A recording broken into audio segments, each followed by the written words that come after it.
So this video is a compilation of the Ranking the President series that I did, where I looked at 42 presidencies in order and kind of ranked them as I went, discussing what each president did, what occurred during their presidency, what they were in control of, and what they weren't.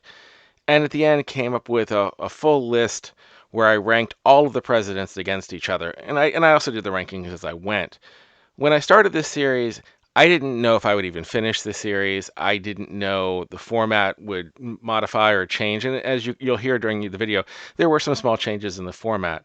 I really enjoyed doing the series. It wasn't very popular on my channel compared to some of my other videos, but I really enjoyed doing it. I did get some positive feedback from a lot of people who watched it.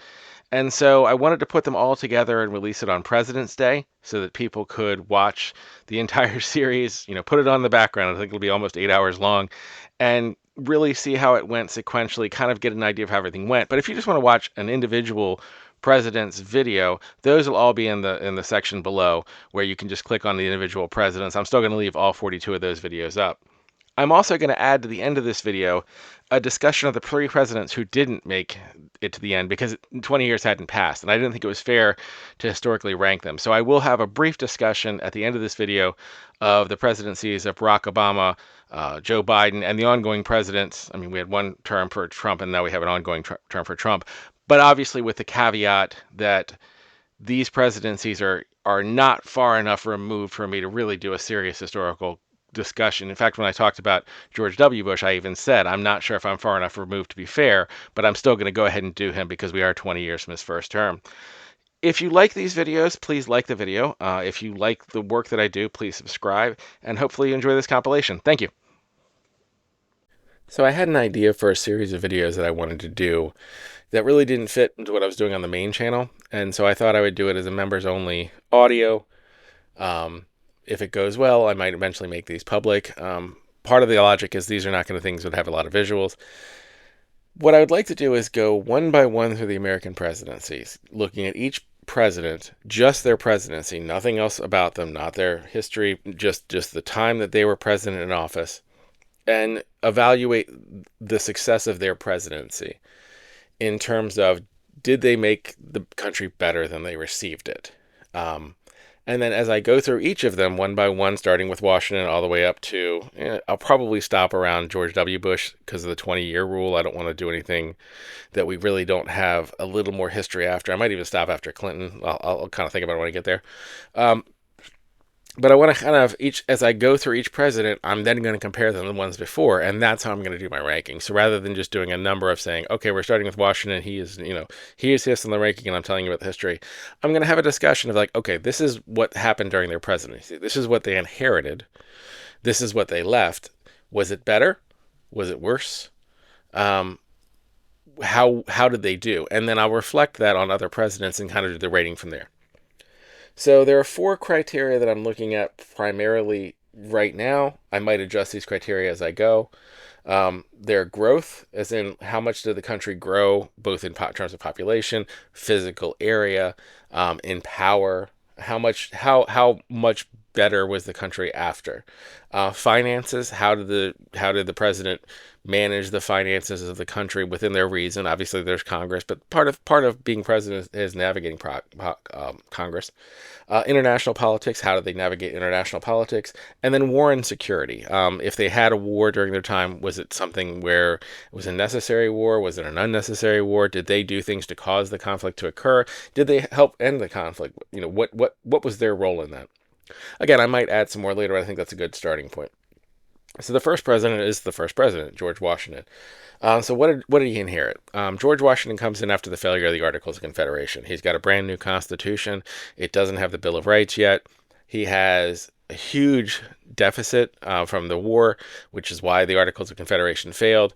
He has an uprising that has just been quashed in Shays' Rebellion. He's got another one starting to come on its way in terms of the Whiskey Rebellion. He's inheriting a mess.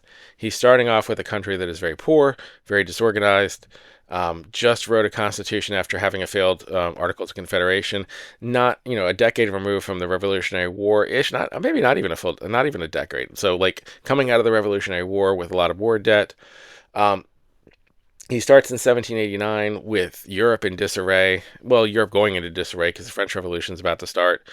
And that was the biggest allies that America had. The ones who really supported us in the war are about, that entire country is about to collapse and go into chaos. The British are still licking the wounds and feeling a kind of way.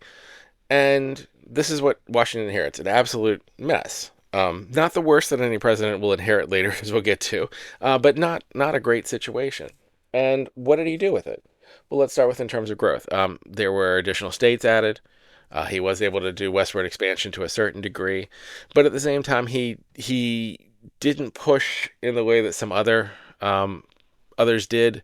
There was not a There was certainly the Northwest conflict, which I'll get to when I get to war and security.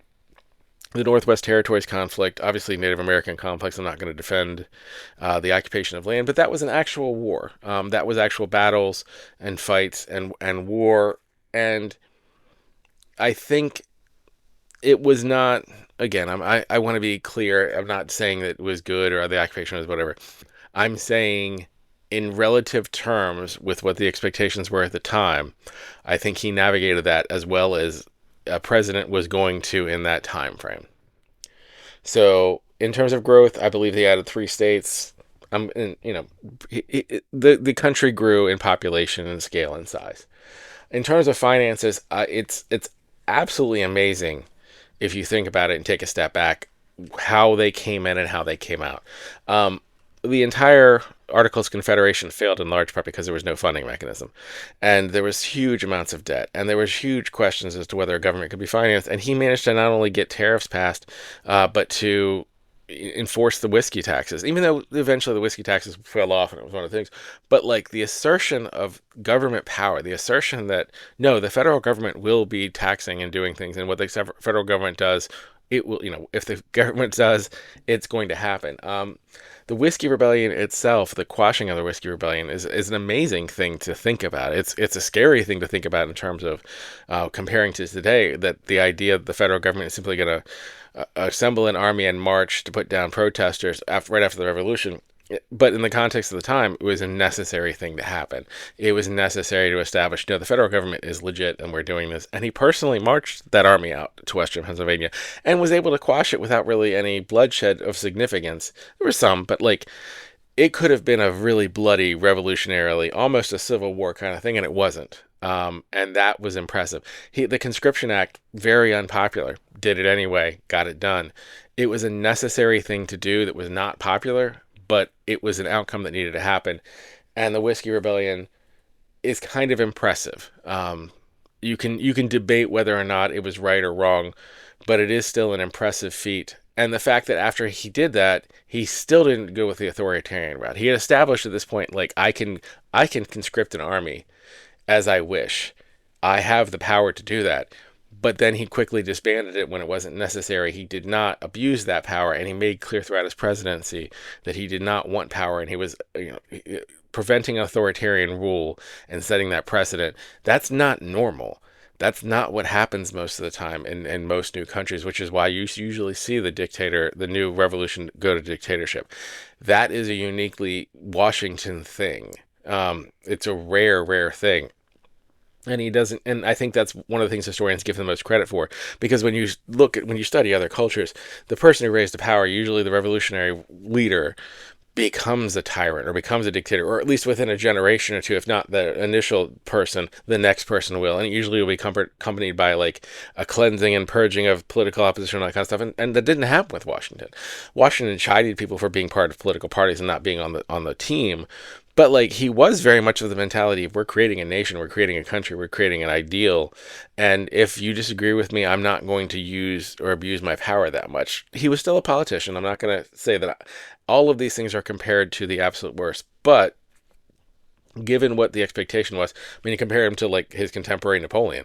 Napoleon comes to power and is Napoleon. So if you realize that those two people came to power almost at the exact same time, different ages, and I think that was a lot of it, is that Washington had gone through a lot in his life. He was an older man. He was ready to retire, and versus like a young, ambitious man. But it is still an amazing thing that he took that power and he didn't abuse it. And I think that's one of the reasons Washington is usually the top president, or one of the two, is just that's not what we're going to see when we're doing the other presidents later. When we're discussing people later, we're not going to see that level of willingness to concede power and to give power and distribute power. Um, Going into international politics, again, the French Revolution broke out in the middle of his presidency. The Napoleonic Wars are breaking out. Our closest ally was France, and we stay out of it for the most part. We have some conflicts with the British, and they're taking our ships. That will, and then later, eventually, our lack of support to the French is going to hurt us with Adams later on. But this could very easily have been us sucked into a bunch of wars. I mean, Haiti had the Haitian Revolution during that time.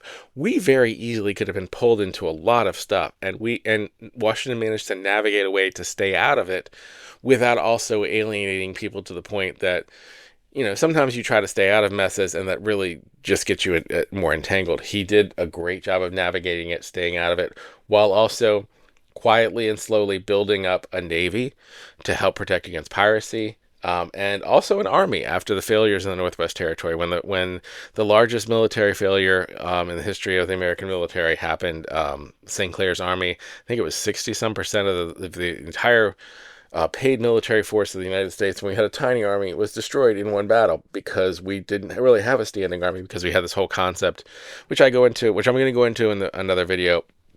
It's coming out soon in Washington Guns. Those of you who are subscribed, hey members, you've already heard the audio on this. So he basically was able to convince Congress, no, we need a military, we need an army, we need a navy, and slowly build that, but do so in a way that he didn't then abuse that power and then take over. I think the Whiskey Rebellion also kind of taught Congress that, like, no, you have to have a trained military who has some things. And again, we didn't get a standing army until later. We'll get to that when we get later. We had a small standing army, I should say. We didn't have the army of significance until much later, because there were still a lot of people who believed, oh no, the conscripts, the people will rise up and it'll be fine.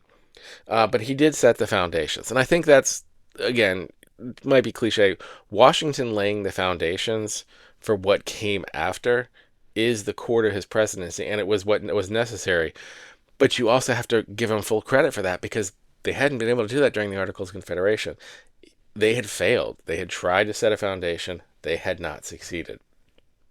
So because Washington is the first president, and also because Washington was a very good president, at this point he is going to be number one on the list. So the way this is going to work is every time I do a new one of these videos, I will compare the presidents we've had before, and I will say where this next person I'm doing is on the list. So when I do John Adams tomorrow, or not tomorrow, when I do John Adams, at whatever time I do John Adams, he will then be presented, and I will say, okay, is he better or worse than Washington? And I'll put him on the chart and kind of go from there. And as we eventually get down to like 40 presidents, then the discussion is going to be, okay, where does he fall on this list of presidents? And again, I've got 4 criteria right now. We may add some more later, but I think we're going to start with that. So I hope you enjoy this series. I don't know how often I'm going to put it out. Probably weekly for now. I might do more if I'm kind of feeling it. And eventually, hopefully, we'll get through all the presidents up to at least Bill Clinton, maybe George W. Bush. Probably not going to do Obama or Trump or Biden, because I think it's too recent, even though I have very strong feelings. If you've listened to my weekly reports, I have very strong feelings about all of them. I don't think it would be fair historically, until you're at least 20 years out from their presidency, to really do an evaluation of their presidency. I might make an exception for George W. Bush, because we are 20 years out from the beginning of his presidency, and I do feel like the way his presidency ended, I think most of the impacts and effects have already kind of I think we have a clear understanding of how he's going to be judged by history, but maybe I'm being arrogant on that one. So I hope you like the series. If you do, let me know in the comments, and I will work on the second one soon.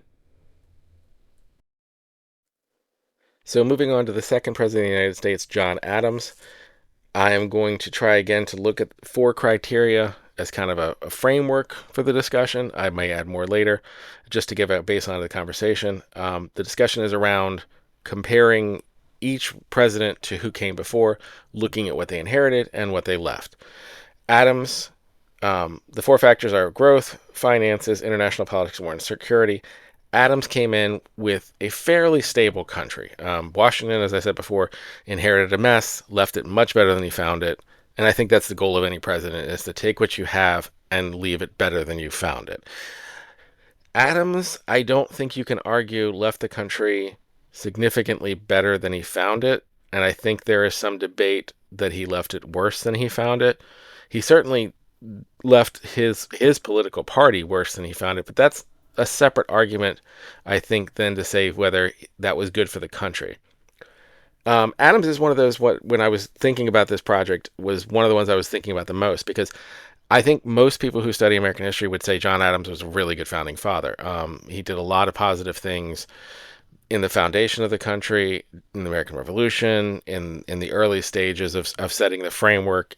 As a framer and as a founding father, Adams is top notch.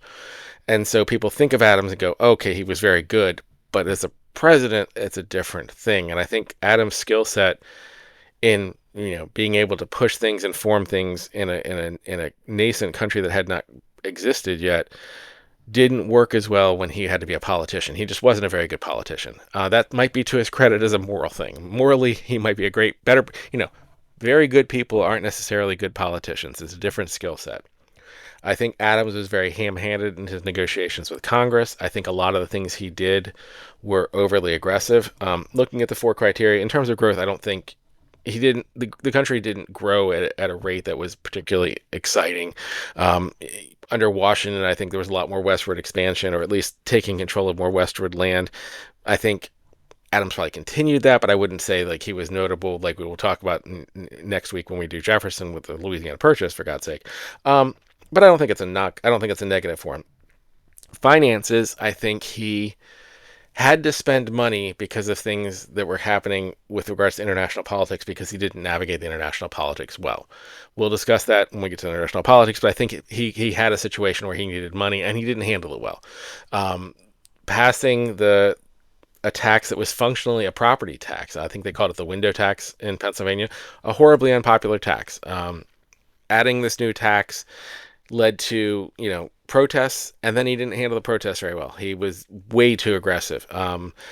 He didn't need to go as hard as he went. It wasn't a whiskey rebellion. It didn't need to be the same situation as Washington, and he didn't read the room properly.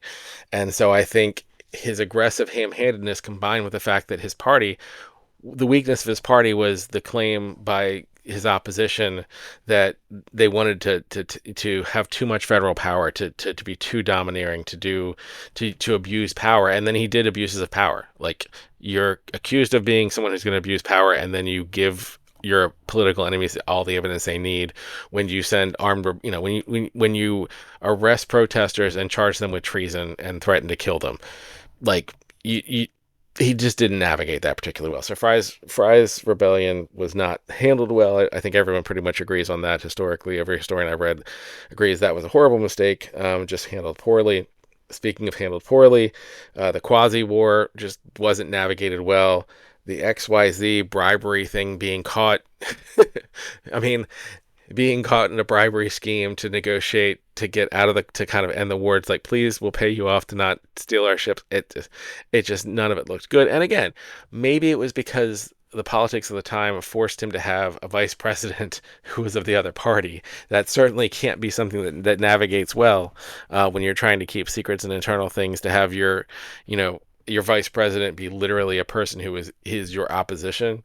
I'm sure that's a decision we no longer do anymore. That was a decision that was made, but Adams just didn't navigate the politics very well, and that's why he didn't win re-election. I think he did a bad job with politics. He did such a bad job that, for all intents and purposes, he killed his party. Like, yeah, they existed for a couple cycles, and they ran a couple more people for president, but like, the Federalists were done after Adams because in large part of Adams.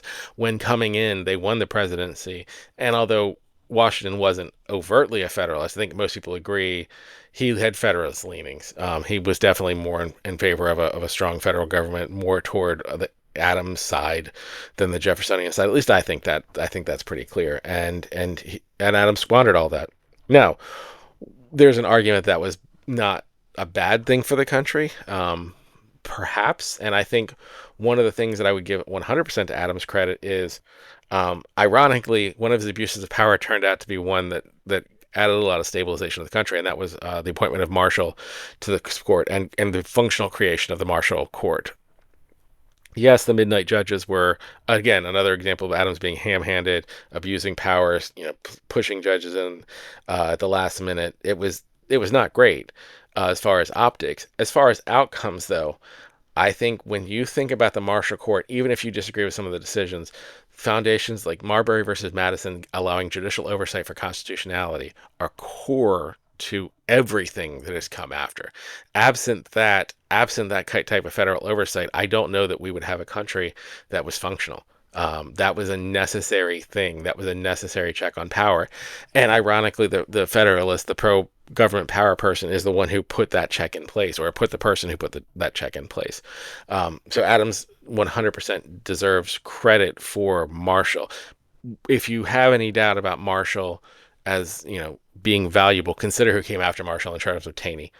And I don't know if you could have a starker contrast between a very strong court that did a lot of things that were positive for the nation versus the Taney court.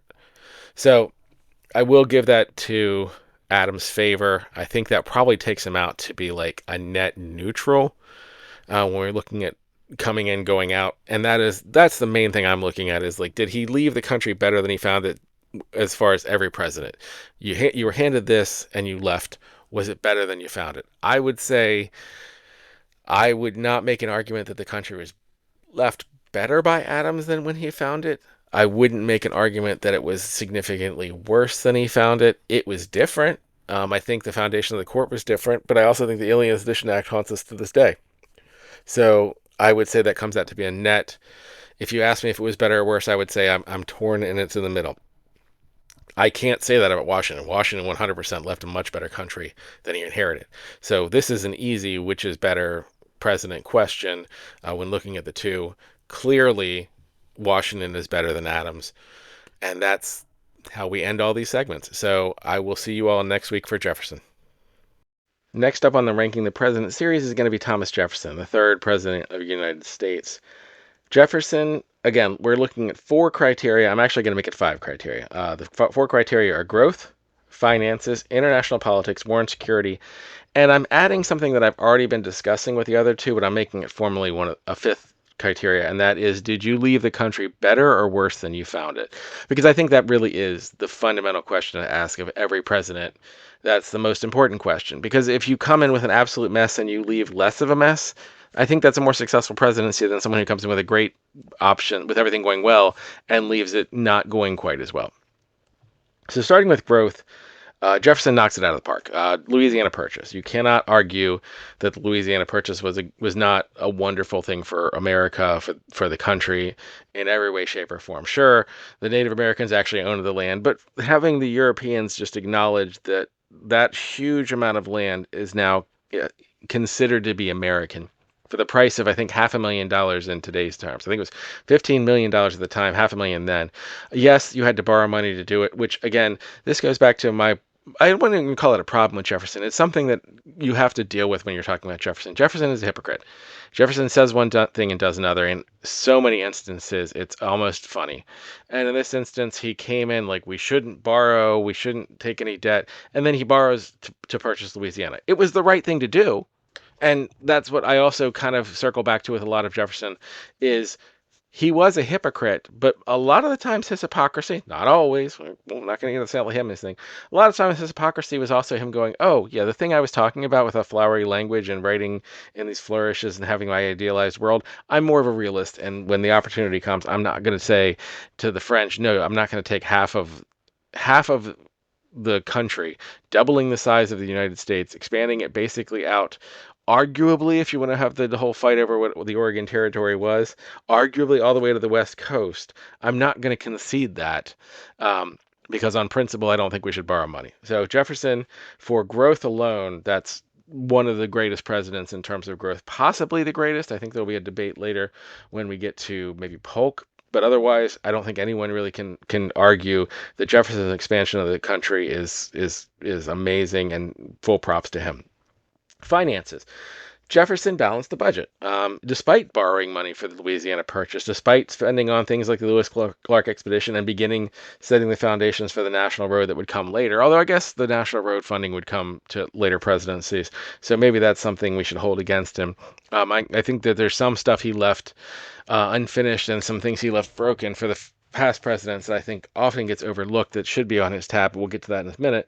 But in terms of finances, he did balance the budget. You can quibble with where he cut, and I think I will do that when I get to the war and security section. But unlike most American presidents, he did not run a significant deficit. He did also, generally speaking, with some small exceptions, invest in things appropriately. Again, he did do the Lewis and Clark expedition. He did buy Louisiana Purchase. He did set the foundations of the National Road. Again, you want to give credit to Congress? You can give credit to Congress if you like. The president is still the president during that term, and the president should always have influence over Congress. And he did. And I believe that Congress was also his party. So in those terms, again, I'm not going to say he was perfect financially. There are some things he should have invested in and spent money in, but he did balance the budget. He did not run up a deficit for the person who came after them. You got to give him credit on that. In terms of international politics, this is a little bit fuzzier.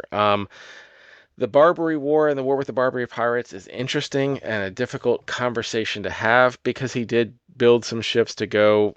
Basically, there had been deals with the British Navy to protect American ships until the war, and then after the war, merchant ships going through the Barbary Coast, which is going to be anybody going into the Mediterranean, more or less. You got to go through Gibraltar. So up to this point, we had been paying bribes. Jefferson constructed some frigates, blockaded, I think, Algiers. He engaged in things to deal with it, but in the end, he also did pay some bribes. So I kind of feel like that's a neutral. I also think more to the negative, and I think this is something that I would actually say he does not get enough negatives for, because I do think it's the foundation for the War of 1812 and the Embargo Acts.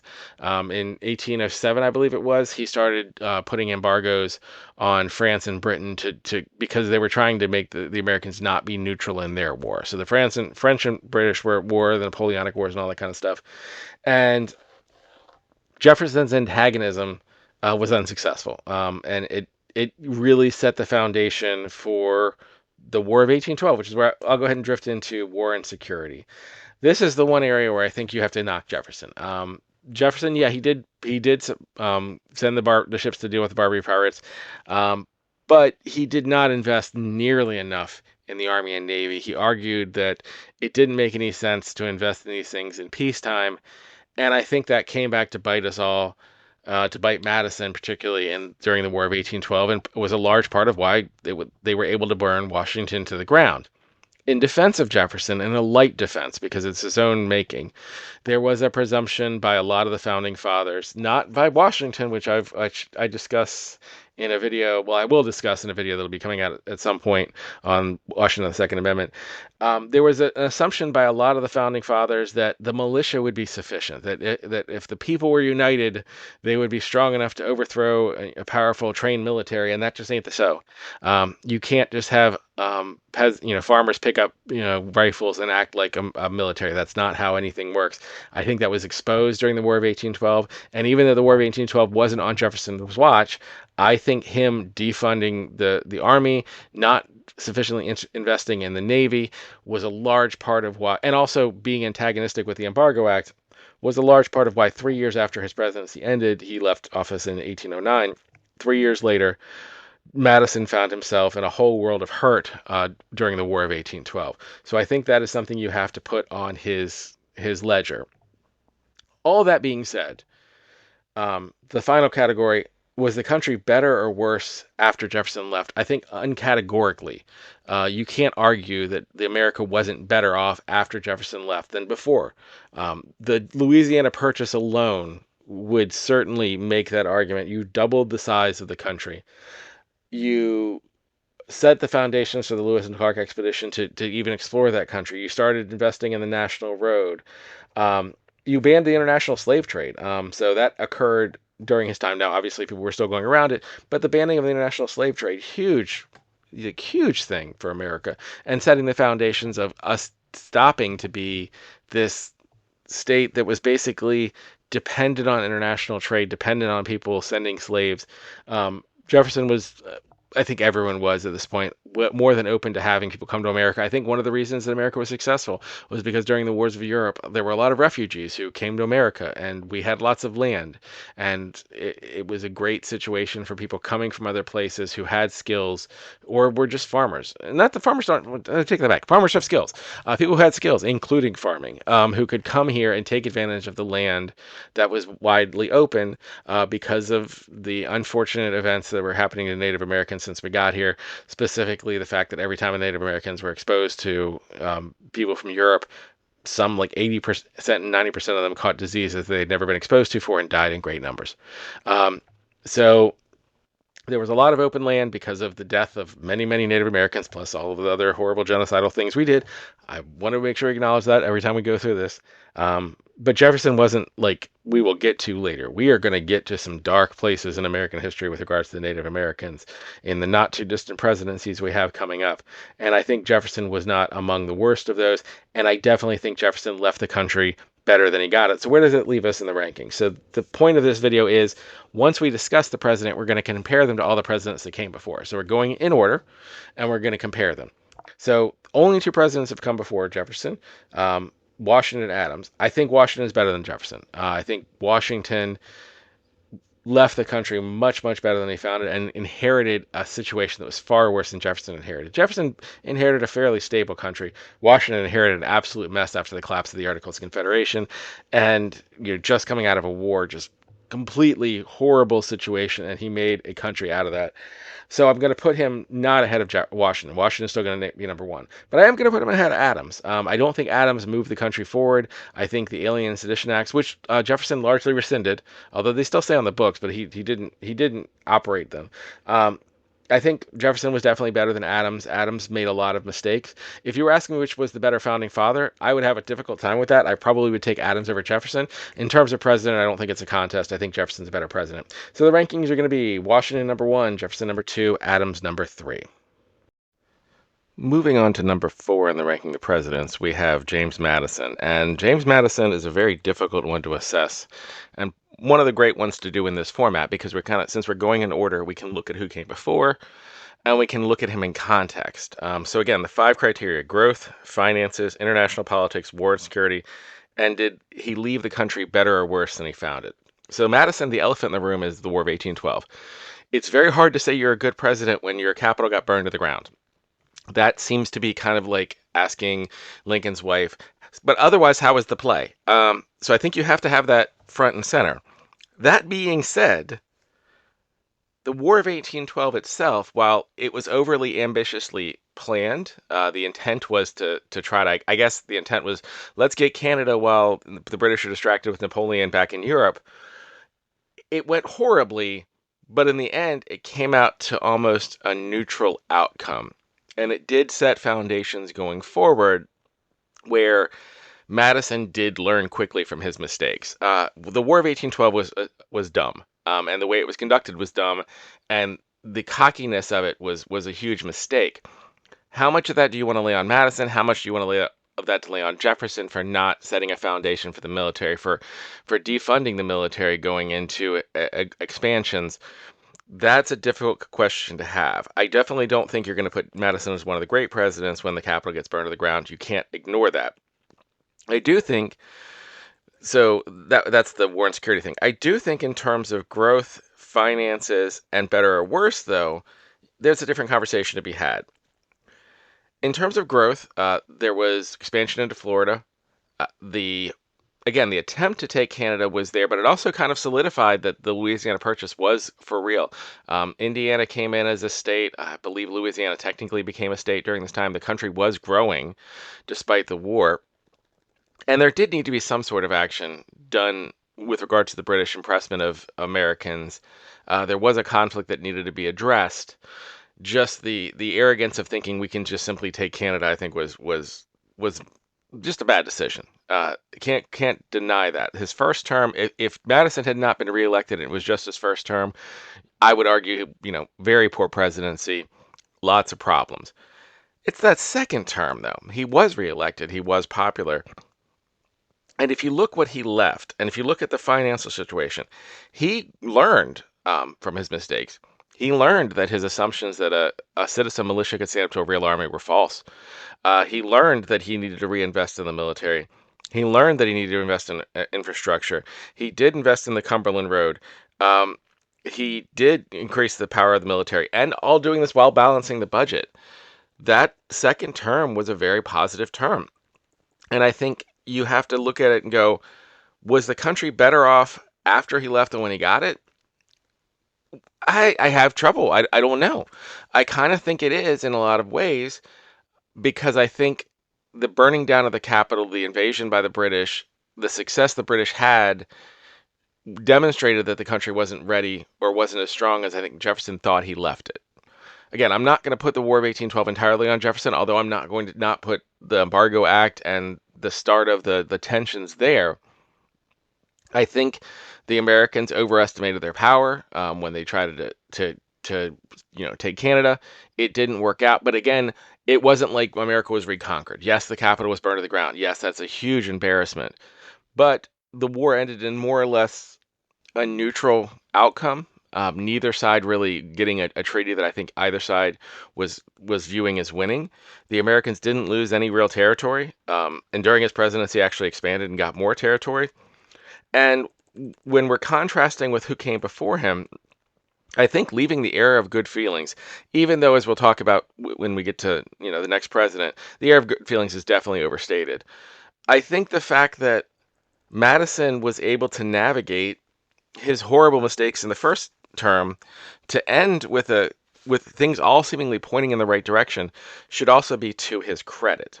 So what I would say about Madison going through, in terms of growth, the country did grow. In terms of finances, he balanced the budget, and he also put down a lot of investments. So it wasn't just like balancing the budget and not investing, which is, I think, a knock you can possibly do toward Jefferson in terms of not investing properly so that the country was in a position where its military was stronger and strong enough that if we wanted to do the War of 1812 and engage it in a real way and possibly, be successful, we had the infrastructure in place.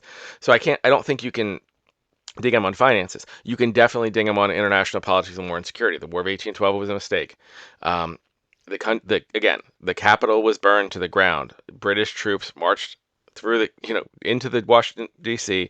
and burned the capital to the ground. You cannot give positive marks to anyone for war and politics and security when the capital is burned to the ground. But the most important marker for me is the better or worse scale. And on the better or worse scale, I do think that when Madison left, the country was in a better position than when he came in. So, that all being said, again, this is a ranking. So looking at who came before him, I definitely don't think he's obviously he's not better than Washington. I don't think he's better than Jefferson, even though, again, I think some of the War of 1812 falls on Jefferson's lap. It's not like he did anything like the Louisiana Purchase, anything on that scale that you can go, wow, that's fundamentally, centrally, foundationally changing to what America is today and to the country. So he's going to be behind Jefferson. The question is, do I put him above Adams or not? And this I had a lot of trouble with. I think that I'm going to put Madison. I think I'm going to put Madison above Adams, and here's why. When Adams left, he was a one-term president who had completely destroyed his party. For all intents and purposes, John Adams' party ceased to be relevant after his presidency because of how unpopular he was, how poorly he managed the politics of everything. And even if you want to give him credit for the midnight, for the Marshall Court, which I do think is a huge thing he should be credited for, he did not leave the country in a better position than he found it from Washington. And he also basically left his party completely in disarray. Madison did the exact opposite politically. Politically, when Madison left, there was only one party for all intents and purposes. Madison was incredibly popular, and he left incredibly popular. Should he have been as popular as he had? I wasn't there. It's hard for me to say. But it does feel like, and it does look like from reading the historical accounts and looking at the election results and just looking at the way that became a one-party system, it looked like the people who were there at the time thought everything was going in the right direction. Even if it started off horribly with a bad mistake, it seemed to be going in the correct direction. And I compare that to, let's say, a modern president like George W. Bush, who had a September 11th episode, who had a horrible tragedy that occurred early in a presidency, and then also had a horrible presidency following that ended in a governmental collapse that ended in invasions of two countries and that kind of thing. If you have something bad happen, possibly, and again, September 11th is a different discussion because I'm not going to say that George Bush is involved September 11th, but there was a failure. I would say the and this is where it gets complicated. You can't really have a bigger failure than the Capitol being burned to the ground, can you? I mean, I guess the country being conquered and the War of 1812 didn't end in conquest, but the capital was burned to the ground. So this might be controversial, but I am going to put Madison in the current ranking of third above Adams because I do think Madison left the country better than he found it. Next up, we're going to take a look at the fifth president of the United States, the last founding father president, James Monroe. And when I was opening this up, I was thinking Monroe was going to be a middle of the road president. I had not thought about James Monroe in a while. He's one that kind of comes up year of good feelings and that kind of thing. And it's one of the reasons I'm glad I'm doing the series that I'm doing and we're going in order. Because when you look at Monroe in context and what came before and came after, it's really impressive what he did for his 8-year period. Because this was not a time when it had to be as calm as it was. There were certainly a lot of things going on that could have caused a lot of things to be disruptive and problematic. And he found a way to avoid falling into a lot of messes that other presidents didn't. As an example, let's start with growth. Again, there were 5 criteria we're looking at: growth, finances, international politics, war and security, and was the country better or worse when he left. In terms of growth, he had one of the largest periods of physical land growth that any president had. I think people forget how much the Adams-Honest Treaty really expanded the size of the United States. Arguably, some of this land was already part of the Louisiana Purchase, but it was also a weird gray area. And being able to negotiate that not just with the British, but also with the Russians, who at this point had Alaska and were looking at taking a lot of the West Coast and had moved down the West Coast and made some claims on the West Coast. The Spanish had always claimed the entire West Coast. So this was a point of debate and discussion. And I don't think people realize the value of the Pacific Northwest in the way that we do now. But the Adams-Honest Treaty basically gave the United States access to, although debatably whether or not it was also a British thing, but it gave us access all the way out to Washington State, Oregon, huge areas. And over time, we did eventually make clear that those were our areas, make clear that that was a U.S. area. And that you have the lines that were drawn much later where it became more clear. But the treaty itself and the negotiation, with no bloodshed, with no fighting, with no war, incredibly impressive amount of land put in our country and put under our ledger. Needs to get credit for that. Florida was a little bit messier. You had the Seminole War before. We actually were able to acquire Florida from Spain, who was at this point more or less collapsing, which we'll get to when we get to international politics. But still, that's a major acquisition. The other area where growth occurred is more in terms of the 2 states added in the Missouri Compromise, with Missouri and Maine coming in. One is slave and one is free. And this is where it gets a little bit more complicated when you're talking about his ledger. I'm almost thinking I should add a 6th criteria about internal, but I think I'll put that under better or worse. Maybe we'll talk about the Missouri Compromise later when we get to better or worse. It's a difficult discussion because something had to be decided. This was the original sin of America, having slave states and free states. The 3/5 Compromise was part of the Constitution for a reason, because this was never something we were able to easily work out. And I think this was a kick the can down the road kind of discussion, but it kicked the can down the road a long way. This really set a firm line that his predecessors had not been able or willing to set. You can argue he didn't set it where it should have been. You could argue that he really should have confronted it now, while it was possible we could have this done during the era of good feelings, where it would lead to a civil war, where we could theoretically sunset slavery as other countries tended to do. Now, those other countries also were shifting away from the type of slave-based colonialism where they were using more abusive practices toward labor and colonial powers with indigenous people. But at the same time, you can say Monroe didn't. He kicked the problem down the road a little bit with the Missouri Compromise. But I think that's not part of growth. In terms of growth, he did a really good job. In terms of finances, the Panic of 1819 is on his ledger. It's the first major economic slowdown, major recession that occurred in the new America. I'm not counting the Articles of Confederation problems. And, it's something that happened with his with his party's wishy-washy approaches to economics, but also not necessarily all his fault. Some of that was due to excessive speculation that the trade would continue when the Napoleonic Wars were going on and Europe was in need of resources, and trade was just booming in that way. I think there was over speculation. He's not the first president. He's not the only president we'll see later who's had these types of major downturns economically. But it is something that you have to count against him. During his time, the finances were not great for the country. I was reading something that I found interesting, that you can argue that the Panic of 1819 drove a large number of immigrants, as far as people leaving America, to go to Texas. And that might have been the foundation of what eventually became the Texas Revolution. I found that interesting, so I'm just saying it as a tidbit, not necessarily saying, oh, that's all Monroe's fault. But it's an interesting discussion of how bad the panic was that people were actually leaving the country, whereas up to this point, America had been a place people were escaping from Europe to get to.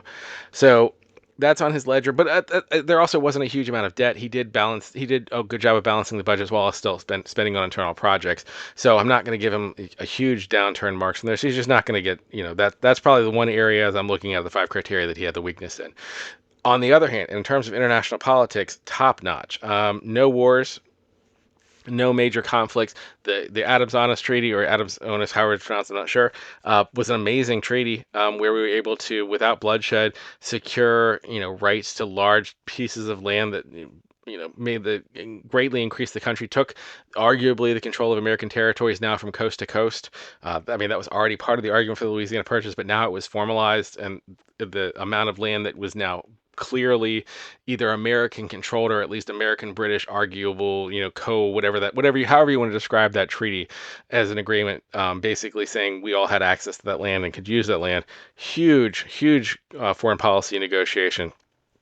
And he's most famous, of course, for the Monroe Doctrine, which a lot of people will say at the time, oh, okay, the Europeans kind of like nodded at that, but never took it seriously. It stayed and worked for a very long time. The Europeans tended to trend east, didn't really want to have the conflicts for whatever reason with us. Partially because Spain was collapsing and losing all its territories and not interested in the heavy investments that would needed to stay out in Latin America. But that could have also been much messier if we had gotten into the affairs of Latin American countries and kind of tried to use what America did many times later with the proxy wars in South America to kind of help get the Spanish out. Monroe did a good job of staying out of that and not creating additional enemies and conflicts in Europe, while at the same time allowing the things to play out in such a way that South America and North America were kind of under the purview of the United States in a lot of ways with the Monroe Document, and for us to stay out of European affairs.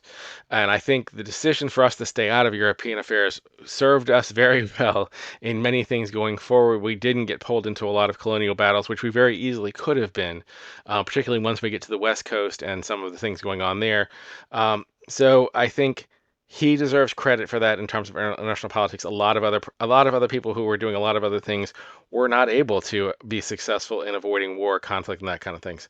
Moving on, war and security. There was the Seminole War. That kind of falls on his ledger. I wouldn't necessarily count that. That's not on the same scale like a War of 1812 or many of the other wars we're going to talk about later. But it was something that happened on his watch, and it was because he wasn't in control of his government. Jackson kind of did his own thing, which is something we will get to when we get to Andrew Jackson. So I don't want to go too far on that. But other than that, we stayed out of the European complexities. We stayed out of major conflicts. We were able to negotiate treaties rather than go to war. And the treaties, in the long run, if you look back, we came out ahead on all the treaties and negotiations. So where does that put us on the better or worse scale, which is the most important scale? This one, I would say we definitely came out better than we went in, but I do think there's some caveats that I would put into that. I do think the Missouri Compromise did not solve the problem. It kicked it down the road, and I think you can make that argument that it didn't improve things in the long run. I guess I would make the argument that it certainly made us not have to address the elephant in the room immediately, but it didn't solve anything, and you could say that it should have. I would say that the Panic of 1819 not really being was a negative that occurred during his watch that was problematic.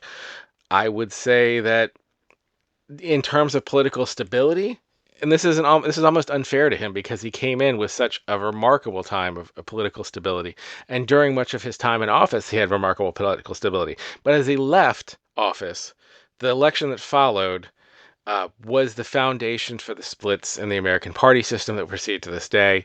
Um, it was the end of the single party centralized ruler, and maybe it was something that was unavoidable. Maybe Monroe shouldn't get any flack for this. As the last founding father, maybe we had just reached a point in maturity where you can't have that everybody gets along kumbaya one party system. Maybe that's just not viable in the long term. But it was on his watch, at the end of his watch, that we entered into the campaign that came after the muckraking, which we'll kind of briefly discuss. But technically, all of that occurred. The fights between John Quincy Adams and Andrew Jackson and all of that election occurred on his watch. So I think that's something that does fall to him, to not be able to lead his party, to not have that fight that became the foundational fight that I think eventually was the start of the road to the Civil War. Again, not putting that on Monroe. That's not something I'm putting on Monroe. But I think you also have to say the lines with regards to the Missouri Compromise and the instability of the party system that came after he left, that was the start of the path that eventually got to the Civil War. It could have been detoured many times. Many other presidents had to have huge failures for it to continue down that road. But it's not a coincidence the line the Missouri Compromise was drawn on was also the line of the Civil War. Again, not necessarily his fault, but I have difficulty arguing a very heavy better scale when such a big thing was left on him. So where does that put him? He's not above Washington, but he is definitely above Adams and Madison. So the question is he above Jefferson? I went back and forth on this. I'm going to put Jefferson second, and I'm going to put Monroe third. So it's going to be Washington number 1, Jefferson number 2, Monroe number 3, Madison number 4, and Adams number 5. Moving on to the 6th president of the United States, the first one who was not a founding father, being the son of a founding father, John Quincy Adams. Adams' presidency is difficult to put in the 5 criteria, but I do think I'm going to use the 5 criteria as the rubric. 5 criteria, again, are growth, finances, international politics, war and security, and better or worse. The reason it's difficult to put Adams into those 5 rubrics is his position in history is really a major turning point and a change for America, where if you look at it, it's kind of heartbreaking because America could have gone in 2 directions. And much like his father, I think John Quincy Adams was a very good person who had an amazing career before and after his presidency, but presidency itself, not so much. And we'll get into the reasons why as we go through these criteria. But he got off to a rough start with his very first actions, even before he became president, and that was the election that brought him the presidency. It was a 4-way election for all intents and purposes. The Democratic Republican Party was the dominant party. The Federalists were not really taken seriously. At this point, I think you could even argue they ceased to exist for all intents and purposes in national politics.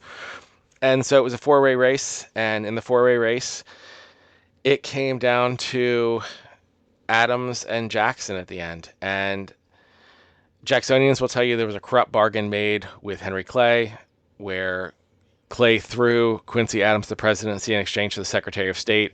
Both will deny that. But whether that's actually what occurred or not, that was the appearance. And at that point, the idea that you would have a one-party unified, everyone's going to work together, kumbaya situation was dead. You now had absolute factionalism. You had party infighting. You had the divisions of American politics forever founded and set.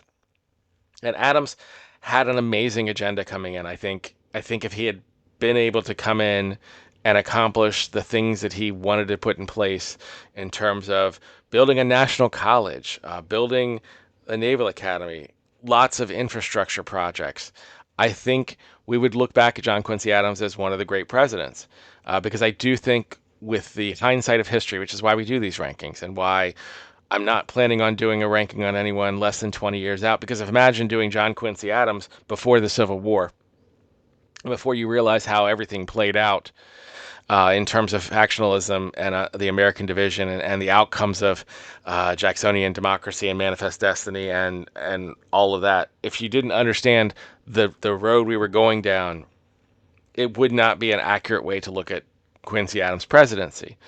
But looking back, not to say that Quincy Adams is to blame, but it is to say this was a fork in the road, and because of his actions, he was not, the things that he wanted to happen did not happen.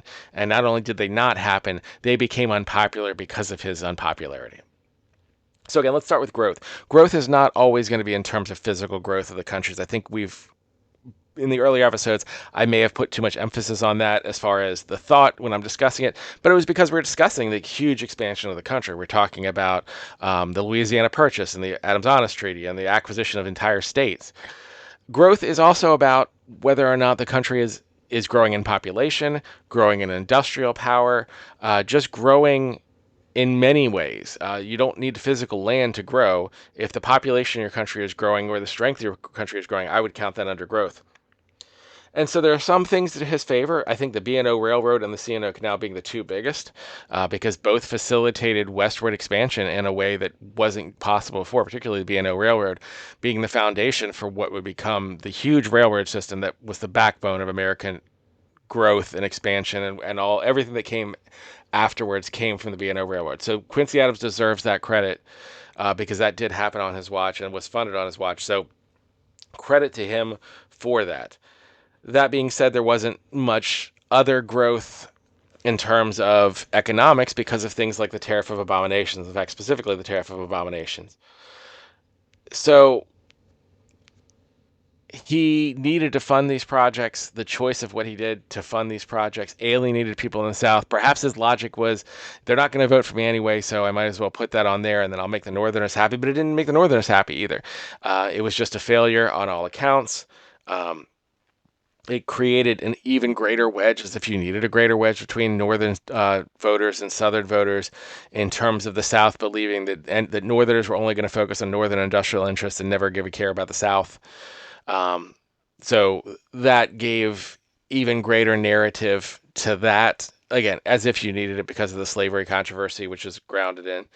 And all of this, I'm going to say, it's not like the Civil War probably wasn't likely, given the original sin of America is slavery. It was ingrained in the Three-Fifths Compromise. It's something that they were never able to resolve without bloodshed before. There's no reason to put this on Quincy Adams. Believe me, I will be putting plenty of blame on presidents later. Quincy Adams will not be the lowest rated president in this list. But it is a turning point where before this, there seemed to be a general ability for us to have discussions and negotiate things. And after this point, there were just hard, fast party divisions. His reelection campaign was one of the most brutal. In fact, it was, up to that point, it was clearly the most brutal. Some of the stuff that his campaign was putting out about Jackson and vice versa. Jackson called Adams Czar's pimp. Quincy Adams put out broadsides about Jackson murdering American soldiers, and the coffin letters. It was brutal, and I think American politics has never fully recovered from this. Maybe it happens regardless of who's president. Maybe it had nothing to do with Adams, and maybe it was just the time for that to happen, and he happened to be the person on the watch. But if you're the person on the watch when things go sideways, it also still falls on you. So moving on to finances, again, the Tariff of Abominations, I think you have to give him a negative on that. I'm glad what he invested in, but the way he funded it and how the funding mechanism worked, that's a knock against him. International politics, I would say, is more of a neutral. I think he had ambitious goals to expand trade, particularly with the British West Indies that failed. But at the same time, he was able to work well with other countries. In terms of war and security, we kind of kept to that Monroe Doctrine, where we're going to stay in our place and you're going to stay in yours. There were no serious escalations. You can argue because everyone was very tired from the Napoleonic Wars and no one really wanted any escalations, but you still can say it didn't happen. So I think that's something positive for him. In terms of war and security, he was much more toward the assimilation side of Native American relations versus the Jacksonian approach, which we'll talk about next time. So I'm not gonna double down on that because we'll have a long conversation about that, I'm sure, in the next installment when we're discussing Jackson. All of this under the understanding we're talking about a lesser evil argument. We're not advocating for either path. Native Americans were here first. They had a right to be here. They shouldn't be forced to assimilate. But in ways that are similar to immigrant groups, even though they're native, they were a minority forced to change by a majority in some ways or be removed. You can say what you want about assimilation, and it's It's a thing that is not necessarily a positive. Obviously, we would love everyone to get along, but of the choices we had available at the time between Jacksonian approach and Quincy Adams approach, I don't think there's a question which one would have been better for Native Americans generally. And there's also a lot of things where I don't think people fully.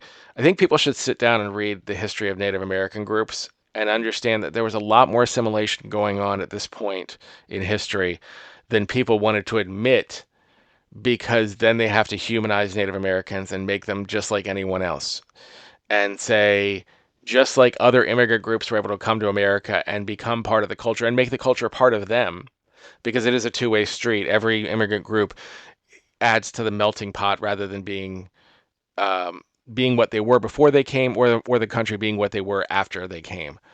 And Native Americans, I remember reading about the Cherokees and John Ross wearing a suit and having a plantation, and the Cherokee having plantations with slaves. Again, I'm going to talk. The channel is called History is Awkward. We have awkward conversations. A lot of the Native Americans had become farmers and had become plantation owners, and were ready to work in that regard and to become, for better or worse, part of the American South and part of the American culture. And that simply wasn't allowed by the next administration. Quincy Adams was open to, if they wanted to join with America, they could, and making that the line. You can argue that was still too much and wrong, and forced assimilation is still bad. I'm not arguing against the perfect. I'm arguing against the available. And of the two paths that America was likely or possible to take at that time, Quincy Adams would have been the far less bloody and would have been far better for everyone involved, in my opinion. But that's not the path we took. Uh, I find Quincy Adams' presidency to be sad that way. It is a road less traveled. I could see his father also being a road less traveled with the Federalist approach versus what came from the Jeffersonians. But I also think the Jeffersonians basically did a lot of the things Federalists wanted to do, and Jefferson was a huge hypocrite. And a lot of the things that Jefferson did were accepted because Jefferson did them, because it wasn't seen as a federal overreach when Jefferson did it. It's kind of like the whole when Nixon went to China thing. If someone does the same thing from a different party or a different perspective, it's much more accepted. So his father is a little bit different. I do think John Quincy Adams was a different path we could have taken from Jacksonian approach, from what came later with Manifest Destiny. I wish the country had taken that approach. I don't know that it would have avoided civil war, but I do wonder if there was a path there where we were the country that we later became, in terms of becoming a melting pot country, or at least we were the country that we were to white people. Let's put it that way. If we had been more accepting, not that in any way, shape, or form we were accepting. If you're on my channel, I hope you've watched the videos I've done on Irish immigration, on Italian immigration, and the horrible things that were done by the know-nothings and the nativists. I'm not trying to say that we were ever nice to any immigrant group. But I am saying, if we had treated Native Americans and African Americans eventually as people who could be part of our culture rather than irreparable outsiders who were functionally too different to ever be part of the American experiment, I think everything in life would have been a lot better. And I think that is the way. And I wish more people would understand that every time we've done that in history, it's turned out for the better. But I'm drifting. Let's stay back on John Quincy Adams. I'm going to have to put John Quincy Adams in last place, in sixth place. I'm going to put him behind his father. It was close. I actually went back and forth whether John Quincy Adams would be above or below John Adams. What kind of did it for me was the Tariff of Abominations. I don't think Adams left anything as bad as that, as cancerous as that. And although Adams destroyed the Federalist Party, in the same way that Quincy Adams destroyed the Democratic Republican Party, I think the way that Adams destroyed the Federalist Party had less negative long-term ramifications than his son. So that's John Quincy Adams, sixth place. Moving on to the next president in the Ranking the President series, the seventh president of the United States, Andrew Jackson. So again, the 5 criteria we try to have as the rubric and the framework when we're having discussions: growth, finances, international politics, war and security, and most importantly, did they leave the country better or worse? Before we get into growth, I want to talk about one of the things I think is under-discussed about Andrew Jackson, and that is that he was very, very, very bad at managing people. This really struck me when I was going back and doing the research and kind of refreshing my memory about Andrew Jackson, and I had forgotten how silly the Petticoat Affair was. If you don't know, for the first several years of Jackson's administration, there was controversy within his Congress where the Congress, I'm sorry, not Congress, with the cabinet, where the cabinet wasn't talking to each other. The members of the cabinet were not speaking to each other because their wives were not speaking to each other because one of the wives of one of the cabinet members was alleged to be a tavern innkeeper or a prostitute, and this was a huge scandal. They wouldn't talk to each other. And Jackson, being who Jackson was, so to understand Andrew Jackson, let's try to remove some of the myths and get down to actual facts. Andrew Jackson's father was Scotch-Irish, so Andrew Jackson's son of an immigrant. His father died when he was young. His mother died taking care of, I think, Revolutionary War soldiers. He was an orphan. He was not a dumb person. The myth of him not being able to read is just completely a bogus myth. He was, not only could he read, he actually taught reading at one point. He became a lawyer when he was very young. He was a judge. He was a senator. And then he left public office after having fights with actually George Washington, and then came back later to the Senate, and then eventually became president. So the myths of him being a man of the people were kind of true in the sense that he did come from a poor Scotch-Irish family, and he always felt that people looked down on him for that. But at the same time, he was a senator. And he was a judge and he was a lawyer. He was also an incredibly wealthy plantation owner. So his man of the people thing was kind of based in truth, but it was also kind of bogus. But his insecurity seemed to be legitimate. And so, looking at the Petticoat Affair, his entire cabinet basically resigned or was kind of forced to resign, except for one person. I think it was the Postmaster General didn't resign. He was later fired for incompetence. That means that he could not manage these people. He picked these people to be his cabinet. Again, probably for political reasons, not again, for political reasons, which you're going to get into with the spoil system. And he couldn't manage them, and they all mass resigned.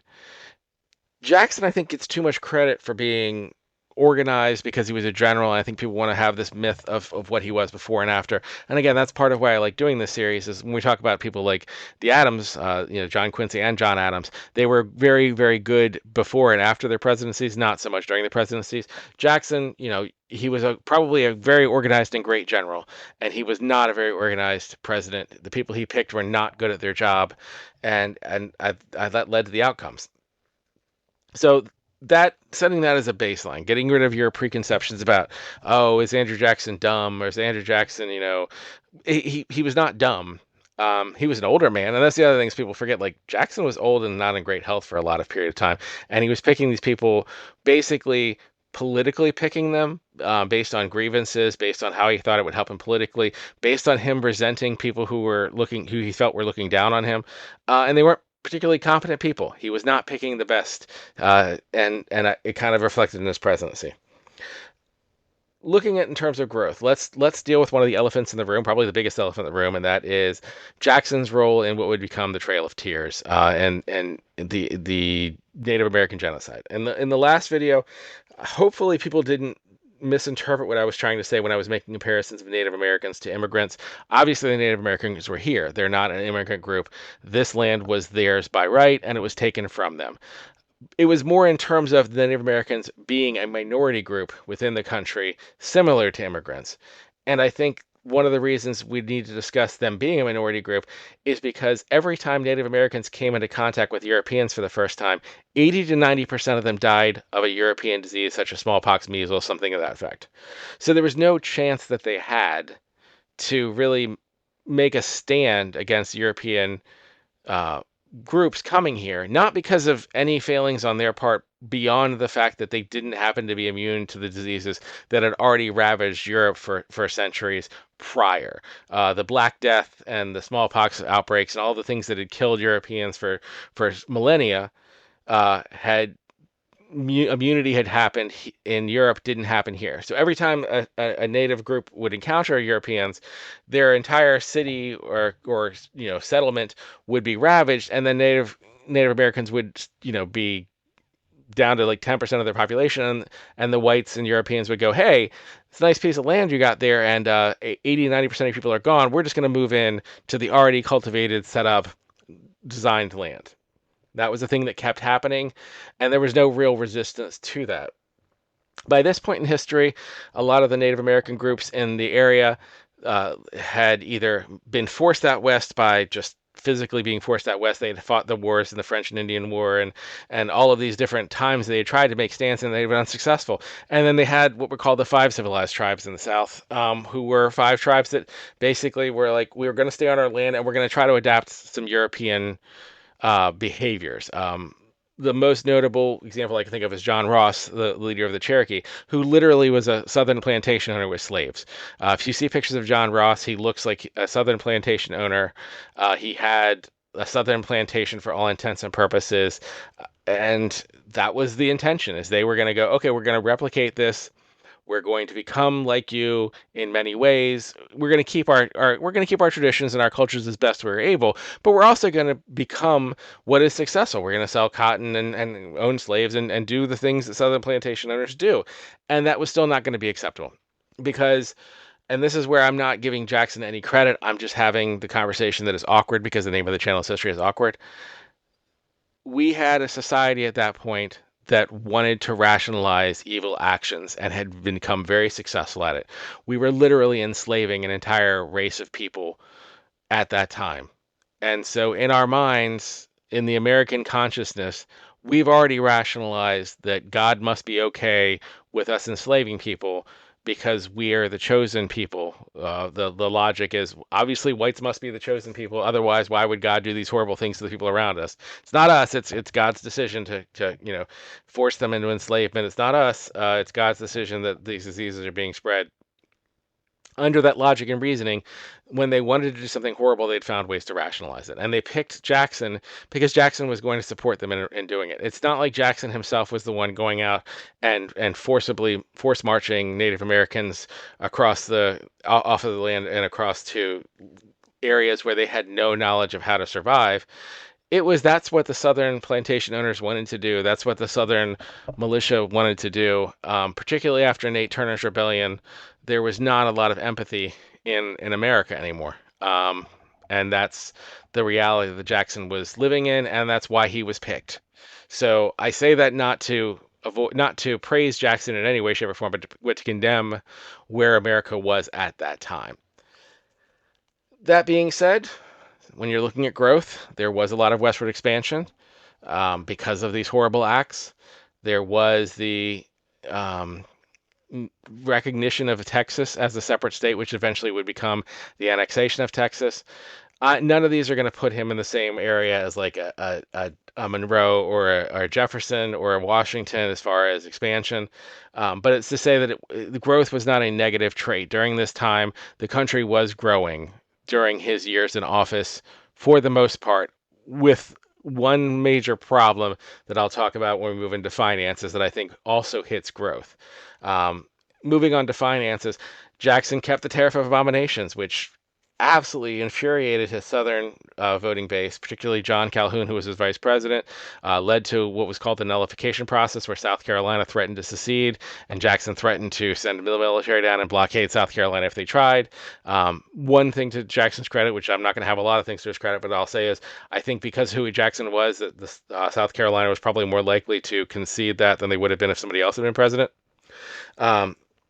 So with the nullification process, South Carolina didn't secede, but Jackson left the country, even though there was prosperity while he was in office. And many people who defend Jackson will say, look, the growth of the country, he balanced the budget. He's one of the only presidents who actually balanced the budget. When he left, because of what he did with the banks and because of his lack of investment in infrastructure, but mostly with him getting rid of the second bank and allowing a bunch of state banks to just be absolutely corrupt. And again, also just picking people for office who were completely incompetent. A year after he left was the Panic of 1837, which was a 4-year-long recession, arguably a depression. So he sugar rushed the economy while he was in office and left one that was on the verge of collapsing, to the point that for an entire presidential term, the country was in financial collapse and recession. That's on Jackson's ledger. People who defend Jackson want to pretend like it wasn't. I don't buy that. I don't agree with that. It's 100%. If you're in office for 8 years and a year after you leave, the entire economy collapses. That's on your ledger, and you have to own that. International politics, I don't think Jackson's like particularly notable one way or the other. He did expand trade to Asia in some ways. He did expand the Navy to protect American merchant ships. But again, with the tariffs of abominations, the trade was not that excessive. He did get France to pay off some of its debt. But all in all, I don't think anyone's going to cite him as being an exceptional, international leader. He kind of kept with the Monroe doctrine of we'll watch our area, you saw shores. But again, I wouldn't knock him for anything in international politics. Similarly, in terms of war and security, I wouldn't specifically knock him for anything beyond a normal presidency. The nullification process didn't erupt into war. It could have. It didn't. Or at least in a secession crisis, it didn't. The Texas situation was something that I don't think Mexico was in any place where they were going to actually have a conflict. And it's not like he invaded. It was more just his acknowledgement and kind of helped Texas stand on its own. But I wouldn't say any of that is notable. I would say he's fairly neutral on war and security. Where he's going to get very bad marks is better or worse. I can't, up to this point, we've had the presidents generally leaving the country at least as good as they found it, if not significantly better. This is an opposite situation. The country is significantly worse when Jackson leaves than it was when he got it. It is on the verge of a 4-year-long financial collapse. It is basically getting ready to commit mass genocide with the Trail of Tears. It is appointing the worst Supreme Court justice, I think. We'll go through it. I can't think of anyone who's worse off the top of my head now. You go from John Marshall to now he picks Taney, who is, I think it's Roger Taney, who wrote the Dred Scott decision, which basically was the nail in the coffin that started the Civil War. He has divided the country into just factions. He has fed into our worst and most base instincts toward our treatment to the expansion of slavery to the West, toward what we're going to be doing to the Native Americans. He has basically taught everyone that you can just pick political appointees at your whim. None of these are good things, and none of these are things that benefit the country in any way long term. And it's definitely a hard turn toward what we know is going to eventually happen, which is the Civil War. All of this is on Andrew Jackson's ledger. So obviously, based on all that, he is not going to be above any of the prior presidents we have. That puts him at number 7. Don't worry, there'll be worse presidents later, but right now, Andrew Jackson is at the bottom of our list at number 7. Moving on to the 8th president of the United States, Martin Van Buren, also known as the Little Magician. Again, we're going to look at 5 criteria. The 5 criteria are growth, finances, international politics, war and security, and did they leave the country better or worse than they received it? Van Buren's presidency is one of those that people forget about a lot. I think actually there was, when I was looking into there, CNN said he was the most forgettable president or something such. And I think that's unfair. I think Van Buren's presidency actually is very interesting. I think it's just often not considered because it came immediately after Jackson, who was so much more well known, for lots of reasons we'll actually get to later. But I think Jackson actually gets too much credit, and Martin Van Buren doesn't deserve any praise. We'll go over his presidency. A lot of the things that happened that were bad during the Jackson administration were caused by Van Buren helping Jackson. Van Buren was definitely a part of the second cabinet, picking a lot of the people. There were a lot of things that Van Buren was doing under Jackson that caused a lot of the problems that he inherited as president. But much like I won't take into account positive things for the Adams when their presidency wasn't that great, I'm not going to take into account negative things Van Buren did before his presidency. I'm only looking at the presidency itself. In terms of growth, he came in getting the Panic of 1837 right away, and then a second panic or downturn of 1839, which related to cotton and overspeculation in cotton. But basically, a lot of the decisions they made with regards to just throwing away the banking system without any plan to replace it led to a very predictable collapse from overspeculation, from unregulated banks, all of the things you would expect to happen from an unregulated system. and an overly speculative system happened, and it happened on Van Buren's watch. Jackson doesn't get the blame for it. He should.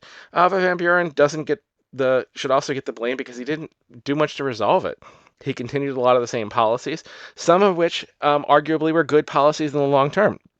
Many people would argue, and I wouldn't argue against this, that the separation of the Treasury that he basically put into law, where he basically said the federal government shouldn't be involved in banking. There should be a separation between banks and the federal government because of the potential for corruption and all of that. And I think that's legitimate.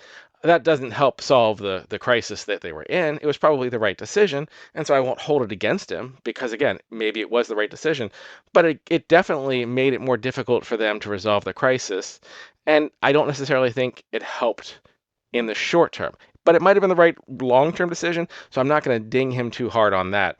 But his entire presidency was shrouded by the fact that they were going through a horrible economic downturn. Some have compared it to being near Great Depression level economic downturn for 4 years. That happened on his watch and wasn't resolved on his watch, which is why he was a one-term president. So in terms of growth and finances, he doesn't do very well. Growth also has hindered again, with decisions that I think were good decisions, but you also can't give him credit for growth when he did things that, were difficult to grow the country. Now, again, I'm not going to also hold against him the fact that he kind of reversed Jackson's policies with regards to Texas. Texas was on the path to annexation. Van Buren slowed that down. Yes, eventually Texas did become part of the United States, but Van Buren did nothing to encourage that to happen sooner, and that was probably a good decision because it avoided war during his time. And it's not like when the Mexican-American War eventually happened, we weren't in a better position to deal with that. This going to war during an economic downturn probably would not have been a great decision. I think Van Buren made the right call there in downturning and turning down the Texas thing. And also the Texas issue was causing huge conflicts that were with regards to the slavery issue, because Texas was going to have to come in as a slave state. There wasn't really any debate about that. Texas was coming in as a slave state. There wasn't a counter set to offset that, and him slowing that down was probably the right decision. So I'm giving him a negative generally for growth, but honestly not as big a negative as you might think, because I do think those decisions were the right decisions. The negative for growth mostly comes from the poor finances, which again, a lot of that's not necessarily because of Van Buren's presidential policies. A lot of it's because Jackson just left him in absolute horrible situation. I'm not going to blame Van Buren for being part of creating that situation as the president, because that's not what we're talking about here. If you're asking me about Van Buren and American history, he rates very low for me.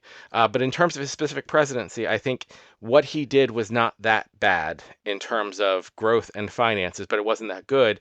And he also didn't do anything to correct the financial situation, so that should be held against him. In terms of international politics, he avoided a war with Great Britain when a lot of people were calling for us to go to war with Great Britain to help Canada out, who was having a number of rebellions. There were also conflicts in Maine over things that were related to Canada. We very easily could have been in a war with Great Britain during this time. Van Buren managed to avoid it and navigate it and not get us entangled into things that we could have been entangled in. The little magician, he got his name for a good reason. With regards to war and security, that is slightly to his credit, but on the other hand, his inability to actually solve any problems and just can't kind of push things down the line, the gag rule, not even allowing people to talk about slavery. If you can't talk about an issue, you're not going to resolve it. I think that was another one of those things where we kept moving toward the Civil War. The question of whether it's inevitable or not always comes up. I think it was not inevitable. I think there are lots of things that could have been done to avoid war.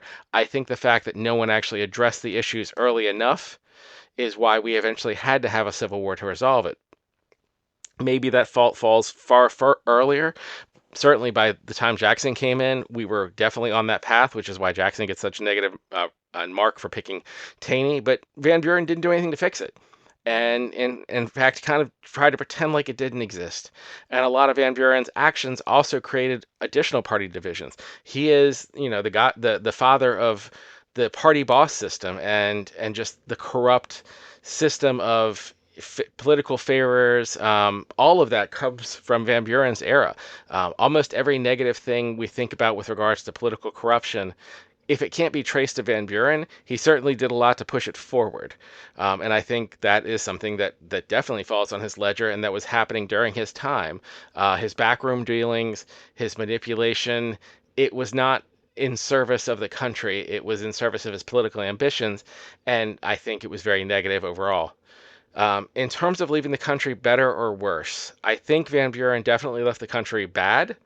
The question is, how bad did he get it, and how much worse did he leave it? I went back and forth on this because I do think Van Buren was dealt a bad hand. But then I started thinking about other presidents we've had who got dealt a bad hand. I mean, who got dealt a worse hand than George Washington? And Washington managed it. Madison got dealt not a bad hand, but there were aspects of a bad hand. He had the Capitol burnt to the ground during his presidency. So going into a second term, he had that on his ledger, and he turned it around. Van Buren didn't turn it around. Van Buren, when he left, the economy was just as bad as when he got it. The political corruption was worse. We hadn't moved forward in resolving any of our political issues. He did not do a very good job in any of these fronts. So then you're kind of going, all right, where does he compare to Jackson? And also, to be fair to Van Buren, to his credit, he did shorten the federal workday to 10 hours. I guess I'm giving him that credit for that. And he did avoid the wars. We avoided war with Great Britain. We avoided war with Texas. Things could have been worse. So I'm not going to put Van Buren down in the bottom worst of presidents. I'm going to guess he's probably going to be in the bottom third, maybe the bottom quarter. But I know we have a lot of bad presidents coming up. But comparing to who came before him, I went back and forth as to whether I was going to put Van Buren above or below Jackson. Let me explain how the rating system works a little bit more, because you might actually see some people move around slightly. The way I'm doing this is I have a spreadsheet with two sections. And I do number scores for each of the 5 criteria. And then I also do a ranking of the 5 criteria in a separate spreadsheet. So I will give a number score based, arbitrarily when I first do it. And then as I'm going back and looking at those, I will then compare all of the number scores I've given. And if I rated someone too high or too low, I'll then say, okay, I don't think that they're better than this person, so I'm going to slightly raise their score like a 0.1 or 0.2 up so that I'll have a ranking of where they were. So there may be changes, and there may have already been changes. In fact, I'm thinking the atoms might be flipping back and forth in a couple of these videos where the scores of who is above and below someone change. But for now, as I'm looking at these scores, I am putting Martin Van Buren in 8th place behind Andrew Jackson, but it's close. It's very, very close. I think I have to give Jackson credit because his actual time in the presidency, there were a lot of things, if you were an American during that time, that were positive. The economy during that time was, for the most part, a good economy. There were things he basically, I think Jackson is the one who took a very, very good system and nearly destroyed it. But the destruction didn't happen until Van Buren's presidency, even if he is largely to blame. And Van Buren could have reversed a lot of those policies and didn't, continued almost all the same policies, and quite frankly, did some of them worse. So I think because of that, I'm going to put Van Buren at 8th right now. The 9th president in the Ranking the President series is William Henry Harrison, and this is a very difficult one to put in the rubric of 5, growth, finances, international politics, war, security, and did they leave the country better or worse, because William Henry Harrison only survived a month into his presidency. We do not look at anything before the presidency or after the presidency. There's certainly a lot of arguments that could be made that William Henry Harrison would have been a very good president. A lot of the things he said in his inaugural address were very positive and were things that I think would make someone hopeful that they would have a good presidency. I think him coming in, understanding the mistakes that Jackson and Van Buren made was certainly a positive. Jackson and Van Buren absolutely left him a total mess. But he was only there for a month. And really, there's only 3 things of consequence I think I could find that I could argue. And one of them is really a stretch. But let's go through the 3 things of consequence. The first was he was actively working the entire month he was president to replace Jackson's political flaky appointments. And he was actively looking for people who were good quality people. It was one thing that his successor said about him. Tyler said when he left that was the one thing he did, and it seemed like he was very focused on that. He worked a lot of long hours. Good for him. Don't know how that would have worked out. He was only there for a month and really didn't hire anybody. I mean, he hired some people, but that's not a significant enough change. Second thing was he decided to not listen to Clay and call an emergency session of Congress. I think that's neutral. I don't necessarily like the economy was in bad shape. Clay was trying to hold the emergency session of Congress because maybe it was a power trip. Maybe he actually was like our debt is really, really bad. We have to get Congress in to do things. He said no. I don't think it was a consequential thing one way or the other. But the third thing that he did was absolutely consequential and was something that had long lasting effects, and those effects were negative. This would be a bit of a spoiler for the next president. He picked John Tyler to be his vice president, meaning John Tyler became the president, and he was a very, very bad president. We will discuss him at length when his turn comes up, but he was a bad president, and the only thing I can look at William Henry Harrison for doing is picking a successor who was very, very bad, I cannot rate him very highly. So, on the list we have, he's going to be number 9. He is going to be below Jackson and Van Buren because at least they have some positive things I can point to offset the horrible things they did. Really, the only thing William Henry Harrison did that had a lasting impact was pick someone who turned out to be a horrible president. So that's where he falls on the list. One fun fact about William Henry Harrison, because this is going to be a very short one. It is likely, based on current science and studies, that he did not die of what the flu that they thought he died of. That he actually likely died of some sort of dysentery because the White House water source was set up downstream from the Washington, D.C. sewer system. History is awkward. Moving right along to the 10th president of the United States, John Tyler. Again, let's go over the 5 criteria before we get started. First criteria is growth, finances, international politics, war and security, and to leave the country better or worse. So starting with growth, before we even get into the 5 criteria, let's give a little background. Tyler was not elected president. He was the vice president of William Henry Harrison, who had died after about a month in office. When he became president, it wasn't even clear that he was going to be serving out the term. There was a lot of debate and discussion as to whether the vice president was just supposed to be a placeholder until an election could be held, or if the vice president, because they were on the ticket with the president, was supposed to fill out the rest of the term. Tyler was on the ticket with the famous slogan, Tippy Canoe and Tyler too. They decided the vice president does serve out the term because he's on the ticket. This went back and forth, and Congress may have regretted that. In terms of growth, Tyler was very much a minimalist in terms of government. He didn't believe in a lot of the things the Whigs believed in. He ran on the Whig Party ticket mainly because he hated Andrew Jackson and Jacksonian politics. His political philosophy, as far as aligning with the Whigs, had nothing to do with what many of the mainstream Whig politicians at the time believed.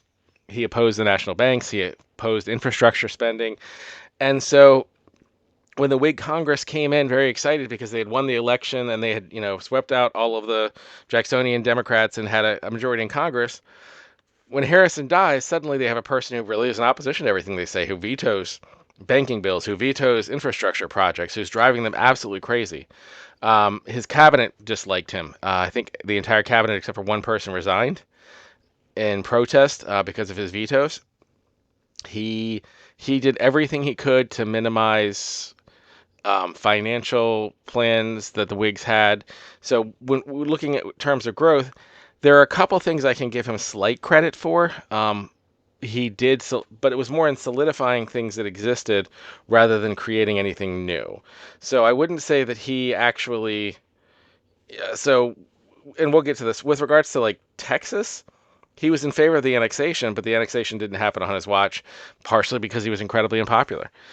With regards to the Oregon Territory and Maine, he negotiated treaties, but the treaties were really not able to be fully implemented, and there was some argument, at least with regards to Maine, he didn't get as much territory as he could have. I think the Oregon negotiation, it ended up being right around what he negotiated. So I don't want to give him no credit for that. I think when we talk about Polk later, as I was looking at this, I'm kind of, again, when we're looking at left better than found, in some ways he did, in terms of foreign policy, set some foundations that Polk could build on. He also had what they call the Tyler Doctrine with regards to Hawaii, similar to the Monroe Doctrine, making a claim on Hawaii that would come into play later.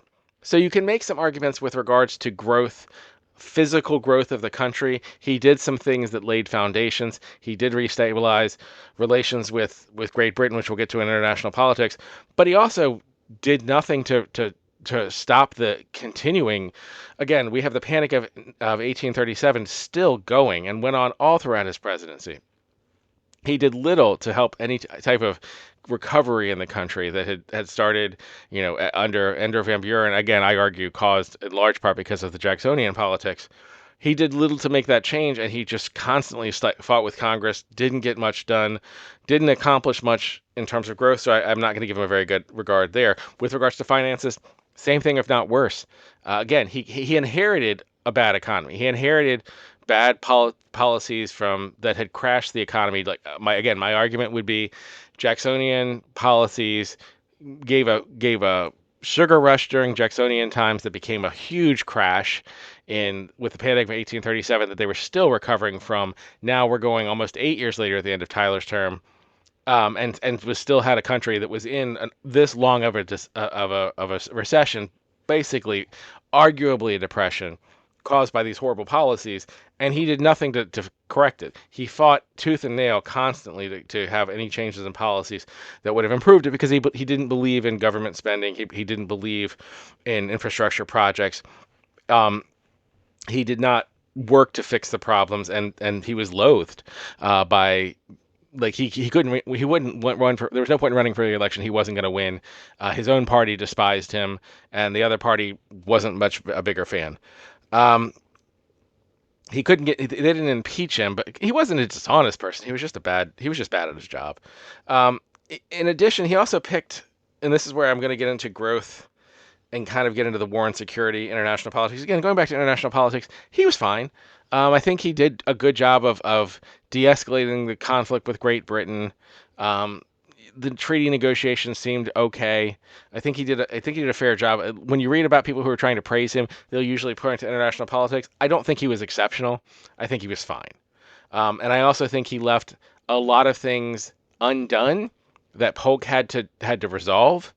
And we'll discuss that when Polk comes in.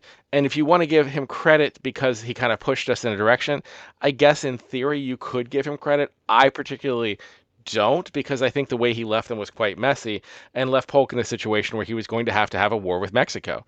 Left Polk in a situation where he was going to have that 48-50 fight argument with Great Britain. I don't think he resolved anything. I think he just kind of stirred up a little bit on the pot that Polk had to come in and clean up. That leaves us with war and security.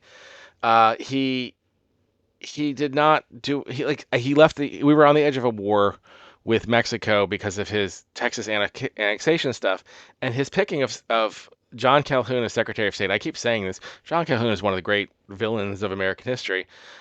He stirred up the fight with regards to it being a slave state entry. All of the things that would eventually become the American Civil War were exacerbated and antagonized during his term, and he did little to de-escalate that, left us on the brink of a war. The Fremont expedition, I have a specific dislike of the Fremont expedition because I had to do it. I was doing a deep dive on something else and just reading how just Fremont just going around the country killing Native Americans wantonly, just basically antagonizing the Spanish, just doing all of these things, kind of stirring out the pot for war that would come with the Mexican-American War. If you want to argue, and when we get to Polk, I will kind of make this argument that the Mexican-American War, because of the outcome, was to America's benefit. I could see that. But I also think we could have just negotiated that land. I think that land was able to be taken without the war. I think Polk very nearly did, and I think it was probably something that could have been done under Tyler, and he just failed to do it. So I'm not going to be able to give Tyler credit for what came later that Polk did, because he didn't do it on his term, and he kind of put it in a situation where it was going to have to be a war because you had to proceed because he had stirred the hornet's nest so much. Given all of that, when we're having the better or worse discussion, which I think is the most important conversation you have about any of these people, I think he left the country worse than he found it. I think John Tyler basically was the first president that when he left office had diminished the presidency to the point that people just kind of looked at it with disregard in some ways. He was in some ways an embarrassment. They were willing to put papers of impeachment. They blocked his. He was the first president who could not get his cabinet officials put forth. He couldn't get a Supreme Court nominee put through. He looked weak and incompetent throughout his presidency. He failed to accomplish his goals, and he left the country as bad, if not worse, than he found it in most regards. I'm going to put him at 10th as the worst president so far. He will. I don't think he'll end up being the worst president overall, but I think his presidency was an utter failure. I'm even putting him below William Henry Harrison because at least Harrison during his 1 month, the only thing Harrison did that I can say is a significant flaw is picking John Tyler to be his vice president. John Tyler basically left the country on the brink of war, still in the same financial distressful situation that they had, did little to expand infrastructure. The only things I can give him credit for are some of the negotiations he had with Great Britain with regards to the Oregon Territory and Maine, but even that was left in a dangerous position when Polk took office, and I don't want to give Tyler credit for what Polk was able to pull off. So again, that's where he's going to fall. Next up, we're going to take a look at the 11th President of the United States, James Polk. Again, the 5 criteria: growth, finances, international politics, war and security, and most importantly, did they leave the country better or worse than they found it? So let's start with something that we need to get just out there with Polk. At this point, America was running on Manifest Destiny. People voted for Manifest Destiny. Manifest Destiny, in my opinion, is something that was kind of an evil concept. I'm not a big fan of Manifest Destiny, but this isn't a conversation about whether or not Manifest Destiny was right or wrong. In the same way that when we discussed some of the founding fathers like Washington and Jefferson, we acknowledged the fact that they were slaveholders and that they were often very hypocritical in their views because of these things. And I think we're trying to, as we do these, the reason we're going in order and the reason we're having the conversation about better or worse is we're looking at people in context of their time and in context of what was expected, what the country wanted, and whether or not what they did was good for the country as a whole, not necessarily the world or the people that they did things to. So I think when we're talking about Polk, understand that when I'm talking about him in positive ways, I understand that framework. That being said, and that being the rubric and framework, Polk is one of the most underrated presidents in history. He was a single-term president by choice. He ran on being a single-term president, and part of why he won, and the part of why I think he was able to get the nomination, was he was running for to be a single-term president in a time when there were incredibly ambitious people on all sides seeking the presidency. One of the things that he was given, a piece of advice he was given, was to not select anyone for the cabinet who had personal presidential ambitions, and the only person he did select that did have personal presidential ambitions was James Buchanan, who was the one he kind of struggled with the most during his presidency. Although I think Buchanan in that role did a very good job. We'll be talking about Buchanan later. It will not be favorable. But looking at Polk from that point of view, Polk navigated politics incredibly well for his time, much better than anyone before or after him for some time. So let's look at growth. Polk for growth, you have to put him right up there with Jefferson. Tyler kind of left a mess. So when I just did Tyler, and now I'm coming back to it, and I remember when I was doing Tyler going, all right, how much of this do I give credit for Tyler for setting up or for Polk for knocking down? And the more I'm looking at it going, no, Tyler set up a bunch of messes. And then Polk really, really strategically navigated those messes incredibly well. 54-40 fight, again, if I get the number wrong, I'll put it on the screen as I did for Polk last time, on the Oregon border could have been a war with Great Britain. All of the Oregon negotiations could have gone very badly, and the country was itching for war at this point on many, many levels. We did have a war during Polk's term, and we'll get to that in a second. But Polk was elected because of a desire to fight, a desire for the country to expand west, a desire of the country. Again, Manifest Destiny was something that was a belief. It was something that, if all the negatives about the economy that was going on, all the things that have been going wrong, the one thing people seem to be clinging to was, Manifest Destiny. We're going to go westward expansion. We have a God-given right to take the rest of this country all the way to the Pacific, and this is our land, and we're going to expand. Constrained somewhat by the Monroe Doctrine, we weren't going to be colonial powers outside of our sphere, but we were willing to expand our sphere. And Tyler took that, declaring control over the Hawaiian Islands. Polk did embrace Manifest Destiny, but he did it very strategically. So he did manage to negotiate the Oregon Territory, which was a huge chunk of land. Yes, we had people there, but this made clear where the lines were. It did so without having a war. That was a very impressive negotiation. The Mexican American War is much messier, but I think if you take a step back and look at what he inherited and the way that he tried to proceed and what actually happened, it's actually also very impressive. In addition to how the war was executed, how quickly it was won. I did a little bit of deep dive in Mexican history for another video I did about how so much of Mexico ended up in America. And what Polk was walking into at the time was a Mexican government that was completely dysfunctional. Polk actually tried to negotiate rather than have a war to take the land. He wanted California and he wanted Nevada.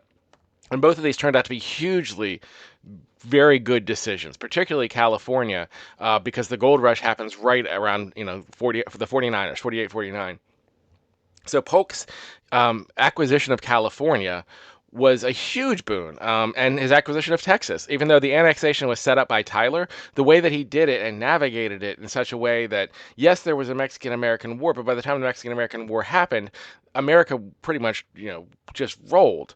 Um, Setting all that up, being prepared, having a plan, and the way it was executed, very impressive. Those are the two largest economic states, I believe. Maybe New York might be above. I think it is Mexico. I think it's California and Texas in the country. Those both come in during Polk's term, as far as the land. We'll go to statehood later, but those are both acquired under Polk. You can give Tyler some credit for the annexation of Texas because he did set that up, but I think that was coming either way, and Polk was able to navigate it in such a way that we not only annexed Texas, we set the precedent, and then when the war happened, it was a Mexico was destroyed. It was we were able to like march on Mexico City, completely alienate the country there, take this land, which at that time was occupied primarily by native peoples rather than the Mexicans, and the native peoples. Still at this time were having the same problems they had, which is every time they encountered Europeans at any volume, they had outbreaks of disease.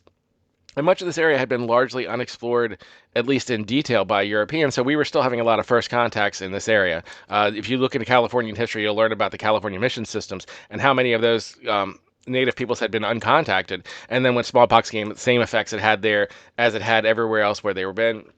When 80 to 90% of your people die of disease, there's not really much you can do to stand up for them. And I don't think he had a choice but to proceed to war because of what Tyler had done with the Fremont expedition. Really, going at the Mexicans, completely ignoring rights. The way the annexation of Texas went, completely ignoring the Mexicans. And I think again, he did send someone down to try to negotiate. They were not able to negotiate it primarily because the president of Mexico was deposed. I think he was deposed. I know he was unable to negotiate. I believe he actually wanted to do the deal, knowing that they really couldn't stop the war because everything, the failures of Santa Anna and all the other stuff, and he was not able to make a deal. So he wasn't able to make a deal. He had a war. It was a brief war. It was a successful war. Morally, you can question all these things. Again, we're going to start from the premise that, yes, if manifest destiny is evil and all this expansion was evil and all this colonial expansion was evil, 100%. I'm not saying Polk was a good person. I'm evaluating him as a president, and I'm evaluating the effectiveness of his presidency in making America a stronger country in terms of growth, finances, international politics, war and security, and did he leave the country better or worse? In terms of finances, Polk came in with that long panic of 1837 still continuing on. I mean, the recession and the economic strain was still there. You can say he got lucky with the California gold rush really breaking the depression, and you might be accurate, but the acquisition of California came on his watch. Sometimes presidents are given credit for things that happened that were not something that were conscious decisions, but you're still going to say that was a very successful presidency. Again, I'm not evaluating the person, I'm evaluating the presidency. If I was evaluating the person, the atoms would be much higher than they are, and people like Jefferson would be much lower. I'm not doing that. The intent of this is to evaluate the presidency. So in terms of growth, he's right up there with Jefferson. In terms of finances, you got to give him positive marks. He turned around what had been a Great Depression and really set up the foundation for economic expansion. He was not big into spending projects, as was kind of the infrastructure thing. He did resist infrastructure bills. So I'm not going to put him very high as far as finances. He'll probably be middle of the pack there, but he was successful there. In terms of international politics, there was a Mexican-American War, but it was a blowout. The Americans won that war handily, probably almost too handily. Maybe made them cocky eventually for when the Civil War came about how wars actually went, and then when the actual war came, they had a different understanding. And then the negotiations with The British, in terms of settling where the lands were, I think that was just a very impressive navigation. I'm not going to say he's one of the great international policy people of all time, but he's definitely probably above average. And in terms of leaving the country better or worse, I'm not. There are some things that he did not fix, and so I'm not going to say he's up there with like a Washington or anybody who really left the country in great shape. The slavery issue was not only still not resolved, but now had additional complexities because you had all this new land in the South um, that was going to be slave or free. I think eventually those things were worked out with California, um, kind of being the free state, and but that still left messiness. And then he also pricked a Supreme Court pick who went along with Taney on Dred Scott. So I think those things have to be taken into the calculus. He was a Jeffersonian. He continued, I'm sorry, not a Jeffersonian, he was a Jacksonian. So he continued on a lot of the ideas of Andrew Jackson that I think were setting the foundation for what eventually would be the Civil War. But on the whole, I think Polk's brief presidency was a very good presidency. Given the 11 people have, I would say it's an exceptional presidency. I'm going to put him at number 3. So just below Jefferson. So you have Washington, Jefferson, and then Polk, and he's just above Monroe. I could see that changing as we do further evaluations, as I discussed in earlier videos. I'm doing this all on a spreadsheet. I'm giving everyone scores on these 5 criteria, and then I'm also using those scores as kind of a rating system as to where they rank among other presidents. So if you see some changing in the chart, that's why. I am going by the scoring, and when I do the evaluations, I'm also doing comparisons. So when I'm saying, let's say I gave him an 8 for growth, I'll then look at the other presidents, go, okay, really, was he above or below this person? And then I'll kind of adjust the scores to put above or below to have that criteria. But I think Polk is a very underrated president. I think it was a very good presidency. So I'm going to leave James Polk at number 3. Next up, we're going to do the 12th President of the United States, Zachary Taylor. Again, 5 criteria are growth, finances, international politics, war and security, and most importantly, did they leave the country better or worse than when they found it? Dealing with the first elephant in the room was Zachary Taylor. He died 16 months into office, so he didn't even fulfill a full term, little over a quarter of a term. But I think he came in at a time that was a lot of things going on. I think his year in office had a lot that happened. So I think we can have a more full discussion of his presidency than we did with William Henry Harrison. We're really just talking about a month where he was in office, really only 3 decisions in total that he had that were of any real significance. A lot of things were decided under Taylor, and Taylor did a lot during his time. Talking about growth, when he comes in, he has to make a lot of decisions almost immediately because Polk has left office shortly after the end of the Mexican-American War with this huge amount of territory that we have to decide what are we going to do with this territory. And I think a lot of the election going in was the discussion of what are we going to do with this territory. There was a lot of discussion of the slavery issue. In fact, I believe this was in Martin Buren ran an entire Free Soil Party discussing that we should be making this land free, and this is an opportunity for us to finally end slavery. Taylor was a slave owner, and I think he had a lot of support coming from places that he wouldn't have gotten support from before, running as a Whig. Jacksonians generally were the Democrats, the Jacksonian Democrats, because he was a slave owner. And I think slave owners thought that he'd be more sympathetic to their cause, even though he was a Whig. And I think he kind of got to navigate the middle ground there, where he got support in the North because he was a Whig, or at least on the Northeast. But he also was seen by the Southerners as someone that they could live with because he was a slave owner and he thought to be sympathetic. He was the last slave owner to be president. He was not as sympathetic as the Southerners thought he would be. He came in, and I think the way I would describe Taylor from what I've read about him is he just wanted things to be calm. He wanted to bring the temperature down on all of these issues while also making clear that if there was going to be threats to secession, if there were going to be threats to destabilization, he wasn't going to take that. He was a military man. He wanted stability, kind of like Washington in that way. Again, we're not saying Zachary Taylor was George Washington. Trust me, we're not going to end up there. But I think the military mindset of someone who's like, I want things to be calm and stable, and if they're not, I will use force. And I think that was how Taylor approached a lot of things. So in terms of growth, when Texas was threatening to send militia in to occupy areas so they could take additional claim to areas of New Mexico, Taylor said, I will send federal troops and I will regulate. I will take care of this. You want to fight, we can have that fight. And I think his being a military person and that threat being viable helped stabilize that. I think in a lot of the secession talks, when the Southerners were making threats of leaving the Union or over the free states, when they were getting upset and demanding that slavery exists in the new territories, he made clear he's not going to cater to threats. He said, if somebody puts on my desk something saying that there's no slavery in the new territories, I will sign it. And I think is his way of saying, we're not having this fight. We're not going to have these arguments. I'm not going to cater to this. And I think there's a curious counter question: if he had stayed in office, if things could have been worked out in a way that either, possibly in a negative way, where we're kicking the can down the line and we don't have the Civil War happen in in the next 10 to 15 years, or if something could have been worked out where it would have been slowly phased out, and over time something can work out. Again, he's a slave owner. He's not opposed to slavery. He doesn't have a moral qualm with it. But I think everyone was surprised at his approach, that he was willing to say, we need to figure out a solution so we can all work together. We're not going to separate. And I think that was a positive, but I'm not going to give him much credit for growth because, again, 16 months, and it wasn't like it was a growth thing. It was more of a stabilization thing. In terms of finances, he disappointed the Whigs. The Whigs were a party that was running on bringing back the national banking system and getting rid of the independent treasury, to have a national bank, and also to have protective tariffs put in place to protect northern industry.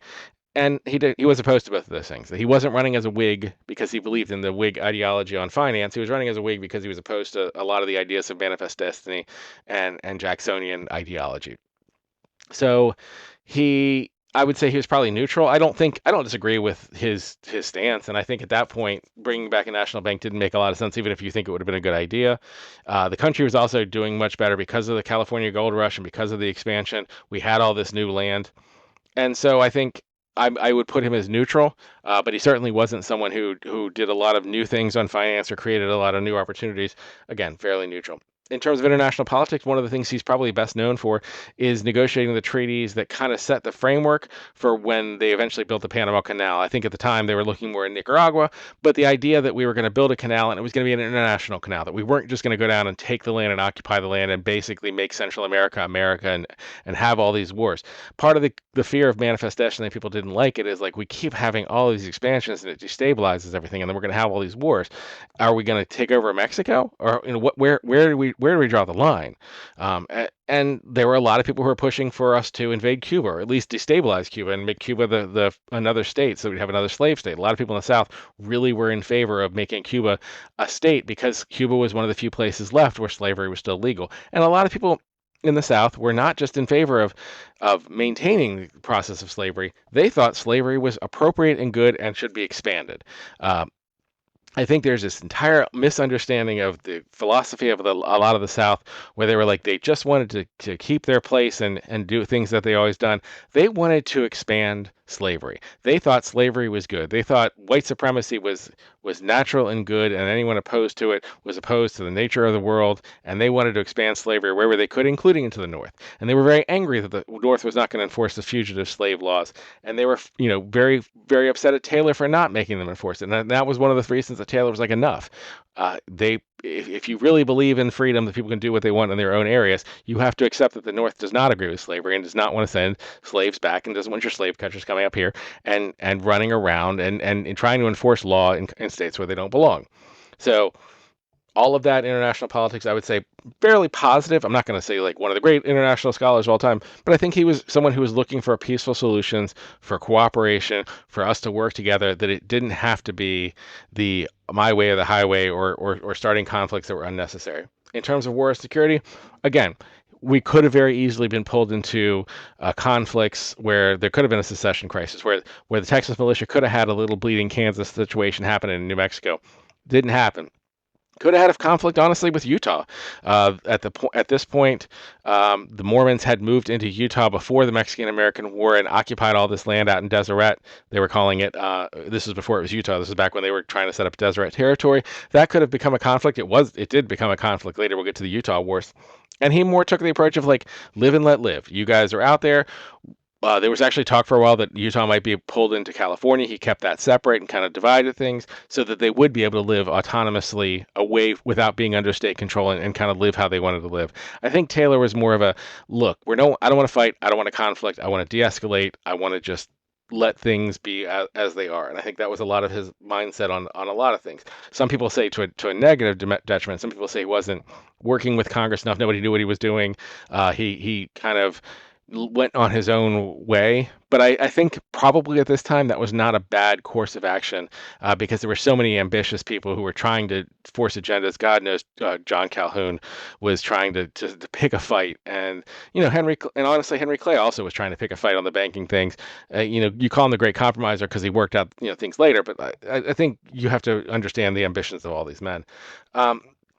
And the compromise of 1850, even though it didn't happen on his watch, I think it was kind of because of the way he was pushing things that it did eventually happen. So in terms of better or worse, 16 months isn't enough time.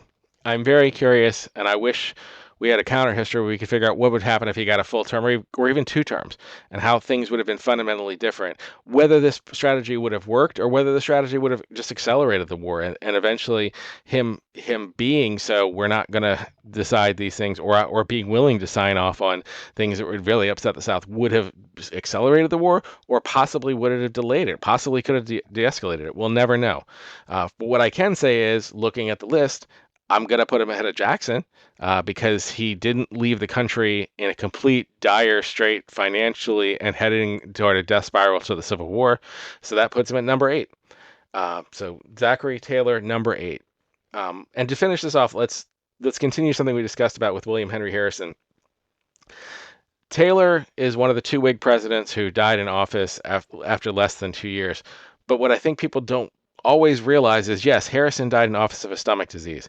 Polk actually died just after leaving office of a stomach disease. And then Taylor dies in office of a stomach disease. It means 3 out of the 4 presidents in that cycle get sick from a stomach disease and die either in office or shortly after leaving office. Tyler was famously not in Washington that much and hated being in Washington, was in and out a lot. Again, the Washington sewer system was upstream from the White House water supply until this time. I believe it was Millard Fillmore was the first president where they moved the White House water either to I don't remember if they moved the White House water so it was no longer downstream from the Washington sewage system. History is quite awkward. At number 13, we're going to have Millard Fillmore. Again, let's look at the criteria: growth, finances, international politics, war and security, and the most important criteria: did they leave the country better or worse than they found it? Fillmore came in after Taylor's death and got rid of the entire cabinet. He wanted to have a fresh start. And when I talked about the compromise of 1850 not really being on Taylor's ledger, but being something that he kind of pushed toward, or at least was guiding in a direction, I hope that I was clear, and maybe I wasn't in that video, that I'm not giving a responsibility because I don't think the compromise of 1850 would have looked anything like it actually did had Taylor remained president. Taylor had made clear he wanted to sign, or was willing to sign at least, the Wilmot Proviso, which would have made slavery illegal in the federal territories. He didn't believe in the expansion of territory to the new states, even though he himself was a slave owner. He did not believe in the expansion of it. He understood that this was all going to push towards something that needed to be resolved. And I think he was intent on having an actual resolution of this issue. And I think there would have had been some compromise met, but I don't think it would have been along the same lines. I don't think he would have agreed to what the kind of baseline that created the ability to have the Kansas-Nebraska Act later that was really just set everything on fire.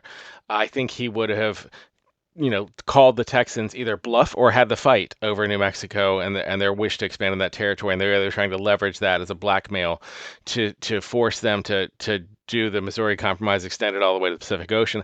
I think he would have just said, slavery exists in the South. I'm a slave owner. I get it. But no, you don't get to have the whole country be slave. We're not doing that. Part of the states' rights is also the states' rights to not have to follow the rules of slavery. Part of the states' rights is also not having to follow and engage in the Fugitive Slave Act if they don't. I think he was an actual states' rights person. I don't think he was a person who was a slavery at all cost person, which is what the South really was and what the Confederacy was really about. And we'll get there when we get there. Fillmore was not that person. Fillmore was very weak and easily Fillmore didn't make any decisions. He kicked everything down the line. He was willing to make unreasonable compromises, not thinking about any long-term plans, and he just did a horrible job, quite frankly. In terms of growth, yes, technically, I think California came under his watch, and with the Missouri Compromise, you can make some argument, but like nothing that he did grew the country in any significant way, and everything he did kind of left the country in a more dangerous and precarious situation, even down to the appointment of Brigham Young in Utah, basically allowing that area to become an ethno-state, which I think when like I believe the Utah war was only like like 4 years right after he left the presidency. We have a war with Utah because we allowed an ethno-state without establishing any federal control or what the ground rules are. I don't think Taylor would have done that. I don't think Taylor would. I think Taylor understood not as much as a full federalist, but understood the federal government has to be in charge. Decisions have to be made. We can't just push things down the line. Yes, he would like Congress to make the decision, but he was kind of pushing Congress to make the decision. He was not going to accept a compromise that didn't address the issues directly, even if it made somebody mad. He wanted clear lines drawn. He wanted this to be the opportunity where we made those decisions, whereas Fillmore just pushed everything down the line, made it worse. And I think maybe if Taylor had been able to do this, maybe the Civil War starts now. People will argue, well, if Taylor had stayed on and Fillmore hadn't made the compromises that he made, maybe the Civil War happens now. I kind of tend to look at this as this was a transition point potentially. Calhoun had just died. I think he died in March of 1850. Clay was sick and would die 2 years later in 52. Even though he's given credit as being the great compromiser who came up with this agreement, the old guard was dying. We were ready to transition to a new group of people. In fact, Franklin Pierce coming in was a young president. This was a time where there was an opportunity to transition. After the passage of the Compromise of 1850 and the next round of elections, in the South, a lot of Unionists won in the way they were describing Unionists as people who wanted to stay in the Union because there was a push for secessionism. I think had the Compromise of 1850 been less agreeable but more final, something to the effect of, yes, we're going to agree that these new states are not going to be slave states, but we'll put something in writing where the southern states right to keep slaves will be enshrined. Maybe even I don't think it would have Constitutional Amendment, but something like that to that effect. I think that's what Taylor would have negotiated. Not necessarily a good thing that extends slavery, but perhaps that the Civil War could have been avoided or delayed. We'll never know. What we do know is Fillmore didn't do any of those things. Fillmore basically agreed to a compromise that was, and the Congress also agreed to a compromise that forced the North to accept Fugitive Slave Act provisions, forced them to accept slave catchers coming into their territory, something that basically made it impossible for Fillmore to run for re-election, while also making the South upset because they had all these ambitions and dreams about their version of manifest destiny, including expanding slavery all the way out west, including basically taking over Cuba. He didn't take care of any of those things. In terms of finances, I'm going to put him fairly neutral. He did invest in infrastructure, but not very much, and he was only there for 2 years. And his Congress just kind of walked all over him, which we'll get to, I guess, when we get to other things. International politics, this was okay, I guess. Apparently, he convinced the French to not take over Hawaii, and he made some overtures to opening up Japan to trade, which are all whatever. They're fine. None of those are major significant changes that I would say were on his watch that he gets major credit for. So I'm going to put him at neutral to not particularly bad. War and security, he made everything worse. The country was less secure because of this compromise. The country was now really on a rocket sled towards civil war. He did not resolve the problem. He set the groundwork that would create bleeding Kansas and all the other problems we're going to have going over and discussing with the future presidents. And he did that by just being weak and unable to make decisions and afraid to make anything final. Very pathetic presidency in that regard. And I think he absolutely left the country worse than he found it as a result. So I'm going to put Millard Fillmore at, let's see, 11th. I'm going to put him above Henry Harrison and Tyler because I do think that they were worse. I'm actually going to put him behind Jackson and Van Buren because although Jackson and Van Buren started this train, I would argue, and they were going to be ranked very low as a whole, I think, because I think that the path that led us down towards civil war started with Jackson. A lot of the ideas that Jackson put in place that led to the collapsed economy that Van Buren inherited, all of that starts there. But Fillmore could have turned the train or did nothing to turn the train, and also did nothing positive in other regards. There are things you can give Jackson credit for and Van Buren credit for. There are very few things. As I was going through the list, I'm like, what did Fillmore accomplish? I don't think he accomplished anything of significance, but he did set the framework for the complete collapse of the United States, going towards civil war. When he had been handed something with regards to, again, Polk handed a stabilizing country to Taylor.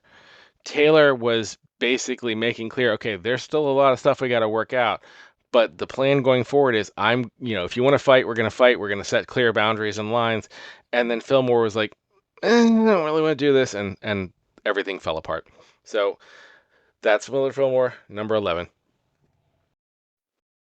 Now we're going to take a look at the 14th President of the United States, Franklin Pierce. Again, the 5 criteria are growth, finances, international politics, war and security, and the most important one, did they leave the country better or worse? First, I want to start off by saying I do not buy into the argument that Pierce's presidency struggled so much because of the tragedy that it began. Pierce and his wife were involved in a train derailment that ended up killing their son. His wife was in mourning for, I think, almost a year.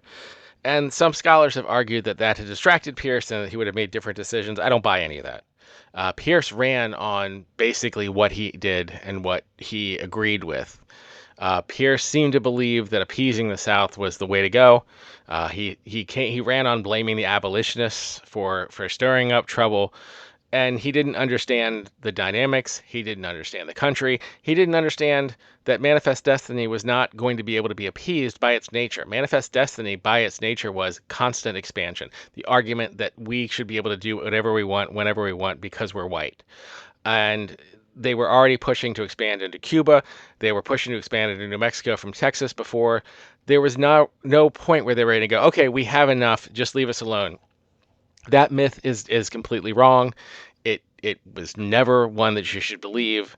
The states' rights arguments are just frankly false. If there was a states' rights argument, you wouldn't need the Fugitive Slave Act. And what happened during this time period with Bleeding Kansas, where the slave owners sent huge numbers of people in to occupy this land aggressively and violently. And don't get me wrong, there's violence on both sides. John Brown certainly got to start in Bleeding Kansas.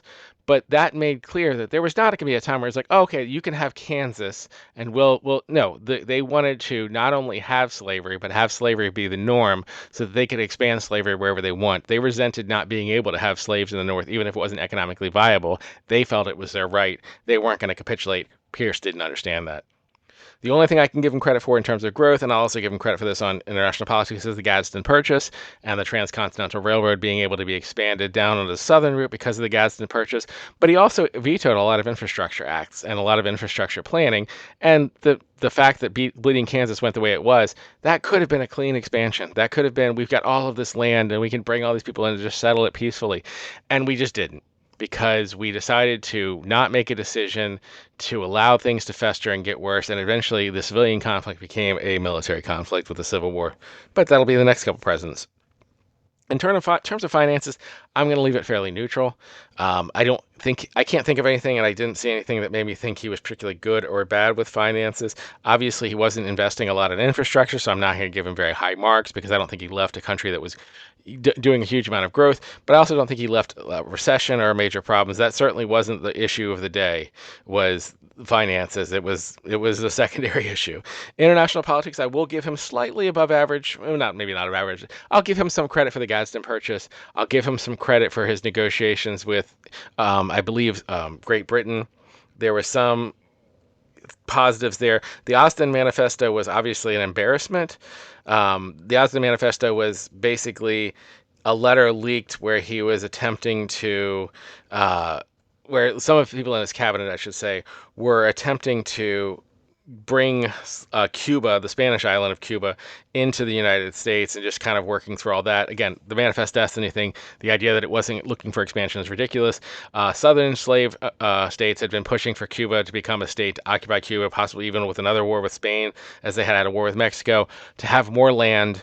Because again, there was never going to be a shortage of a lust for land. The Manifest Destiny was never going to be sated, and that was part of the problem with Pierce, is he never understood that.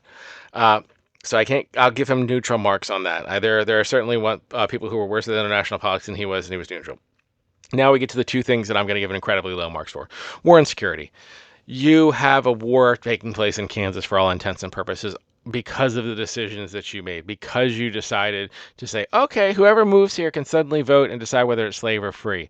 That was just an incredibly stupid decision. And it was following another dumb decision in the compromise of 1850, or the acquiescence of 1850, I almost want to call it, but where it was kind of making it clear it was a free for all and it was going to be a might makes right situation. But that didn't have to happen. It could have been keep the Missouri Compromise, let Kansas is above the line, therefore, and then below the line. Although again, it never should have had a discussion anyway. Taylor was probably right, and maybe we end up having a civil war earlier if we go with Taylor and we make New Mexico and California into free states, but it shouldn't have been a left to a state's decision, particularly a left to a state's decision when it's not actually left to a state, it's left to whoever moves into the state. Bleeding Kansas is ridiculously bad. And because of that, I don't think there's any debate or discussion that Franklin Pierce left the country significantly worse than he found it. His aggressive enforcement of the Fugitive Slave Act, as if he could appease the Southerners, his bleeding Kansas advocacy that we'll just have a vote, whoever's living there, not understanding that, there's no wall around Kansas. People are just going to move in and vote quickly. The leak about the Cuban letter, making it clear to Northerners that he was never going to support them. He destroyed his party, which was impressive. The Democratic Party fractured deeply over that, so badly that no one who was a Democrat could run for president. That's part of why Buchanan ran, because he wasn't in the country when Bleeding Kansas happened. Just awful, awful presidency. So, taking all that consideration, where does it fall? I went back and forth on this, and I may change my mind. I'm going to put him 13th, just above John Tyler, and I'm really on the fence about that. The only thing I can say to Pierce's credit is the Gadsden Purchase was good, and I do want to say that Pierce was handed such a bad hand, whereas Tyler really was handed something that he could have done something with. He could have had a good presidency and didn't. I think there is a fair argument that you can make that no matter what Pierce did, he wasn't going to have a good presidency.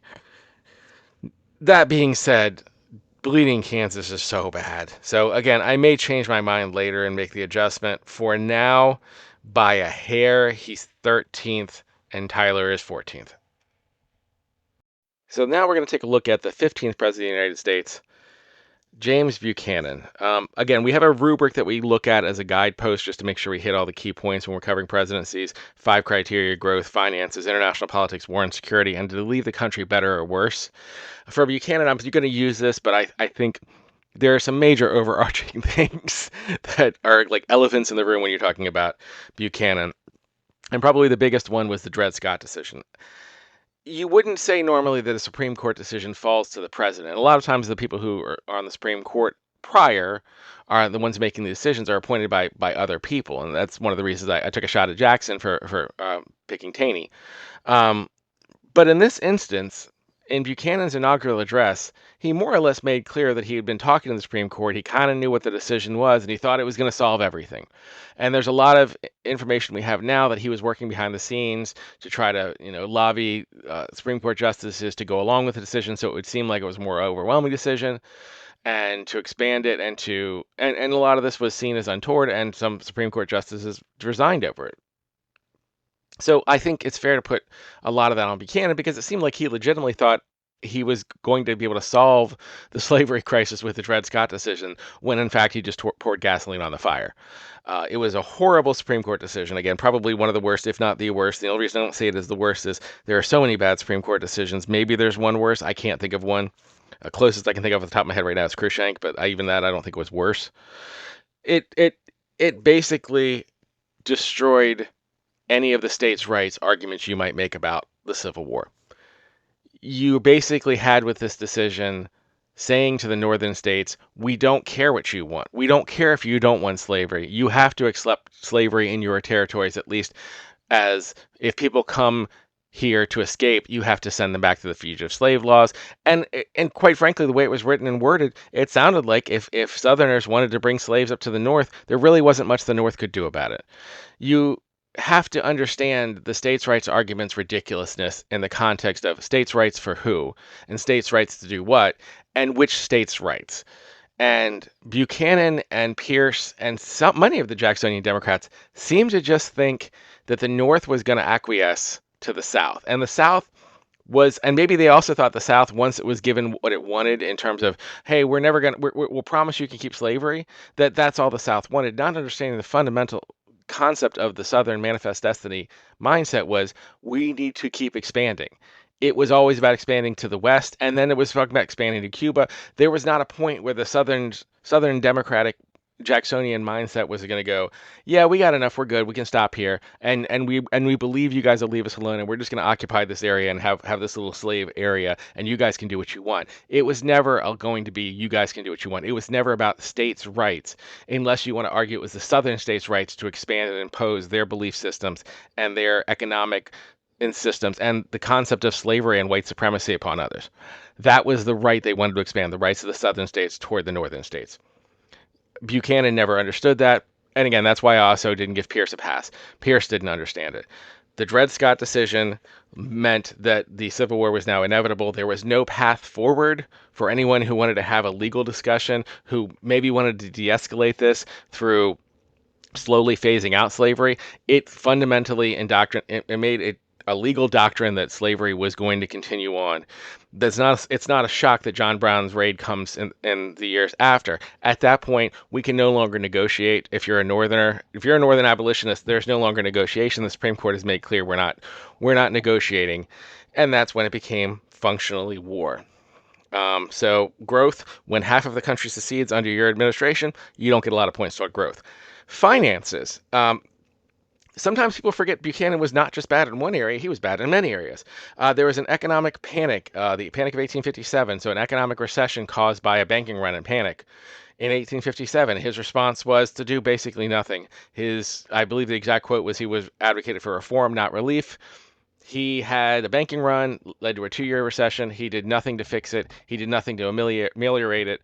He just did nothing. And believed that was the right course of action. Do nothing on economics seems to be a recurring theme for Jacksonians, and it will be something we see again with other administrations later. Again, he gets very low marks on finances. International politics, I mean, he didn't get involved in the Second Opium War, I guess, is something you can say to his benefit. He was a better Secretary of State than he was as a president. But in looking at the international matters, I don't know if it was because there was so much going on domestically that international politics just wasn't really something focused on. I'm not going to say he was bad at the international politics of the day. I didn't see anything that made me go gasp, but it also might just be I was looking at comparing it to the other five. So I'm going to give him a fairly neutral rating on international politics. War and security. Before we even get to the Civil War, let's put aside the fact that half of the country seceded from the Union during his administration and that he left the office on the precipice of the Civil War. Let's put that to the side. Even if we didn't have that giving him an incredibly low score for war and security, on his watch, he sent federal troops to Utah to remove Brigham Young. You can argue whether that was necessary, justified, all sorts of other things. He sent federal troops and got into an more or less open war with the state of Utah during his presidency.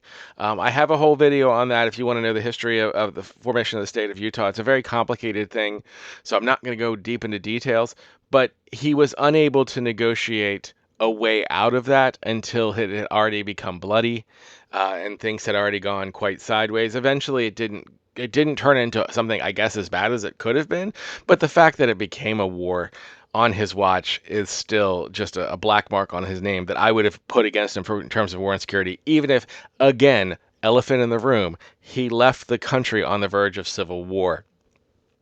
Better or worse? Again, putting aside the elephant in the room that would already put him at the very bottom of leaving it better or worse, because it's very hard to leave a country worse than on the verge of civil war. He also had an incredibly corrupt administration full of bribery, just so many scandals that came up during his administration. Again, and that's all putting aside the fact that he left the country on the brink of civil war. There is a reason many people call James Buchanan the worst president of the United States. I think when we read most historian lists, he's either at the bottom or near the bottom. It is very fair to put him there. He did a horrible job with his presidency in nearly every aspect, and I am going to obviously put him currently 15th and expect him to remain at the bottom slot for some time to come. So now we're going to take a look at the 16th president of the United States, Abraham Lincoln. Again, the rubric we try to follow is 5 criteria of growth, finances, international politics, war and security, and the most important, did they leave the country better or worse? I'm going to try to go in order, although the better or worse, I think, is the key to Lincoln. But let's start with growth. And we're not just going to do the cop-out in terms of discussing growth of he came into a country where half of the country has seceded, and he left a country that was united.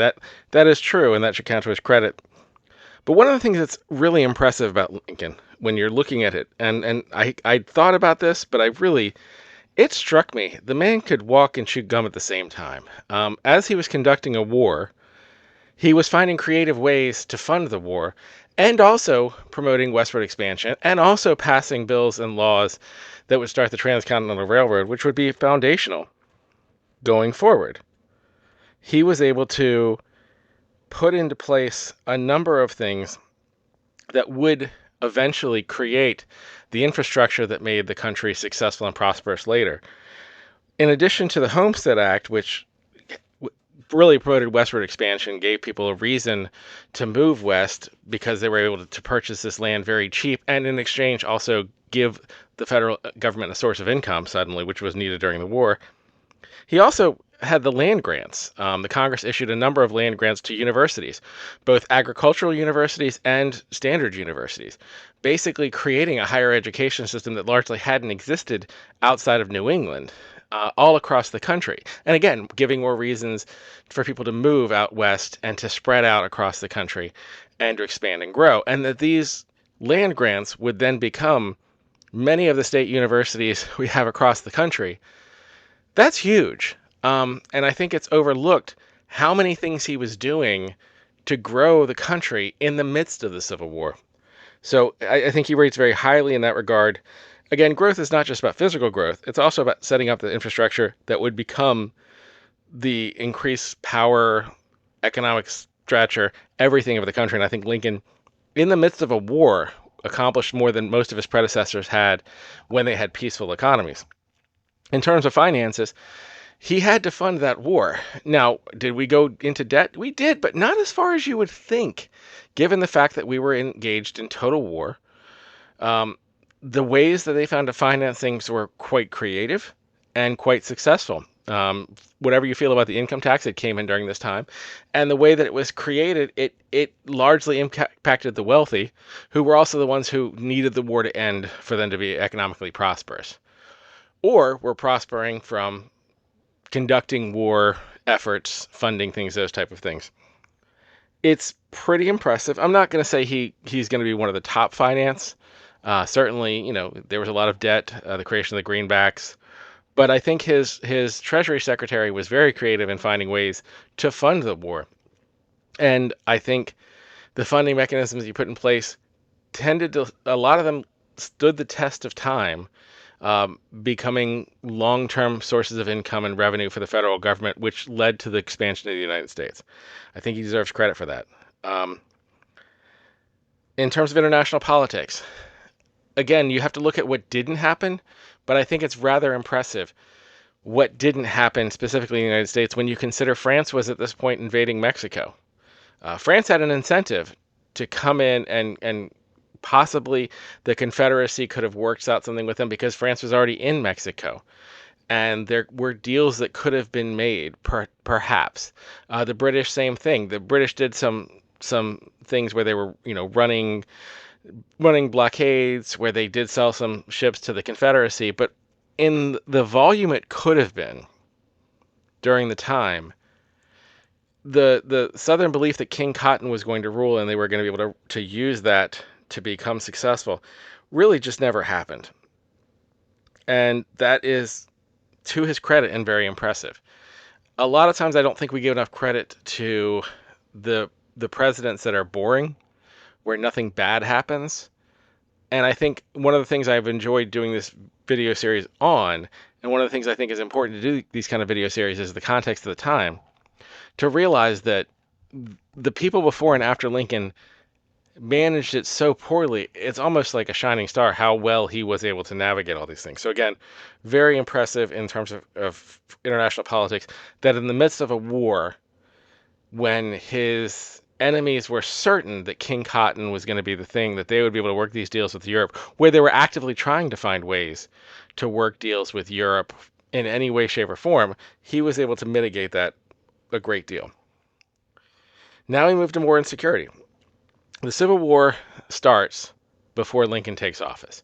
The southern states have already seceded before Lincoln takes office. Yes, the first shots of Fort Sumter were shortly after he took office, but all of that falls on his predecessors, largely on Buchanan and Pierce and Fillmore, who, in trying to placate the South, basically emboldened the South.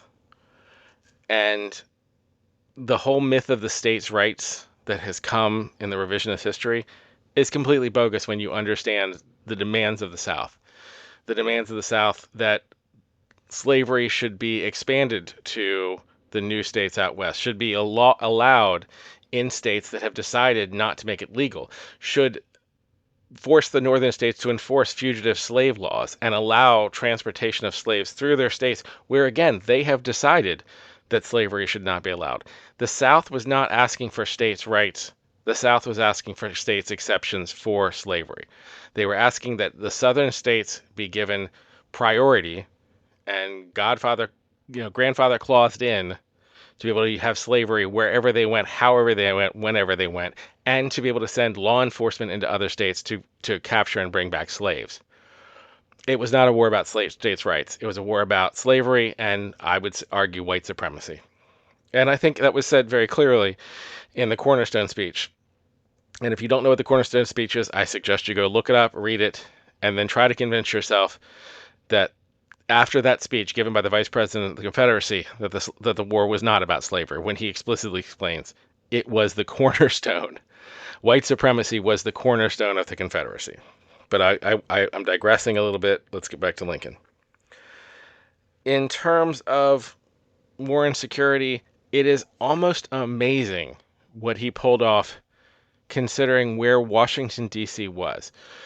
When Lincoln took office, he had to get on a train going through Maryland where there was assassination attempts because Maryland was a slave state. The border states not seceding was not something that was known. That was not something that people were sure of. D.C. was surrounded on all sides by slave states, and Maryland was actively rioting. The suspension of habeas corpus, which people look back on and critically of Lincoln, has to be seen in the context of the capital was surrounded on all sides by people who were not only either sympathetic to the Confederacy in terms of Maryland or actively participating in the Confederacy in terms of Virginia. Lincoln was able to convince the border states to hold, to go along. And then eventually, and again, the border states were where many of the battles were taking place. You were asking slaveholding states to accept the battle, their land was going to become battlefields and support the Union. Incredibly impressive that he pulled it off. Lincoln's forming his cabinet full of people who were his rivals. I was thinking of this in contrast to Jackson, who the first 2 years of Jackson's presidency we talked about was him trying to get his cabinet to not fight over one of the cabinet members' wives. Lincoln is basically saying, look, I know we fought a hard-fought battle to see who would be the nominee, but I know you're smart. I know you're good. I'm basically picking you, and I'm empowering you to do the job well because we need to put any of our personal petty squabbles aside for the good of the Union. And Lincoln was constantly, actively going out of his way to tell everyone he was focused on the Union, even as someone who was an abolitionist, who didn't believe in slavery. He was just going out there and saying, I will do whatever need be done. His inaugural address is basically saying, look, if you guys want to keep slavery, I promise you guys can keep slavery. He was willing to make any concession to his own personal beliefs to keep the Union in place. But at the same time, he constantly applied pressure to move what was possible forward. And as he was able to successfully grow in power, as the plans they put in place, like as I discussed earlier, with regards to how they funded the war, and being able to keep the Europeans out of the war, and being able to just make sure that the war was won. There's a lot of arguments over his generals and whether they did a good job or not, McClellan and all that. The fact that he held everyone together was not a foregone conclusion. In fact, that was the South was betting that the North would tire of the war and just let them go. And there was an entire world where they would have just let him go. I think Buchanan was all for just letting them go for all intents and purposes. I think the Pierce and Fillmore approach was basically, let's just give the South what they want so we don't have a fight. And Lincoln didn't do that. And he convinced everyone to go along with him when he had a lot of rivals who actively were not in favor of his decision making. It's incredibly impressive. So, taking all that into consideration, we're going to go to the better or worse scale. Obviously, the country was left far better than when he found it, if only because the country was in such a mess when he found it. And there's an entire game of what if you can play with regards to what would have happened if he hadn't been assassinated just a few days after the signing of the treaty at Antietam, and how he would have approached Reconstruction. We know with his work on the 13th Amendment, the direction that he was going. But this is why, and this is the flaw that has to be dealt with regards to Lincoln. He picked Andrew Johnson. Now, you can argue that he felt he had to because he was worried that McClellan might actually win. I don't think, based on the results of how it came out, I think he won 55%. It was about landslide in presidential terms. I don't necessarily buy that. And then you also have to have the question of his management of McClellan, and that McClellan was then running for president on a platform of ending the war. There were times where Lincoln's decision-making in terms of people wasn't always stellar. Now, it was so much better than the people who came before or after him, so I want to be clear about that. But I do think you have to consider Andrew Johnson vice president, and that with Lincoln's assassination, Andrew Johnson becoming president, as a major mistake. And because of that, I am going to put him second behind George Washington rather than first. I don't think it's particularly close with anyone after him. I think there's a clear Washington and Lincoln well above everyone else, well above Jefferson. But I do think I have to put Lincoln second because of Andrew Johnson, and I'll get to that when we get to Andrew Johnson in the next video. Now we're going to take a look at the 17th President of the United States, Andrew Johnson. Andrew Johnson, of course, becoming president when Lincoln was assassinated, as he was Lincoln's vice president. But he was not Lincoln's first vice president. He was not vice president during Lincoln's first term. Lincoln's first vice president was Hannibal Hamlin. And Lincoln, I believe, thought when he was running for re-election against McClellan that in order for him to win, he had to show that he was going to be more conciliatory. McClellan was a former general who had run on a campaign that he could quickly end the war, that he was willing to make compromises with the South most likely to end things, and that was kind of his campaign.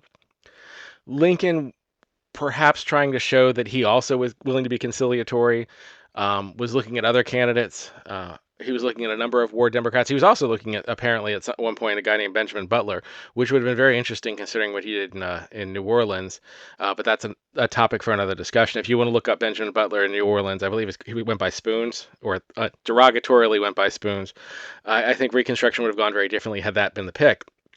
But he did not. He went with a war Democrat, Andrew Johnson. Andrew Johnson, I believe, was a senator from Tennessee, who was one of the few senators who did not leave Congress to go join the Confederacy. But Andrew Johnson was not a great person in many ways, which we'll kind of get into. He had an alcohol problem. Reportedly, during the inauguration for vice presidency, he was drunk and gave a long, incoherent speech. At least that's what many reports say. It's hard to tell if that's 100% true because many reports of Johnson after the fact were very negative for reasons that we'll get into. Let's start with growth. So let's do the positives first, then we'll do the rest. Under his watch, they did acquire Alaska. It was called Seward's Folly, but it was definitely not Seward's Folly. It's a huge state, many valuable natural resources, not a lot of downside to its acquisition. So that's a physical growth, large amount of land. Now let's talk about the rest. Andrew Johnson likely killed any hope of Reconstruction being successful. Maybe it could have been salvaged later on by some later decisions we'll get to. But coming in, there was a lot of hope for Reconstruction. There was a lot of understanding that the South had been very, very defeated and would have to accept terms and conditions put upon it. We had a Congress willing to pass amendments, not just laws, but constitutional amendments to give rights to the freedmen and to pass laws to protect the freedmen. There were laws in place around treason. And in fact, the Constitution itself made clear that those who were treasonous against the United States would lose their rights. And so voting in the South very likely could have been and should have been something that was controlled for a long period of time that would theoretically have been earned back by former Confederates. Johnson's first amnesty toward the Confederates is arguably understandable. It was a general amnesty for the common soldier and the common person. It did not include officers for the most part. It did not include the planter class.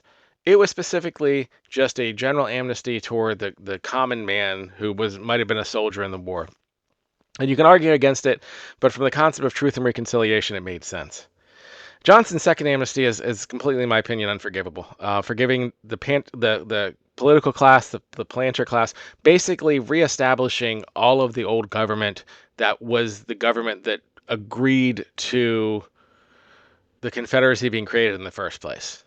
And that amnesty basically created a situation where you would have on the ballot the people who were there before, you would have everyone able to vote for them, and you returned to power the people who had oppressed the black voters, the black people, the slaves, for centuries. It was an unforgivable decision. You combine that with his active undermining of the Reconstruction implementation as laws were passed to the point that when he tried to fire the person handling Reconstruction, he was impeached, although not removed. He did everything in his power to undermine Reconstruction. And when you read about what was happening at the time, and you read about particularly in places like Louisiana, where it was successful, where black political leaders were gaining power and creating infrastructure and creating the opportunity for there to be a multiracial society down there and for them to really take control of their own destiny, only to have Johnson pull the rug out from under them and functionally create all the conditions that would allow the Ku Klux Klan and similar groups to rise and terrorize and do all the horrors that we know came with later stages of Reconstruction. That's all on Johnson. And it's unforgivable, and it's stagnated the growth of the South to this day. It was unforgivable. It was cruel, it was evil, and it falls on his plate. So for growth, we're going to give him a low grade even though we got Alaska. For finances, it's a tough one. You have to be amazed at how quickly the United States recovered, particularly in terms of hyperinflation. There had been a lot of debt taken out by the North to fund the war. And in the South, the currency of the South was completely tossed aside. There was hyperinflation. It was a horrible economy, but it recovered remarkably quickly. Now, a lot of that, I think, falls to Lincoln and the Congress setting up the infrastructure around the Homestead Act, around all of the various creation of infrastructure that would then come to fruition at the end of the war. And I think that was very impressive. I don't know if that falls on Johnson, but you can't take it away from Johnson. It occurred during his time, and he didn't do much to undermine it. Not that he really had the ability to. He and Congress were constantly fighting with each other, but he did allow things to succeed, and to his credit, some of the things were successful. Economically, the country went from what should have been a complete collapse after the war to a booming post-war economy. Now, you also might say that tends to happen when you have an entire class of people trained in military structure and discipline returning to a place where a lot of people have died. So there's a lot of work. There's a lot of work that needs to be done. There's a lot of repairs. That can, that is a stimulus to the economy, but it's still impressive. And I do think you can't knock him too badly for that one. Similarly, in international politics, there was an incident at this time where France had seized much of Mexico. In fact, I think France had seized all of Mexico. And there was a threat that France might expand or do all sorts of other things. And he sent troops to the border of France and Mexico. And that pressure actually weakened the French regime and allowed Mexico to take back control of Mexico. That's positives. Those are all positives on his record. And again, acquiring Alaska is a positive on his record. So I can't give him a major knock for international politics. But the last two, war and security, and did they leave the country better or worse? War and security, he basically allowed for a paramilitary force to terrorize the Southern black population. He allowed for the creation of the Ku Klux Klan. He allowed for the creation of all of the paramilitary groups down there that led to decades and decades of mass murders and violence in the South, and he did very little to stop it. And so when anybody came in afterwards, it was already too well established. And by giving amnesty to the former Confederate leaders, they were just able to reorganize their same battalions, taking back many of the weapons they took home with them and turning them against the black population. That is not a recipe for improving the security of a country, and it's a black mark on his name. Better or worse? Again, same thing. He inherited an opportunity for the country to move forward and for the South to finally become a part of the world, to not be completely dependent on agricultural slavery. And instead, he created a situation where Jim Crow was going to be coming 20 years down the road. And in the meantime, there was just going to be bloody massacres and insecurity and lack of trust for the government. That all falls on his ledger. So where does that put him? I thought about this for a while, because he's a horrible president. And I think when you read historical accounts, unless you're reading from that, I can't remember whether it's group, there's the Confederate revisionists, basically, for all intents and purposes. I know that's not what they're called, who make arguments that Johnson did what was necessary, the incredibly racist history. Aside from them, any serious historian gives Johnson incredibly bad marks and either puts him, he's usually in the debate for worst president of all time. But then you have Buchanan, and my God, was Buchanan a horrible president? So given that, I'm going to put Andrew Johnson at 16, and James Buchanan will remain the worst president at 17. So the next president on the list is the 18th president of the United States, Ulysses S. Grant. So again, the 5 criteria we look at to have as a rubric just to kind of guide our conversation are growth, finances, international politics, war and security, and the most important of all, did they leave the country better or worse than they found it? I'm going to start with growth, but Grant is a very difficult president to look at for many reasons, which I'll get into. And a lot of his presidency I kind of view as what ifs. He had not inherited what he inherited. What if the global situation had not been what it is? I find Grant to be someone who, with some exceptions, but for the most part, particularly when you compare him to his time, which, again, part of the reason we're doing this entire video is to look at them in the context of their time, compare them to who came before and after, so we can discuss them in context. For his time, Grant tried to do a lot of the right things. And so in discussing his presidency, I had a lot of trouble deciding in my own mind how many things that failed because he didn't do it properly, and how many things failed because they were simply impossible, at least for him. And it left me kind of, we've been doing this roller coaster where we go from Buchanan, who was who probably is going to be the worst president. I'm not sure if anyone's going to be worse. We'll see when we get there. I'm not saying it's not possible. I'm trying to look at each one of these as I come to them, even though I've studied history before. I'm still trying to approach each one as fresh as I can. So you go from Buchanan to Lincoln, who did things, as you're looking back on the history, it's amazing what he accomplished during his presidency. While a war was going on, he was also able to expand the country, set up infrastructure that would come and rebuild the economy after he died, and in just 5 years. And then to Andrew Johnson, who just completely collapsed any hope for Reconstruction.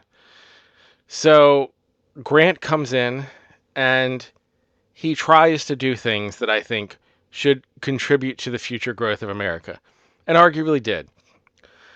The 15th Amendment, giving blacks voting rights in a constitutional way, to get that passed, huge. He did pass a number of laws and push a number of laws. He created the Department of Justice almost entirely to fight the Klan, but it was too late. When you give a terrorist group 3 or 4 years to build up when they already are a paramilitary group coming out of war. So again, think of the South this way. You have the Confederacy, who were defeated on the battlefield, but only by complete mobilization and focus on war. They're all sent home with their guns. They still exist. They still have the same mission. They were just defeated. That paramilitary group is allowed to return to power and oppress a minority that had no access to wealth, guns, power prior. And the federal government, for the entire Johnson administration, just looked the other way. Whatever laws were passed, they weren't actively doing anything to enforce them. And so by the time Grant comes in, could he have done more? Probably. Was there political will to do more? I don't know. So I can't put upon Grant the failures that came from Jim Crow later. We'll have a long discussion about that with the corrupt bargain of Rutherford Hayes. But I want to give Grant credit for making the effort. He did create the Department of Justice. He did try to prosecute the Klan. And then eventually his own courts basically said they were not going to enforce any of the laws that were passed. Some of that does fall on Grant because some of the appointments were Grant appointments, but some of them were also Lincoln appointments. Another reason Lincoln is second and not first. So in terms of growth, I would say that he's positive in his intentions, but what were the outcomes? That's part of the question. He did bring a lot of the South back in.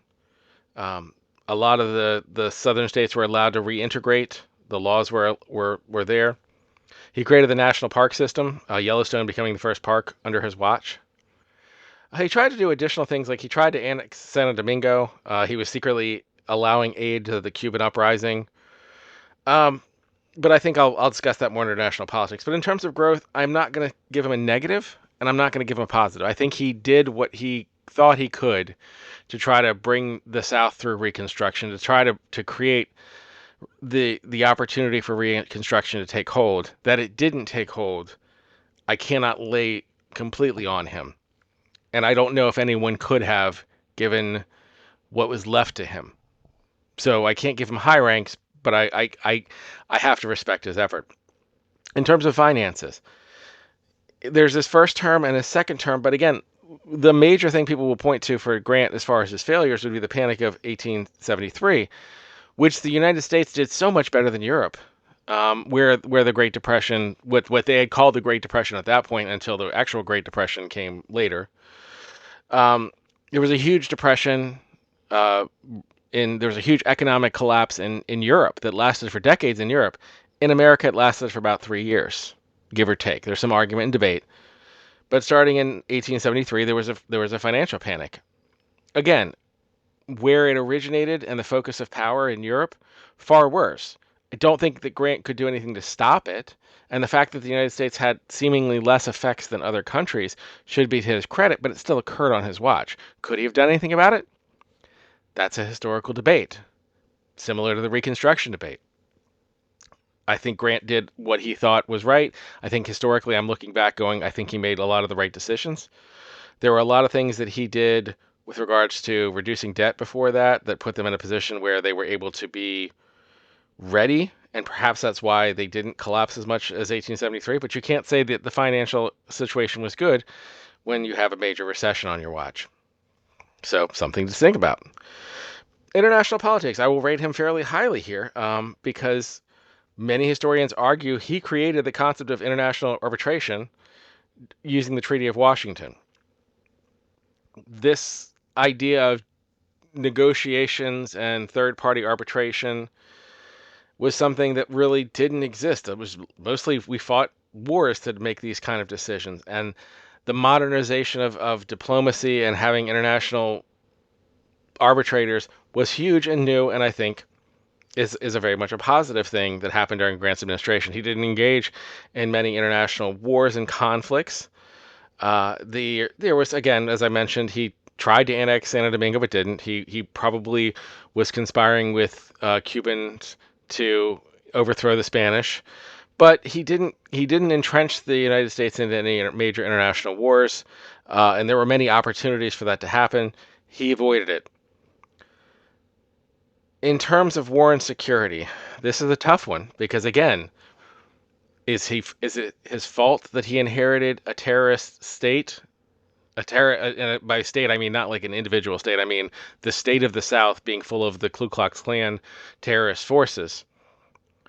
Was it his fault that the Colfax Massacre led the Supreme Court to functionally tie the hands of the federal government to even enforce basic law against state wishes? If the state was able to rig the elections to elect white supremacists who then passed Jim Crow laws, and the federal government and the Supreme Court ordered that there should be no interaction, there's some fault because he picked some of the justices who wrote that law, but that was the will of the country at the time. They were tired of trying to help others, particularly when the recession came in 1873. Empathy goes away when economics are in peril.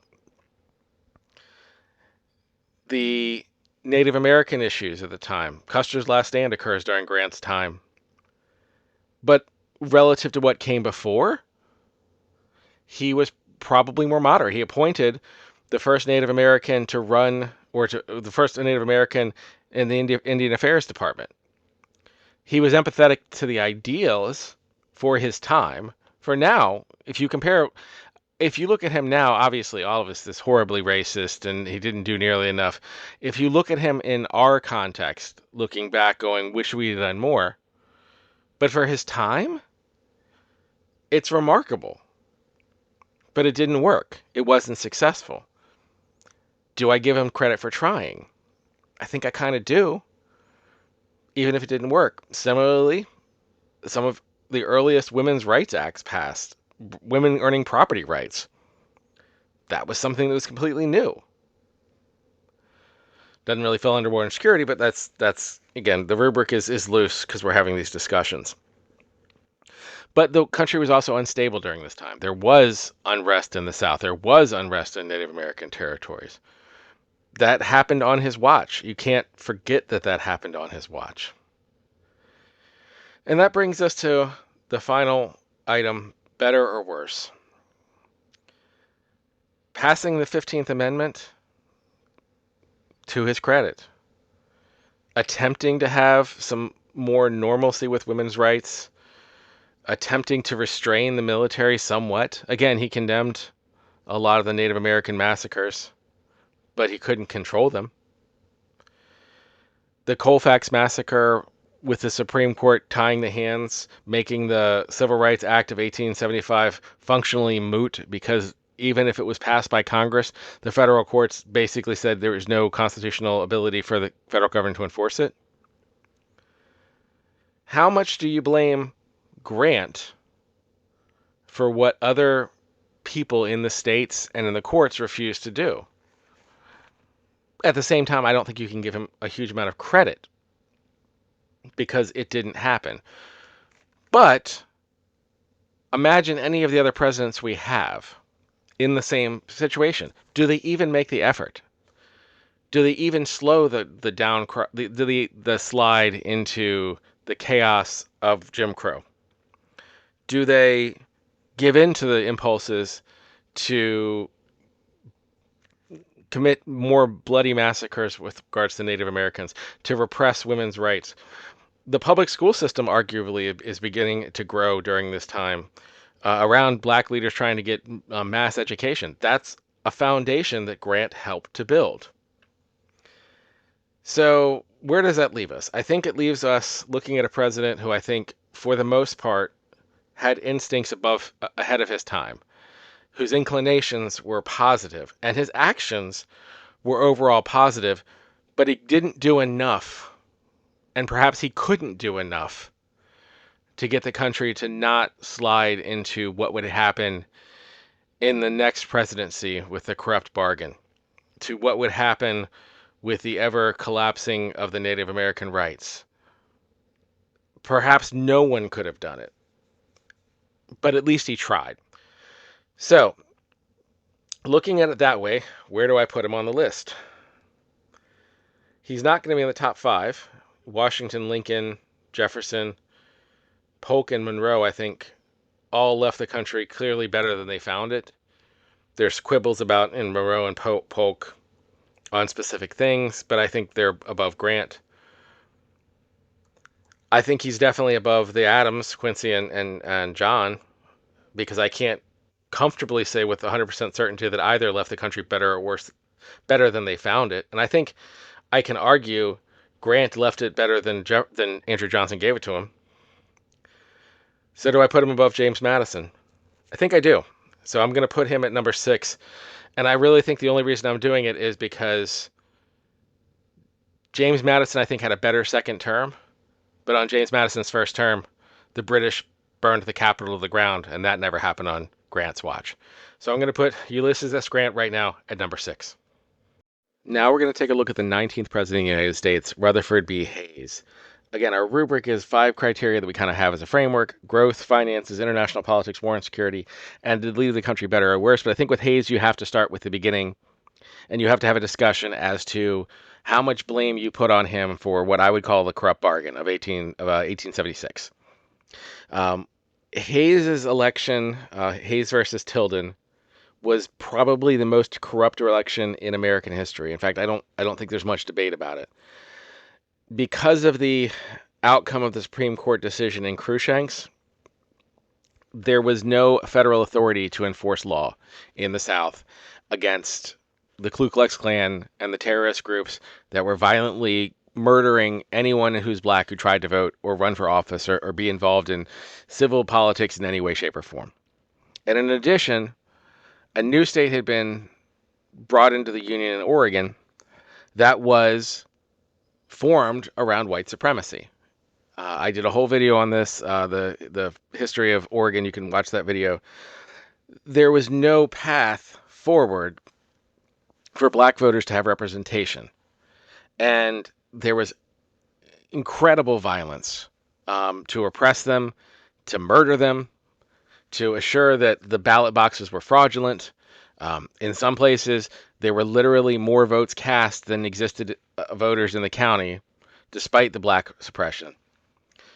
In the South, it was clearly corrupt. But by the numbers, Hayes got less votes. Now, in America, the number of votes is not the requiring factor. It's the electoral votes. So the fraudulent votes in the South, as far as the outcome and wins, Tilden got more votes. But by electoral, it was still in debate and discussion. There were many contested electoral votes.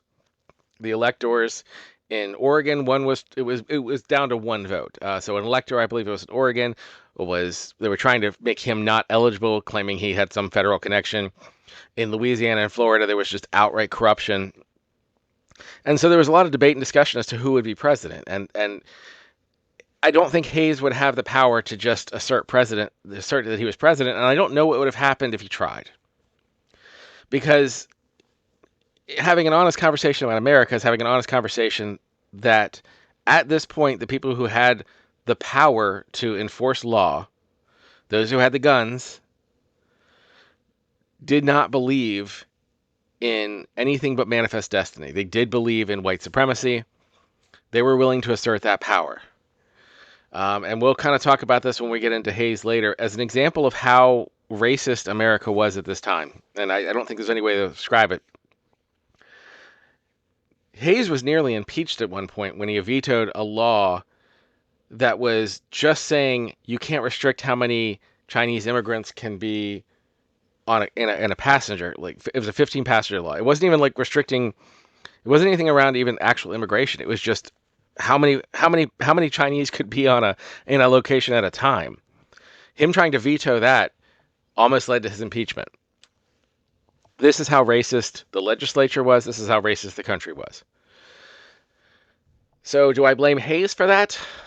I have to give him some blame. It was his presidency. And as I said, the whole thing of this entire series is looking at each one in context. What came before and what came after and what they were walking into and what they did with their time. So perhaps there's a world where a different person can have a different outcome. I have to assume that. But am I going to throw Hayes deep under the bus like I would Andrew Johnson? I don't think I am.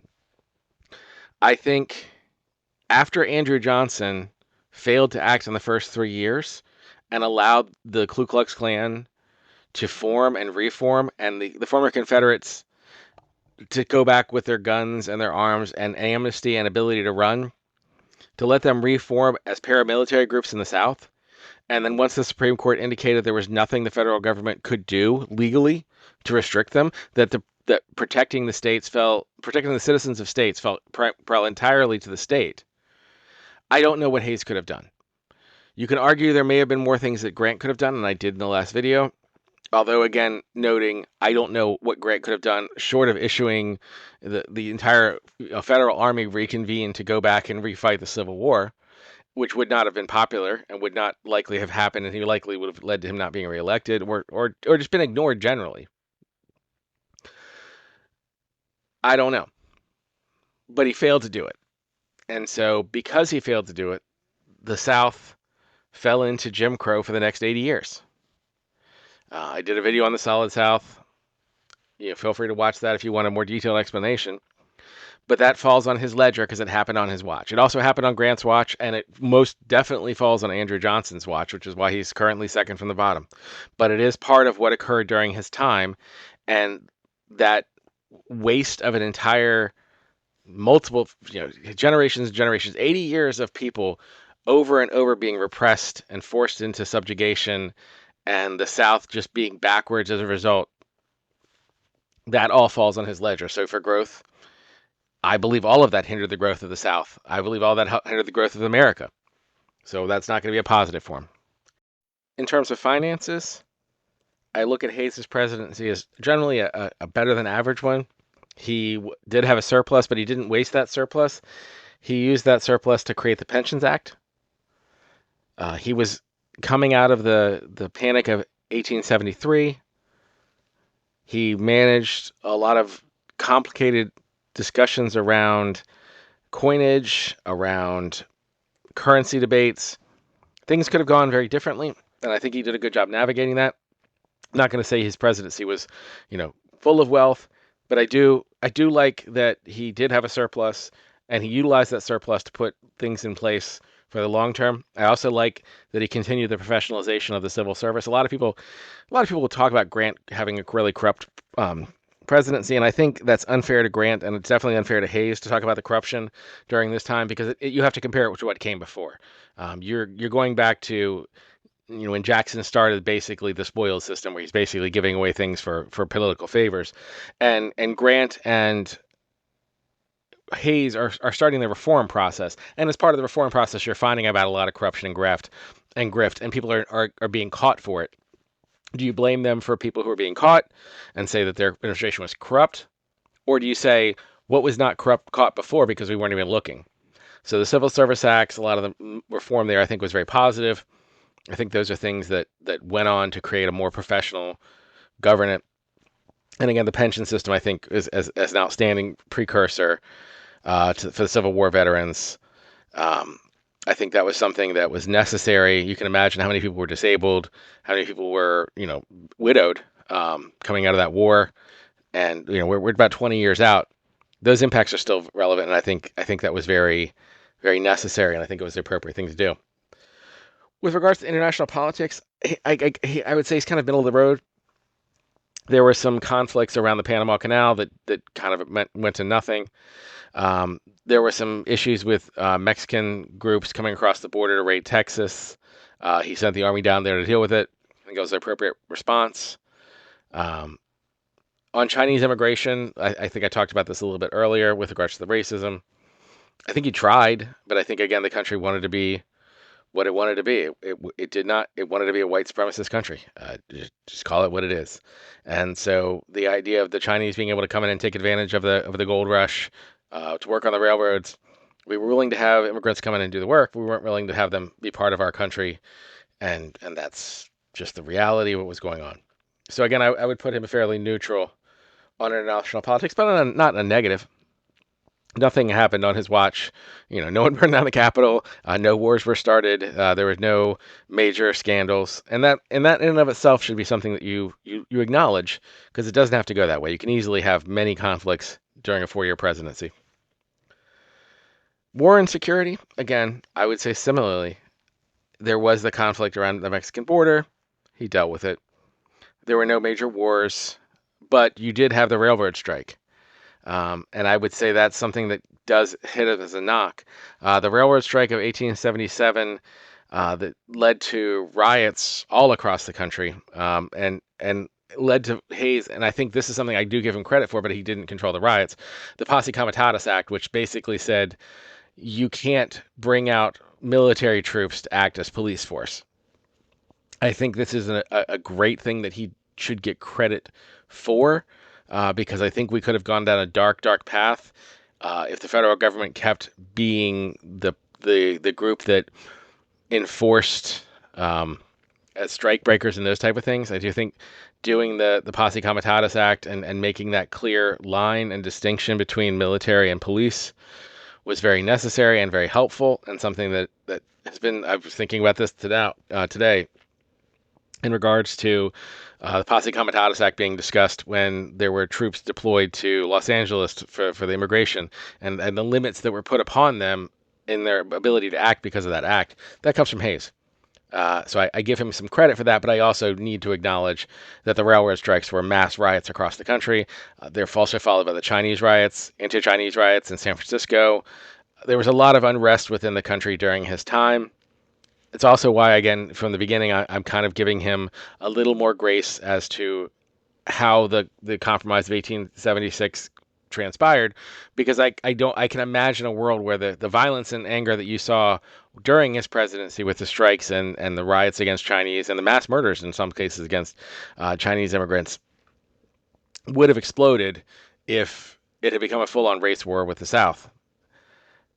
Not, again, I perhaps another president could have gotten everyone to calm down and do things differently, but I don't know. It's wishes and fishes, we'd all eat well.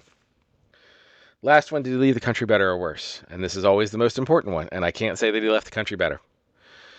Again, I'm not saying it's entirely his fault that he was the one who was on the watch when Jim Crow became codified and just solidified and irremovable. That falls to the Supreme Court and Cruikshanks. Cruikshanks is why, when I was discussing the Dred Scott decision before, I said I'm not sure 100% that Dred Scott's the worst or Cruikshanks the worst. They're pretty close. They're very, very close decisions. I still say Dred Scott's worst led to the Civil War, but Civil War versus 80 years of an entire race of people being repressed and set, tough call on that one. But I can't say that's entirely his fault, but it did happen on his watch. And because it happened on his watch, I'm not going to say he left the country better. I have to say he left the country significantly worse.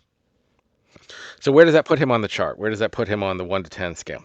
I mean, on the 1 to 19 scale we have right now. I went back and forth on this for a couple times. I'm going to put him, he's below Adams, both of them. I kind of am looking at this point going, there's at the top you have the Washington and Lincoln are the very two top. Then I think you have Jefferson and Polk pretty close together. Monroe, Grant, and Madison are flawed, but overall positives. Each of them has significant flaws that are knocks against them. More Grant and Madison than Monroe. And then you have the two Adams, who I think you can argue left the country worse than they found it. Even if they had good intentions, they weren't successful. And then Hayes has to fall somewhere below that. I'm going to put him at number 10, just above Zachary Taylor, and I tell you why. I think I'm putting him above Taylor because Taylor left behind Millard Fillmore. So I think Taylor's year was probably better, but he left behind Millard Fillmore. Even though he retired after 4 years, even though I like Hayes when I read about him, his presidency, I would say probably just in the average range, number 10. So the next up on the list is the 20th President of the United States, James Garfield. Again, the criteria we look at are growth, finances, international politics, war and security, and to leave the country better or worse. Garfield was president for less than 200 days, 199 actually, I think by my count, less than a year. And so we've had this happen a couple of times. We had William Henry Harrison, we had Zachary Taylor, and I think Garfield's a little bit different. And I'll discuss that at the end. But let's go step by step through the criteria, because I think this is going to be a little bit of a controversial when I get to the end. In terms of growth, I would say neutral. He's neither nothing spectacular in growth, nor did he do a bad job on growth. I don't think he was around long enough to make a substantial difference with regards to growth. So I would say that he was neutral, neither positive nor negative. In terms of finances, he actually passed laws that refinanced the debt and saved billions of dollars by doing the refinancing. So I got to give him a positive in terms of finances. That was a very intelligent thing to do. Positives. In terms of international politics, this was a very precarious time in Europe. There were a lot of things going on in the world, and he kind of kept us out of it. He also still kept involvement with regards to the Panama Canal, while also asserting American positioning there. He did a good job of choosing his cabinet. So I don't think there's anything negative to say about him. That, again, not a long enough presidency to give him a lot of positives, but not a lot of negatives. Similarly, I would kind of go the same way with, again, war and security. Nothing that he did put us in a bad situation going forward. And so on the better or worse scale, I'm going to put him as neutral. So what occurred during his presidency? I think he set a good path for his successor, Chester A. Arthur, and he also picked someone who turned out to be a good successor, which surprised a lot of people. We'll cover Arthur later, but when you compare his picks to when Lincoln picked Andrew Johnson, or when they picked Millard Fillmore or John Tyler, in the past, every time we've had someone who was assassinated, the person they picked to be their vice president turned out to be pretty horrible. When the best of the options you've had so far were Millard Fillmore, I mean, John Tyler and Andrew Johnson are just factually bad vice presidents. And so, as I said with, I think, Harrison, he had few decisions, but I have to look at the decisions that he made. And picking Chester Arthur was objectively a good decision. He turned out to be a good president, not a great president.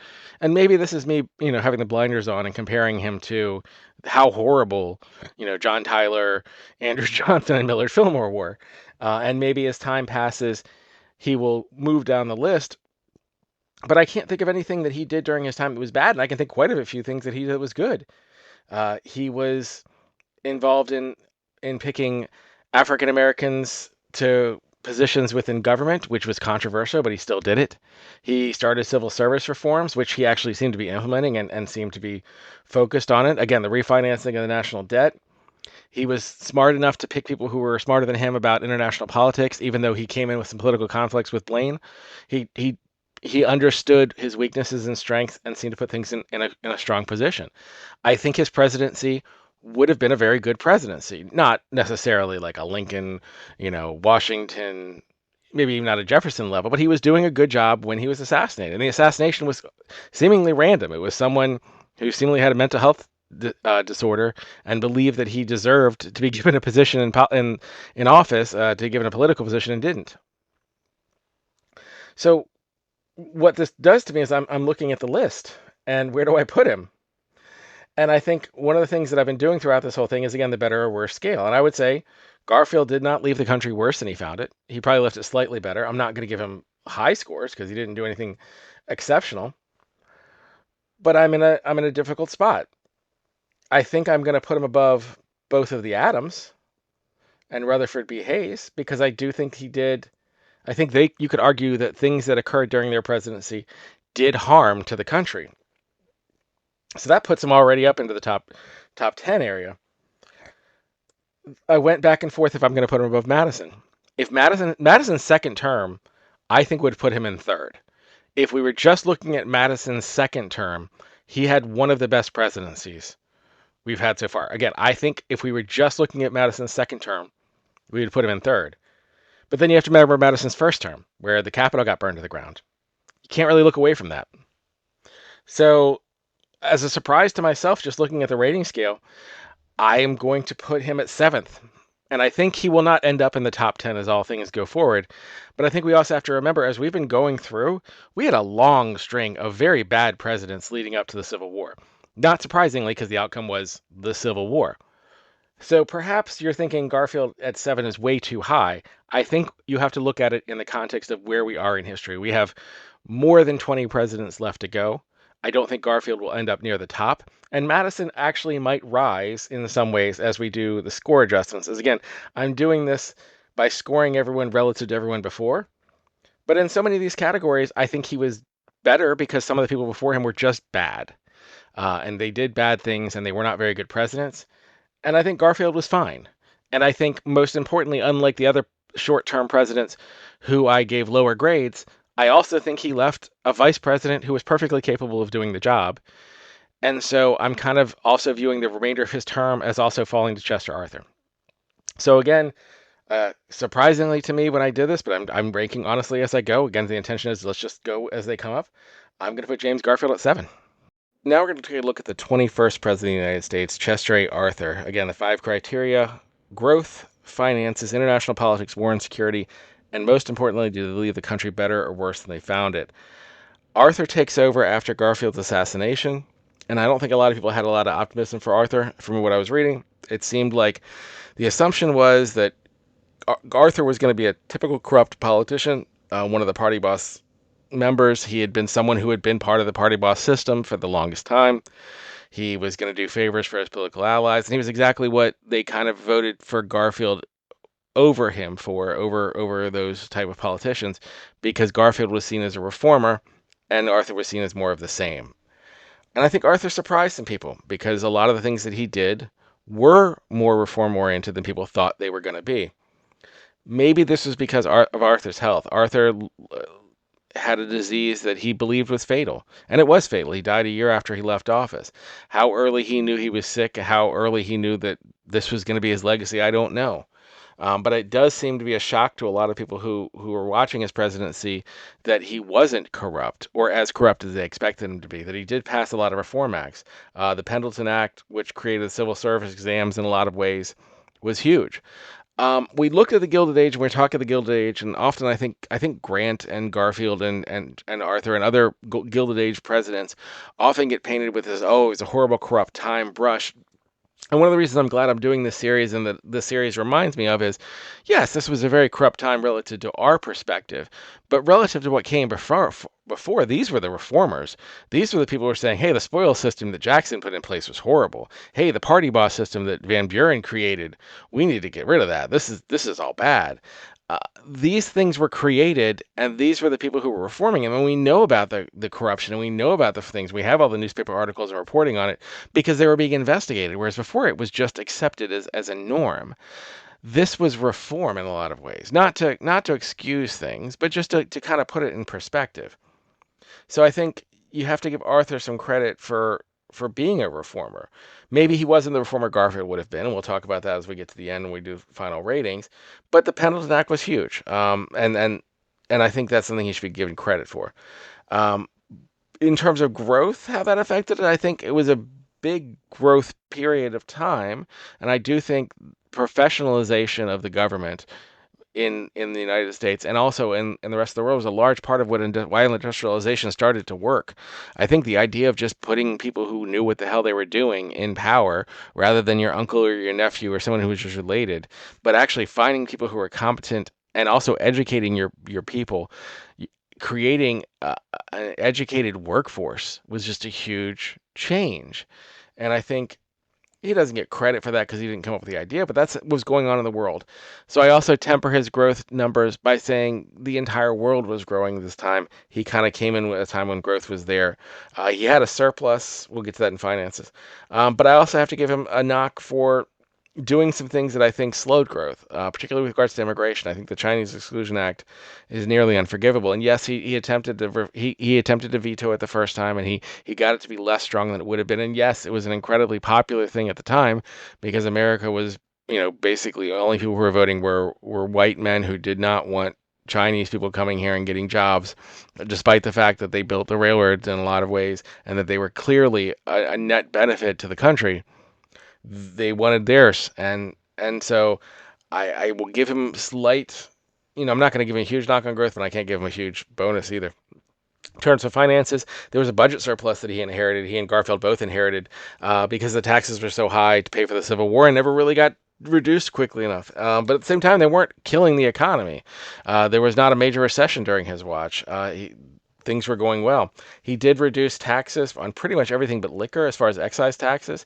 There were some reductions in tariffs, but not nearly as much as I think there probably should have been, and not as much as people called for at the time. So I think that's a knock against him in terms of finances, but I also think things went fairly well with regards to finances during time. So I'd give him a net moderate positive, nothing substantial.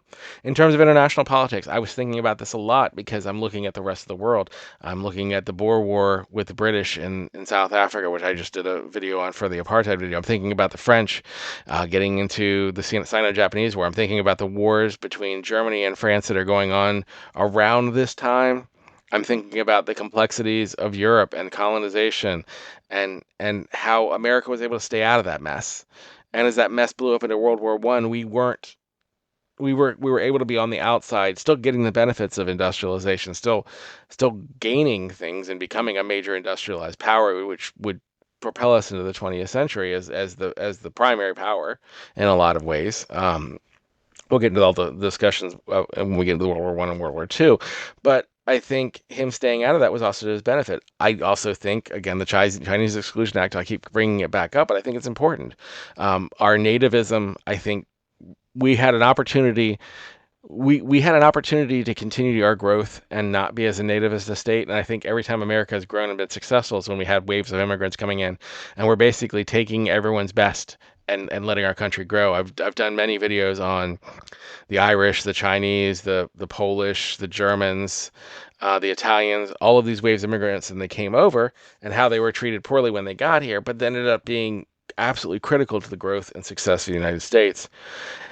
And I think him not understanding that, or at least the country not understanding that, and him not fully being able to convince them is something you have to hold against him slightly. But again, I still think in the context of the time, I'm not going to give him a major knock against. We kind of talked about this. Jackson is like, you can be mad at Andrew Jackson, but you have to understand the electorate. He did what the electorate said wanted to do.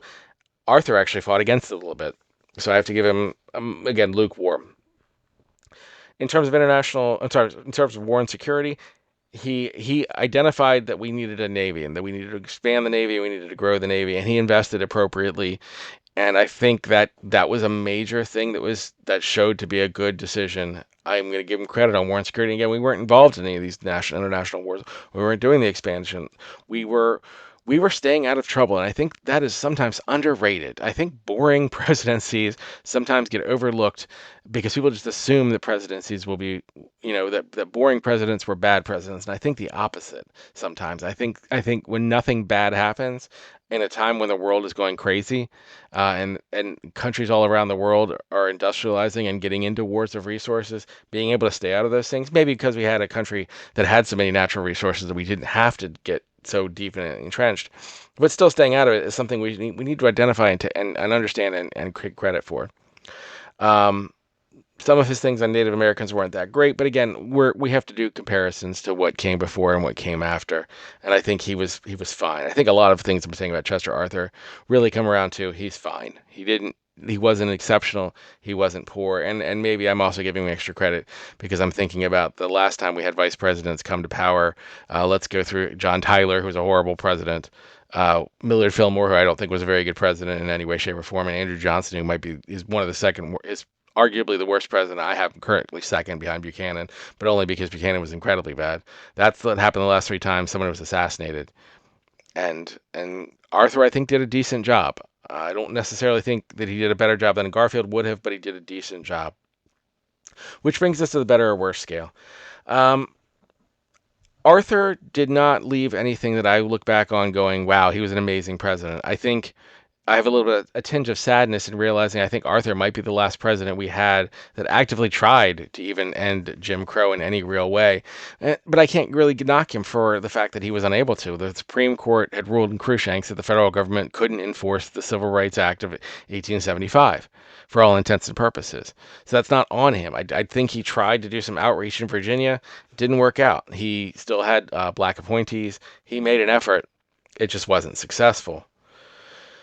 I also think that the Chinese Exclusion Act and his not reducing tariffs sufficiently when there were good opportunities at that point for the U.S. to grow and really become an international power. Like, I think there's a missed opportunity throughout the Gilded Age when Europe is shooting itself in the foot. We do take a step forward, but I think we could have taken even more. So with that in mind, I think he falls into what I would say are not a president who left the country better than he found it. So that means he's not going to be in our top 5, certainly. But not a president who left the country significantly worse than he found it. I don't think. I think the line probably is. I think if Garfield had stayed, the presidency. I think Garfield would have been a better president if he stayed on. So obviously he's not going to be ahead of Garfield. I think I'm going to slide him in at 9th, just past James Madison. And here's my logic. I think James Madison, in the end, left the country better than he found it, which is shocking considering the Capitol burned to the ground in his first term. But I think James Madison's second term was amazing.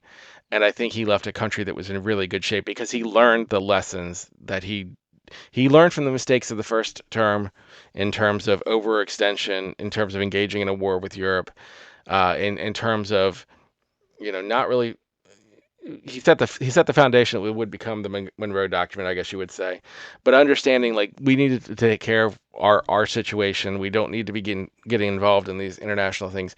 And so I think he left the country better than he found it. I don't think Chester A. Arthur left the country better than he found it. I don't know that he left it worse than he found it. I think he left it okay. I think he did a replacement level job at his job.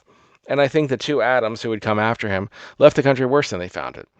So that means he falls in at 9th, which I think is appropriate. That's we have done 21 presidents, and 9 is basically middle of the road. So Chester A. Arthur, he's going to be number 9, 21st president of the United States.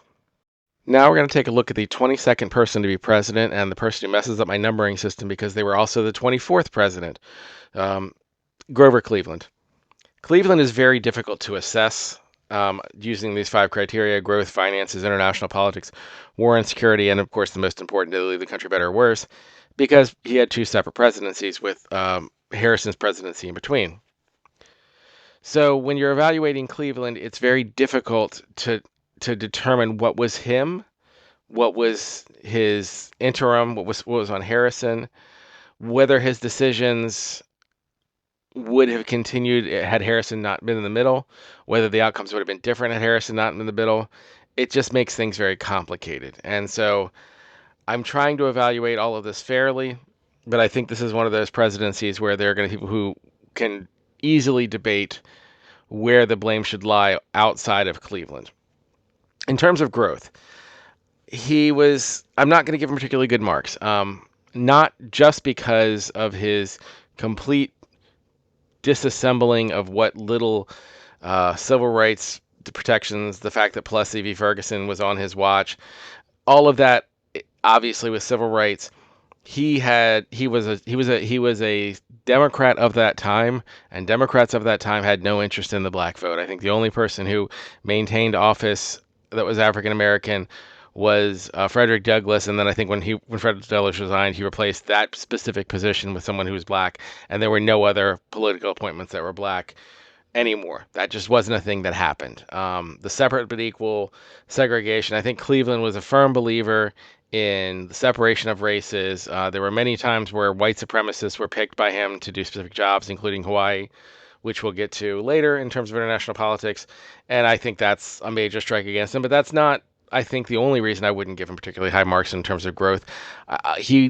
His vetoes are often pointed to by his fans as him, exerting executive power and limiting government, but it also didn't seem to work in the long run. If the end of your term, when you're president for 8 of 12 years, is the largest financial collapse in the history of the country at the end of your term, maybe you can point to Harrison's 4 year period as being more causal because, again, it did happen right as Cleveland took office the second time. But some of the laws that were passed and lacked to be enforced, some of the people put in place, and also your second 4 years not remedying the problem, that does have to fall on you. And I know that may fall more to finances, but there was a major regression in the country economically. There were a lot of things done that caused long-term harm. Again, Plessy versus Ferguson on his watch. I think looking at all of that, you have to say that he did not grow the country. In terms of finances, I would again, there was a lot of fighting and there's a lot of debate even to this day over whether he should have done more with silver versus gold. All I can say is this. I don't think I'm necessarily going to blame him entirely for the Panic of 1893. I'm giving you spoilers for the next episode with Benjamin Harrison. I do think that was unfairly put on him initially because he took office, and I think it was less than a month after he took office, the stock market completely collapsed. He wasn't in power for the 4 years before. Some of the blame has to fall on the person who was in power prior to him coming in. He didn't magically make the stock market collapse just with his appearance. However, he also didn't help recover the stock market. He is famous for, during his first term, his vetoes being for things like pensions to Civil War soldiers. When there was a huge drought in Texas, he refused to send them seeds as replacement, even though the Congress passed it. This lack of investment will have long-term consequences whenever it happens. We see it over and over again. There is a period of basically pulling back, not taking care of things, not investing in infrastructure, not caring for people and systems effectively, that leads to financial collapse in the long run.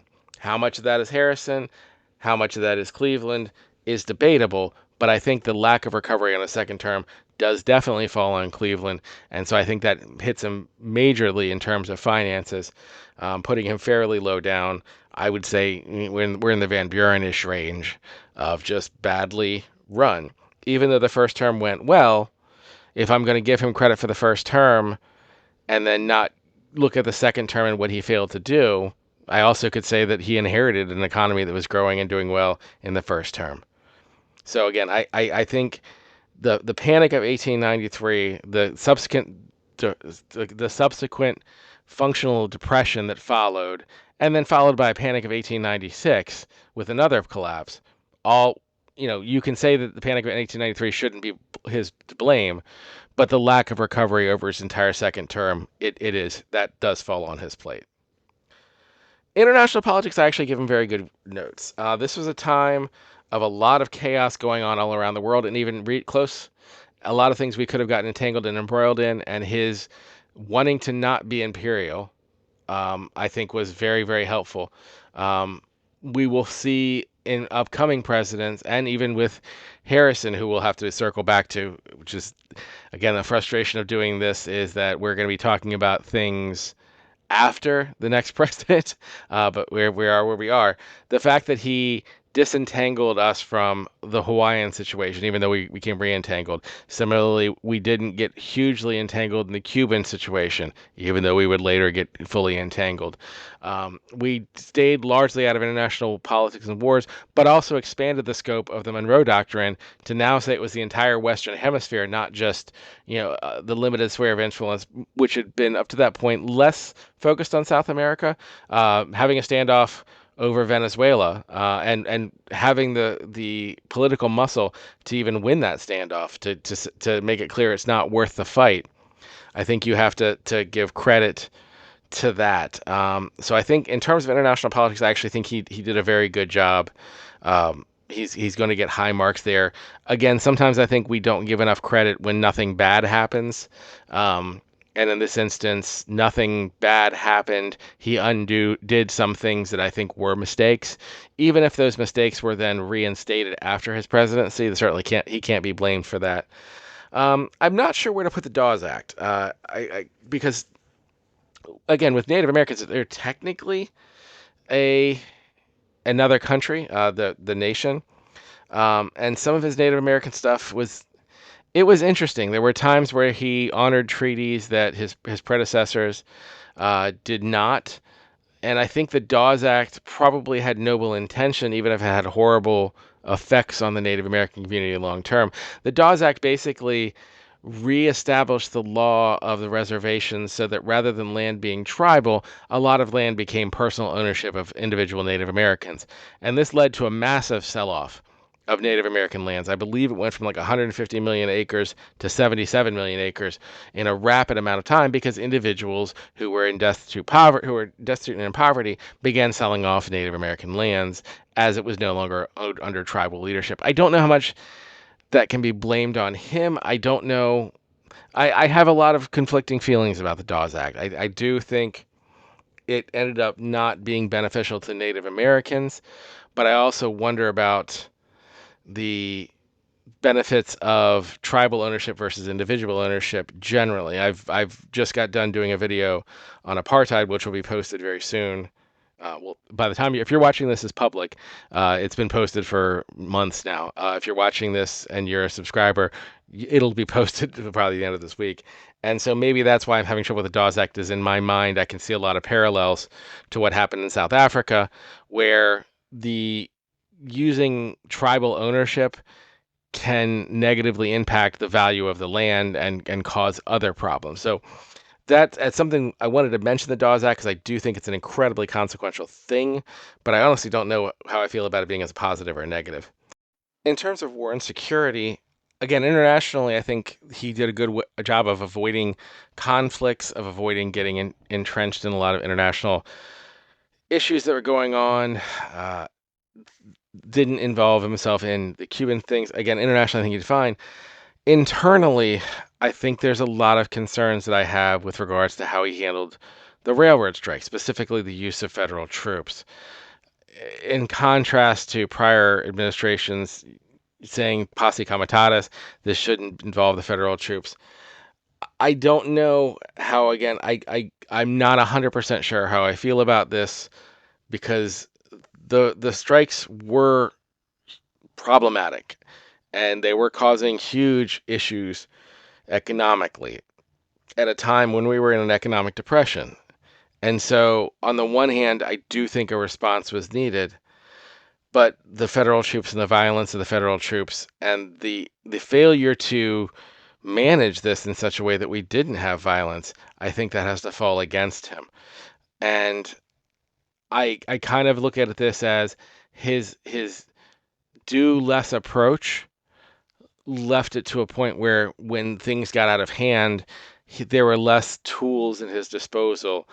And that's part of why the reaction was the way that it was.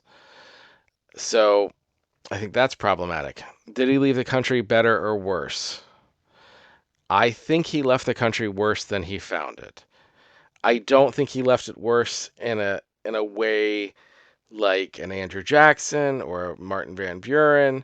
I do think fundamentally there are things that were worse. Obviously, in terms of civil rights, the country was left in a worse space. I think his decision to veto so many things may have made sense from a budgetary point of view. And I can understand and sympathize with people who make the argument that he was for limited government and that the spending was out of hand and needed some limitations. But at the same time, I can't not notice that at the end of his term, when he had managed 8 of 12 years, we were in the worst financial collapse up to that point in American history. And he was so unpopular that his party didn't win re-election for, I think, another 16 years after he left office. because he didn't meet the needs of the people. So, and again, the infrastructure thing, I also want to say, that included pulling out of things like the Nicaraguan Canal, like things that later on we know clearly would improve the economy. He wasn't in support of. So where does that leave him? I think he is clearly below, the Adams, the Rutherford B. Hayes area. And I think he's above Andrew Jackson. So that's going to put him at 14. So Grover Cleveland, his split presidency, right now is going to be 14th. So next on the list is the 23rd President of the United States, Benjamin Harrison. We always try to look at 5 criteria, specifically growth, finances, international politics, war and security, and the most important criteria of all, do they leave the country better or worse?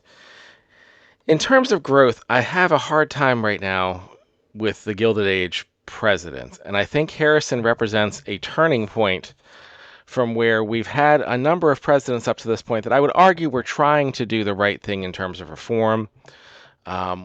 Perhaps they were people who were trying to do things to make things better in terms of the spoils system, in terms of not getting entrenched in what was a very dirty general political environment with the party boss systems and corruption just being rampant, and that they themselves were in general trying to make efforts to reform that system. Harrison, I think, goes the other direction.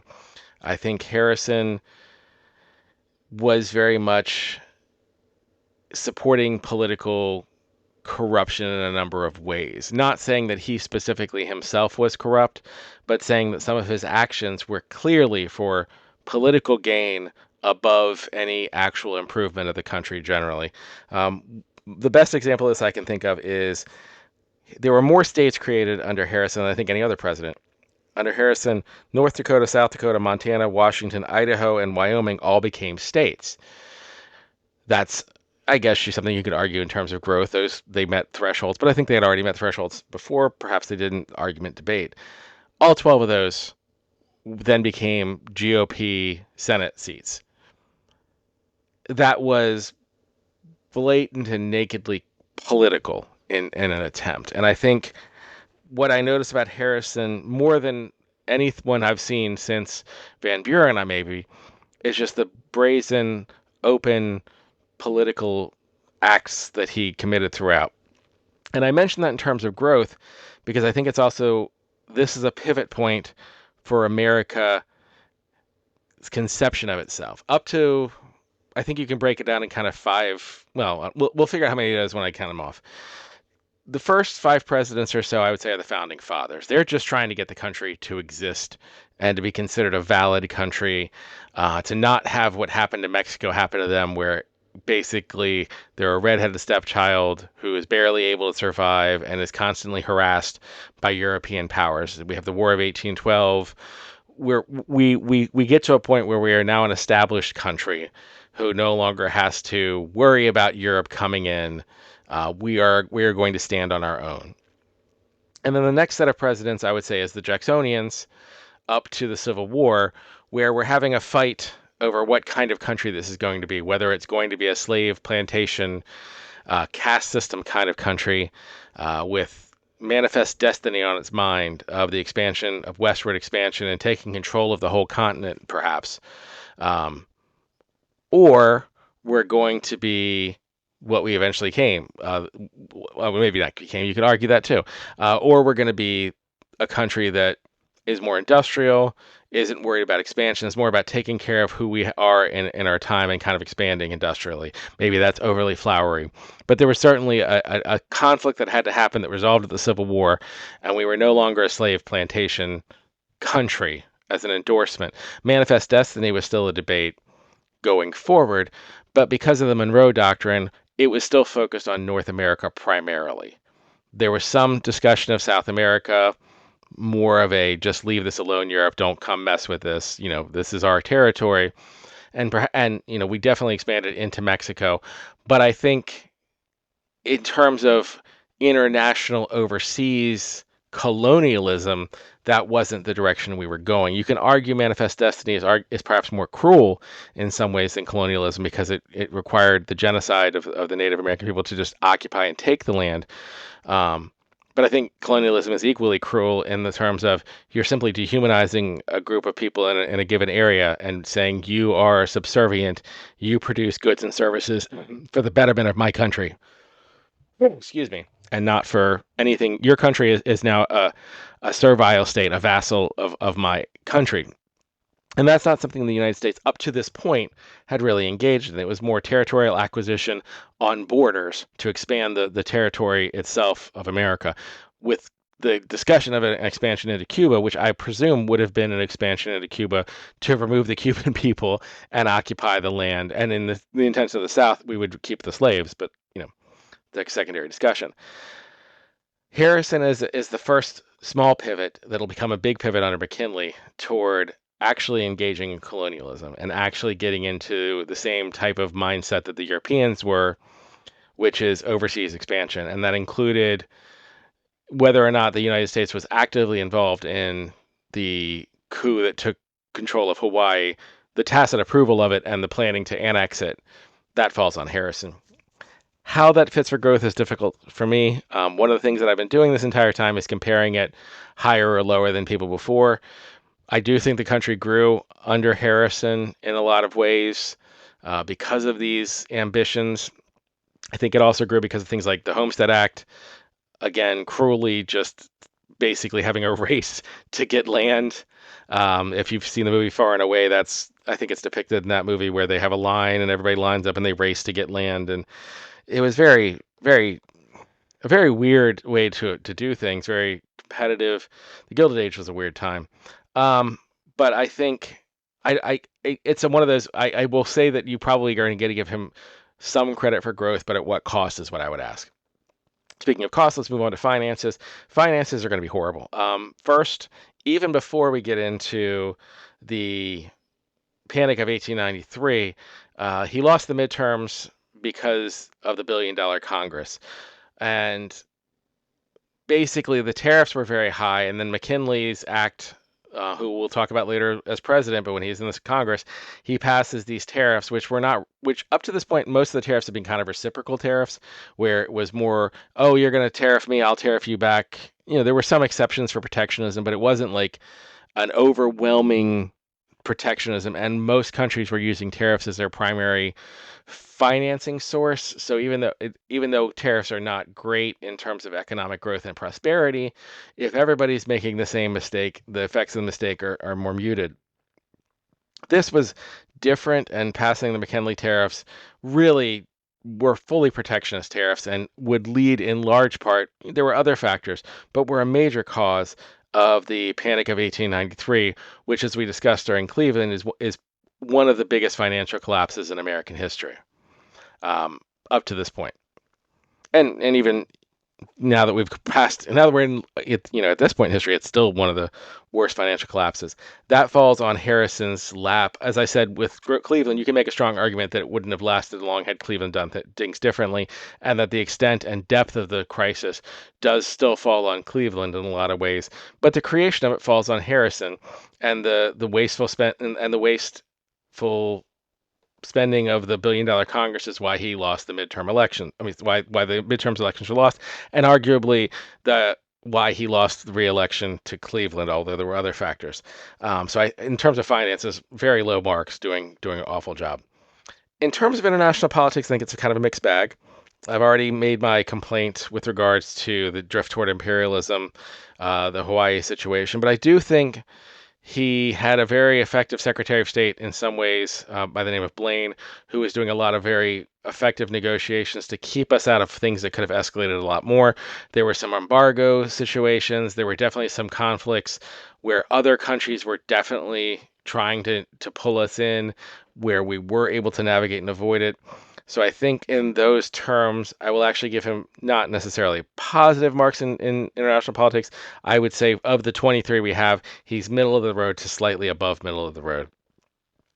War and security gets a little bit messy. Again, he did avoid the international stuff. But the national stuff, less so. The Homestead strike, which was basically the Pinkertons going to war with the iron workers in Pittsburgh. I've done a video on the history of unions that kind of goes over this, was on his watch. There was a lot of union infighting. The GOP was not interested or receptive to labor. One of the reasons he lost re-election was a third party emerged called the Populist Party that won states that probably would have traditionally gone to the GOP, and that was the difference. Cleveland did not get a majority in his re-election campaign. I think he only got 46% of the vote, but a third party took 5 states. The third party was never really a viable alternative that was going to be able to win the presidency, but it did operate in a spoiler capacity. I'm not saying that it would have shifted it one way or the other, but it's interesting that some of the states that were brought in to be Republican strongholds didn't actually go Republican because of the indifference to labor in part. There were other issues, but there was a real big discussion about the gold standard. I think there was a lot of inflationary problems, whether it should be gold standard, silver standard, or something in between. There's a lot of talk about that going around that probably also contributed to the financial collapse. I was reading into it, and I think it was something that at the time was much more fascinating to the people then. But looking back, I think it's pretty clear the tariffs were a bigger problem. But I think in terms of war and security, that's something that you have to I don't think he was able to balance that well. I also Wounded Knee also falls on his watch. Him not either by intention or not intention. There's an argument made by I think it's Heather Richardson Cox that Harrison intentionally put people who are incompetent in positions of power so that they would have a pretext for the Homestead Act, to have a pretext to go to war with the Sioux. I think it's the Sioux. Over Wounded Knee, and then use that pretext to seize the land, which he then gave to the settlers, which he then hoped would vote for him. In reading about Harrison, I would not put it past him. I don't know enough about the history to say that it was 100% that horribly cynical, but in everything else I'm reading with regards to Harrison, even if he personally wasn't that cynical, he certainly didn't seem to be invested that much in preventing anyone that cynical from being around him. On the flip side, you can make the argument that there needed to be reinvestment in the Navy and the Army, particularly in the Navy. I think we were down to 2 effective warships, and he did invest the money that would later continue to be invested in warships that gave the U.S. an actual effective military, an actual effective Navy. How that Navy was used later, I think, is not something you can blame Harrison for, although perhaps the discussion of the expansion being for purposes of trying to compete with the Europeans in imperialist goals and colonial goals, I think that's outside of the scope of what we're going to judge Harrison for. I'm going to say he probably ends up fairly neutral in terms of war and security. But in terms of better or worse, I would say you have to argue that he was worse based on everything I've said and a couple of other things. I don't want to attack Harrison with regards to civil rights as a specific, because I think if you look at him and compare him, particularly if you compare him to Cleveland, he really did make efforts to change some civil rights laws to get blacks more access to voting. He was completely unsuccessful, and the reasoning was almost certainly cynical because blacks were more likely to vote for the GOP than whites. There had been an attempt for some time I think it was called the Lily White movement, to convince some white Southerners to vote for the GOP that had been unsuccessful. And I think he was just trying to say, well, if we're going to win any Southern states at all, we're going to have to get get blacks greater access to voting. But he utterly failed at accomplishing that task, so I can't even give him credit because it was an utter failure. On the other hand, he also appointed the Supreme Court justice who wrote Plessy v. Ferguson. And that's going to be number 3 on our worst Supreme Court decisions of all time, or certainly in the running. We got Dred Scott so far in Cruikshanks, and I think Plessy is equally bad. The separate but equal standard really just crushing a lot of things. And again, Harrison didn't specifically do that, but he did pick the person who wrote it. The only things that I would say that kind of take him from being a complete awful presidency. 1, there were presidents who were worse, and 2, the Sherman antitrust laws were passed under his administration, but they weren't enforced. And so I'm not even giving him that much credit for that other than passing it. They really weren't enforced until Teddy Roosevelt comes into power. But they were passed. They are things that could, in theory, be used to could have been used to temper some of the excesses of the Gilded Age. In reading all of this, I'm really reminded how bad the Gilded Age was, how consistently there were riots all the time. I knew about this from the labor video I did, which if you're watching this, you hopefully have watched the rest of my channel. The Breaking the President series is probably the least watched thing on my channel. It's something I'm doing as kind of aside for fun. But the video I did on labor breaks down the entire Gilded Age. Just had incredibly rich people who were creating these ridiculous monopolies and hiring private police forces to do horrible things to their workers. And that was going on under Cleveland and under Harrison. So during this entire time, and then under McKinley, that's really what was happening. And so both of them, I have a lot of negative views toward them, just acquiescing to so many horrible things being done on their watch while claiming everything is wonderful because some small numbers of people were becoming very rich, thanks to industrialization and thanks to a lot of the processes then. So I'm looking at it that way, but I also then have to compare them to the other presidents. And so I'm looking at this. I would think Harrison and Cleveland are basically going to be in the same area, which is certainly below your John Adams, your Rutherford Hayes, your John Quincy Adams, who were, I think, presidents who didn't necessarily have great presidencies, but had good intentions and didn't have horrible presidencies. I think both Harrison and Cleveland had bad presidencies, and the country was worse for them being in office and in power. But I don't think it was worse to the point of like an Andrew Jackson or a Martin Van Buren. So the question is, do I put Harrison at 14 or 15? Cleveland being 15. If I put Harrison at 14, that's what I'm going to do. I'm going to put Harrison at 14 now. You might notice some changes in the sheet as I've been going through this. I have been not really adjusting scores that much, but one of the criteria that I'm working on is there are raw scores that I'm giving for each of the 5 criteria, but then there are also comparative scores. So as we're moving along, there are certain people who are moving up, not because their presidencies I'm viewing as better, but because they're still better relative to the other presidents that have come. So as you see the numbers adjust, that's probably the main reason why. As always, thanks for watching.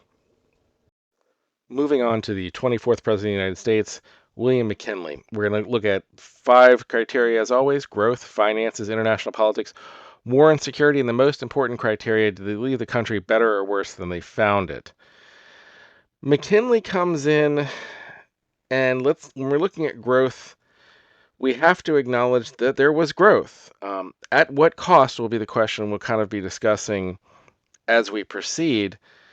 But in terms of growth, McKinley kind of turned toward American imperialism. And we talked about this under Harrison with regards to Hawaii, when he kind of looked the other way as Dole had the coup against the Hawaiian monarchy that eventually led to them being annexed under McKinley.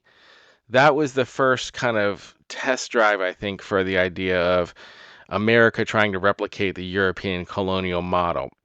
McKinley took that to 11, ironically, against the Spanish, who were the model, kind of demonstrating, if anyone was paying attention, the failure of colonialism, the problem of colonialism.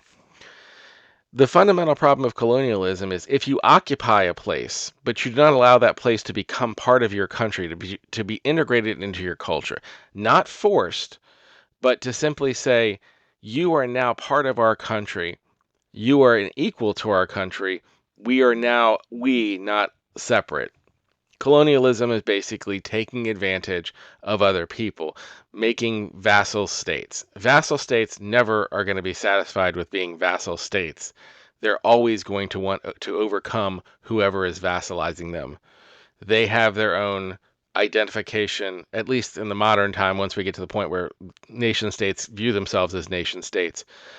When you're viewing yourself as a nation state, you're never going to want to be subservient to another country.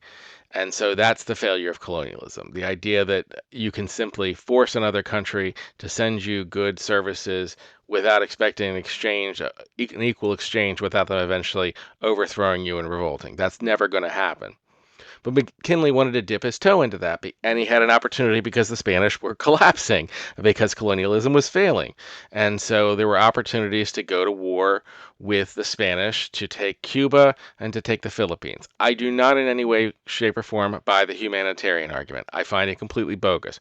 If you want to buy the humanitarian argument, you will probably disagree with my assessment of McKinley.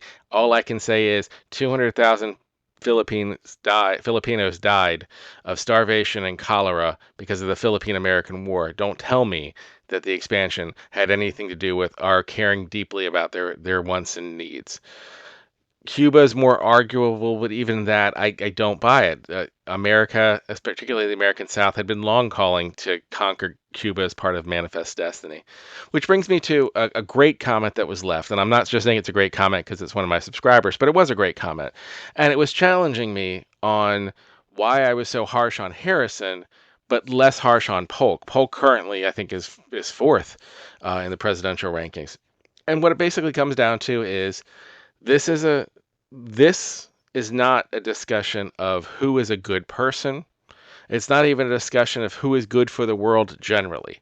I maybe when I do at the end, I plan on doing a retrospective where I re-look at all of the numbers, maybe move some people around. So the very last video in this series is me going back to the chart, going, really, does this person belong here or not? And so Polk might get moved down a little bit as I do a retrospective. It's a very good argument that Polk, probably at the time I'm doing Polk, there have been so many bad presidents on either end that maybe he just felt like a breath of fresh air, and maybe I did give him too much. On the other hand, if you think about what Polk did for America, not for the world, for America, California, Texas, and negotiating with Great Britain to get the lines that eventually gave us Washington State, like Oregon, all of that was in dispute when he took office, and 4 years later, it was all cleanly resolved. The Mexican-American War, he attempted to purchase the land because Mexico was completely in disarray at that point. They didn't even have a president to negotiate with. Their president was being impeached because he was considering selling the land, if I remember correctly the details. Polk was elected running on the 54-40 fight. I got it wrong before. Maybe I got it right this time. And the Mexican-American War. That was what the American people voted for. That's what they got. I kind of made the same argument about Andrew Jackson. I'm not mad at Andrew Jackson. I'm mad at America. But again, this video series is about the American presidency. And I think that commenter is 1,000% correct that if you're looking at it from that perspective, and that is a valid way to assess presidencies as far as, was this person a good person, a bad person? Did they make America, were they a good moral guidance for America? I think if you did that, then many presidents, both of the Adams, Rutherford B. Hayes, as he mentioned in another comment, would be significantly higher because they were good people with good intentions. But I hate to tell you this, because history is awkward. The voters do not always vote for people who are good. They vote for people who they think meet their best interests. And Polk, they believed, would take care of America by conquering to the shore, by conquering the West and taking the West. And he did that. And not only did he do that, luckily for him, California had a ton of gold. So when he took California, the gold rush shortly followed thereafter, and his economy boomed. Was Polk very fortunate in all of these things? Absolutely. Would Polk be a horrible president in other contexts and other times? Absolutely. But for that time and place, that benefited America greatly. It did not benefit the Native American population there. It did not benefit Mexico. It did not benefit anyone else in the world, but it did benefit America. McKinley, on the other hand, I don't see the benefit that came out of many of these decisions on a grand scale, certainly not on the scale of a Polk. But there is growth, so he'll get a little bit of a bonus on terms of growth. The country did grow because we acquired more territory. In terms of finances, I'm not going to be as positive on this as I think other people who are looking at it have been, because I don't think the economy was spectacular. I think it was just so much better than what came before under Cleveland and caused by Harrison with the complete financial collapse in 1893, followed by a second reversion collapse kind of thing stock market collapse in 1896. I think McKinley came in during a recovery. I don't think his tariff policies in any way benefited. From what I've read, cost of living went up significantly. But because there were some returning jobs because we had been in recession for so long, and because of some things that were not anything to do with him, specifically the Yukon Gold Rush, brought a lot of gold into the economy and brought a lot of things that helped. The electrical grid was being created. There was a lot of research going on during this time. Industrialization was coming. I don't know how much that falls on McKinley. I'm not going to give him a knock on that. He's going to get somewhat positive regards on finances, probably slightly above average in finances, because there was a recovery during his time, but it wasn't a spectacular recovery. It wasn't a boom during his time. And I also wonder how long it would have continued had Roosevelt not come in later, and we'll get to that in a second. In terms of international politics, I'm going to give him not very good marks. I think we ended up we ended up going to wars which we didn't need to go into. Spain, while a declining great power, was still a major European power at the time, and these actions entangled us in these international fights that eventually would devolve into World War I. We had been following the Monroe Doctrine successfully, where we were minding our business and keeping Europe out of it.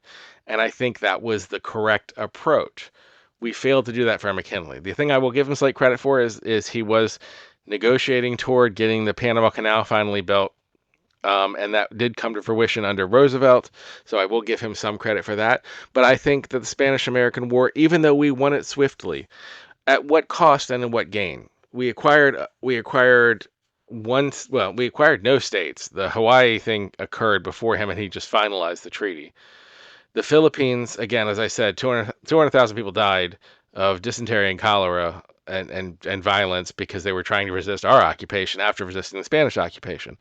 Cuba similarly was probably happy to have us, but I think if McKinley stayed, I don't know that we would have given him independence. I don't know what would have happened had McKinley stuck around rather than Roosevelt, because McKinley did seem intent on this whole colonialism thing. Guam and Puerto Rico are both still territories to this day, not states. Puerto Rican independence and statehood go back and forth, but the lack of desire to have these countries integrated, I think for racist reasons, is something that needs to be discussed. Similarly, and I should have mentioned this under growth probably, but McKinley was a huge disappointment with regards to civil rights.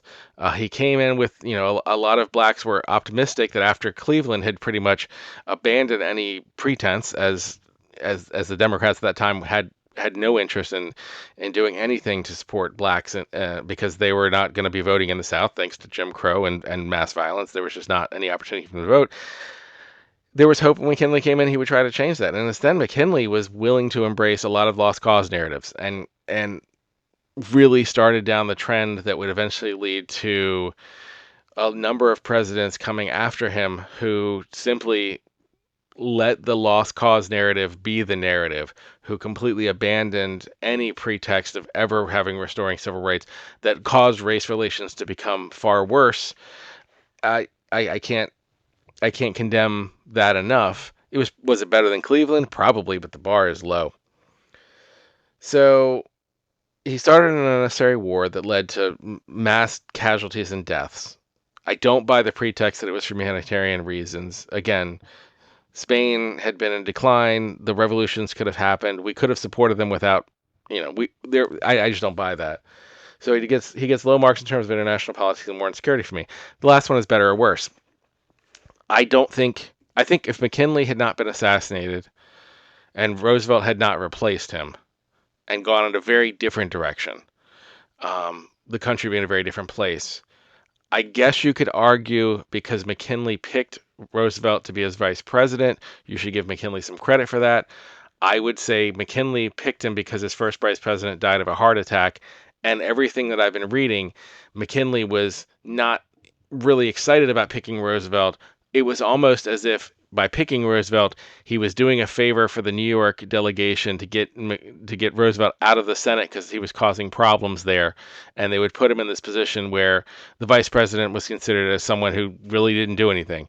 Roosevelt kind of felt like, oh, this is annoying. I'm going to go to the vice president thing. Maybe I can use it as a stepping stone, but honestly, I have more power where I'm in New York. It just happened McKinley got assassinated, so I'm not even giving him that much credit for that.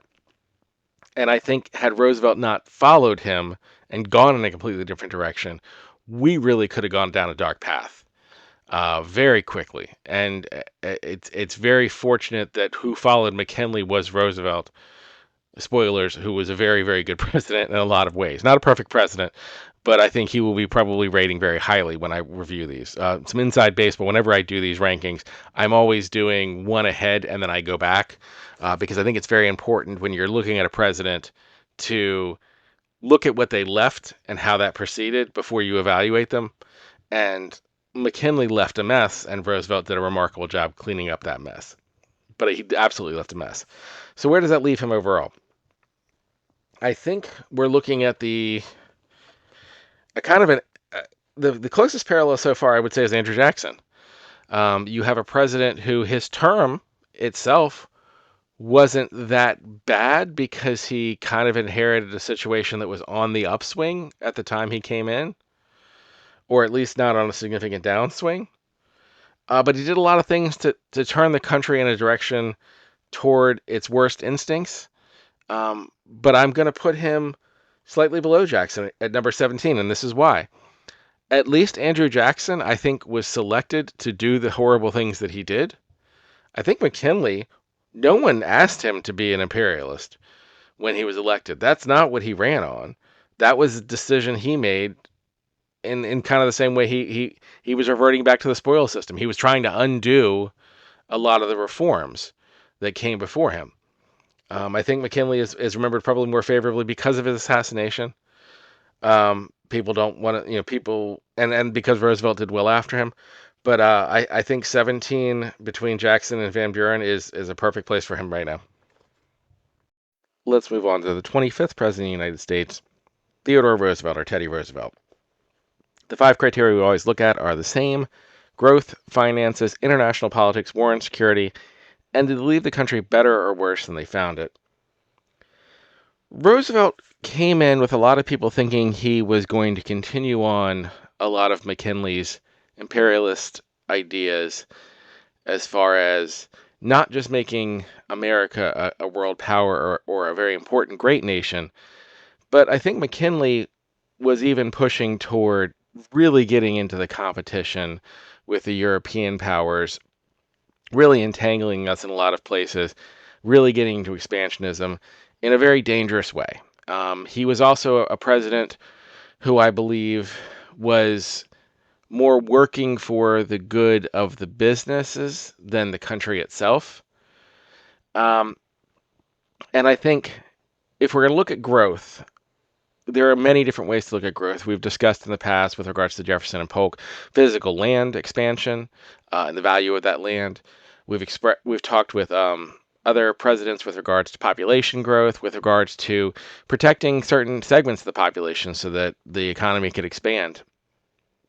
In terms of Roosevelt really completely changed American conception of itself. He was very much a person who was incredibly America positive. He had a lot of conversations about things like hyphenated Americans and saying, whatever country you came from, you're now American here. And I think part of his view was that America was a specific thing in his mind and that other countries were specific things in their mind. And he was not, in the way that McKinley was, as interested in expansion of the physical American state as he was building great relationships and making America a very powerful, important country in a very well-balanced world, which is a very different concept than I think anyone else had before him. I don't want to overstate Teddy Roosevelt. I don't want to make him sound like some sort of superhuman. He had many, many flaws, and we'll touch on them as we get to various things. In fact, I think even with regards to growth, we can have a lot of discussions of his flaws. But what I think Roosevelt did is we had the Gilded Age going on where business was doing quite well. Industrialization was happening all over the world. And everywhere that industrialization was happening, you had the major industrial centers, and then you had the raw materials being brought from colonies in different places all over the world. And that wasn't going to last forever. Eventually, your dependence on countries that were viewing themselves as separate from you was going to lead to a conflict and a problem, and that is kind of what happened with regards to World War One eventually. Roosevelt's conception was more of I want allies, I want friends, I want people we can work with, I want to speak softly and carry a big stick, as he would say, in terms of we are going to be the most powerful nation in the world, and we're going to ask for things. And if we can be friends, you will give us the things, and if you can't, we will take them. The best example of this probably is Panama, where Panama was a part of Colombia. And then there were some difficulties in the negotiations, and suddenly we were going to support Panama for independence. I say all this to say I'm not overly praising Roosevelt in the current mindset. In the current mindset, a lot of what he did would 100% be imperialist and looked on negatively. I think we need to look in the framework of his time, though, in that these types of actions would have been different. We simply would have, other European countries would simply have sent in huge armies and occupied the area and not had any discussion about local rule or local rights. We would have annexed Cuba immediately and made it similar to what we did in Puerto Rico. But there was discussion and determination about the rights of self-rule in various places. Even in the Philippines, where Roosevelt continued the war and put down a lot of the Philippine resistance movements, it was still understood that eventually the Philippines would be their own independent country. So I don't want to overstate what he did. There are lots of ways to criticize it, but I think in the context of the time, it was remarkable that he was at least viewing these places as having rights and independence. He was often brought in to negotiate treaties between other countries. I believe he won a Nobel Peace Prize for negotiations between Japan and Russia. He was involved in negotiations with France and England and Germany around Morocco. He was considered someone who other parties would think would be fair. He was not considered someone who was going to arbitrarily force his interests in the way that his predecessors had. He was not as directly selfish and self-serving. He certainly was pro-America, and he would support America, and he did things for America, but he didn't view America's role as dominating and conquering the rest of the world in the way that Europeans kind of did with their colonial ambitions. And that shift, I think, was a huge positive shift for America and, arguably for the world. But I'm only focused on America and the American presidency. I think his disentangling from the things that would eventually lead to Europe collapsing into World War I could have gone a completely different direction, and we're on a trajectory to go that direction. And his focus on America and focus on taking care of our own, which I'll get to later. Well, actually, I'll get to here. He created the first inclinations of a social safety net with his Square Deal. He began putting protections in place for things like food. Was it because of Upton Sinclair's novel, The Jungle? Probably. That was certainly, I think it was Upton Sinclair. That was certainly a part of it.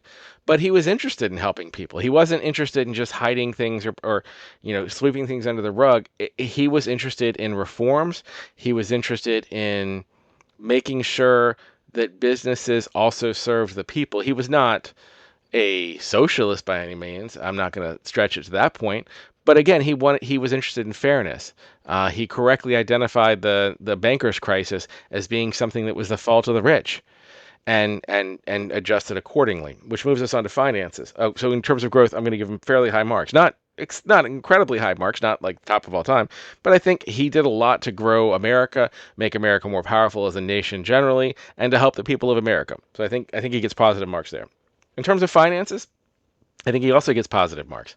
I think the economy did well under him, and I think his implementation of the antitrust laws that had been on the books for a long time but largely ignored was done in such a way that it didn't impede growth economically. Again, I think he was viewed as a fair broker, and I think he acted in that way as a fair broker. When he had interventions, he leaned toward neither side, but more toward whatever the most positive overall outcome was. He was not always right, but I think that was something that was different than what had come before, where Cleveland and McKinley both were very much sending out, very much in favor of the business class. Cleveland actively sending out federal troops to break strikes, those types of things. McKinley looking the other way through all sorts of corruption. Roosevelt went back to the idea of reform and also had the type of personality where it was popular and he was able to get it through and he was able to get it done and he was able to negotiate with both sides in a way that others who came before him couldn't. He was the youngest president ever elected. He was I'm sorry, he wasn't elected. He came to office.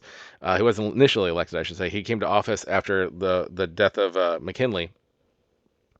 But he did a remarkable job of negotiating everything around him, which is a lot of what a politician is supposed to do, particularly in the presidency. And so I give him relatively high marks. I'm not going to give him exceptionally high marks.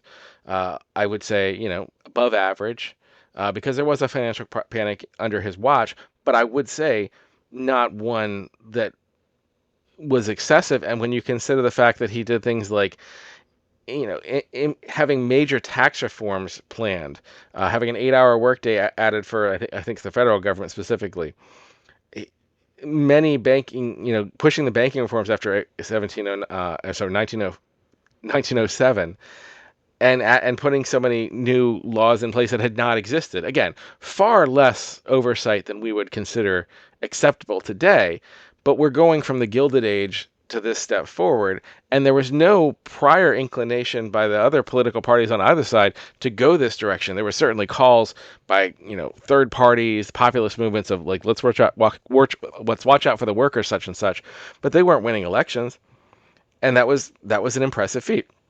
In terms of international politics, again, we were trending toward an imperialist agenda where we were trying to do the same things that that were kind of failing the great powers, to outsource our natural resources. And we were blessed that we didn't need to, because we have such a huge country that has so many abundant natural resources, as opposed to the classic Western powers in Europe, France, England, Germany. They're not physically as large. They were dependent on getting natural resources from other places and through conquest, and they were never willing to allow those other places to become part of their country. I think one of the underappreciated aspects of American history is, as we acquired states, the states then became part of our country, whereas in European conquest, you would conquer an area, but it would never really become part of your country.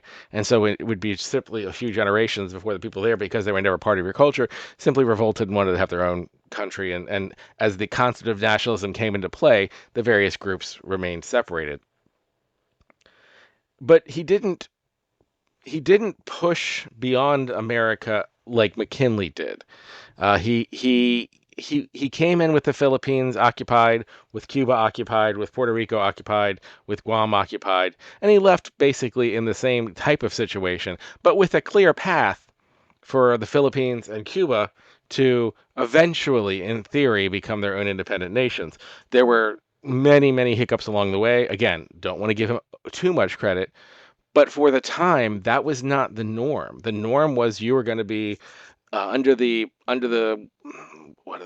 yoke of the European occupying force for as long as we can. And the idea of allowing independence was more something that was going to happen against will rather than as part of the plan. And I think a lot of the mythology of the altruism of the invasions that is ascribed to McKinley really come from what happened when Roosevelt took power and his actions toward that. I don't think McKinley was actually inclined in that direction. I think that was just the myth that was fed to justify and rationalize the war, in the same way that many Europeans would claim they were, civilizing the savages. But I think Roosevelt coming in understood that these countries were separate from America and that we should build a relationship with them, not just conquer them, because if you just conquer people, eventually you're begging for them to overthrow you. And again, also in international politics, he was amazing at his ability to get other countries to look to America as a broker. He really started that process of being a broker. There are some arguments that happened before with McKinley and some other presidents. Again, I could see someone coming back and criticizing me of being too negative with regards to McKinley and giving Roosevelt too much credit. But I really think McKinley's actions versus his words demonstrate what his intents were. Whereas I think Roosevelt, after the negotiations, after his actions, people would say he was an honest broker. Again, he got the Nobel Peace Prize for his negotiations with Japan and Russia, and people asked him to do it again and again because he was viewed as someone who was not there just to do what was in America's specific best interest or to pick a side in an ally. He was trying to build relationships in a large scale. In terms of war security, again, I go with that. I wish he had unwound the war in the Philippines more quickly. I wish that the Cuban situation had unfolded better, but I also look at how it was and how doing comparisons to other countries who had similar colonial occupations and how those things worked out, I'm giving him credit on a relative scale because it could have gone so much worse. And that was something that was handed to him. You could make the argument that he argued in favor of the Philippine occupation when he was vice president, but I'm only looking at his presidency and what he did during his time. And in that term, I think he did well. He also understood the importance of expanding the United States military, of growing the military in strength. That was the big stick that came as part of, speak softly, but carry the big stick. And I think he should get credit. Again, not an exceptional rating, but he should get credit. Where I do think I'm going to give him very high marks is in terms of better or worse, because Roosevelt comes in at the height of the corrupt Gilded Age. At the moment, America is dipping its toe deeply into imperialism following the Spanish-American War. At a point, we were about to go down a very dark path of, occupation of other nations for exploitive reasons, while also exploiting workers at home, giving no protections, income inequality to the nth degree, eventually leading to discontent and political unrest. His predecessor was assassinated, after all. And he left a country with worker protections that had not existed prior, with an understanding that the people of America, the workers and the citizens, were also people that needed to be taken care of, with food safety and basic oversight and needs, that business needed to be managed and trusts needed to be broke. Monopolies were negative, and those powers had previously had so much hold over the country that they could so influence politics that we had to send federal troops to protect the railroads from striking, rather than ask the railroads, why don't you just pay the workers more? I think that the country he left was fundamentally better than the country he received because of the changes he made, and he did them in such a way that they were popular, so that he could be reelected and continue those. He is the only president I can think of off the top of my head who both conservatives and progressives point to it and go, other than the big ones. Let me go back. Obviously, Jefferson, Washington are at the top, but most conservatives and most progressives who seriously look at Roosevelt can both agree that he did things that they're in favor of. The conservatives like the America focus and like the American exceptionalism arguments and the big stick. And progressives like the fact that he actually reformed governments. He broke up large businesses. He instituted reforms that had not really been considered seriously before. So because of all that, where do I put him? Well, as I just said, there's the big two, Washington and Lincoln. He's not going to pass Washington and Lincoln. But before I did this, I started going through all the presidents we've had before and really looking at my list again, because I don't think I'm going to make any major adjustments up or down. But as I was reconsidering in the past, there were some times where I was like, I gave them a lot of credit for the time, but now we have a larger pool and we need to look at it while still respecting the context of their time, asking a bigger question of where they fall. And I do think that I'm going to put Theodore Roosevelt above Thomas Jefferson at number 3. My reasoning is this. I think Jefferson's Louisiana Purchase acquisition was a huge positive for the United States, one of the greatest decisions in the history in American history. But I also think I undersold Jefferson's failure with regards to leaving his successor the the War of 1812 on his lap coming. And so in that reconsideration, I slightly lowered my opinion of Jefferson and I compared it to what Roosevelt left behind. And I think the most important thing we're looking at is whether he left the country better or worse. And while I'll still say Jefferson absolutely left the country better or worse, he left a mess that needed to be cleaned up, and I don't think Roosevelt did. So again, the rankings, he's going to be number third, just ahead of Thomas Jefferson. Now we're going to take a look at the 26th President of the United States, William Taft. Again, the five criteria we always look at are growth, finances, international politics, war and security, and the most important one, did they leave the country better or worse than they found it? Taft came in, I think it's fair to say, as a result of a lot of Roosevelt's influence and Roosevelt's popularity. Roosevelt, as I discussed last time, had really changed the direction of the country. He came in after McKinley's assassination, used the moment to really change the direction of the country in a lot of ways, not in all ways. Roosevelt certainly wasn't a perfect president. I put him at third, but I think you also have to understand third in relation to Washington and Lincoln are way above everybody else, and then everyone below that has some sort of flaw. So Roosevelt came in and changed the direction of the country that had suddenly drifted and lurched toward imperialist goals with conquest of, with the Spanish-American War, had occupied the Philippines, had occupied a number of Spanish territories, and Roosevelt hadn't continued that trend, and it also changed a lot of philosophical things in the United States with regards to progressivism and coming up with less focus on making sure the wealthy were doing well, and also discussions about taking care of the poor in some ways, the square deal. This was a major change in direction. And so Roosevelt leaving, one of the slogans for Taft was, Roosevelt cut a lot of hay, it's time for Taft to put it in the barn. And the idea was Taft would be a good administrator. Taft was a very intelligent man, he was a very respected man. Some argue that he didn't even want to be president. He preferred to be Chief Justice because he was really interested in the law. And so when Taft came in, there was a lot of optimism that he would continue Roosevelt's ways and honestly maybe even do it better because Roosevelt was kind of a bombastic, bigger than life figure. And having someone who understood the law, understood the technicalities, could maybe get things done more effectively. And the thing that they first thought he was going to do, and the thing that he kind of ran on, was I'm going to reduce tariffs and replace those tariffs with income taxes that would be more fair. So we'll get rid of these tariffs, which affect everybody, and seem to more affect the poor, farmers, people at the lower end, whereas the rich weren't as affected by tariffs, was the understanding, and implement an income tax that could be targeted, a progressive tax that could be targeted to focus more on the rich so that the rich would pay their quote unquote fair share. And so he ran on this, and this was the expectation. But then when they passed the laws, they were able to pass the 16th Amendment to modify the income tax or to allow them to modify the income tax, and they were sent out. That was sent out to the states. Some argue it was sent out to the states because it was expected to never pass in the state legislatures, but that's a separate issue. It did pass. But when he passed the Payne-Aldrich Tariff Act, again, it wasn't that he advocated for this act. He certainly wanted the act to lower tariffs more. He just wasn't a very effective politician.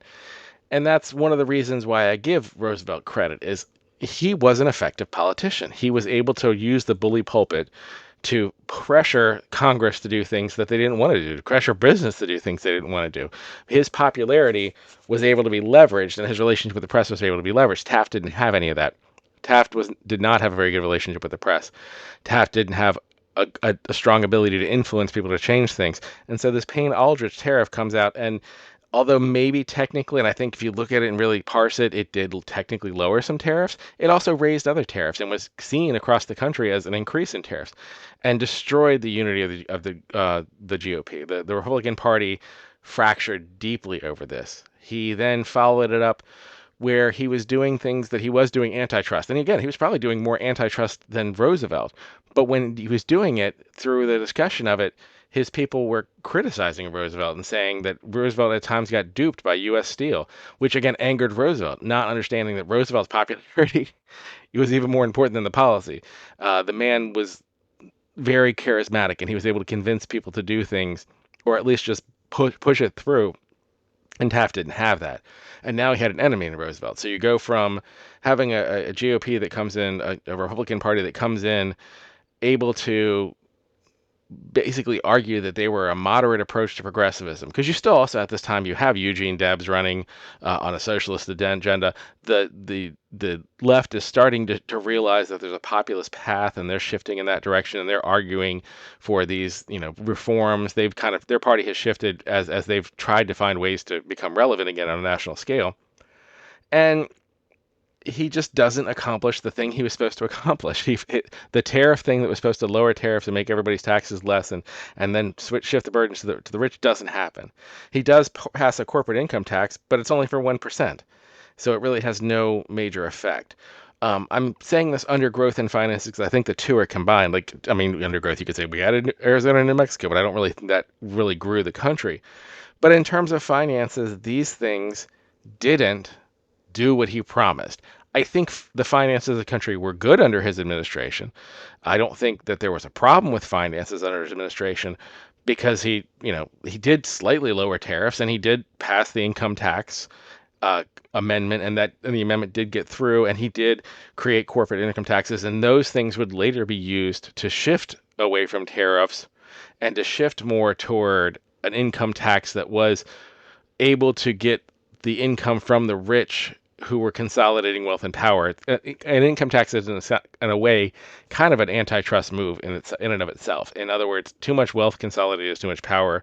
When you can literally buy, the newspapers and the radios of the time, and buy the stations and control the media, it's very difficult to overcome that unless you have a personality like Teddy Roosevelt did, which is, again, why I gave him so much credit, even if he was flawed in many ways.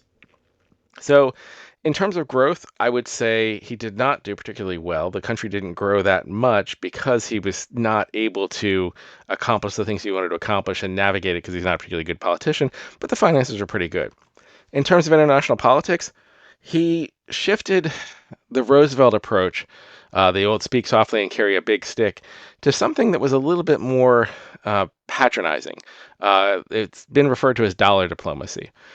Not to say that Roosevelt himself wasn't patronizing, not to say that speak softly and carry a big stick wasn't a patronizing approach, but it's even more patronizing when you're basically telling businesses to go in and manipulate the markets in places, and then you're going to come in and support them in the U.S. and just kind of like we already had the banana wars, but it got to the point with the dollar diplomacy where business owners were going in and trying to buy businesses and expecting the U.S. military to come in and support them. And if they didn't, then they would make deals. It became very, very corrupt, very, very quick. Again, not that before it wasn't bad, not before that Roosevelt's big speak softly and carry a big stick wasn't corrupt. I mean, the Panama.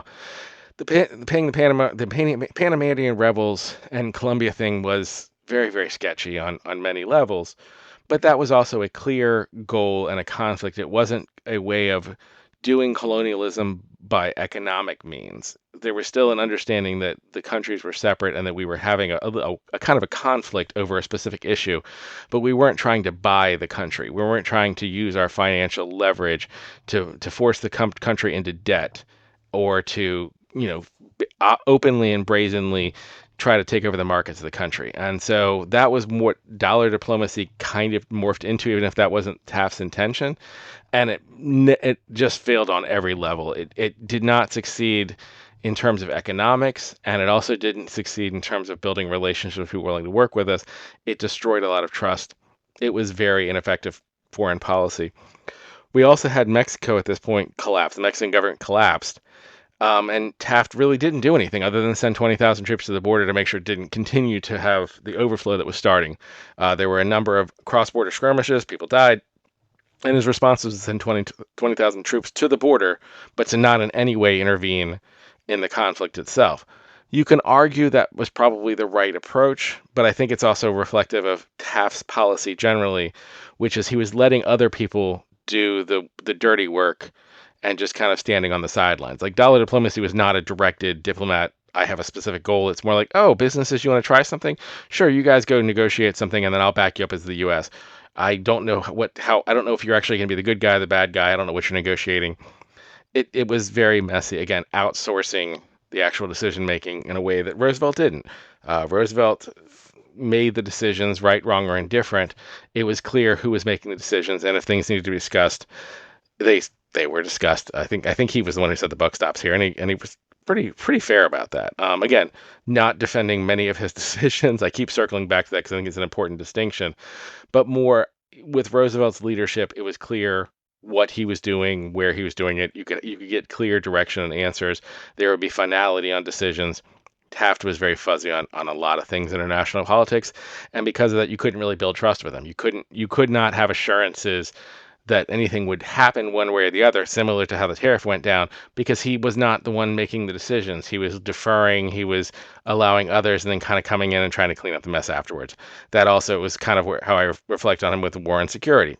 Again, Mexico collapses. We have to send 20,000 troops to the border, but we don't intervene. But there's still some cross-border conflicts. We're having not a lot of resolution with regards to the issues in the Philippines.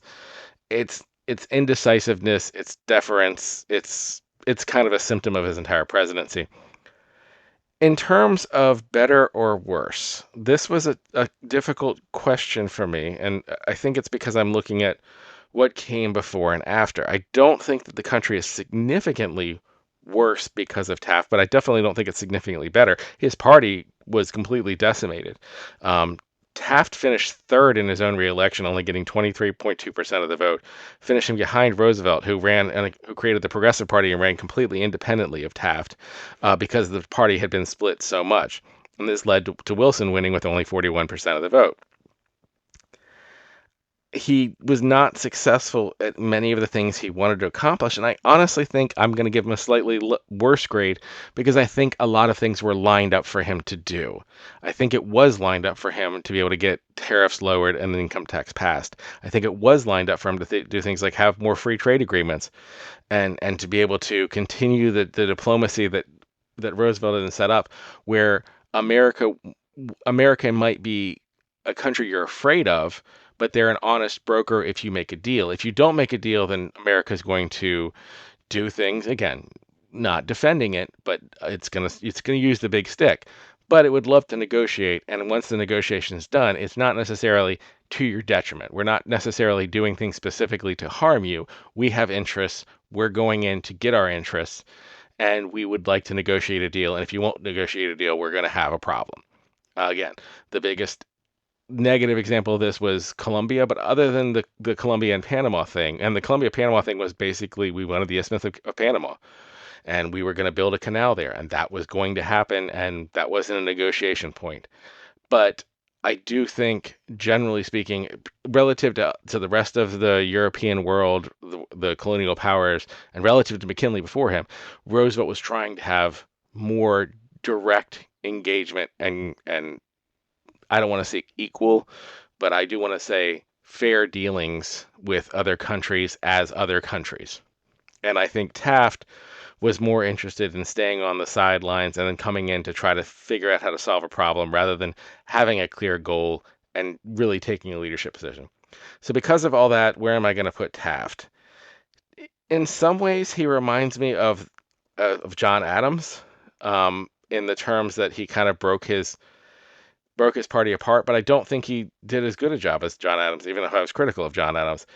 Um, in looking at the list, I think I'm going to put him at 15, just ahead of Benjamin Harrison and below Zachary Taylor. That's a weird spot, but I found that to be the spot that I'm kind of thinking of as neutral. Benjamin Harrison only served for a month, so I can't say he was good or bad, but he had a slight knock against him because I don't like Millard Fillmore's presidency. And Zachary Taylor only served for 16 months, but I think he did a good job in those 16 months. So putting Taft between him kind of puts Taft at a very neutral presidency. I think you could have someone else come in and do a better job, and I think you could have someone come in and do a worse job, but I'm not really impressed with his presidency in any way, shape, or form. Now we're going to take a look at the 27th President of the United States, Woodrow Wilson. Again, there's 5 criteria we look at every time: growth, finances, international politics, war and security, and to leave the country better or worse, that last one being by far the most important. Let's start with growth. Wilson had one of the greatest accomplishments any president has ever had with the passage of women's suffrage. A constitutional amendment happened on his watch. Very difficult to achieve. Huge positive Nothing but good things to say about that. It's an embarrassment it didn't happen to the 1900s. But that was the second constitutional amendment he passed during his administration. The first was prohibition. This is kind of what you'll see as a running theme for a lot of Wilson. He does things that are very, very impactful. If we're talking about most impactful presidents, I think Wilson's very close to the top. But some of the impacts were incredibly positive, women's suffrage. Some of them were incredibly negative, prohibition. Wilson also had a lot of actions in terms of increasing segregation. The Democrats were very aligned with the South, and Wilson was very open to a lot of racist ideas. He screened Birth of a Nation at the White House and came out talking about how it was a very accurate portrayal of history. And he knows better. We should have known better. I hope he knew better. He was a history, I think, PhD. And the ideas that he spread, the creation of the lost cause, not the creation, the expansion of the lost cause narrative, the real embrace of the lost cause narrative by the presidency, set back the country immeasurably in terms of race relations. And I think we saw that play out in some ways in 1990 when black soldiers came back and you had the bloody summer with riots and all across the country as these soldiers who had gone overseas, had gone to Europe, had gone to fight, seen themselves treated as not second-class citizens, as human beings, as soldiers fighting on the battlefield, coming home and expecting things were going to be different and seeing that they weren't, and the active repression of their ability to just be treated like humans was all throughout that summer. Lynchings were widespread, and that was something that Wilson not only permitted, but kind of advocated in terms of making the arguments that he made. If you've never seen Birth of a Nation, the entire argument is the lost cause narrative and him endorsing it, that being the most popular movie of time. I think up until I think it was like until Star Wars, it had the highest box office per as a percentage. That's something that also falls on Wilson's watch. So in terms of growth, it's very difficult to score him because you do have the incredible positive women's suffrage. Then you have all of the other things, not even getting into his whole hyphenated Americans speech beliefs, the internment of German Americans during World War I. The divisiveness that he brought to the country was such a negative, only counterbalanced by women's suffrage, that he's not near the bottom in terms of growth. In terms of finances, again, incredibly positive things mixed with incredibly negative things. The incredibly positive things, he did the tax reform that Taft failed to do. He was able to get tariffs lowered. He was able to pass a more progressive income tax that spread the tax burden to the wealthy and less on the poor. The creation of the Federal Reserve and the Federal Trade Commission were both very positive things that helped regulate the economy. However, you do have to acknowledge the end of his term had a massive recession, one of the largest instances of deflation in American history. You can make the argument it was because of the contraction of the economy post-World War I, because of the Spanish flu outbreak that had ravaged the entire world from 1918 to 1920. There are reasons you can rationalize that it wasn't Wilson's fault, but I would also point out that it happened right after Wilson had the stroke and was still trying to hold on to the presidency. In fact, his ego was such that even though he had the stroke, and by most accounts, he was clearly in physical and mental decline, in no condition to continue the presidency, he was still trying to convince people to allow him to run for a third term, an unprecedented third term, breaking the tradition. Because again, at this point, there was no actual law saying you couldn't run for more than 2 terms, just the tradition. His ego was such that I don't give him as much grace as I might for another person, because I do think if you're going to be the all-knowing totalitarian, you have to take the responsibility when things go bad on your watch. In terms of international politics, this is where it gets much more complicated. I think you can look at what he said and the idea of the League of Nations, the 14 points, Wilsonian democracy, and these were all positive shifts. Wilsonian democracy, I know you can look at it as just imperialism by another name. I don't think that's quite fair. I do think it's definitely a very patronizing, very paternal mindset that I would not advocate in a modern world. But again, we're comparing it to what came before. In contrast to colonialism in the terms of occupation and abuse and just taking control of a country and taking resources and giving people their no rights, I think it is significantly better to advocate projecting democracy to various countries. I think that's a better process. Again, still very patronizing, still probably not a great approach in modern sense. There's a lot of things you can say bad about Wilsonian democracy, but I think it's a bigger step. I think it's a big step forward. The problem is these are all the things that he said, not necessarily the things that he did. And he has one of the biggest knocks against him that I think any president has for a decision, and that was the failure of the Treaty of Versailles at the end of World War One, which left the German-Austrian area in such a condition that you did have the rise of Nazism. I don't think I can complete. I did a whole video on the rise of fascism, and I don't think it's entirely fair to put it all upon the economic conditions, because I think everyone was having the difficult economic conditions. But I do think Wilsonian racism is an understated thing that was also part of the discussion. And I think that's something that really spread in America, not just in terms of racist ideology, also the eugenics movement, which I did another video on eugenics, and how these ideas from America really did spread to Germany. And I think a lot of these ideas do originate in, not entirely with Wilson, but certainly were expanded and endorsed by Wilson from the presidency, the lost cause narrative kind of being a kind of fascism, if you could argue.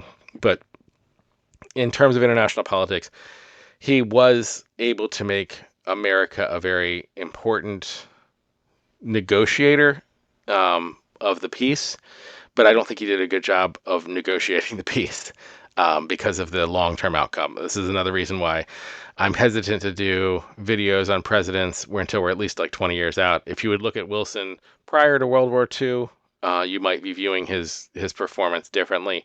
But with the outcome of World War II in knowledge and how it all shook out and how much of a failure that treaty became because of the long-term ramifications, I look at Wilson less favorably. I'm still going to probably give him a generally positive international politics argument. We did win World War One, and I'll talk about that a little more when we get to war and politics, war and security. But I'm not going to give him full marks as a great international leader than I think some people do when they point to the 14 points. I would say point to the 14 points and tell me how many of them actually were implemented versus idealized. War and security. This is where I'm probably going to be a little controversial.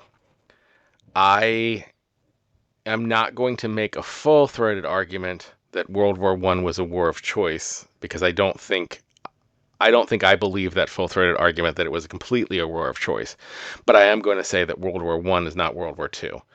And I am going to say that in the sense that World War II, there was clearly a bad guy, quote unquote, a good guy, quote unquote. There was clearly an evil that had to be stopped. World War I was a lot of people who were bad. It was a buffet of bad options. It was a number of very bad actors, all at war with each other because they had made horrible decisions and alliances and were trying to hold on to their colonial interests and powers, and that had become incredibly entangled. One of the reasons I gave Roosevelt so much credit was detouring away from that bomb and that minefield of becoming entrenched in colonial things that made World War I more of a war of choice for Wilson than it would have been otherwise, because we weren't entangled in such a way that we had to protect our colonial interests. We were able to stay out of the war for a long time. But his execution of the war, specifically on the home front, and this is where security is more of what I'm looking at than the war, I think is underreported in terms of history and under-discussed.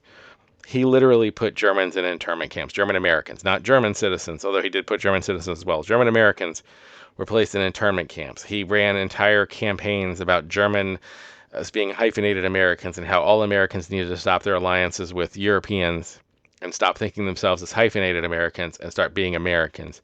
He had huge repression of the freedom of press, and he ruled with an iron fist and abused a lot of war powers in what was not an invasionary war, in what was a war where we were sending troops overseas and we were not directly at risk. I know the Lusitania, I know the U-boat argument. I don't think that is sufficient to the things that he did to really damage the core of the American system in significant ways. The more I read about how Wilson abused his power, Wilson started the second Red. I mean, actually, the first Red Scare was started by Wilson following the Bolshevik Revolution in Russia. Say what you will about communism, I still think we can all agree that the Red Scares were abuses of government power in ways that we should be regretful of and look back on with sincere regret. I regret twice. Sorry about that. And I think also, even beyond that, in terms of war and security, people have forgotten about the Pancho Villa raids during the Mexican Civil War and how we didn't really protect our home front in a lot of ways. I think Wilson gets way too much credit for quote unquote winning World War I when you have to ask the question of, was it a necessary war in the capacity that we went into it? Did we fight that war well? Were we protecting ourselves? And how did we take care of our citizens during that war? Did we divided our country in ways where, again, even aside from the internment camps and the Germans, when the black soldiers came back and we had the riots through 1919, I think all of that falls on security. And so I don't give Wilson very good marks. I don't feel like the country was very safe during his time period, not just because we went to war, but we also went to war with each other, and we created a division within our country, not just with African Americans, but also with German Americans. And we made clear, as I think that, as we all know the poem, First They Came For, I think Wilson was a great demonstration of that, as anyone who was not on his side was an enemy and was treated as such. And I think that's why when we get to the better or worse score, I feel like I want to give Wilson better scores because he did a lot of things that I think were very positive. I think that it was very positive that obviously women's suffrage is very positive, but also that we did reforms to the federal government, that we did have federal powers to regulate in ways that we hadn't before.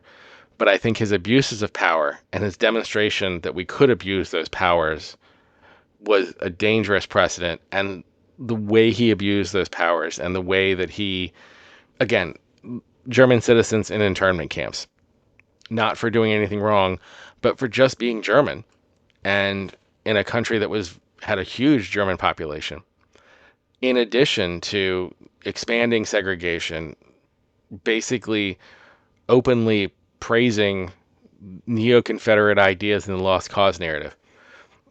All of those things are very, very negative. So where does that make me put Wilson? I think when I'm looking at his presidency, I was looking online, a lot of people put him as like above average president. I think I'm going to put him as slightly below average. I think I'm going to put him at number 15, just below Zachary Taylor. I think Wilson, on the whole, I would say left the country worse than he found it. And I can say, again, I can see people making the argument that, the 14 points and the League of Nations and all of these things overcome the negatives of what he did. I just don't buy that argument. I'm going to put him at number 15, just below Zachary Taylor and just above William Taft. Next up, let's take a look at the 28th President of the United States, Warren G. Harding. Again, we have 5 criteria we use as guideposts: growth, finances, international politics, war and security, and they leave the country better or worse. Before I dive into any of those, I do want to talk about what I think is the elephant in the room when you're talking about Warren G. Harding, and that is the scandals that emerged shortly after his death. I think I want to divide these scandals into 2 categories, and I think this is true of all of the scandals we've had so far. There are scandals that I think were relevant to the presidency, and there are scandals that are relevant to the legacy, separate from the presidency. Let me give you an example. I think when we're talking about someone like Thomas Jefferson, the Sally Hemings episodes and the fact that he's a slave owner are things that are relevant to the legacy, but that's not necessarily relevant to the presidency, because during the presidency, it wasn't well known or something that really was a major issue during this time. By contrast, when we talk about Bill Clinton, the Lewinsky scandal will be something we will be discussing, not because his actions were any more or less egregious than people who came before them, but because it dramatically impacted his presidency while he was in office and was a major issue in his ability to complete tasks. For Harding, the infidelity things that came out afterwards, I don't think are as relevant. If we want to talk about our president's infidelity or sexual taboos and mores, the Grover Cleveland episode would have been very, very different. I do think it is very relevant, though, a lot of the other scandals. I think the Teapot Dome scandal and the prohibition bribery scandals and the corruption of his presidency and the people he picked and appointed to office is very relevant. And I think that's something that I do hold against him. His return to normalcy, quote unquote, included a return to, it seems, a lot of, backroom deals and horrible corruption. That's a precedent that he kind of set. I think some people will take that so much further to say that his precedent for corruption and bribery also expands into his deregulation policies, and you can say all of that led to, the corruption and speculation that caused the Great Depression. And I can see this being the start of that path, and I certainly am going to have that conversation and knock him for that. That being said, we are also comparing him to what came before and after. And while he had a very corrupt presidency, I don't know that I would say it's more corrupt than, say, Andrew Jackson or Martin Van Buren. I I just don't know that it is that much more corrupt. I wonder if it's just something where it was more scandalous and it all came out in one big, you know, no one was there to defend him because it's easier to blame the person who just died and move forward than it is to hide anything or have the scandals or anything like that going forward. So let's talk about growth. When he came into office, I think, again, well, no, actually, in terms of growth, let's just talk about the things he did. He The Federal Highways Act is a huge thing. That was started by him. He had some farm regulations against market manipulation. I think his race relations were, compared to those who came before him, were very positive in terms of intent. He gave a very positive speech after the Tulsa race riot. He did hire African Americans positions in government, unlike his predecessors.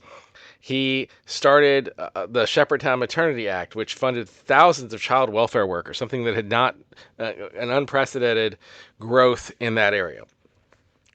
That isn't to say that he didn't do things like cut taxes significantly and add tariffs, which, again, economically probably was not great policy. He did cut government spending. Also, again, coming from off of World War I, it wasn't difficult to cut it. And I think his establishment of the national origins formula for immigration was very problematic.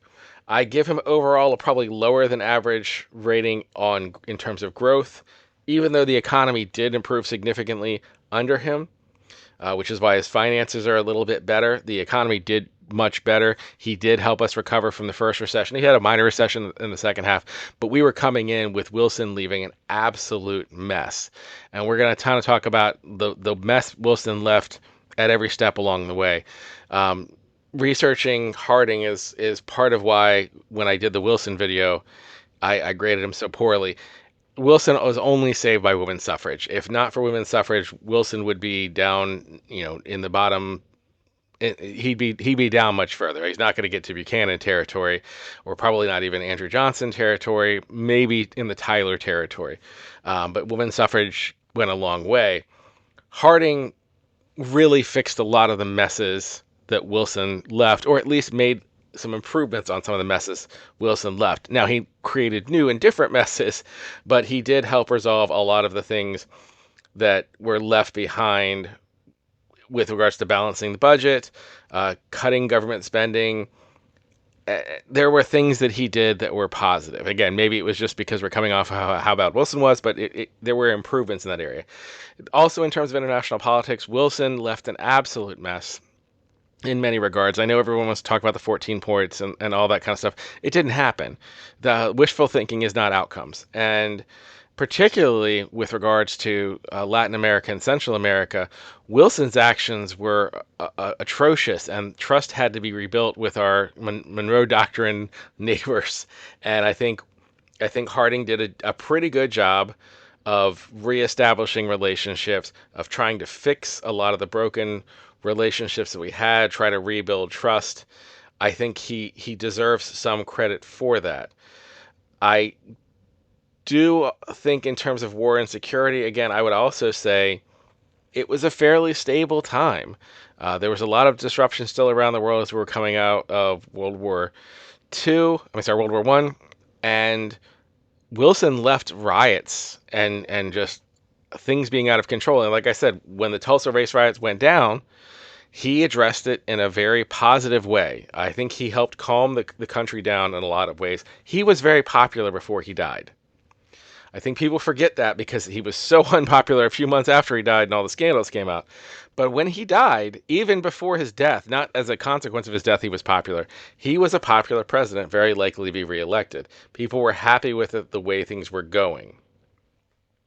He also led a lot of disarmament of the weapons that had been made for World War One because they weren't necessary. And when I say disarmament, I'm not talking about just here. It's in the disarmament agreements with multiple nations, and I think all of that is very positive. And that leads us to the biggest question, and that is better or worse. And I have trouble with this because I do think Harding made a lot of mistakes that led to a lot of the problems that would eventually lead to the Great Depression. I think there's a president and a half between him and there. And so I don't think it's fair to lay it all on Harding if someone else is continuing the things. But his deregulations and his decision to no longer go after monopolies, I think did lead to a lot of the speculation. I think it did lead to a lot of the corruption. I think his administration's corruption absolutely set foundations and groundworks going forward. His return to normalcy, as he was a big believer that government should be serving business, not the other way around. And I think this led to an overconfidence in the moral, ironically, in the morality and good nature of business, that they would do right by people and that they wouldn't be as corrupt or as speculative or as dangerously unstable as they turned out to be. And I think that is something that can very easily be held against Harding. I just think it's way over exaggerated because people will go to the scandals and not understand, yes, the scandals were bad and they were nothing I can defend in any way, shape, or form, but relative to things that came before, relative to the things that Wilson was doing, or other presidents have done during their administration, and outcomes that came. And we're talking about presidents who led us into civil war. We're talking about presidents who presided over complete financial collapse. We're talking about a president before him who had Americans in internment camps. When we're doing relative comparisons, I think reading about how Harding has been down near the bottom, I just don't see it. I don't think he was a good president. He's not any going to be in my top 10. He's not going to be very high. And as I've been doing these rankings, I've been kind of looking at things in tiers almost. I don't, you have Washington and Lincoln who are above reproach. They're the top two and no one else is close. And third is a distant third. And then you move into presidents that I think made the country better, but had significant flaws like Roosevelt, Jefferson, Polk, and Monroe. I think all of them made the country significantly better, but they also each had significant flaws that make them not in the same tier as Jefferson or Washington. You move down to presidents that I think made the country better, but also had a lot of bad things happen on their administration that may or may not have been their fault. Where you get into the Grants and the Madisons and the Garfields. Those are presidents who, well, not so much Garfield because Garfield died, but like Grant and Madison are two presidents where I'm like, I think that they were incredibly good presidents who had very difficult circumstances during their time. Grant was dealing with Reconstruction, and Madison had the country invaded in the War of 1812. I think they both managed those things remarkably well, but you can't ignore the fact that those things happened on their watch and they weren't able to prevent them. Maybe nobody could, but that still knocks them down a tier. Then you get into what I would say are the John Quincy Adams, the Chester Arthurs, the Rutherford B. Hayes, the John Adams, who are presidents that I think probably were good guys, had good intentions, but weren't able to get things done or and again, in the case of Hayes, maybe no one could get them things done. Maybe Hayes is more of a Grant type figure. But because things went so much worse during his presidency, again, maybe no through his fault, I have to acknowledge that things got worse during their administrations than they were before. I think I'm going to put Harding right below those. I think I'm going to put Harding at 14, just above Zachary Taylor and William Taft, and certainly above Woodrow Wilson. And my logic is I could see an argument for Taylor being above him, but Taylor only served for 1 year. And again, he left Millard Fillmore, who, even though I know it's irritating one of my members, I think Millard Fillmore was the Neville Chamberlain of American politics. I think he did a horrible job during his administration. I think that he completely appeased the future Confederacy, and I think the appeasement led to emboldenment. And I think Taylor picking him as vice president is why I knocked him down, because that was part of what he left, better or worse. I do think I would say Silent Cal is probably better than Millard Fillmore, and so I'm going to kick him above that. And then Taft and Wilson, I've already discussed. I just don't think they did a very good job. I think that they had significant issues, and I would put them below Harding, even though Harding is not a great president. I don't think his presidency itself was egregiously bad. I do think you can argue that his presidency left it overall better than he found it from Wilson, with the exception of setting up the foundations of the deregulation that would eventually lead to the Great Depression. So that's kind of like saying he improved it, except for, some things. It's again back to the Lincoln. But otherwise, how was the play, Mrs. Lincoln? So with all of that, I am going to put Warren Harding at 14. Next, we're going to take a look at the 29th President of the United States, Calvin Coolidge. Again, we try to have 5 criteria to use as our guideposts: growth, finances, international politics, war and security, and to leave the country better or worse. So first, in terms of growth, if you were to ignore what will be the elephant in the room of this entire conversation, the fact that the stock market collapsed 3 months after he left office, his growth would be right up there with the top. The Roaring 20s was a roaring time. There was huge growth because of new technology. It was a time where economically the country grew. We were an area, because we weren't ravaged by war, we were able to really take advantage of that and become the dominant economic engine for the world in a lot of ways during this era. And if you just look at that in a vacuum, the only thing I would say negatively is his signing of the immigration quota bill, which restricted how many people could come into the country based on racial quotas. I think it was 3%, no more than 3% in addition to whatever existing population it was, which basically meant if you weren't white or part of a white culture, you couldn't come into the country for all intents and purposes, because if you weren't already here, you weren't allowed. That, I would say, is a major knock against him. But otherwise, the growth would be great, absent, again, the elephant in the room of the complete collapse of the economy in 1929, 3 months after he leaves office. I think in large part because of deregulation. I think you have to acknowledge that Coolidge was not watching the store. You can say that his deregulation led to huge growth, and I would say sugar rush. Much like I said under Andrew Jackson, we can discuss and say, oh, there was huge growth during this time period and everything seemed to go well for a short period of time, and then all of a sudden it completely collapsed after. You have to acknowledge it completely collapsed. If I'm giving away free donuts, yes, my sales are going to be great, but then if I have to, actually make money, that's not the way to do it. And I think a lot of what Coolidge did in terms of deregulation caused huge harm later, over speculation, and that was what led in large part to the crash. Now, we will discuss later whether it is more Coolidge's fault or Hoover's fault that after the clash what happened, and whether it could have been avoided as being a depression and just simply been a recession, similar to the ones that we've been seeing during the Gilded Age.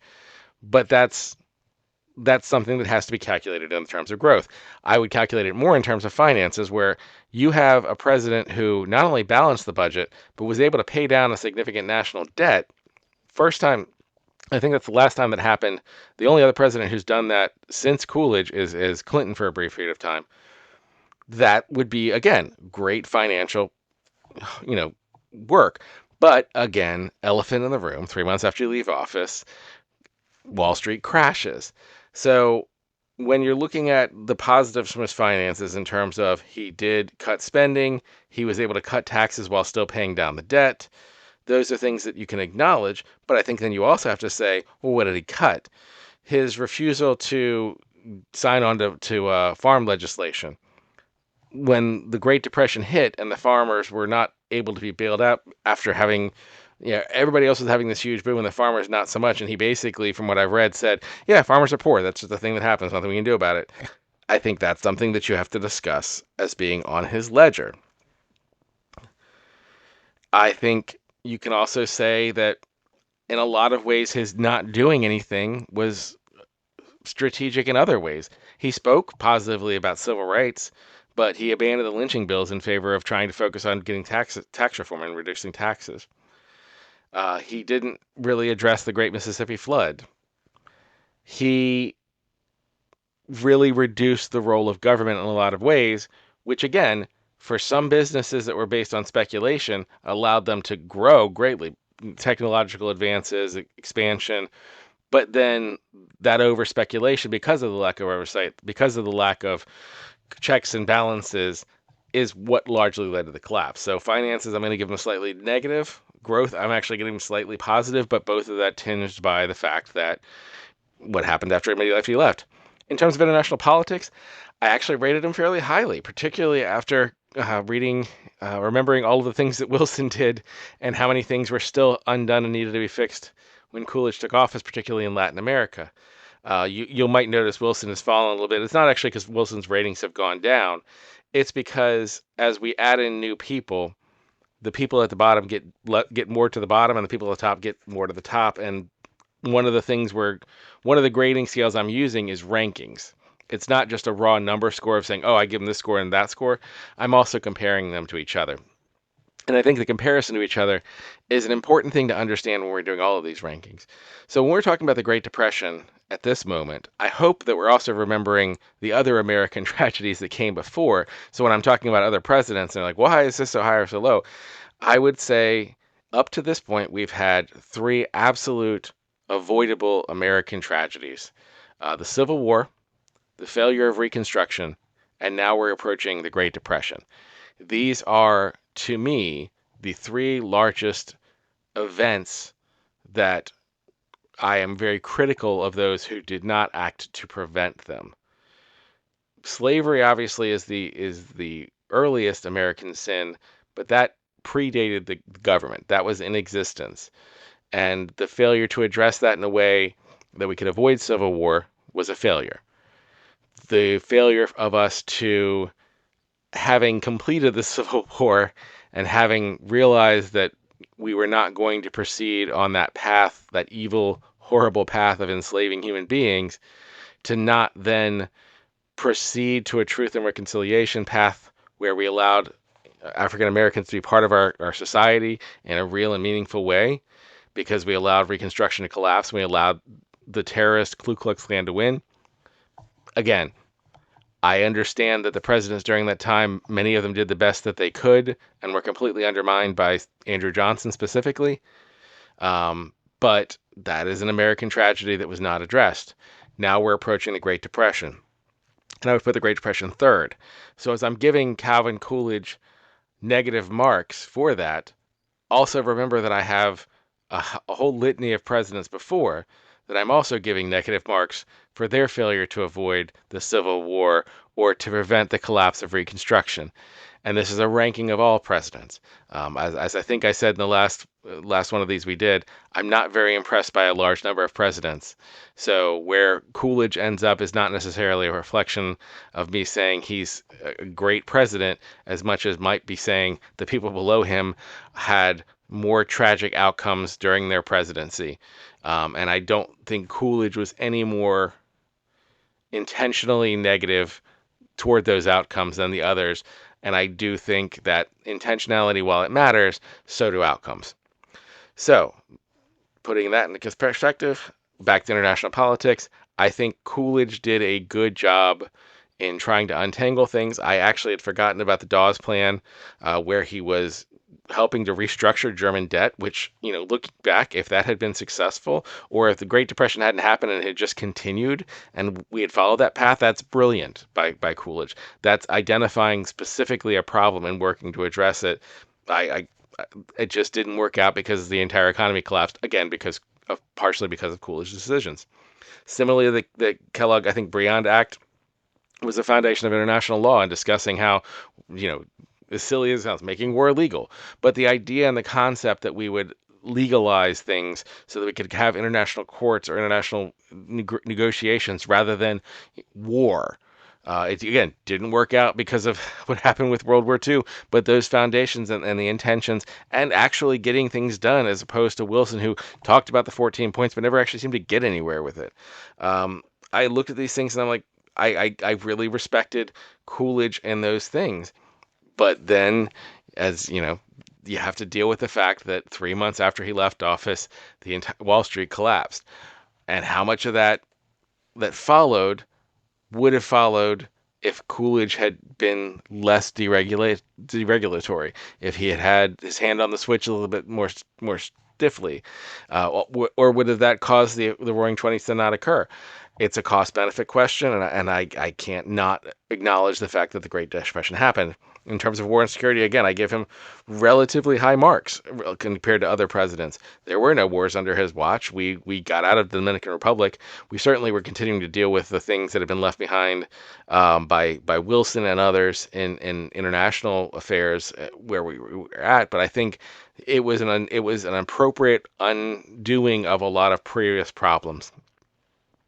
But that, of course, brings us to the better or worse. And in terms of better or worse, he does not rate very highly. But, and this is the interesting but, as I was going through the numbers for better or worse, even though I gave him very poor scores, I also gave very poor scores to a large number of other people on this list. I put Warren Harding below him. I put most of the Civil War predecessors before him. Obviously, Andrew Jackson was, I feel like, worse than him. And so as you're going through the list and realizing, okay, he did poorly in terms of better or worse, you start to realize how many presidents in real conversation had a country that was left better than they found, was left worse than they found it. And so in taking all that into consideration, I don't want to say I was surprised, because I knew that I expected Coolidge to do better than historical accounts, kind of like Harding did. But I did find that Coolidge, in my opinion, I put him just above James Garfield at number 9. He's below Madison. He's below Grant. I think they had more successful presidencies, although with Grant, I think Grant is a good parallel in that Reconstruction kind of failed on his watch in a lot of ways. But I don't necessarily blame Grant entirely for that happening, given what he was handed. And I think Grant did a lot of other very positive things. I give Grant more credit. But when I was looking at the people below him, I think Coolidge's administration, I would compare it to Andrew Jackson's administration in a lot of ways, without the fact that Andrew Jackson then led us in a genocidal path that rolled down the road to civil war. He had the sugar rush economy of Andrew Jackson, but he didn't have the genocide and manifest destiny racist approach. And so you get all the positives that you have to give Andrew Jackson, which is why Andrew Jackson is not at the bottom, although he's close. He's down at the bottom. But the negative outcome of the Great Depression, I think, I don't put that fully on Coolidge. I think that there is an argument to be made, and an argument that I find convincing, that had Hoover handled things differently, I'm obviously spoiling the next session, had Hoover handled things differently, Coolidge would have simply left a normal depression, a normal recession that we would have talked about as a negative mark on his ledger, but not the Great Depression.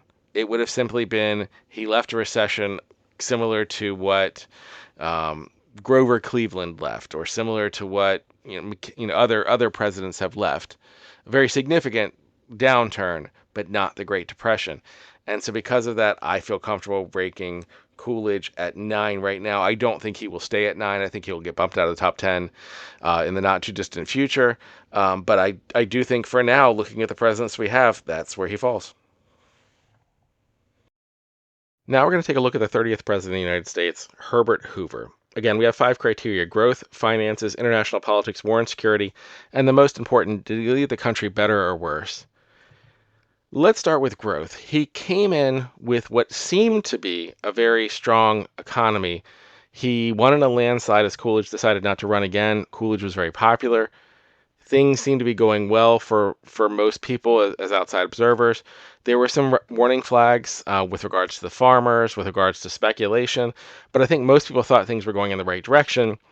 And then the stock market crashes in 1929. So the question you have to ask is, does the Great Depression that follows, is it something Hoover could have done something to prevent or at least mitigate? And I don't think he could have prevented any kind of recession. I think there was going to be a very serious recession. As I said, under Coolidge, he made horrible mistakes with regards to deregulation and not acting to support farmers. And that led to the financial collapse. That does fall on him. But Hoover himself thought this was going to be a short recession, similar to 1920, 21. And I think it could have been if Hoover had acted really in any way at all. Hoover seemed obsessed with balancing the budget and not spending rather than addressing the problem. He was very focused on what he called volunteerism, where he would call on local people to volunteer their time and their efforts and have local governments solve the problem rather than having federal interventions or having the federal government come in really anyway. He stuck with his guns on deregulation. He stuck with his guns with regards to non-intervention, even as banks were collapsing. He really didn't start implementing any serious reforms until a year and a half, arguably even 2 years into the recession. And even then, the reforms he did were things like the Smoot-Hawley tariffs, which were a horrible plan. His intention was that he was going to help by doing protective tariffs to help the farmers have, and if you're in a recession and then you make things cost more, just a horrible plan. He refused in many ways to just use money to fix things, to just fund and subsidize, which could have been what solved the collapse. I think we have a parallel in modern times with the Great Recession and the spending that was done, the Keynesian approach to economic collapse. I think had that been done, I think much of the Great Depression could have been avoided, but it had to be done in the early days and quickly so that people would have confidence in the financial markets. And I think he identified correctly that a lot of the problem was lack of confidence in the financial markets, but he did nothing to address the lack of confidence for all intents and purposes. In fact, he also, I think, made things worse with his willingness to scapegoat. I think when people talk about Hoover, they talk about Hoovervilles and the unemployment crisis and all that kind of stuff. He was also more than willing to scapegoat. His mass deportation of Mexicans, and this is, again, we're not too far. We're less than 100 years at this point from the Mexican War, where this land was Mexico. He just did mass deportations. He would spend money apparently on mass deportations and stoking racist ideologies and ideas to find a scapegoat to blame other than himself, leading to and I can't imagine any of that helped the farm industry. All of this was done in such a ham-handed way that I can give him no credit. And I think Coolidge does deserve criticism for having the laissez-faire deregulatory time period, but I think way too much is focused on the things Hoover did later, which people will point to as like, oh, well, that was the cause of the Great Depression. In 1931 and 32, he did the X, Y, and Z. Well, he did X, Y, and Z in 1931 and 1932 because the doing nothing, the waiting for the market to correct itself didn't happen and things were spiraling out of control. And then when he dove in later, the way he dove in was to still try to have market manipulation with tariffs rather than just giving subsidies, creating jobs, doing something to stimulate the economy, propping up the banks, in some way, maybe not propping up, but like making sure that people had confidence in the banks. He didn't do any of that until very late. He literally had the bonus army sitting on the White House and has MacArthur go and chase them off. It's it's remarkable how bad of a job he did managing a crisis. I kind of wonder, would this have been a very serious, again, as he believed it was, a very serious recession akin to 1920-21 if he had just acted in any way, shape, or form?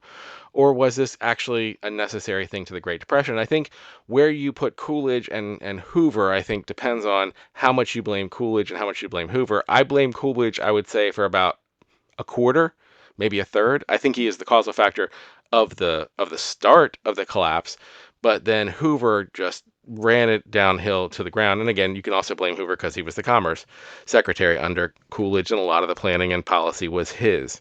So in terms of growth, horrible, horrible ranking, possibly the lowest we've had. The economy completely collapses, and we go into one of the greatest recession in American history. Also hits him with regards to finances.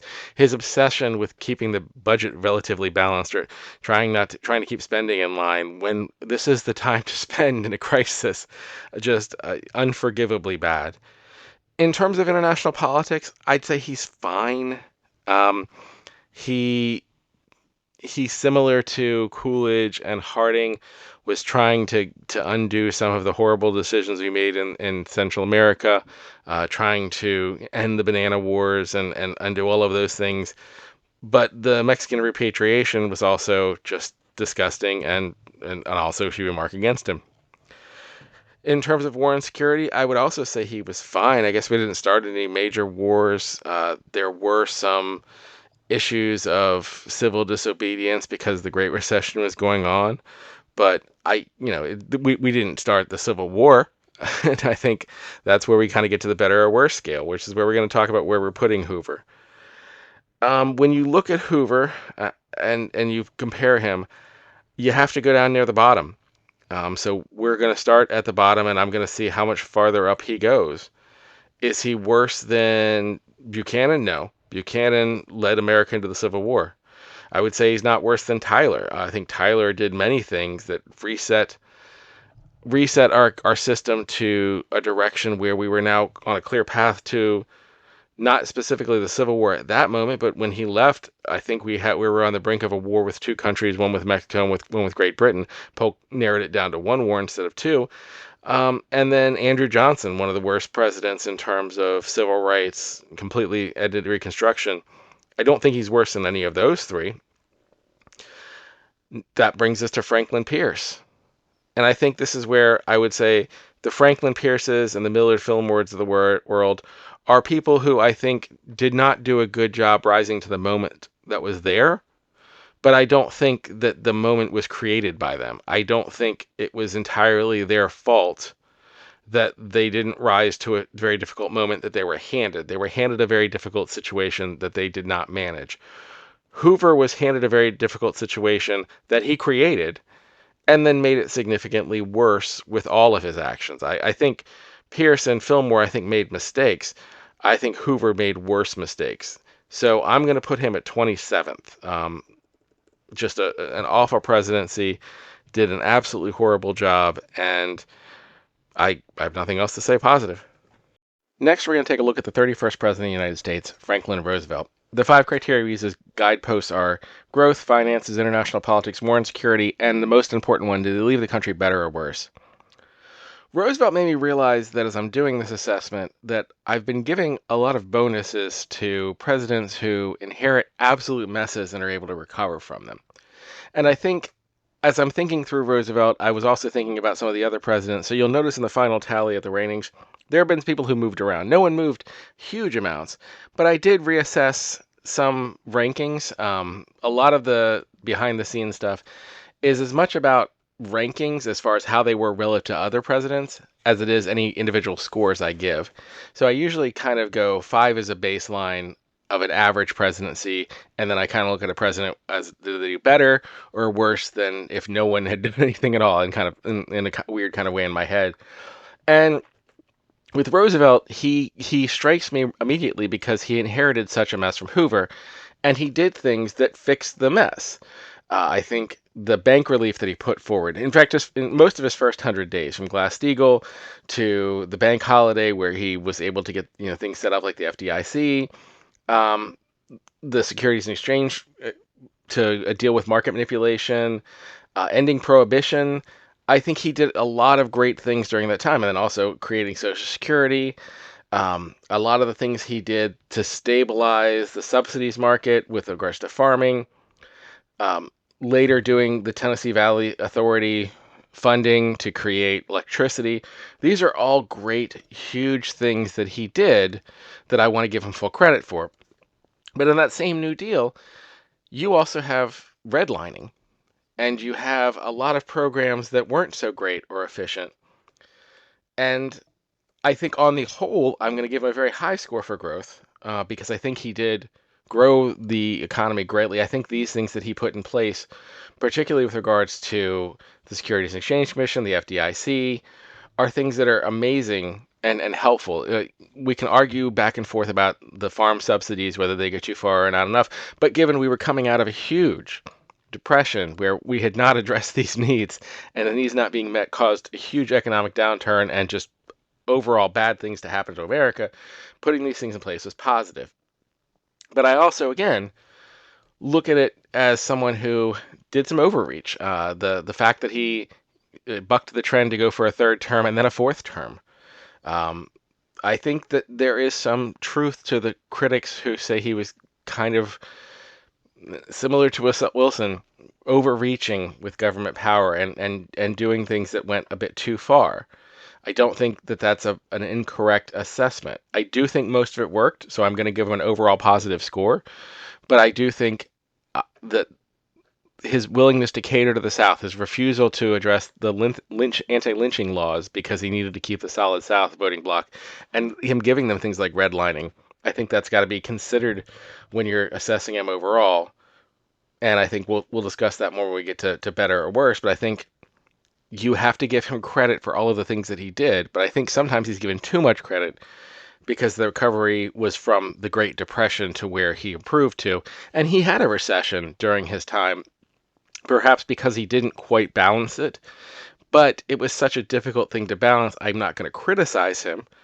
He did accomplish a huge number of things. I just think we shouldn't oversell him as a figure who would reach the levels of like a Washington or a Lincoln. I don't think he's quite that tier, and I think some people talked about him in that tier and talk about the New Deal as this flawless thing. I think we have to have honest conversations about the many flaws of the New Deal, while also acknowledging on the whole it was great, did wonderful things, created bases of systems that exist to this day because they were successful and positive. Similarly, going on to finances, I would say similarly, the bank regulation, the FDIC, all of the things I spoke about in terms of growth, I think also apply to finances. But the hesitancy I would give is that he did have the recession in the middle of the recovery because he was kind of drifting away from, I would say, Keynesian approaches to a little more controlling approaches that I think were not ideal.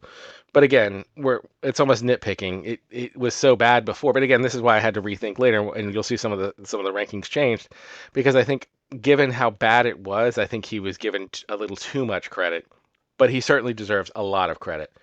In terms of international politics, it's a little bit more of a mixed bag. I do think the good neighbor policy was a vast improvement over what came before, but I also have to look at internment camps. Like, and I guess maybe you put that more into war and security, and the fact that we didn't prevent World War II. Now, maybe we had no ability to prevent World War II. Maybe it was unrealistic and unreasonable for me to ask the question of why we didn't allow more refugees from Jewish refugees to come to the country when we saw what was happening overseas. Maybe Roosevelt politically couldn't do it when you have the fact that you have, I think it was the Bund March at the Bund event at Madison Square Garden, where we had our own American fascist state.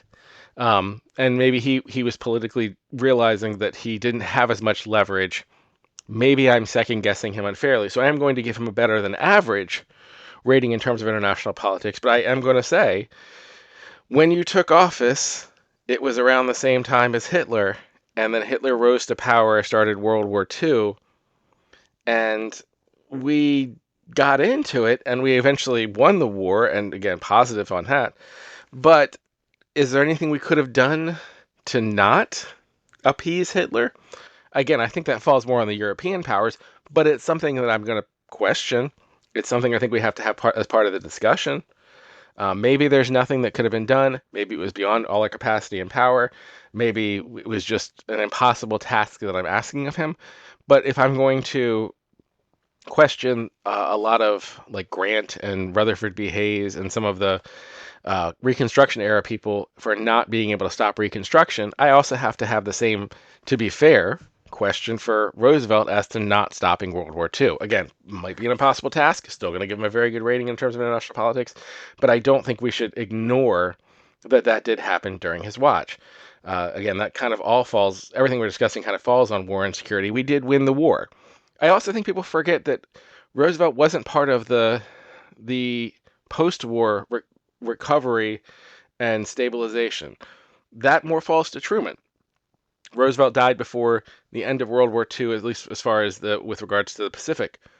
And so I think people sometimes think of Roosevelt in terms of, yes, and then we created this, stable post-war world, and that wasn't Roosevelt. That was more Truman, with many flaws in that, which we'll discuss with Truman. But I do think sometimes Roosevelt gets credit for things that he didn't do, and I also think Roosevelt gets excessive credit because things were so bad before he got there. All of this to say, though, I do think Roosevelt had an incredibly good presidency, particularly relative to other presidents. I think in terms of better or worse, you can't argue that the country was significantly better after he left. But this is where I was thinking about the better or worse scale, and I kind of went back and I was looking at the chart. And so, again, inside baseball, every time I do a new president, I put the president's scores in each of these 5 categories, and then I sort them against the other presidents, and I kind of look at each president and go, okay, is he better or worse than this person? And they kind of end up in a ranking. And based on that ranking, then all the scores come together, we figure out sums, and I kind of assess, okay, this is where this president ranks. So each of the 5 criteria is rated individually, and the better or worse one it gets an extra weight.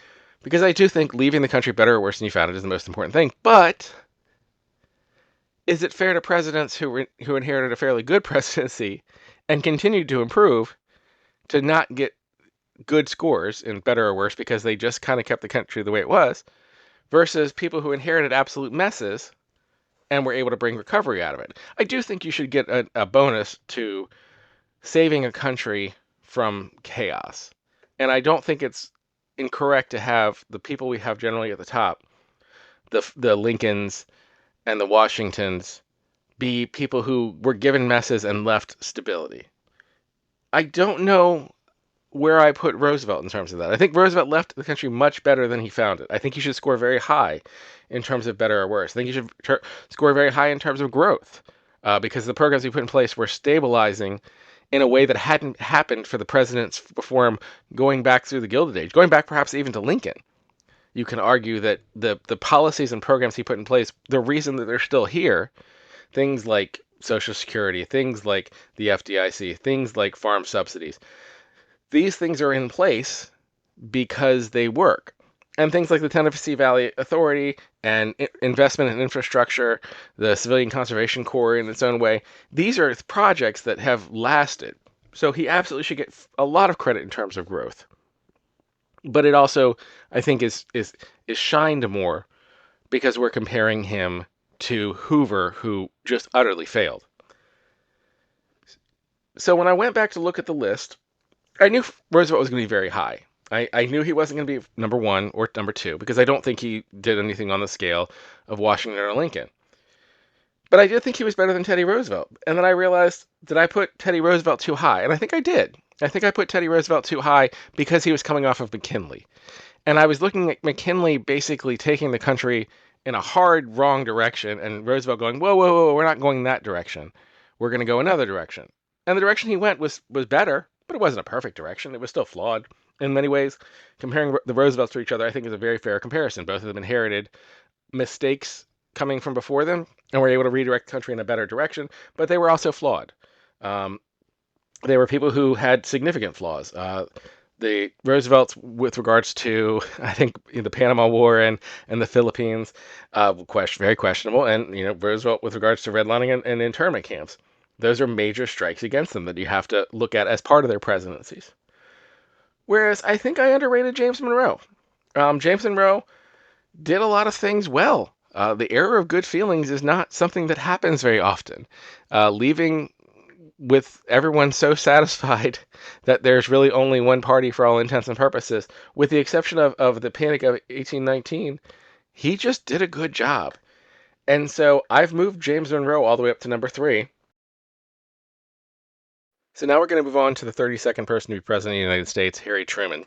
Again, the 5 criteria we look at as kind of guideposts are growth, finances, international politics, war and security, and of course the most important, did they leave the country better or worse than they found it? Truman is the poster child for why you should not assess a presidency until some time has passed. As I said, starting this video off, this whole series off, I'm not going to be going all the way up to current presidents. I'm definitely going to be skipping Biden and Trump. I'm probably going to skip Obama. I keep getting tempted, but I probably am going to skip it. And I'm probably going to stop at George W. Bush, because you have to have enough time pass before you can assess a presidency. If you don't allow enough time to pass before you assess a presidency, you're stuck in what is immediately happening and not really discussing the things that came as a result of what was decided. Truman is a great example of this. In fact, you could argue that you really couldn't fully assess the Truman presidency until the 80s, because a lot of the decisions that he made were pivotal decisions that I think at the time, well, I know at the time were incredibly unpopular, but over time historians have looked back on more favorably than the people at the time did, because they turned out to be, if not perfect decisions in the right direction. So let's start in terms of growth, and with a perfect example. Truman's decision to desegregate the military was huge. I think you can very strongly argue that the Dixiecrat movement came out of Truman's civil rights move in that direction, specifically in the military. I think that was a sign to the South that we were going in a different direction. It was one of the first serious blows to Jim Crow. Roosevelt never really wanted to touch that third rail. Roosevelt seemed to be more willing to negotiate with the South to give them things like redlining to keep segregation in place. He would speak to certain things to try to get black voters, and black voters having very few options. In the North, obviously, black voters in the South really had no ability to vote because Jim Crow was still in full effect and it was dangerous to vote. There were some exceptions, but on the whole, it was very dangerous still to vote in the South if you were black. But in the North, they were becoming a large enough voting bloc that they had to be taken somewhat seriously. And the GOP had largely abandoned even the pretense. I think resting on their laurels of being the party of Lincoln, they were hoping that they would be able to keep that vote. And then because they felt like there were very few options, they didn't really have to go toward that. I don't think Truman did it in any way as a political decision. I don't think Truman did much of anything in terms of his decision making for political purposes. I think he did what he thought was necessary and right. And I think he was wrong sometimes, but I think he always had the intentions of doing what he believed was the right thing to do. With regards to the creation of the Dixiecrat Party and how that eventually led to the splitting of the Democratic Party, the loss of the Solid South, what I refer to later as, and we'll talk about later, the Southern strategy versus the Wallace Democrats that kind of really came to a head in the 70s. We'll get to all that later. This was the beginning of that, and it was a decision Truman made aggressively that he didn't have to make. I would say a lot of the things Truman did, he did with purpose and aggression, or at least maybe not aggression. Aggression may not be the right word, but something akin to decisiveness. And it really hurt him. I think one of the reasons people assumed he was going to lose his reelection campaign is because he knew he was going to lose the Solid South. Strom Thurmond running as a Dixiecrat, splitting the party, and yet he did win. It was a surprise. You have that big poster that people show of big picture of Truman showing the Dewey wins headline that wasn't true. That Truman did win the election. But it was a bold decision, and I think it set the foundations for the civil rights movement. And I think that was a huge thing that led to what I will say is one of the major pivot points in American history. And I believe that was a huge benefit to the country in terms of growing us as a nation, in terms of having a part of our, when you have an entire group of people who are not able to participate in the economy. This is why Wilson, despite all of his flaws, still did okay, because suffrage is such a big thing. When you allow people to participate and be of benefit to the country, rather than having them locked away and only allowed to do certain things, that is a huge driver of economic growth. And I don't think it's a coincidence that the post-war economy grew so quickly as we began expanding civil rights generally. And I think Truman deserves a lot of credit for starting that, probably more than FDR in a lot of ways. FDR did give African Americans more access to things than they had before, but he was still more than willing to reach out to the Southern South politically on things like redlining. In terms of finances, you can point to the debt, and I think it's fair to point to the debt. Truman did have a large debt, but Truman was also taking office while World War II was still going on. I think people sometimes forget, and they forget or don't forget, that the war was still taking place when Truman took over in the Pacific. The war wasn't over. The debt consistently, but went down as far as the debt spending throughout Truman's term in office, and it was going to start high because of World War II. It was going to stay high because of the Korean War, which we'll get to later. And those are huge expenses, and that's something that Eisenhower will talk about the military-industrial complex. But I also think Truman's decision-making prevented a collapse that, like what happened when what happened to the Wilson administration after World War I, where everyone came home and there was nothing to do. Now, were there things that he did that were very sketchy, in my opinion? Yes, the threatening to draft the railway workers during the strike, and the attempt actually to nationalize steel mills during the Korean War. Truman definitely, in a different time, could have been persuaded to be more Wilsonian in terms of abuse of power. But during his time, I think he was the right person at the right moment to address many of these things, even if he went too far on some occasions. I think this was a time where bad things could happen if you had someone who was less decisive. This was not a time for a Neville Chamberlain type of leader. Which brings us to international politics, which is an area I would say I give Truman very high marks for. And I think we have to acknowledge that a lot of the things Truman did were incredibly controversial, and I want to deal with the biggest controversy, and that is the dropping of the two atomic bombs on Japan. I can completely see an argument against the second bomb, and I can even kind of see an argument against the first bomb. But I am going to make the argument as to why I would defend those actions in context of what happened later. I'm not saying they were done for the right reasons. I'm saying the outcomes that came, because that was the decision was made, were better outcomes than I think would have happened had it been done a different way. And that is the occupation of Japan.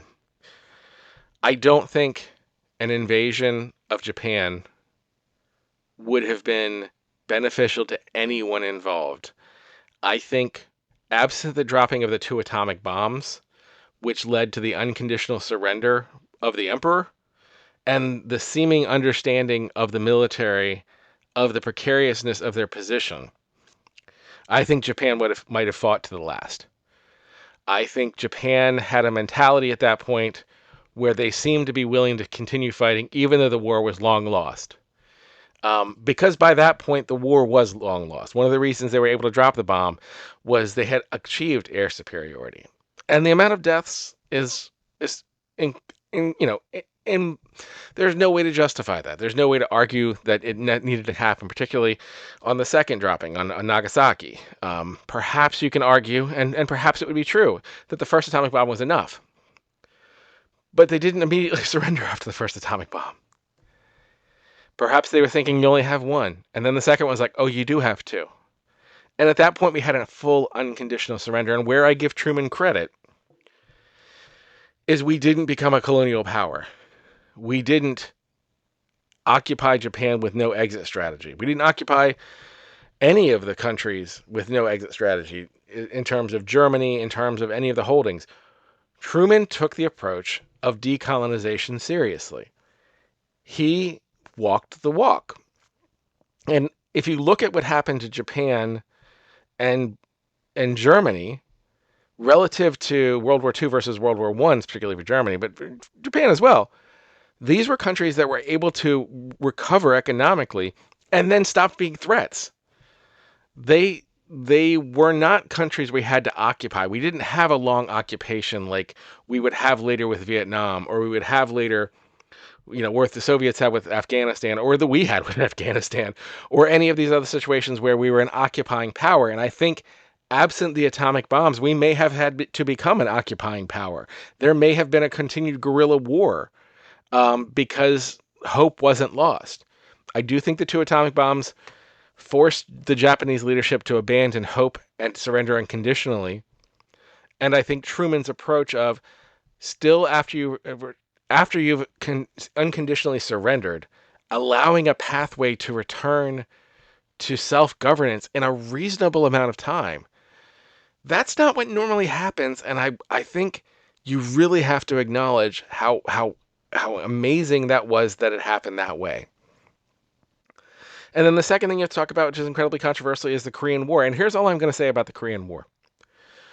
We are now well past it, 60, 70 years, something in that range, my math. I'm not a math major, I'm a history major. And we have North Korea and South Korea to look at as comparative. I think it's clear that South Korea is preferable to North Korea. I think it's clear, absent American intervention, North Korea would have occupied all of Korea. And I think that would have been a negative outcome for the world. I think similarly, the Berlin airlift, preventing the Soviet occupation of Berlin. And we've seen what the Eastern Bloc countries were versus the Western countries. I don't say this in a way of saying that the West is infallible. I don't say this in a way of saying the West is not horribly flawed. We will get to some of those things in the not too distant presidencies. But I do think we have to have the discussion with regards to international politics and war and security to say that, yes, Truman started the Cold War, but it was a necessary war. And it didn't escalate to a hot war at any point. When it finally ended in the 80s, for all intents and purposes, unless you want to argue that the current Ukrainian process around NATO is an extension of the Cold War, which you could. It's fair. But I think once you get to the 80s, I think you can say that it was necessary for the West to be a bulwark against the expansion of the Soviet Union and the expansion of communist China at the time. I think that is a fair statement, and I think it was the right decision, and I think you have to give Truman credit for that. You don't necessarily have to give him full credit on how he executed the wars, which is why his war and security number is not going to be incredibly high, although I do think firing MacArthur was the right decision. MacArthur is incredibly overrated on so many levels, but that's another discussion entirely. And I do think you can give him serious criticism with regards to security because of his threats to the rail workers and to nationalize the steel. But I think the Truman Doctrine of containing communism turned out to be the correct decision to make. And I also think that his decision with regards to helping Germany recover, the Marshall Plan, taking in 400,000 refugees, I think all of the things that were done to prevent the next war deserve a lot of credit, and that's why I give him a high score in terms of international politics, and a relatively high score in terms of war and security, and in terms of better or worse. I would also note that I think the post-war boom, coming from things like the GI Bill, kind of also falls not entirely on his ledger. I think Eisenhower will get some credit for that, and even Kennedy and LBJ will get some credit for that. But I think we could have easily had a reenactment of what happened after World War I, and we didn't. We had a relatively stable, if tense, world for the next up to no, up to now.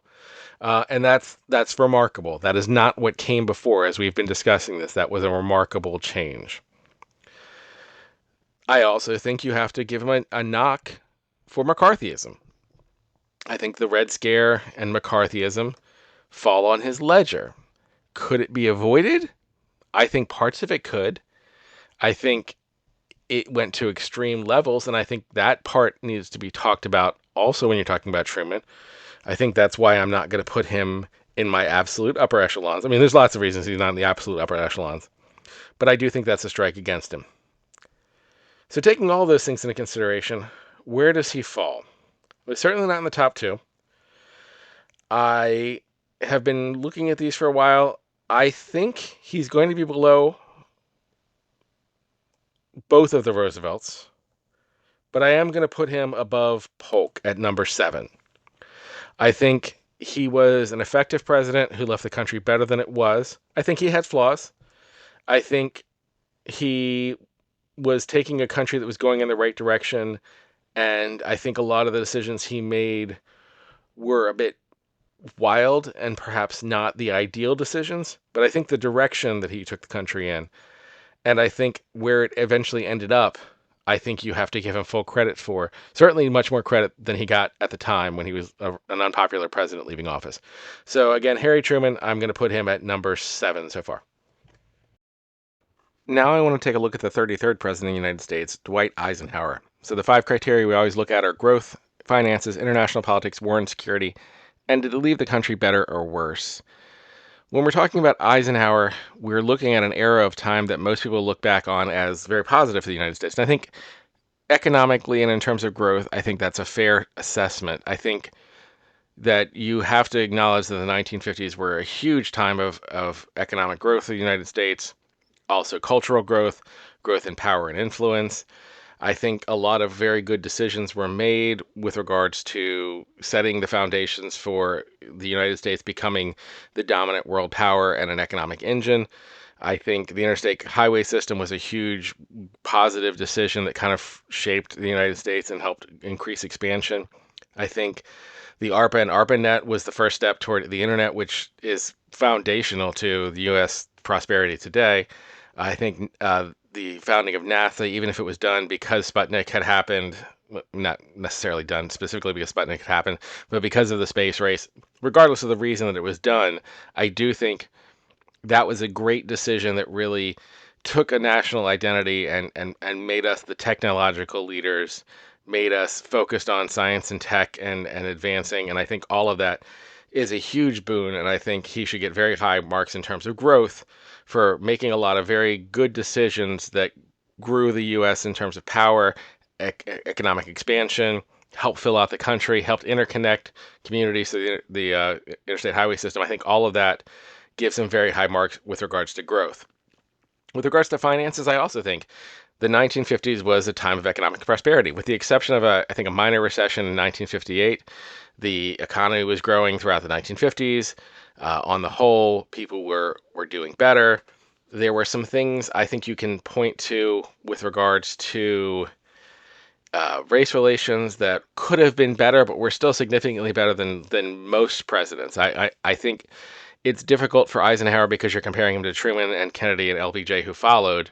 Sometimes I think people are overly negative on him because he didn't go as far as those 3 did, but those 3 were really exceptional. When you go back prior to them, I would put Eisenhower above FDR in terms of race relations in a lot of ways, which would shock some people.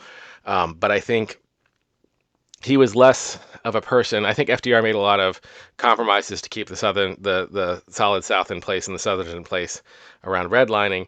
I think Eisenhower, is often forgotten, picked Earl Warren, who wrote Board of Education. He continued the racial integration of the armed forces, which was something started under Truman. He described himself as a progressive conservative, and I think he had positive intentions. Do I think you can be critical of him for not going far enough to enforce Brown v. Board of Education? Absolutely. But I do think that the court that he created was the foundation that wrote that opinion, and that opinion was the foundation that really started the the path toward the civil rights movement, and I do think he deserves some credit for that. Not as much as I'm going to give Truman or Kennedy or LBJ later, but I think that's something that still falls on him, and I think that's something that I put toward growth um, generally. The first area that I'm going to give him negative marks in is international politics. I think Eisenhower's international politics are an interesting contrast. One of the reasons I like the way I'm doing this series is by being able to look at them in order and do comparisons. You can look at what Truman did with regards to the Cold War, and you can look what Eisenhower did to the Cold War, and you can see the stark difference of why one I praise and one I don't. Truman, in my opinion, didn't really intervene. Well, he intervened, but when he intervened, it was, at least the most memorable ones, were because there was a world power, a great power, a major power attempting to physically occupy a country that did not wish to be occupied. The creation of the Iron Curtain, the need for the Berlin airlift, the Korean War. These were China and Russia invading other countries to force their political views upon them. Eisenhower, on the other hand, didn't allow local groups to make their own decisions if it wasn't in accordance with what the United States wants. The most famous, well, probably the most known example in the United States would be Eisenhower's the one who got us into Vietnam as the French pulled out. I did a whole video on the Vietnam War and how the French basically at this point had decided that they couldn't hold, that the center couldn't hold. They were getting out. They had realized, and I think a lot of colonial powers realized, that as long as you were there, you were the enemy, and it doesn't matter what the ideology is on the other side. The group of people who don't want to be occupied by colonial powers will emerge and gather around whoever your enemy is. And so you're almost creating an opportunity for a group to rise to power without having to argue for the ideology they have, because their argument is that get rid of the colonial powers. And so the French were realizing in Vietnam that there was no path forward. It was time to get out. But the U.S. had this domino theory that Eisenhower was pushing. They move in. Now, is Eisenhower the one who escalates? Is Eisenhower the one who, and we'll talk about this with Kennedy, basically really entrenches us in a way that was not escapable? Maybe not. Maybe Kennedy could have come in and pulled out. And maybe if Eisenhower had been the president at the time, we wouldn't have escalated the way that Kennedy did and that LBJ did later to an even higher degree. But Eisenhower is the one who set the foundation of Vietnam. But I think even more, an event I would condemn even more that really haunts us to this day was the Iranian coup and the removal of Mossadegh. Uh, that was just a complete fundamental misunderstanding of Iran. I think we have not yet been forgiven, and probably that mistake is something that is so foundational. I can understand us not being forgiven, particularly since we've never really apologized or acknowledged it in the way that we really should. And it also set the foundation that where we put a weak leader in power, similar to what we did in Vietnam, where we put somebody who was not popular by local standards, someone that we thought we could control in power, and then that decision led to a unpopular regime that was then overthrown and has now become the Islamic State. I think those decisions were horrible, and there were a number of them. There was also the Guatemalan coup. I think the domino theory that was espoused by Eisenhower was incorrectly thought out. I think it was something that caused a lot of harm around the world, and I think it has proven to be inaccurate and just a mistake in places where we didn't intervene in that way. Certainly many of them became communist and went that direction. But also over time, they then drifted into, like Vietnam's a great example. Once we stopped fighting with Vietnam, yes, Vietnam is still Vietnam, but we had the assumption that they would then become a satellite state of China, and that kind of thing didn't happen. The idea I think Truman had was allow states to remain states and not be occupied by great powers. And Eisenhower seemed to have more of a manipulative approach to that, which I think was a huge mistake. So he doesn't get very high marks with regards to international politics. With regards to war and security, actually, and still under international politics, I don't know if I can say this without getting demonetized, but I'll go ahead and say it because I said it in the other video and I didn't get demonetized. Operation Wetback was a horrible decision. The mass deportation of Mexican immigrants, ironically, some of them being, well, most of it being on land that was once Mexico, uh, in order to have the Bracero program kind of forced upon them, which created in a lot of ways, in many places, a kind of a forced indentured servitude. I think also that falls negatively on Eisenhower, even if it didn't last that long. When you go back and look at the decisions he made, I just, it's something that's very negative. And also the Cuban Revolution and the foundation of the Bay of Pigs, also on Eisenhower. I'm just looking through my list and realizing how many things were negatives with regards to international politics. He's going to be in the bottom half of international politics, of the presidents we've looked at so far. In terms of war and security, I would say he's probably above average. I do think that we made the correct decisions with regards to the post-war buildup for the Cold War. I do think that we had to build, even though he condemned the military-industrial complex because of the Russian intention to expand, because of the Russians' clear intention to territorially expand and general aggression. I think that was a necessary decision, and I think it did work in the way that it was intended with regards to a nuclear deterrence. So I will give him better than average marks with regards to war and security. Not the top, because again, I think a lot of the other decisions he made did set us up to have many enemies going forward. But I think in terms of having America be a strong country, I think he gets positive marks there. And that moves us to better or worse. I do think that Eisenhower overall left a country better than he found it. I do think he broke some dishes in the china shop with regards to international politics, but I think the country itself was much stronger, was much more prepared for technological advancement, had a very strong base to build the country upon, in terms of just building infrastructure. And I think Eisenhower deserves a lot of credit for that. So I think he gets relatively high marks there. And where does that put him overall? I think he's not going to be above Truman. I think when I'm looking at the two of them side by side, I think he's going to be below Truman. But I do think I'm going to put him above James Polk. So that means Eisenhower is going to fall in at eighth. I think Eisenhower's presidency was overall a very positive presidency. There are some things that I think are very negative that he did in terms of international politics, but for the country as a whole locally, I think he was very positive overall. I do think I'm giving him a lot of credit for continuing things that I think were built upon later with Kennedy and LBJ. And I think in looking at it and considering what we have coming up, maybe considering too far ahead with regards to Nixon's backslide, I think Eisenhower was accurately describing himself as a progressive conservative, and I think a lot of things he was positive, so he's going to fall at number 8. So next we're going to take a look at the 34th President of the United States, John F. Kennedy. Again, we have 5 criteria we use as guideposts: growth, finances, international politics, war and security, and the most important, to leave the country better or worse than they found it. Kennedy is very difficult to evaluate because I think anyone looking at him acknowledges that his presidency is absolutely a pivot point in American history, that a lot of things before and after were very, very different because of his decisions.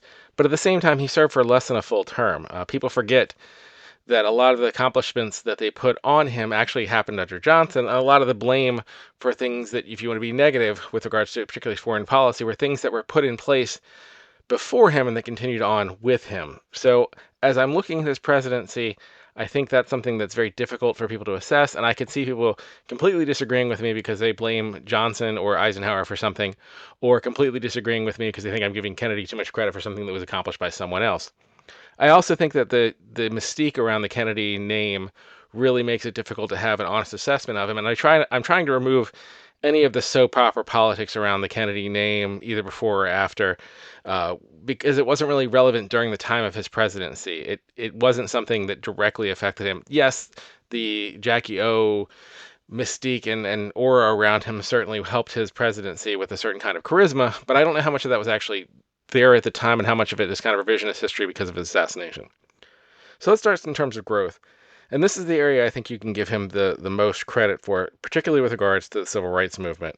He really took a big step forward from Eisenhower. Yes, the desegregation laws passed under Eisenhower, but Kennedy was the one willing to, go forth and implement them, to the point that he sent federal troops, got into his arguments with George Wallace and many of the Southern leaders, really took a stand that had not happened since Reconstruction as far as the federal government deciding that it was going to actively work toward the rights of African Americans. No, he wasn't perfect on it, and that's part of why the March on Washington happened, was because people wanted more. But he did create a large amount of hope, which is why the March on Washington happened. People believed that things could change and that change was coming, and they wanted to keep pushing him on change. And I think he was going in the right direction. And I think that was something Eisenhower wasn't doing. And so that's something you have to absolutely give Kennedy credit for. And I think that was a big step forward. He also did similar things with regards to women's rights, the Equal Rights Amendment. Obviously, these are things where he was trying to include more people in the economy, in the country, and just being participants and not second-class citizens. I think that was very positive in towards growing the country. In terms of technology, additionally, the Apollo program and the New Frontier program, a lot of these were continuations of what Eisenhower had started, but he did continue on and he did push forward. So I think all of those are very positive things with regards to growth. The Peace Corps, I think, was a very positive decision, and but we'll kind of get to some of the concerns with regards to international politics. That moves us next to finances, and finances is much more of a mixed bag. He was the first president to have a budget that was over $100 billion. He was one of the only presidents to have budget deficits. One of the first presidents, I would say only because this got to be a regular thing, and it's currently a regular thing. Up to this point, presidents having deficits when there wasn't a recession or a war was kind of a negative.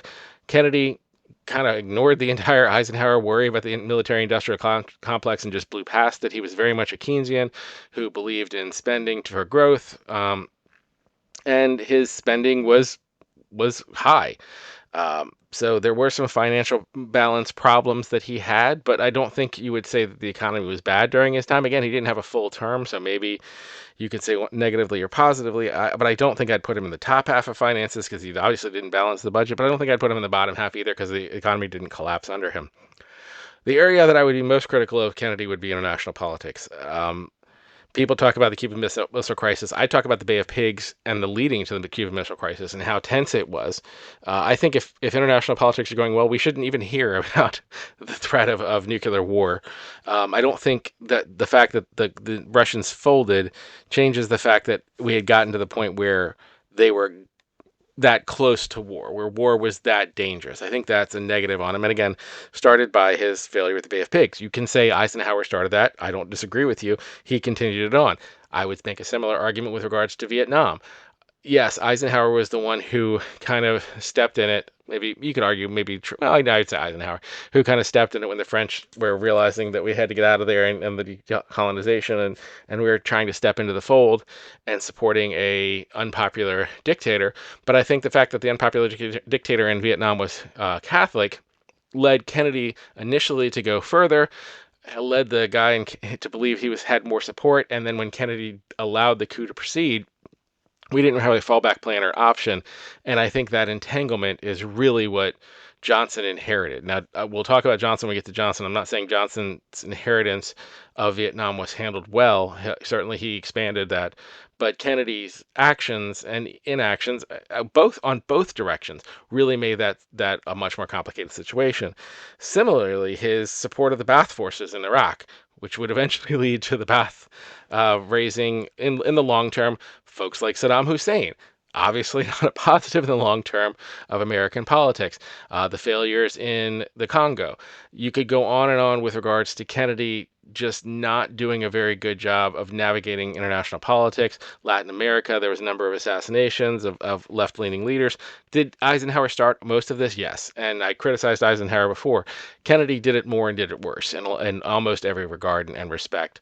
The Berlin Wall was built on his watch, which I can't necessarily blame him for that. But again, it was another moment where we were increasing the tension of the Cold War. We were getting to the point where it became dangerous, again, with the Cuban Missile Crisis. And so I don't think I'm going to give Kennedy a very high marks with regards to international politics, even with the Peace Corps, which I do think overall was a very positive action. In terms of war and security, again, a mixed bag because of the failure of the Bay of Pigs, because of the expansion of the Vietnam War, because of the Cuban Missile Crisis, because of even some of the riots that were taking place at home. Although I think those were necessary riots. I don't give him criticism for that, sending troops to the South and really being aware that you're not going to let Jim Crow's just not going to go away without some active move by the federal government to enforce the law, to enforce desegregation. That was necessary. So I don't even blame him for those riots and that civil disturbance. It was kind of a necessary thing to do. But I do think he did increase the tensions in the Cold War. I don't think his time period is when we look back on as going, okay, things got a little bit calmer. And I'm not going to say he's near the bottom. I'm not going to say he's even in, I would say he's probably right around the middle, maybe even slightly above the bottom half, because we've had so many bad presidents. But I'm not saying that because he did a good job. I'm just saying there were a lot worse presidents that we've had so far. That brings us to the most important criteria, of course. Did they leave the country better or worse? And in this instance, I think I would argue very strongly that Kennedy left the country far better than he found it. Not to say that Eisenhower left the country in a difficult spot or a bad spot, but I don't think Eisenhower was pushing hard enough on civil rights. I think there were a lot of things that Eisenhower was doing that were positive, but not nearly strong enough, not nearly, and he didn't take the stances that he needed to really move things. He was a little too stagnant. And Kennedy was bold in those choices, and he was bold in setting up the civil rights legislation, in terms of the 24th Amendment to get rid of poll taxes. He was a lot more aggressive in the time that aggression was needed. Now, we could play the counterfactual game of what would happen if Kennedy had survived, if he hadn't been assassinated. Would he have done the same thing LBJ did, or would he have done worse? Would he have done better? I'm not one who really thinks that things would have gone all that differently in terms of intent with Kennedy rather than LBJ. I actually think LBJ should get a lot of credit for moving Kennedy's, at that point, stagnant agenda through, pushing both in terms of the civil rights legislation. People also forget the tax laws that were changed that Kennedy had been pushing and that had not been able to get over the hump. Now, some of that is because Kennedy was assassinated, and Lyndon Johnson used the leverage of that. He's very LBJ. There's no other way to describe it. If he has an advantage tactically and politically, he will use it. And the death of Kennedy, the number of times he cited Kennedy, the first speeches that he gave, all pointed to Kennedy as we need to have his legacy put forward. These were policies brought and created by Kennedy that Johnson pushed forward. Yes, Johnson was the one who ended up getting them done, and we'll talk about that when we get to Johnson. And maybe they wouldn't have got done if Kennedy had stayed in power. But they did get done, and they were things that Kennedy wanted to happen. And so I think Kennedy deserves a lot of credit for that. And I think that's one of the reasons he's so well remembered, particularly by African Americans, because up to that point, it hadn't had a champion who was really pushing that hard. Again, a flawed champion, but comparing to him to what we had before, night and day on many of these issues. So where does that put him overall? I don't think he's a top 10 president. I think his international politics were very weak, and I think his finances weren't particularly strong, so I'm not going to put him in the top 10. I do think he is better than the presidents that we had in the Gilded Age. I think he is an above average president. I think I'm going to put him right below Ulysses S. Grant at number 12. I think that's a good spot for him. I think Grant was a person who, even if he was less successful with regards to Reconstruction because of the hand that he was dealt, I think they were both people who were pushing very hard to have changes happen. I think Grant's presidency was more productive in a lot of ways, and I think Kennedy's international politics issues really knock him down. Again, maybe I'm someone who's looking at this as much more negative, but if you look at the foreign policy decisions and how they haunted America for decades to come, I mean, honestly, the Iraq War up till, up to, I mean, 2000, the mid 2000s, we were still dealing with Saddam Hussein. And although he wasn't directly coming in the first wave of the Ba'ath Party, that is the path that brought us to the dictatorships that we had to deal with later. So keeping that in mind, I'm going to put him at number 12.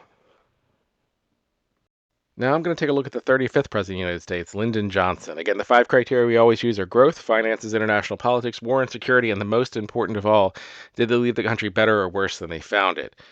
Johnson is a perfect example of why you have to use a 20-year rule, because when Johnson left office, his acclaim was certainly not where it is now. You had not had time for the things that he did to fully ruminate. The country had a lot of discontent. I don't want to say he left it in a bad spot financially or economically. Even with regards to, we'll get to the civil disorders and civil disobedience and the riots and all of that kind of stuff. I think in the context of the time, I wouldn't even say that was a negative. It was a necessary thing after 100 years of Jim Crow to only have riots and not have civil war is kind of impressive in some ways. But I do think if you're looking at growth, you have to give Johnson very high marks. I had forgotten how many accomplishments he had because a lot of this in your head, when you're thinking back on that time, you're going, okay, Kennedy did a lot of this, Kennedy did a lot of this. And a lot of the reason you think that is because Kennedy's name was on Johnson's lips for the first steps of his programming, saying we're going to be passing the things that Kennedy wanted. And Kennedy had gotten stalled. He had not been able to get a lot of these things passed. He had hit roadblocks. But using Kennedy's name after the assassination and also Johnson's ability to navigate Congress, because that was where he came from, he got amazing things passed. He got, in terms of the Great Society bills, he got the Job Corps, VISTA programs, community action grants. He created HUD, the Housing and Urban Development. He expanded the public education funding, expanded higher education funding to the point that graduation rates skyrocketed thanks to the Higher Education Act. He started Head Start. He passed the Clean Air Act. He repealed the national origin formula for immigration. These are huge, huge changes, all of which I would say were positive changes that I think looking back on, the country was significantly better off on so many levels because of these laws that passed. And that's not even getting into the Civil Rights Law, which I think is even a greater thing. The Voting Rights Act, the various civil rights laws that passed. He got Thurgood Marshall appointed to the Supreme Court. All of that in the 1960s. Like, this is less than 10 years after Eisenhower had left and we could barely get through anything. It's it's incredible how much he was able to get through Congress and get accomplished. So in terms of growth, I give him remarkably high marks. He's going to be up there with the best. In terms of finances, he actually did a very good job with the budget relative to Kennedy. He got the budget under $100 billion for a while there, and he left a budget. I think he left a budget surplus, if I remember correctly. There were certainly a lot of spending, and obviously we're in the elephant in the room. We're going to talk about all of this is when we get to war and security, is the Vietnam War and the spending on that. But even with all of those things, he found ways to fund these programs and pay for these programs, and also cut taxes at least at various points.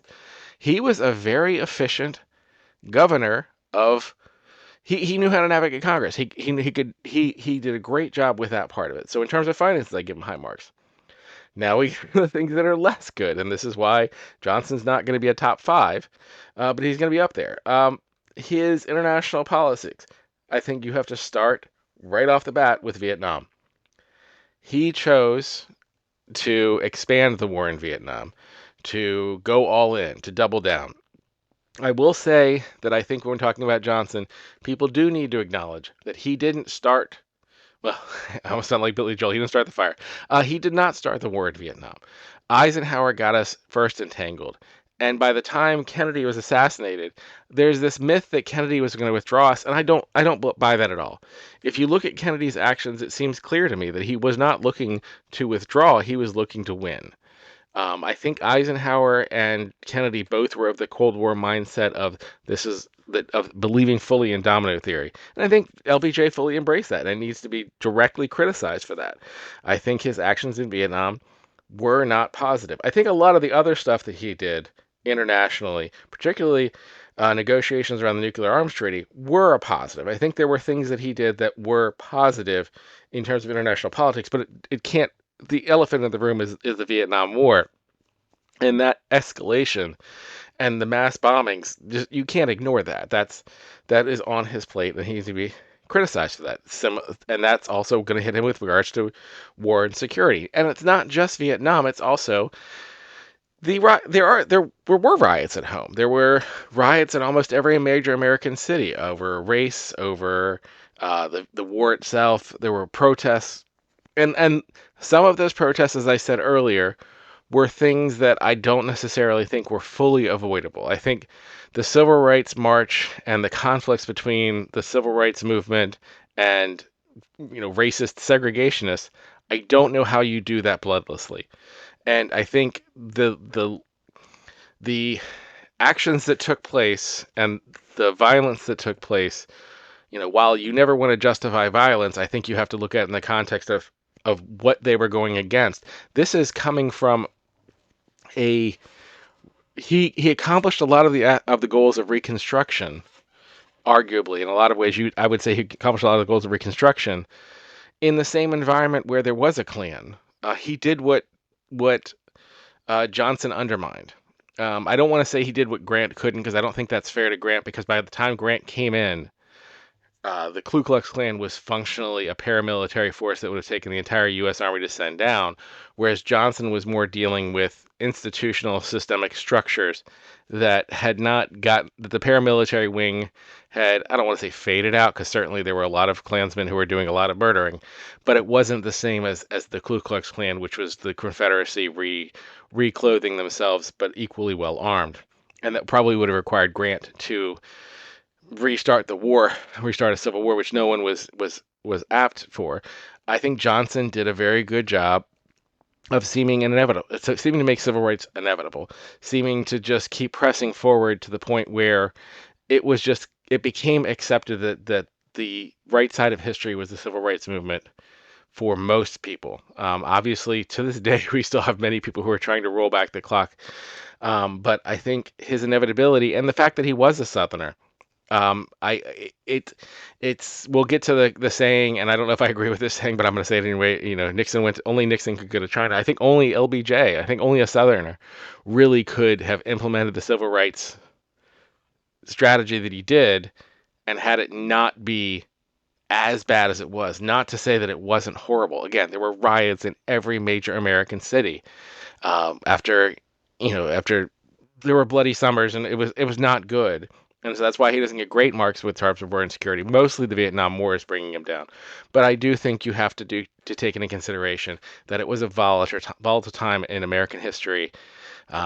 As much as people want to talk about the peace and love of the 60s, I think they need to look at all the riots and the violence and the civil disobedience, which, while probably necessary in order to move things forward, was still a destabilization point.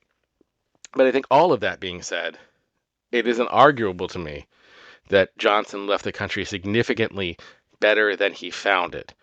I think the programs he put in place as time went on were foundational to American expansion, to American growth, both in terms of the Civil Rights Act and in terms of expanding higher education, in terms of creating a well-trained infrastructure, expanding education. I think all of that is what fed the American machine going forward, particularly when you had so many young people. I remember, this is the baby boomer generation. This is a huge influx of youth who needed direction.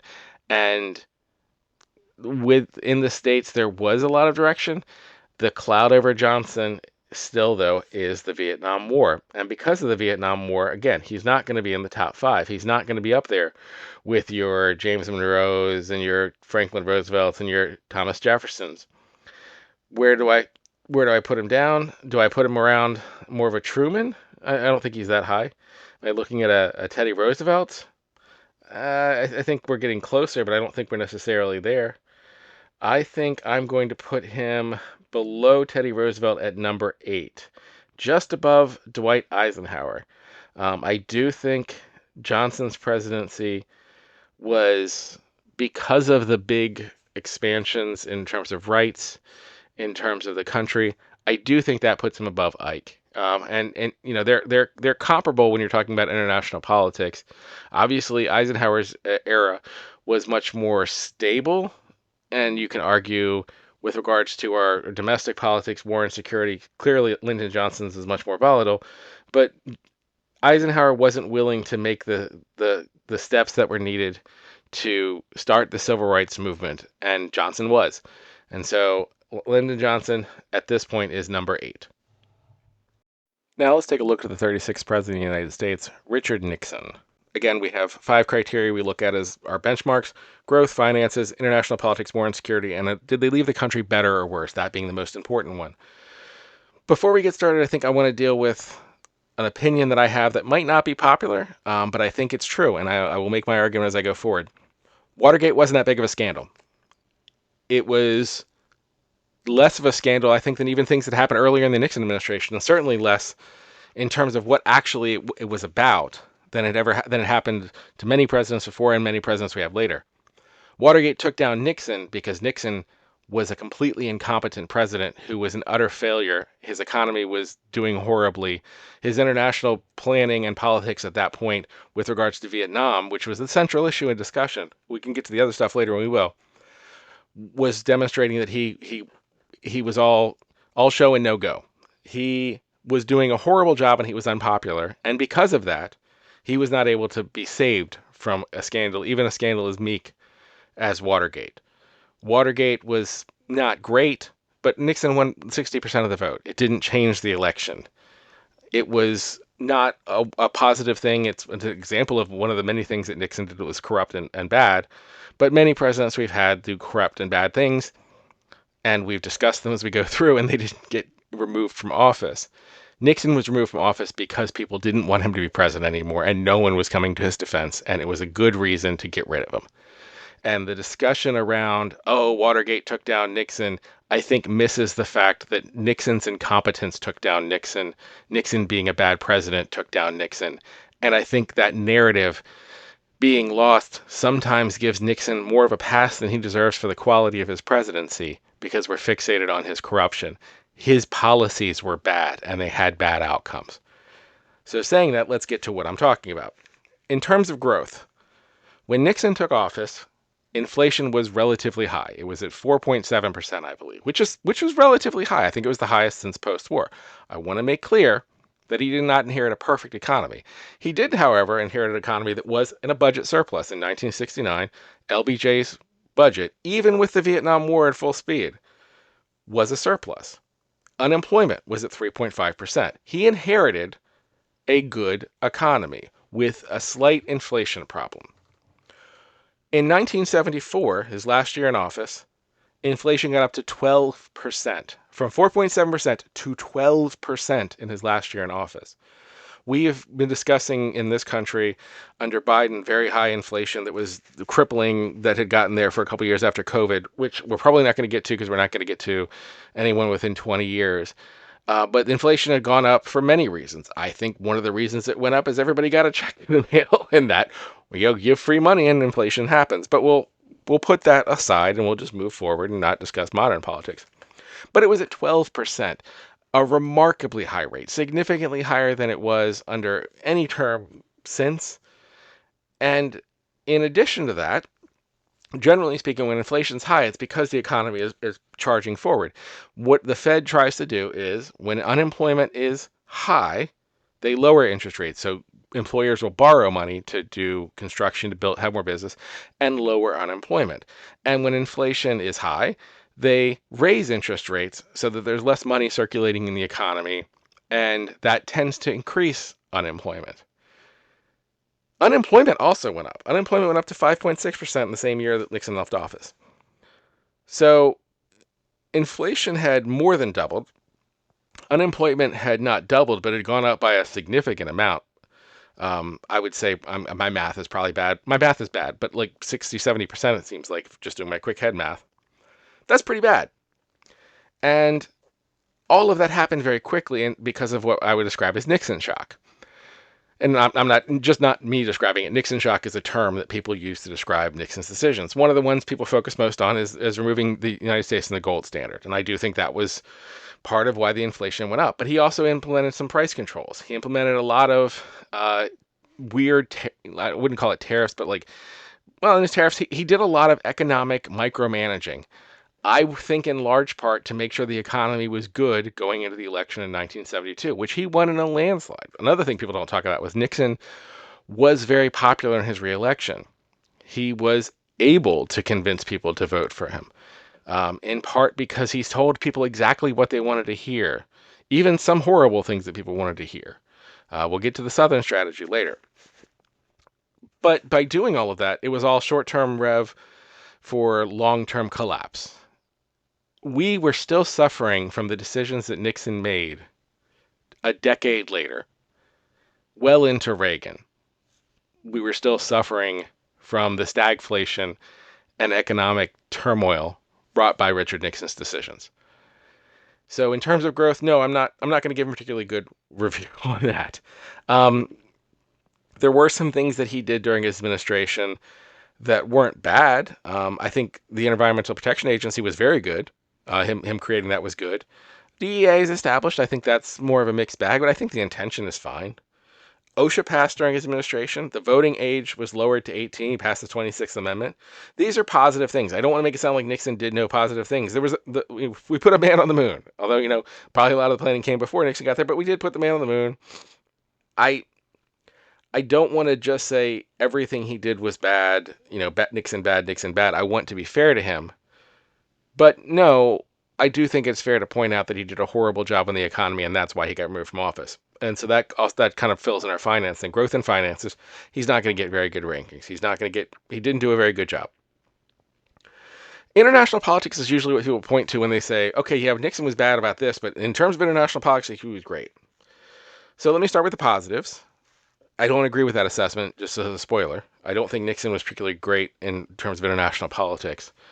I don't think he was atrocious, but I think we're also doing this as a comparison to other United States presidents, and most United States presidents actually do a pretty good job in terms of foreign relations. As I've been going through the survey and looking at each of them one by one, that's one of the things that's been interesting to me is there are very few presidents that I'm like, oh, you really did a horrible job in terms of international politics. Maybe it's because of how the United States is removed.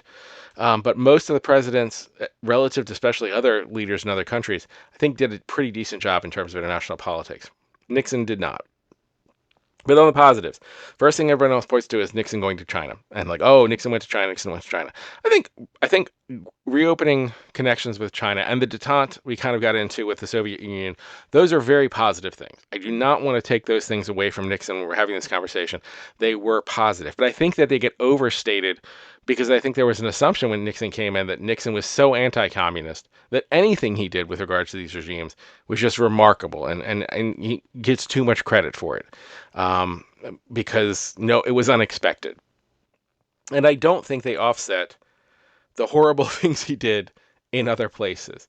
Obviously, we can talk about the Vietnam War. And when you talk about the Vietnam War, you then talk about the expansion into Laos and Cambodia and the massive bombing war crime campaign, no other way to really describe it, that led to not only Vietnam eventually collapsing and Saigon falling shortly after Nixon left office, if I remember correctly on the time frame, and then the Saigon, it's just all of that's horrible. But now you also destabilized Cambodia and Laos. Cambodia eventually leading to Pol Pot and the killing fields and the Cambodian genocide. Again, not 100% all on Nixon. Everyone has agency in their own country, but certainly in Nixon's pocket of destabilizing the region that he's supposed to be keeping the authoritarian regimes and the communist regimes from taking power, and instead he's giving them impetus and really creating the environment that allows it to happen. In a different way, the support of the coup in Chile and Pinochet, putting a horrible tyrannical dictator in power, although giving it Chile agency, but we definitely created the circumstances that allowed that to occur. India could have been a great ally. Our relations are still tenuous with them because of our relationship with Pakistan that was established during this time, and India getting a nuclear weapon while we're having this conflict with them because we weren't able to negotiate with them because we had become so mad about our support of Pakistan because we were trying to become friendly with China. That still is a tense factor even to this day. Do I think Nixon doctrine is probably better than the doctrine that came before? I think it's different. I think saying instead of sending troops, we're going to send weapons is less direct involvement from the United States in terms of troops on the ground, but it's not necessarily less involvement in terms of creating conflict around the world. In some ways, it's kind of worse because there's no reason for us to stop. It now becomes a profit margin process where people are dying, where we have no skin in the game because we're just making money as arms dealers. Is it better to be an arms dealer than to send troops? I don't know. And that's kind of how I read the Nixon document. It's like, let's just become arms dealers. And a lot of those arms will eventually fall into the hands of people we don't want to have them for lots of reasons. But we'll get to that later with another president. Spoilers we'll get to later of how sending arms can be quite problematic. I don't think any of that was particularly great. Now, again, do I think Nixon was awful in international politics? No, I don't think he was awful. I just think he's significantly overpraised. I don't think he did a particularly good job in terms of international politics, and I don't understand. Well, I understand why he gets the praise because the expectations were so low with him regards to Soviet Union and China. And it is very serious that it is very important that we had a detente and some softening relations in the SALT Treaty. All of that's very good. But I don't think that gives him a pass for any of the other stuff he did. Kissinger was a horrible, horrible, horrible person on so many levels. But I'll just let that slide. Because let's move on to war and security, the Vietnam War, and also just general crime going up. Crime was very high in the 70s. Domestic instability. I don't think the Nixon era was a particularly great time to be alive on a lot of levels in the United States. I think it got significantly worse. And he used effectively scapegoating and finger pointing and blaming all of these different people. And I think that made him able to win the re-election in 1972 because he had lots of scapegoats on the left. And he was very good at turning everybody against each other and pointing the finger in other directions. But I don't think the country was particularly well run. I think people just got tired of it by 1974. And I think that's why Watergate took him out. And when people get tired of your presidency to the point that you have to resign in shame, I think it's pretty fair to say on the better or worse scale, you're going to fall on the worst side, pretty low. But how low? He's not going to be at the very bottom. He's not Buchanan leaving the Civil War. I don't think he's Hoover leaving the Great Depression, or Andrew Johnson and Tyler level incompetence. Andrew Johnson level of allowing Reconstruction to fail, or allowing the Ku Klux Klan to become mighty enough to have to become a terrorist group within the United States. He's not on that level. I think I'm going to put him above Franklin Pierce because I do think Bleeding Kansas is worse than anything that happened under Nixon. And that puts him, I think that's as far up as I'm going to bring him because I think I'm going to put him below Millard Fillmore at number 31. Nixon was not a very good president, and I think that was shown by the fact that no one wanted to be president anymore, and a scandal as weak as Watergate could lead people to just say, let's just take this and make him go home.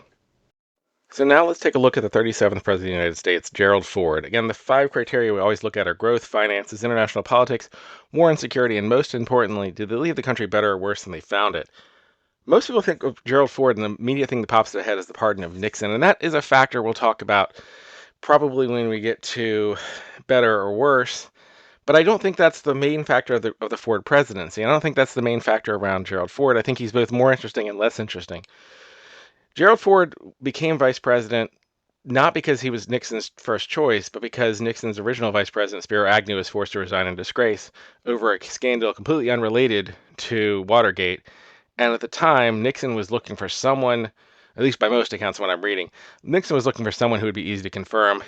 Ford was already a minority leader in Congress and considered well-liked, and it seemed like it would be a very easy confirmation process, and it was.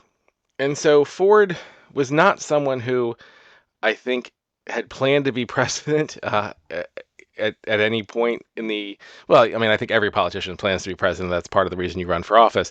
But I don't think he was thinking that he'd be the vice president for a very long time. I think, he just kind of got flung into the role. And I think it shows in a lot of his decision making.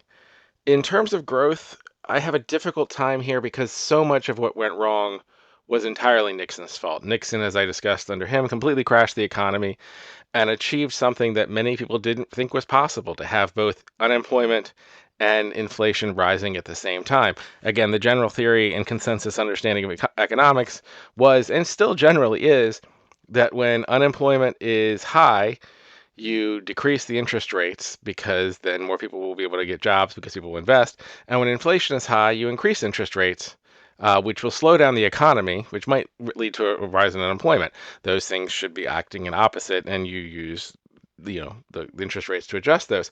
But both were rising at the same time, stagflation. So you had stagnant economy and inflation. Shouldn't have been able to happen. Nixon created a miracle. And Ford had no idea what to do with it.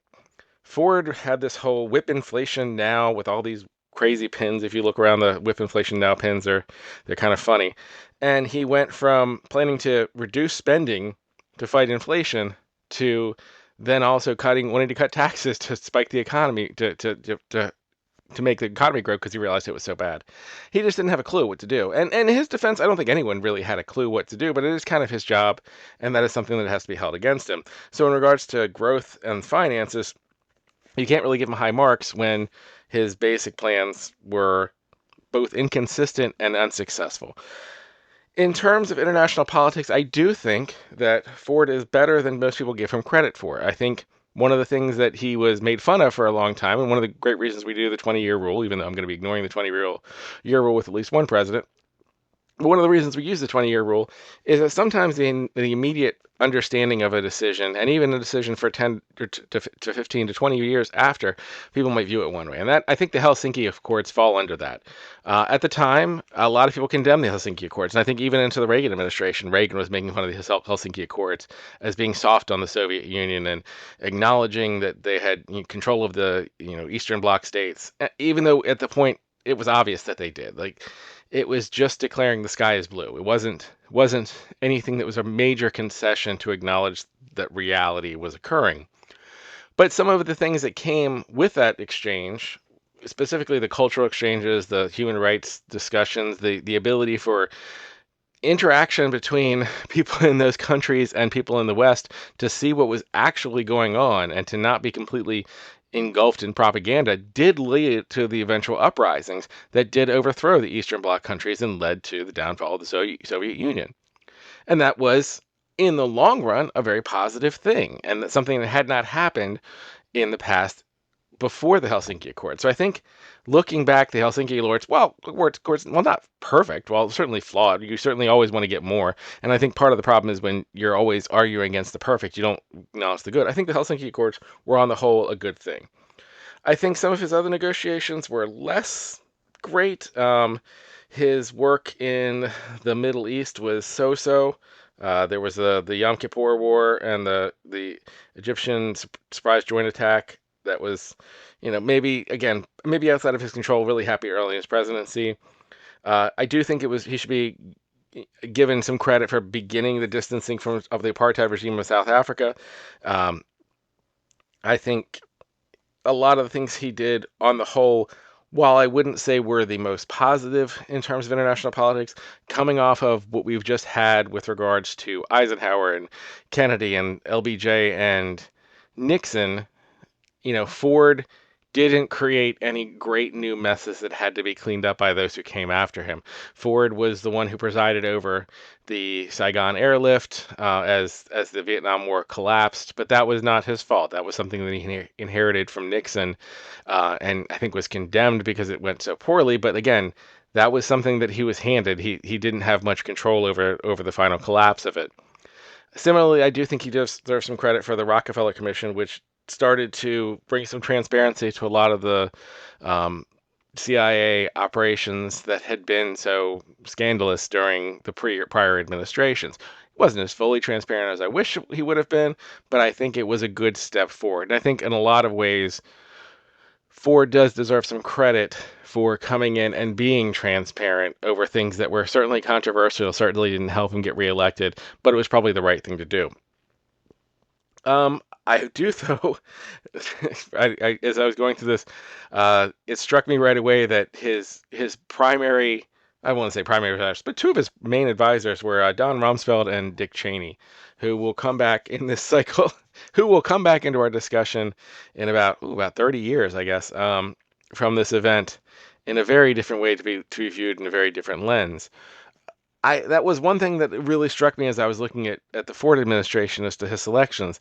There were lots of times I went, oh, and because I recognized the names, like that's not great. But he also, for a Supreme Court justice, picked John Paul Stevens, who turned out to be a very, I guess, in the modern, well, he became a person who tended to vote with the left-leaning side of the court. And so a Republican selection, and this happened multiple times, where there were Republican selections who ended up being tending toward the liberal leanings of the court. I think not really because they changed philosophically. I think because a lot of politics changed over time. That was something that also struck me in looking at Ford, is just Ford. Ford, I think, was a middle of the road conservative in the 1970s, and the political spectrum has changed so much that I don't know where he would land on the political spectrum if he were to run today. I don't even know if there would be a place where he could run in the world today. He seemed to be pro-choice. His conservatism was the traditional conservative of he wanted relatively small government, and it wasn't a culture war. It wasn't some ideological agenda around ethnic states or anything. It was just he wanted less government, and that's just who he is, and that's how he could appoint Don. He could appoint someone like Dick Cheney and Don Rumsfeld, and also pick John Paul Stevens. Although Cheney and Rumsfeld turned out to be a whole different thing around neoconservatism. But again, we're jumping way ahead with all of that. But in terms of international politics, I don't think he did that badly. I think I'm going to rate him slightly above average, only because so many people have done so badly before him, and he kind of reversed a trend without of stop doing the black ops as often. I'm sure there were things, and in fact there were things that Ford did that were sketchy, but relative to the Ford came before, maybe he's just getting a little bit of a glow because he just followed so many people who were doing so many sketchy things in the Cold War to fight domino theory and all that wonderful stuff. With regards to war and security, it's fairly solid. The withdrawal from Vietnam, I don't put on his ledger. He didn't get the United States entangled in any wars or any major conflicts beyond. I think there was the rescue of the some forces in Southeast Asia, but again, that was a singular military operation. That wasn't the Vietnam War, or what we'll have later with Vietnam, with Afghanistan and Iraq. Like again, we're doing comparative analysis here.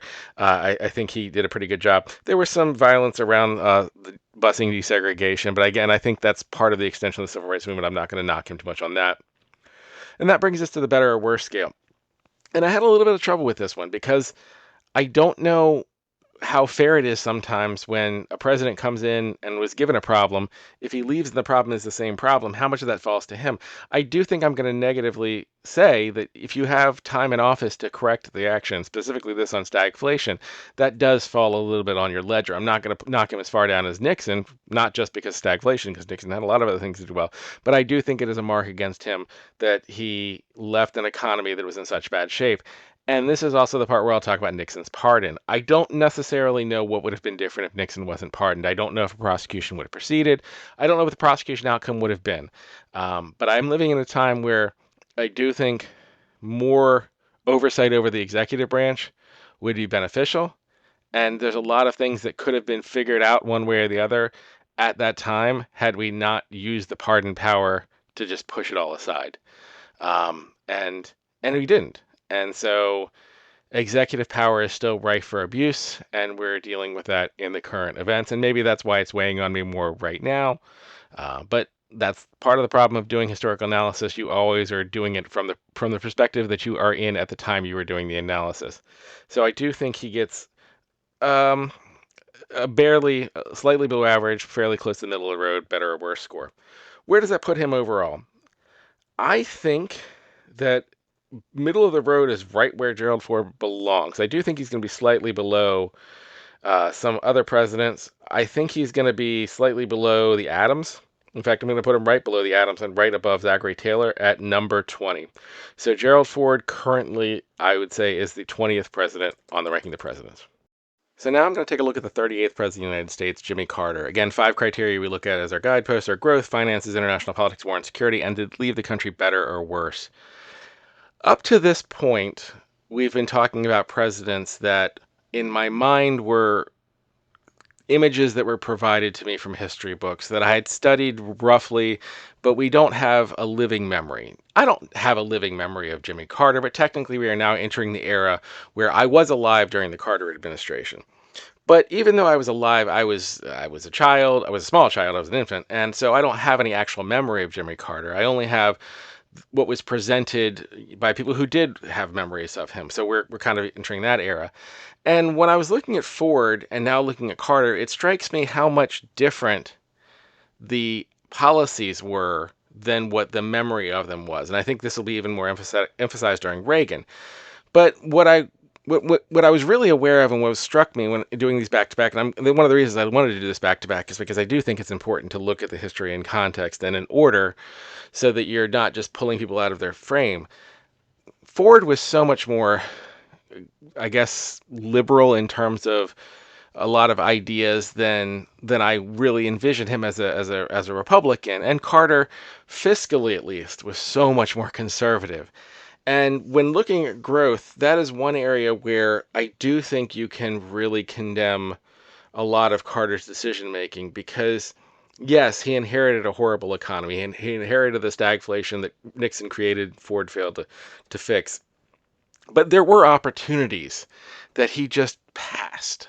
The most notably being on healthcare. There was a huge opportunity with a Democratic president and a Democratic Congress and a need to have some sort of program created to deal with the economy and to spend to really stimulate the economy and growth. And he just didn't do it. He missed the opportunity. Now, you can argue, and I think it's a fair argument, that the focus needed to be on inflation, and there was a worry that spending would increase inflation. And you can argue that we were in deficit spending at this point, and that was problematic, and that he didn't want to go into deficit spending. But he was so hyper focused at all times on not spending. He did bring down the deficit as a percentage of GDP throughout his presidency, but this was not the time to be fiscally conservative. This was the middle of a financial and economic crisis, and I think he missed the moment. Yes, he did create the Department of Education and Department of Energy, and those are both good things that produced good outcomes and really were necessary. But I think he alienated Congress with his fixation on pork barrel spending, and this was a Congress that I think should have been willing to work with him. I think would have been willing to work with him, but felt attacked by him because of his financial, conservatism. He was a Southern Democrat. He really was a fiscal conservative, and so I think that was just missed opportunities. I think that's also a criticism I would give him with regards to finances. Again, he never balanced the budget, and a lot of that, again, was not his fault. It was dealing with stagflation. It was dealing with that. He did have a slight economic recovery that then collapsed because of correct decisions he made with regards to inflation. But I think if you're going to raise interest rates that much, you have to counterbalance it with government spending, and he didn't. And I think that's part of why the economy crashed so hard, so fast. Although I do think it's a completely fair argument to make that when you raise interest rates that high, there's not much you can do to really save the economy. And because of what Nixon did and Ford failed to do, Carter didn't really have a choice. If he was going to save the country from stagflation, those were the decisions he had to make. But I was still not going to grade him high with regards to either growth or finances because of that. International politics, I'm going to be a lot more forgiving. I know there's a lot of people who have very strong opinions of Carter, both positively and negatively. I am much more neutral, but I do think overall positive. You have to give him some credit for international things. I think there are some things that were negative. The obvious elephant in the room is his handling of the Iran hostage crisis. But I also think but for the mission going slightly differently, we would be viewing Carter's actions in Iran very differently, and also the the fundamentals that created the Iranian Revolution had really nothing, or very little to do with Carter. That goes back to Eisenhower, as I talked about during his time, and his obsession with getting rid of Mossadegh, or at least failure to stop the overthrow of Mossadegh and the putting in place of the Shah. That had nothing to do with Carter. That wasn't Carter's decision making. He inherited the problem. And yes, you can criticize how the outcome was, but I think, again, had the rescue of the hostages gone differently, which, again, I think most presidents would have taken the shot and maybe I don't know. I don't heavily criticize him for that outcome. I do think it failed, and so you have to say it failed. But I don't know if that was a failure of his decision making or simply a military operation that did not work out. I think other things, particularly the Camp David Accords, you do have to give incredible credit for. A peace treaty between Egypt and Israel at that time was something that was not really, I guess it was imagined, but like most people didn't think it was going to happen. And pretty much everyone involved in the Camp David Accords that I've read about indicates that Carter's involvement was critical to that taking place. And that really was an important start of stabilization in the region. Obviously, it didn't all work out. The same, we're dealing with Palestinian Israeli conflicts today, but getting Egypt to make peace and acknowledge Israel's existence in return for the Sinai, basically making the Suez safe again, was huge. And I think that's something that Carter deserves full credit for. I also give him credit for the arms embargo on South Africa over apartheid. I think that was very positive. I don't give him as many high marks for what happened with regards to the Summer Olympics. It was a courageous thing to boycott the Summer Olympics and over Russia's invasion of Afghanistan, but I also question the funding of the Mujahideen. I know that that's another one that's a tough decision because in hindsight we can look back and say, okay, the Mujahideen then became the Taliban and all of the things that come out of that we'll be getting to in the next 30 years. But I also can see the argument that funding the Mujahideen was successful in causing the speeding up of the collapse of the Soviet Union.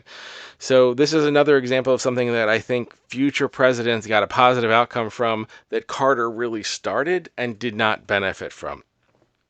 He also wanted to, and I had forgotten about this, pull forces out of South Korea, and it was a huge controversy, and he wasn't able to withdraw them.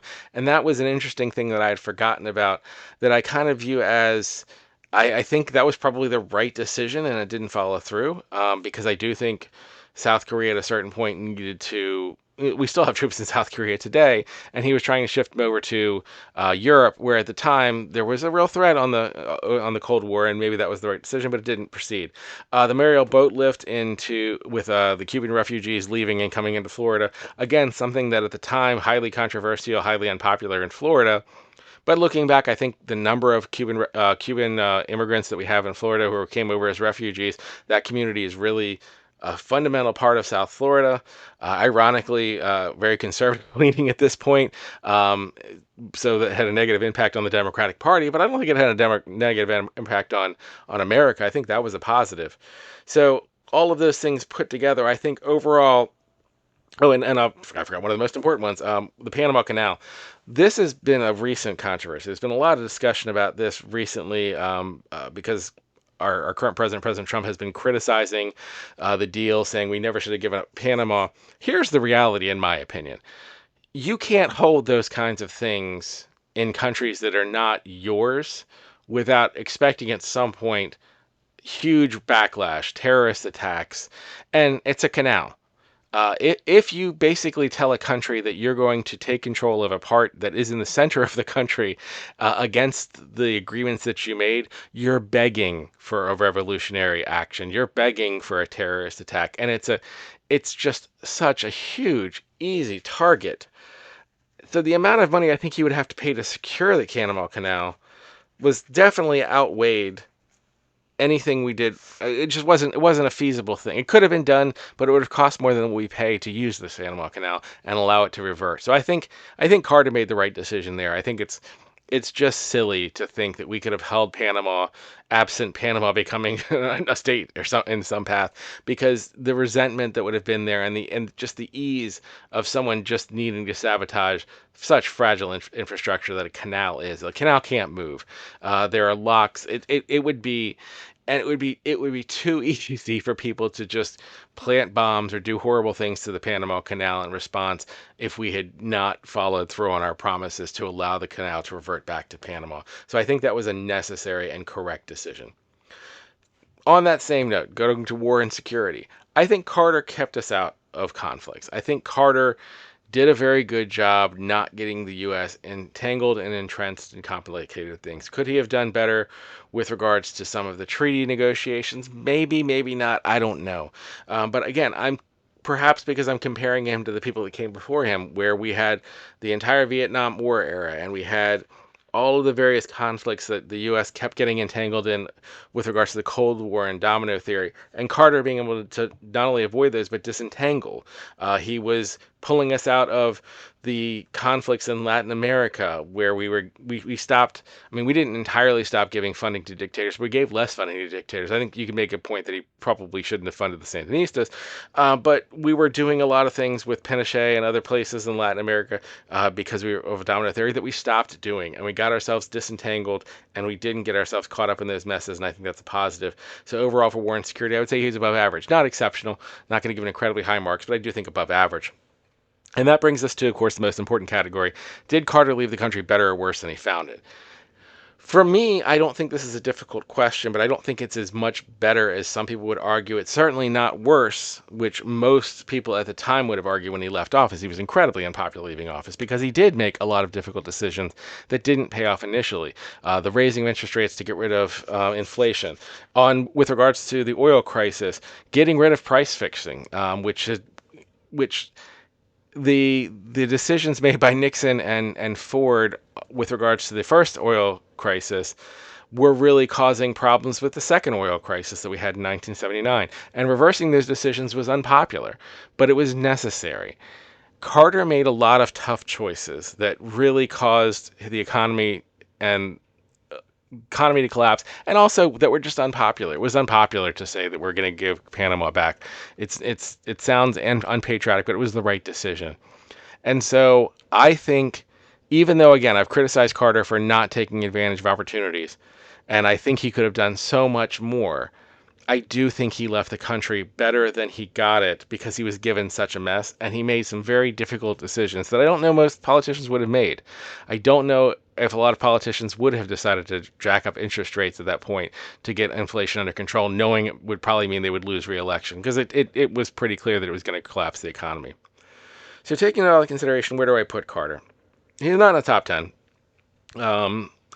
He's, for me, probably around the bottom of the top 15. In fact, looking at the chart, I think I'm going to put him just below Chester A. Arthur and just above James Garfield at number 15. So Jimmy Carter currently is going to sit at number 15. Now we're going to take a look at the 39th President of the United States, Ronald Reagan. Again, the 5 criteria are growth, finances, international politics, war and security, and most importantly, to leave the country better or worse. As I'm moving forward, I'm going to try to separate my memories from my research. Obviously, every president that came before Carter, I have no living memory of. And I have very little living memory of Ronald Reagan and almost none of Jimmy Carter, but I do have some memories of the 1980s, things like the Challenger explosion. And so it is something that influences my thinking. I'm trying to separate myself from that and just approach this in a research kind of way that I did the other presidents and not get overwhelmed by things that I want to discuss because I was there, and more focus on looking at the president the same way I did before. So I will apologize if I'm not successful at that, but that is the goal going forward. In terms of growth, I do think you have to give Reagan a good deal of credit for growth. I don't think it's an explosive growth that some people will talk about now. It's like, the 80s were huge. I think that there was growth. I think it was relative to the 1970s, which was a horrible era with regards to stagflation, with regards to economic prosperity. And I think he deserves some credit. I think, as I said before, I think Carter's decision to go ahead and just jack interest rates up to stop inflation, to end stagflation, that ended up cratering the economy, created a contrast that Reagan was able to really launch off of. Because if you look at his actual economic numbers, they weren't that great. He was looking at 5.5% unemployment when he left. 3.5% inflation, 5.5% unemployment. Those are not great numbers relative to like the eras that came before and after. But relative to the 1970s, they were wonderful. And for much of the early part of his administration, he had double-dip recessions in the first term. But just as he was coming into the election, you had the whole Morning in America where the recovery really took hold. After a double-dip recession, after the collapse of the economy, which had to be done, which I think had to happen because you had to have Volcker rocket up the interest rates in order to stop inflation, which really killed Carter's chances of reelection. I do think that there was a steady increase. Now, was it a paper increase, which I think a lot of people do point to, and was it based on huge deficit spending, almost unprecedented at that point deficit spending? I think yes, and I think when you get to finances, that's where you kind of have to have the rethinking of yes, there was a significant amount of growth, and there was this dramatic recovery from the 1970s on his watch, but at what cost? He there was no consideration of deficits. Deficit spending rocketed up during this era, and really has continued that path. Um, and so that's something I think you have to counterbalance, where I will give him good ratings for growth. I will give him less good ratings for finances, not just because of the deficit, but because there were two recessions. There was a double dip recession in his first term. But people tend to remember the Morning in America and second term more than the early era. And his popularity, also because of the assassination attempt, I think people forget how bad the economy was in 81, 82, 80, up until 83, because they're looking back at how much worse it was in the 1970s, how much worse it was at the end of the Carter administration because of all of the things going on with the oil crisis and the need to just jack up interest rates to stop inflation. And so I think Reagan is often given a pass because people will kind of remember Morning in America forward with regards to the economy, and kind of forget was it Black Monday? I think it was Black Monday in 1987. But so again, in terms of growth and finances, it almost kind of cancels out. I give him positive marks in growth and negative marks in terms of financing. Canceling things out is going to be a recurring theme with Reagan. He has a lot of things he did that I think you have to acknowledge were positive, and a lot of things that were just absolutely not positive. And I think international politics is a great way to discuss that dichotomy of Reagan. I think let's start with the positives. When the Soviet Union collapsed, I don't think you can say that it was Reagan that caused the Soviet Union to collapse. I think the Soviet Union collapsed because the Soviet Union overreached, had three leaders in a very short period of time. It just collapsed. And all of the decisions that had been going on for the last 40 to 50 years by all American presidents, including Reagan. Reagan did things that caused the Soviet Union to be stressed and that did lead to them collapsing. But what I think I do give Reagan a great deal of credit for, and I don't think people really think of it in these terms, but I really think it's important, is he did a pivot when it was clear the Soviet Union was collapsing to diplomacy. He could have been continuing the anti-communist rhetoric, being very aggressive, kind of kicking them while they were down, and he didn't. He pivoted, and he was willing to work on a lot of projects to, around the Glasnost thing. He became a very significant diplomat when he could have, stomped on the enemy now that the enemy was weak. And I think that was a huge thing that he deserves a lot of credit for. Yes, he did the whole Mr. Gorbachev, tear this wall down thing. And I get that. It was very performative. He's an actor. But I do think the pivot from being this, I'm going to fund all your enemies and I'm going to, I am the anti-communist thing, to what he later became in the diplomacy, I think that was positive. Now, that's the positives. The negatives, it was open policy that he was supporting anyone who was anti-communist in his perceptions. He gave weapons to Afghanistan, Nicaragua, El Salvador. All of these areas that I'm leading off later blew up and later became major problems. Afghanistan, obviously, we all know with the Taliban. Nicaragua, the and it's the back and forth. Nicaragua is still unstable.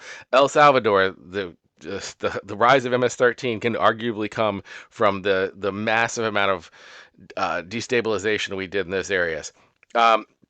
He engaged in the arms deal, the Iran-Contra affair.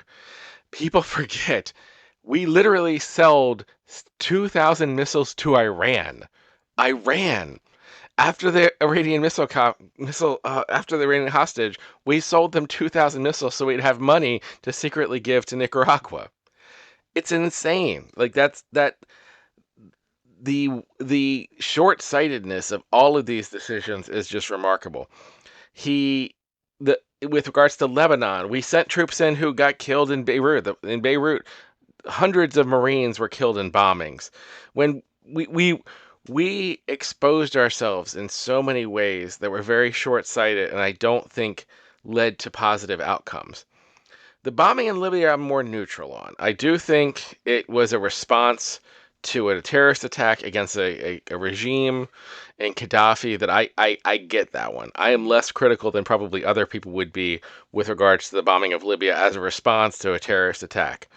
Um, and on all of this, I think it's very difficult to assess which is the greater positive or the greater negative. I think on the whole, I probably give him a slightly above, I don't want to say slightly above average, a slightly positive rating in terms of international politics because it was so important that the Cold War detente be stable and not be, haha, we have won and now we're going to crush you, the Soviet Union, because it could have gotten ugly quick. It could have gotten nuclear weapons, start loose nukes, and it could have gotten bad. And I think the way that he handled it was unexpectedly positive, and I think he does deserve credit for that. But only barely when you consider all of the other horrible things he did all over the world, going right back to the old Nixon, LBJ, Kennedy, Eisenhower, dark black ops stuff that almost always comes back to bite you later, and really did come back to bite us in Afghanistan and El Salvador. With regards to war and security, again, circling back to the Beirut bombings and the the general handling of international politics that entangled us in so many difficult and challenging things. I think in terms of war, that's a challenge. But in terms of security, crime skyrocketed during his era.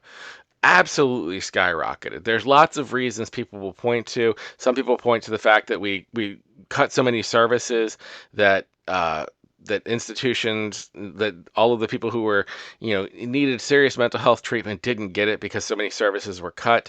The war on drugs with mass incarceration, the crack epidemic, the fact that even in terms of health with the AIDS crisis, I don't think America was a very safe country during the 1980s. I don't think it was a very secure country to live in during the 1980s. I think crime was rampant. And I can speak as someone who, this is something I know a lot about. That was a major problem, and it came in large part because of defunding of a lot of programs.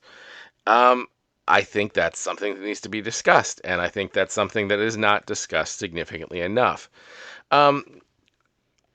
I I also think that the invasion of Grenada was a very questionable situation. I'm not going to condemn it. But again, we're getting into wars. We're getting into invasionary forces. We're sending troops to Beirut. And in the home front, the country is unstable. It is having huge crime waves. We're having an outbreak of a serious disease that is just not being taken seriously because of the perception that it was a homosexual disease. There's tapes you can go back and listen to of some of his health administration people just ignoring the problem because they considered it only a problem for homosexuals. So I think all of that is something that it falls on war and security. Now, does it take him down to Civil War? No, it doesn't. It's not going to be like he's one of the worst on war and security, but I do think it's a negative mark that puts him in an era similar to Johnson with the riots and different things. But I think unlike Johnson, these were things that he could have controlled. These were not necessary actions. This wasn't like, okay, Jim Crow is ending. Obviously, there's going to be civil disobedience and civil unrest. This is just crime blowing up and going out of control because of just bad planning and management. Better or worse? This is where I kind of get into a lot of small things that I really just want to go through with regards to Reagan that I think were problematic. With regards to labor, people always talk about the air traffic controller strike, but that wasn't the only strike that he basically that failed during his era. A lot of union work, and if you feel anything positive toward organized labor really suffered under Reagan, and I think general wages went down for a lot of people. I think a lot of the prosperity really was at the top and not at the bottom. He was a big believer in the Laffer curve. And the Laffer curve turned out to be wrong. You can say the tax breaks did not bring in additional revenue to offset. That's why the deficit was so high. The argument was we're going to cut the deficit, we're going to cut taxes on the rich, and that will then make them somehow economically more revenue will come in and it will overset. And it didn't happen. Like, we just had huge deficits throughout his entire presidency, and a lot of the growth that we had was funded off of debt. There was a lot of problems with regards to the Supreme Court. He appointed 4 justices. I'm going to get into something that I have a personal, not a personal. I think this is a very under-discussed thing that Reagan did that has shaped the court since. You'll hear conservatives talk about borking, which is they believe that Robert Bork, when he was nominated and was not affirmed. In other words, he was nominated, but the Senate did not confirm him. They had very contentious hearings. You'll hear people point to that and go, this was the point where the court became politicized. It became politicized because you picked Robert Bork. Robert Bork was the person who fired the special prosecutor in Watergate. 2 other people resigned before they would fire the special prosecutor, and Bork was the one who finally did it. Nominating him was insane. I understand people will say, well, he was a great legal scholar and he's very intelligent. You nominated the man who didn't have the moral gumption to stand up to the president and not fire the special prosecutor during an event known as the Saturday Night Massacre, and you were surprised he didn't get confirmed to the Supreme Court. It was functionally rewarding someone for not having the courage that his supervisors did. I am enraged often when people talk about borking and how that politicized the court. Yes, it did. You nominated someone who never should have been nominated to the Supreme Court, who literally was the person who pulled the trigger during the Saturday Night Massacre. And then you were shrugging, going, "Why wouldn't we want this person to be on the Supreme Court?" That was the politicization of the court. And yes, from that point forward, political appointments to the Supreme Court became much more contentious. As I said, under Ford, he nominated John Paul Stevens, who turned out to be a liberal. That act in and of itself, I think, really set the courts on a path of politicization that has been very detrimental going forward. I do think one of the things that he did that was positive that other people will think is negative, there was a huge immigration influx during his presidency. And so his response to it was to give amnesty to 3 million people who had already been living here for years, because he seemed to kind of understand that the immigration system was broken and these people were just coming here to work and do jobs. And up until the change in the laws, that's just what happened. That in America, that's people just came through Ellis Island, they show up. Most of your relatives, if you're an American or listening to this, they didn't go through a long process. They showed up and they started working, and that's how they got here. He did add new immigration laws, but they were largely ignored for a long period of time, and immigration kept exploding. People came to this country because it was prosperous and successful, and that's part of why the growth was so high. And I will stand by that and die on that hill. So, taking all that into consideration, where do I put him in terms of better or worse? I think that there are a lot of things that happened during his administration. I think the country was in a better position when he left than when he received it. But I think the country was already on an upward trajectory because Carter took the hit by increasing inflation. I think there were a lot of things that Reagan did with regards to funding funding groups in Afghanistan and Nicaragua and El Salvador, sending arms to Iran, having the Supreme Court become so politicized. A lot of things he did with regards to winks and nods to race on the Southern strategy. The Neshoba County Fair speech that he gave at the location in Mississippi, just down the street from where the Mississippi burning civil rights murders had occurred. Basically saying to Wallace Democrats, you can have a place in the GOP. I think all of that is incredibly damaging. And I think that's also got to be equated in the better or worse scale. So again, I'm not going to say he was one of the worst presidents of all time in terms of better or worse, but I'm also going to say that I think on the whole, on the aggregate, the country was slightly worse as a result of his presidency than before he got there. Taking that all into consideration, where do I put Reagan? I'm not obviously going to put him in the top 10 because, as you can tell, I'm not a fan. I'm also not going to put him in the bottom 10. I don't think he was a horrible president. I think he kind of falls right in the middle of the road. I'm looking at my chart.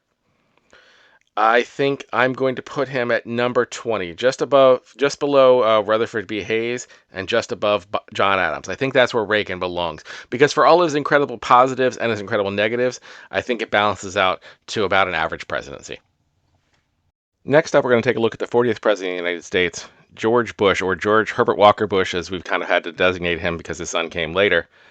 Again, the five criteria are growth, finances, international politics, war and security, and did they leave the country better or worse?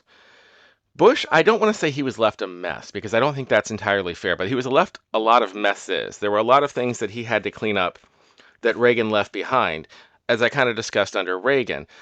And that's part of why I didn't give Reagan the greatest, better, or worse score, because I think that when Reagan left office, the recession that eventually would come in the early part of the Bush presidency was already in place and kind of emerging, on top of already having a huge deficit that Bush then had to address because of the deficit spending of the era that came before. And so I don't think his presidency was a time of huge growth, but I don't necessarily know that that was entirely his fault. I think there was growth during his presidency, and I think a lot of the decisions he made would contribute to a lot of later growth. And I had difficulty with that because I almost wanted to score him higher in terms of growth because of what he inherited and what he left behind, but that's not really how this works. This is really looking at the presidency, and that would fall under better or worse, which I will grade him very high, a little spoilers for the end of this video. So in terms of growth and in terms of finances, I can't give him particularly high grades because he didn't have a great financial situation because he inherited some recessions. Now, he didn't inherit anything near to what many other presidents inherited in far worse situations. I don't want to overestimate it or over expand on it, but he was inheriting a country that had peaked, that had kind of had a big sugar rush in a lot of ways, I would argue, and was kind of leveling out. And I think he did a very good job managing it. But this also created a huge amount of controversy. One of the things that, if you were around during that time, which I was, you'll remember is people saying, read my lips, no new taxes. And he had to break that promise because he did need new taxes because of the deficit and because of the debt. And I think that might have cost him re-election. Even though he stayed, relatively popular throughout his presidency, it was a problem that he was going against Republican doctrine on taxes that was almost near religious. There, you could not raise taxes. And when doing these videos, I'm always happy that it did work the way I wanted to. And now we're getting to 40 is like watching how things changed over time, how it wasn't as big of a deal for Ford. But then when you go in order and look at the change over time, you can really see the pain points where a lot of philosophical doctrine changed between the parties and really got locked in. And so the read my lips, no new taxes really hurt him with regards to his reputation, but I do think it was the right thing to do with regards to finances and growth. But again, because his 4 years in office really wasn't a time of great economic growth because of a number of factors, which we'll also get to in international politics. Can't rate him that high on growth or finances because he did still also have a huge debt, even with the changes that he made because of expenses, some of which were necessary. I would say most of which were necessary. I have a very favorable opinion of George H.W. Bush, honestly. I think his presidency is sometimes overlooked, and I think a lot of things he did were a real stepping stone that built a lot of the growth that I think Bill Clinton gets credit for.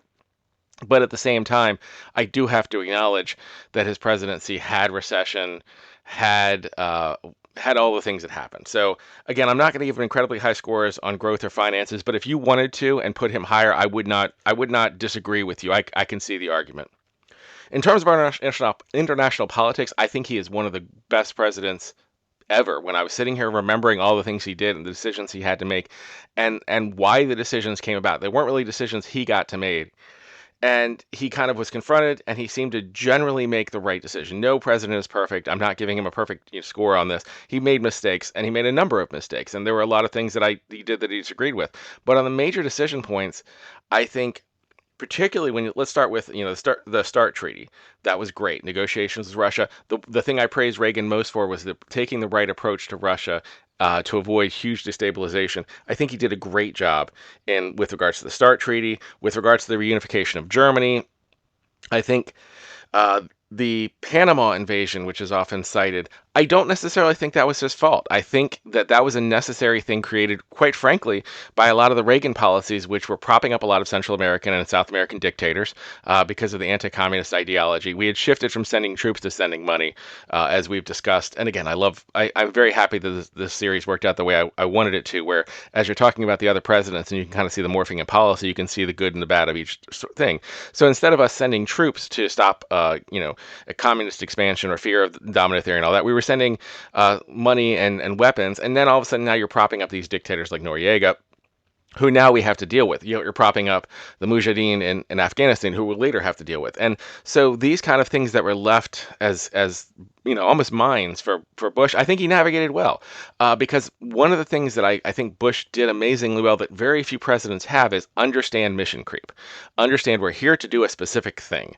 We're not here we didn't try to reconquer Panama and occupy, and we were there to get rid of Noriega, and then we move on. The best example of this is obviously the first Gulf War. Iraq invades Kuwait. That breaks all sorts of international beliefs and standards. And it also would have created a situation where Iraq would have had a huge funding source, which we didn't want to do for any number of reasons. Saddam Hussein having access to that much oil wealth would have been incredibly problematic. So was it about oil? 100% it was about oil. It was about oil and also making sure that Saddam Hussein did not have control of that oil, which would have been an incredibly bad thing for any number of reasons.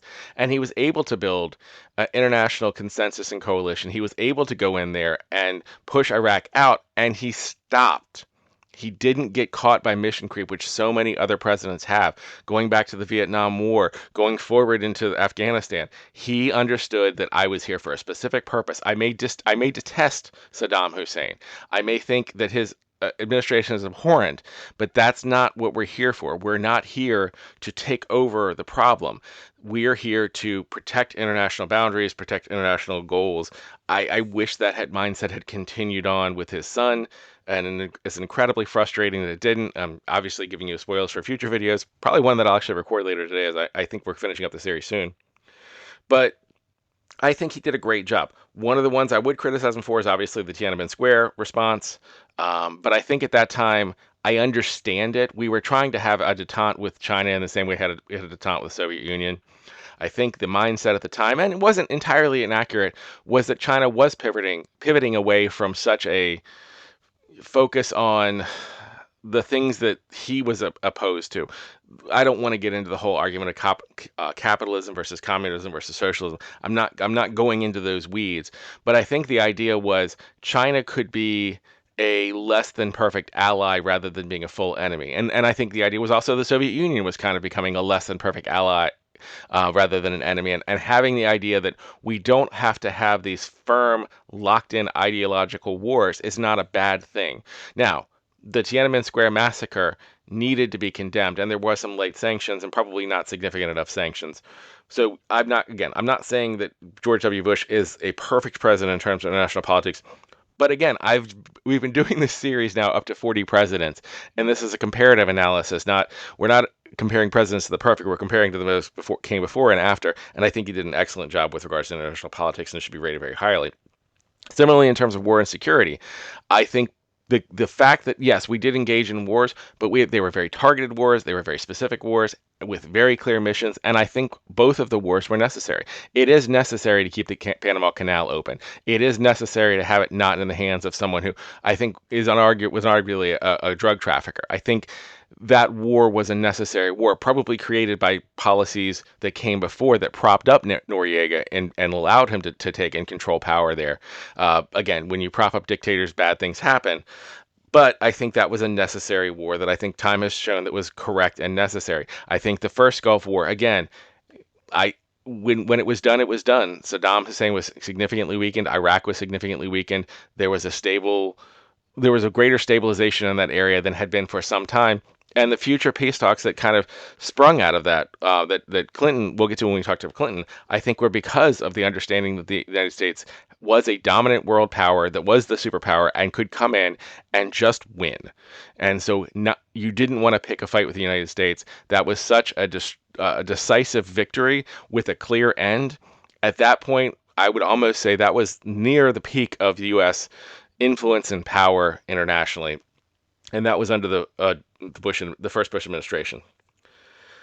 In regards to better or worse, I think that I would argue that George H.W. Bush left the country significantly better than he found it. In addition to things that I discussed earlier, the Americans with Disabilities Act was outstanding. The Immigration Act of 1990, which expanded illegal immigration, was not perfect, but it was an improvement. I think George H.W. Bush lost re-election because of a similar reason, although they're very, very different people. Let me be very clear. They're very, very different. I think George H.W. Bush and Jimmy Carter both were people who did what needed to be done, even if it wasn't popular. I think George H.W. Bush, with regards to Read My Lips, No New Taxes, and also his leaving of the NRA in protest, which can you even imagine a modern Republican senator doing, modern Republican president doing that now?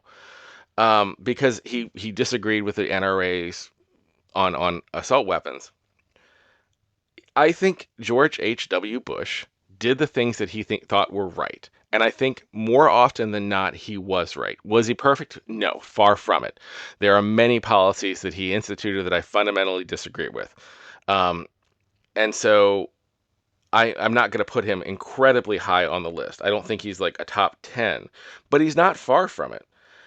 When I'm looking through the list, I ended up with him falling in at number 11, just behind Dwight Eisenhower and before James Madison, which is an incredibly high score. I think George H.W. Bush is a very underrated president. And so, again, on my list, currently he is at number 11. Now let's take a look at the 41st president of the United States, Bill Clinton. Again, the 5 criteria are growth, finances, international politics, war and security, and most importantly, did he leave the country better or worse?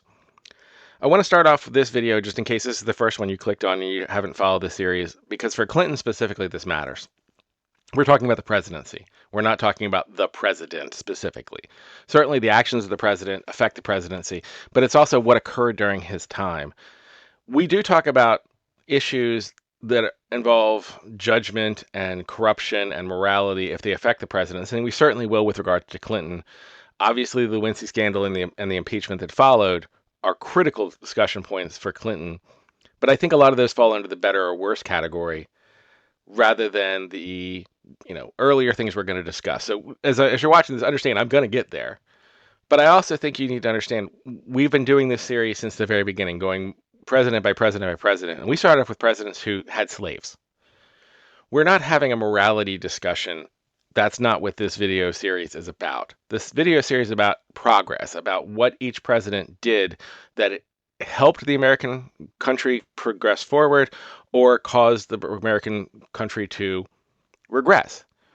Better or worse is the final category that we always go over. And then the other categories, again, also, how did this move us? What direction did it take us? So as I'm talking about Bill Clinton, understand I'm not here saying, oh, he's a great person, he's a great man, da, da, da. I'm not saying that about any of the presidents. I'm talking about what happened during the presidency and how it affected the country. And in terms of growth, which is the first category, I don't know how you don't say that he had great success in terms of growth. In fact, growth and finances, I wouldn't combine them, but I think both of those categories are areas where during Clinton's presidency and continuing on from Clinton's presidency, the decisions that he made set an incredible foundation for the people that came after him. He had a Goldilocks economy. You can say that he had a Goldilocks economy because George W. Bush made some of the difficult decisions, and that's part of why I gave George W. Bush such high rankings with regards to better or worse. But a Goldilocks economy means unemployment was low and inflation was low. And GDP grew. Everything good that you can expect from an economy was happening during Clinton's presidency. And the decisions he made and that occurred during his time created a very strong and stable economy. Whether the shifts in those economies that came from things like NAFTA, which was signed under George H.W. Bush, which I'm thinking back of all the things I should have said about H.W. Bush with regards to like the Rodney King riots and other things, but we're past that now. NAFTA and all of that, whether you believe that gutted our manufacturing base and all that kind of other stuff, which again we'll discuss in better or worse. On the whole, on the aggregate, the country grew into a financial industry, into an economic powerhouse even beyond what it was before. And that engine is still revving along right along today. The tech industry, which blew up during the 1990s and really became foundational to the United States, did not have to necessarily be foundational in the United States, but it was. Um, Google, founded by people who came, I think founded by Sergey Brin, who wasn't born in America, came to America, created this company that is now huge. Um, so much opportunity emerged in the 1990s from people who came here, and this was the base of operations to expand and create an economic boom. That happened during the Clinton administration. That falls on his watch, and those are all things that I don't think you can argue growth and finances weren't positive. In terms of social growth, I always read people who are very critical of a lot of the social policies of the Clinton era, and I'm sitting here as an old man. I'm not old, but I'm old to most of the people who are watching videos on the internet, I think. I was alive and old enough to vote during the Clinton administration. I remember I remember Don't Ask, Don't Tell being controversial, not because it didn't go far enough and it was dehumanizing, but because it went too far. And how dare you even think homosexuals have a right to even be considered to be in the military? What a crazy and ludicrous idea that was at that time. I remember when people watched the Rodney King riots during the Bush administration, and many of them were like, yep, the police absolutely had to take batons out and beat that man to unconsciousness because they perceived that situation as dangerous to the police and not as humanizing Rodney King and the riots that proceeded out of that. I remember that. I remember how bad the crime was generally because of the incredible crime boost from the 1970s through the 1980s, the crack wars and all of that going on. And I remember all of that, and I remember how much all of that got better throughout the 90s. Did not get perfect, but got better. I remember when the crime bill was passed, and I'm looking back and reading people talking about how horrible the crime bill was, and I often point out to them, even Bernie Sanders voted for the crime bill. It had many, many flawed things in there and absolutely led to mass incarceration, and there are many things you can criticize about in that bill. But it was passed because crime had become so dangerous. And after it got better.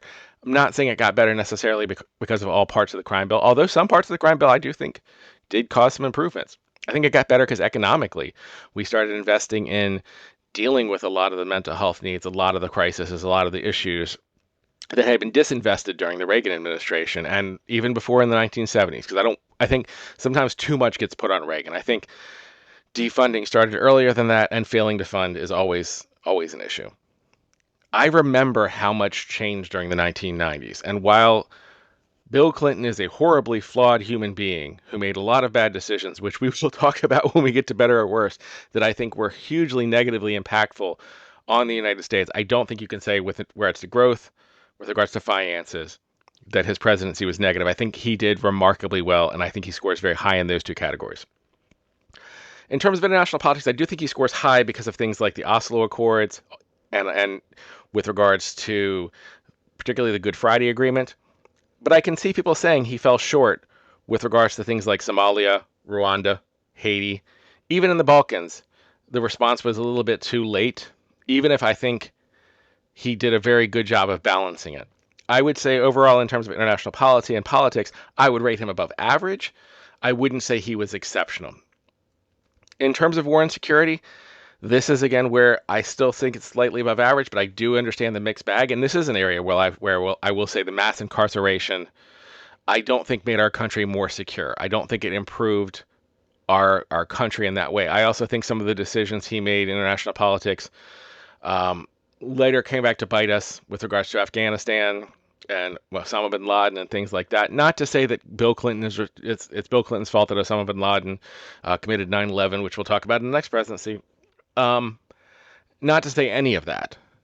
It's more comparative. I would say I still rank him above average in terms of war and security because we did not get entangled deeply in any of the messes. But I can't say that Rwanda or Somalia was handled well. Black Hawk Down famously was not particularly handled well. And I think I can't say he's in one of the greatest of all times. I would say he's well above average, but I'm not going to put him in one of the greatest all time. But it's also because he didn't really have to confront a thing like his predecessor did with George H.W. Bush, I should say, in the Gulf War, or even, going back deeper into history with all the various wars that came to this country. Now we move on to, I think, what is the most important category, and the one that's the most difficult to talk about with regards to Bill Clinton. And is that, did he leave the country better or worse? I think he inherited a very good hand from George H.W. Bush. I think he was given an opportunity to have a strong economy, and he did. His presidency was able to take that and move forward. However, I do think some of the things done with regards to deregulation, whether or not that was something he wanted to pass or Congress wanted to pass, is a point of debate that I would have. I think with regards to deregulation eventually came back to bite us, because I think that the foundations for the housing crisis, although I do not agree that they were Fannie and Sallie Mae caused, I believe they were caused by increased deregulation going forward. I think deregulation generally brought us things like Enron, and that wasn't enough of a warning. But I'm kind of moving into the Bush administration. I think the general idea of deregulation went too far and created the foundations for what would eventually become a huge economic crisis far later on. I don't think he's responsible for that, because I think it's far enough away from his presidency that it could have been corrected. But I think it's a point of discussion. I do think the fact that he took advantage of an intern in the Oval Office and didn't resign is a fundamental problem that has now created an aura around the presidency that is absolutely negative to American history. I think if Bill Clinton had resigned, I would probably give him a far higher ranking than I'm currently giving him. Because had he resigned, we would still have an understanding that the American president isn't above being able to be publicly shamed out of office, isn't above reproach, isn't that the expectations of our presidency should be higher, that we should expect more from our leaders. Whether that's accurate or fair is a separate conversation.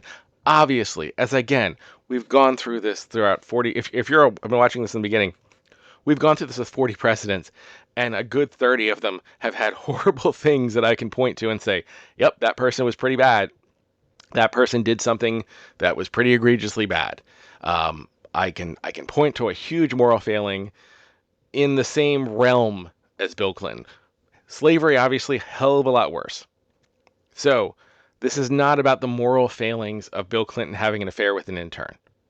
This is about the fact that when Bill Clinton had an affair with an intern, he didn't resign.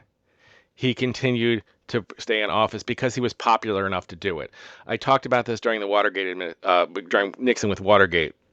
Oh, I don't believe Watergate was a huge scandal that brought Nixon down. I believe Nixon was incredibly unpopular at a time when Watergate happened, and so Watergate, because of his unpopularity, was why you could take him down. Clinton, on the other hand, was so enormously popular because the economy was going well, because the country was doing so well that he didn't have to resign. But the right thing to do, and what would have been better for the country, would have been for him to resign. In the same way, the right thing for George H.W. Bush was to condemn the NRA and was to raise taxes. He did those things and he suffered the consequences. Jimmy Carter allowed Paul Volcker to jack up interest rates and collapse the economy to stop inflation, and he lost because of it. They did the right thing for the country and they suffered at the ballot box as a result. Bill Clinton did not do the right thing. And I think because he did not do the right thing, we are now living in a post Clinton era where the presidency is greatly diminished and the expectations of presidents are greatly diminished. And I think that means the country is worse off because of him in a lot of ways. That all being said, that's counterbalanced by the fact that he left an incredibly good economic situation, and he made huge strides with regards to civil rights, with regards to the rights of homosexuals. He did so many positive things that better or worse scale falls right around 4.6. Right in that area of not, I'd say slightly worse than better, but not bad. And all of this kind of reminds me of James Madison, who right now is sitting at number 13 on my sheet. because he did such a good job on other things, but he let the Capitol get burned to the ground. He is rated very highly despite a foreign power coming in and burning our Capitol to the ground. So what do I do with Bill Clinton in that context? Incredibly high in growth, incredibly high in finances, relatively high in international politics, relatively high in war and security, and not that low in terms of better or worse. I think a very strong argument could be made that he did leave the country better than he found it, but he also left this issue of his personal failings and his not having consequences for it and how that's chased us going forward. So with all of that in mind, I think I'm going to put him just above another very flawed president, James Polk, at number 9. Now, I can already hear the comments screaming that's way too high. Again, incredibly great economy and left a budget surplus. That doesn't happen. He created a Goldilocks economy and left a budget surplus for a successor. The fact that he's not in the top 5 is because of his moral actions. If not for the Lewinsky scandal and the impeachment, I would probably have him second. I would probably have him below Washington, obviously below Washington and Lincoln, but I would have him right up there with James Monroe. It's only that issue that kicks him down to number 9. And now we're going to take a look at the 42nd President of the United States, George W. Bush. Again, the 5 criteria we always look at are growth, finances, international politics, war and security, and the most important criteria of all, did they leave the country better or worse? If you're listening to this in 2025, 2026, this is the last president I'm doing in the series because I'm trying to follow loosely the 20-year rule, which most historian people that you will speak to will say you probably shouldn't talk about history that isn't at least 20 years old. And I'm already pushing my luck because the end of the Bush presidency was less than 20 years ago. But I'm kind of going on the theory that it's been more than 20 years since the beginning of the presidency, since the majority of the presidency, and maybe naively I'm thinking a lot of the Bush presidency consequences have already been played out. At some point I probably will do Obama, and if I live long enough, Biden and Trump, and circle back to this series, and there may be presidents after this, but for now, this is the last one I'm going to do. I will do a retrospective that I'm going to release next year on President's Day that will have all of these summed up, and then I will kind of go back and probably revisit the rankings, move people up and down, do all that kind of stuff. But for now, this is where we finish. So in terms of growth, I kind of feel like you have to talk about the Bush presidency, about the ending almost before you talk about the beginning.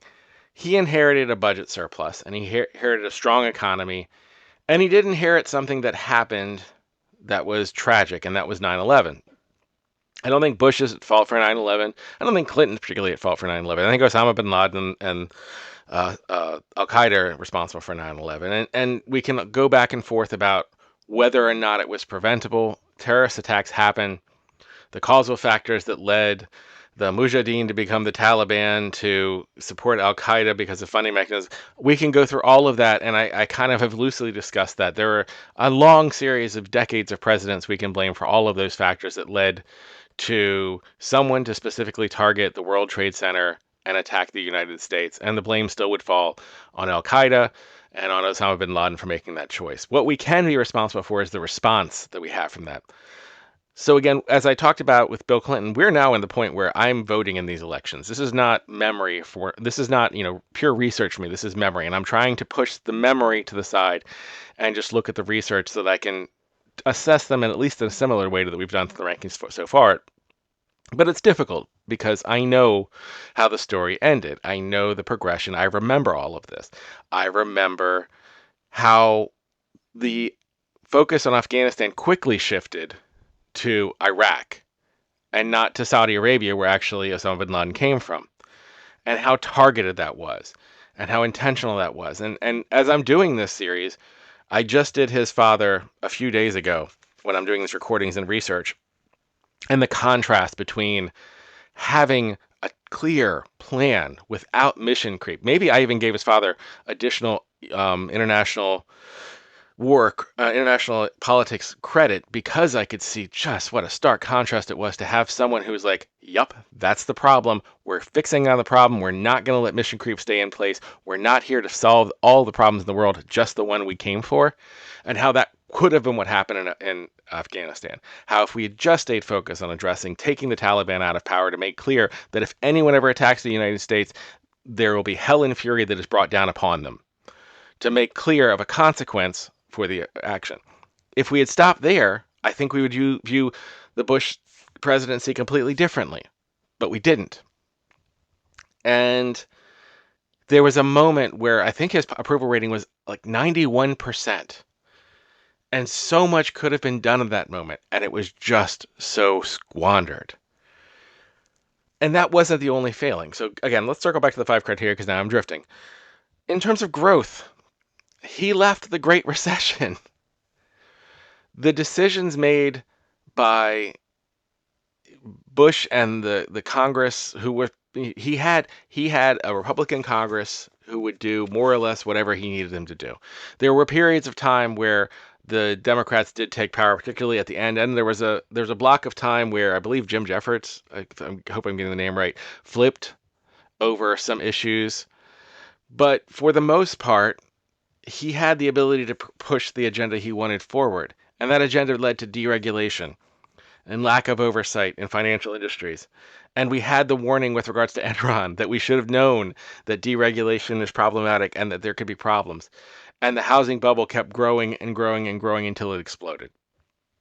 That was all on his watch. He inherited a strong economy with some weaknesses, which again I attributed to Clinton. I made clear that the beginnings of deregulation, which happened on his watch, continued on. But at any point, I think that could have been addressed. I think that could have been stopped. The train was not moving so fast that it couldn't have been stopped, and it ended in the Great Recession. And also, throughout this, budget deficits still exploded. Even when spending was cut and deregulation came through, this almost religious belief in the Laffer curve and that rising tide raises all ships allowed deficits to explode. So you didn't even have balanced budgets. You just had all of these huge expenses. Some of it because of the wars, which we'll get to in international politics and war and security. Some of it just because of poor management, picking people who were not competent for the job. Most famously, heck of a job, Brownie, with Hurricane Katrina.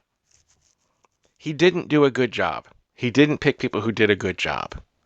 The people he picked failed at their jobs, and that is a lot of why the economy collapsed and we left with the Great Recession. So in terms of growth and finances, he rates very low.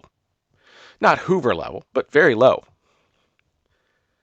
In terms of international politics, I don't know what more I can say other than the Iraq War was an utter and complete failure that took, again, his father left us this aura of invincibility after the first Gulf War that still was continuing on at this point.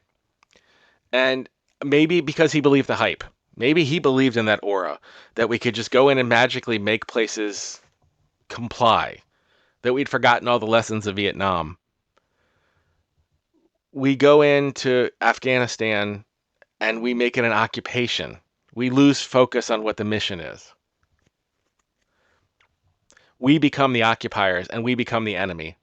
And we become what the Taliban can eventually point to and say, they're an occupying force. No one wants to be occupied by a third party. That's why colonialism fails. Colonialism fails because no one wants a person who does not live in their country, who is not part of their country and culture, to rule over them. And after a certain period of time, you will always have uprisings and revolts. It's not possible unless you allow people to become part of your culture and become part of your country, that they will simply continuously accept in perpetuity being in servitude. Even if not in Afghanistan being in servitude, being in debt, being dependent, and having the leaders that they're supposed to support because they believe in those leaders simply be props and puppets. Whether or not the intentions were good, it doesn't matter what your intentions are if the people of the country are not choosing their own leadership and are forced to comply at a gun. And we not only did it in Afghanistan, we did it in Iraq, which had nothing to do with 9/11. mission creep on an unbelievable level. Nothing good came out of the. I mean, well, I don't say nothing good. That's not fair. I don't even think the intentions were bad. I do think, at the end of the day, I don't think George W. Bush is George W. Bush is a bad person. I do think that the intention and the ideology was like, we're going to bring democracy to these places. We're going to fix the problems. But the road to hell is paved with good intentions. I am not a person who thinks this was an evil act done by evil people, even if the outcome was tragic and horrible. I am a person who thinks this was done by people who should have known better, particularly Donald Rumsfeld and Dick Cheney. They had been through this, they had seen this rodeo before with regards to Vietnam and learned none of the lessons. Hell, George W. Bush theoretically could have been drafted to Vietnam, so he should have known the lessons. A lot of people who should have known a lot better didn't. And so the outcome was horrible. Awful ratings with regards to international politics, near the bottom. Similarly, with regards to war and security, near the bottom. Just we entered into two wars we didn't need to enter into. I don't know what else to say about that. Fortunately for him, it's still not at the bottom because we have like people who created the Civil War and lots of other things. There are lots of worse presidents, and that's one of the reasons I love doing this video series. Is I'm doing comparisons. I'm not talking about individuals. Comparatively, even though he was so bad in terms of war security, there were still a lot worse presidents. And that brings us to: did he leave the country better or worse than he found it? I'm not going to say that everything George W. Bush did was bad. I think that there were a lot of things he did that had positive impacts on the country. Even some of the controversial ones. I actually think No Child Left Behind, on the whole, probably was better than what came before. Again, similar to the crime bill, there were many, many flaws and you can find many things to criticize. But I do think it brought a lot of accountability to a system that wasn't being held accountable and was allowing a lot of people to slip through the cracks without getting any access to education because the focus was still on, it was not making sure we went out and got every kid the system. It allowed a lot of gaming the system. I'm rambling here because this is actually a topic I know a lot about, and there was, prior to No Child Left Behind, a lot of times where poor kids, black kids, were just ignored. If they didn't come to school, no one cared because there was no accountability. They would still get the funding whether the kids showed up or not. And I do think closing a lot of those loopholes was absolutely critical and important. And I do think that the Bush administration does deserve some credit for that, even if there were a large number of flaws within No Child Left Behind that any educator will tell you about. I'm not an educator, actually, but it's a topic that I'm very familiar with because of what I do for a living. But they certainly don't outweigh the fact that you not only left the country embroiled in two quagmire wars, you left the greatest financial collapse since the Great Depression on the end of your watch when you started with an economic surplus and no wars. Better or worse? Obviously, much, much worse. So where does this leave him? Sadly, it doesn't leave him at the bottom because we've had a lot of horrible presidents. I was going through the list, and let's just start from the bottom. He's not worse than James Buchanan. He's not worse than John Tyler. He's not worse than Herbert Hoover. And he's not worse than Andrew Johnson, in my opinion. Where I ran into the first question mark is he better or worse? In terms of the scale, not in terms of a person, because in terms of a person, Nixon is far worse than George H.W. Bush. Richard Nixon was a far worse person morally and ethically than George H.W. Bush. I actually don't think George H.W. Bush probably is a bad person from everything I read about him, other than his, alcohol problem in the youth and probably just being spoiled. It does seem like he generally has good intentions, and from everything I read about him.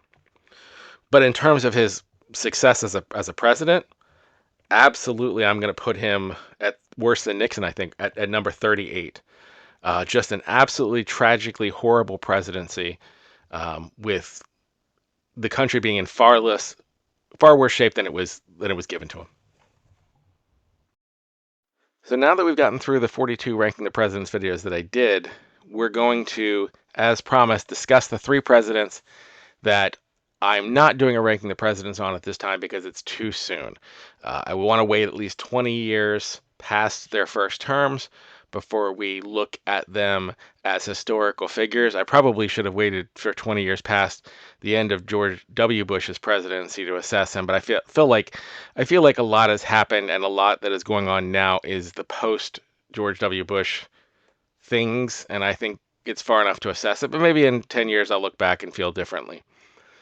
So first is Obama, and we just talked about George W. Bush. He left an absolute mess in nearly every aspect a president can receive.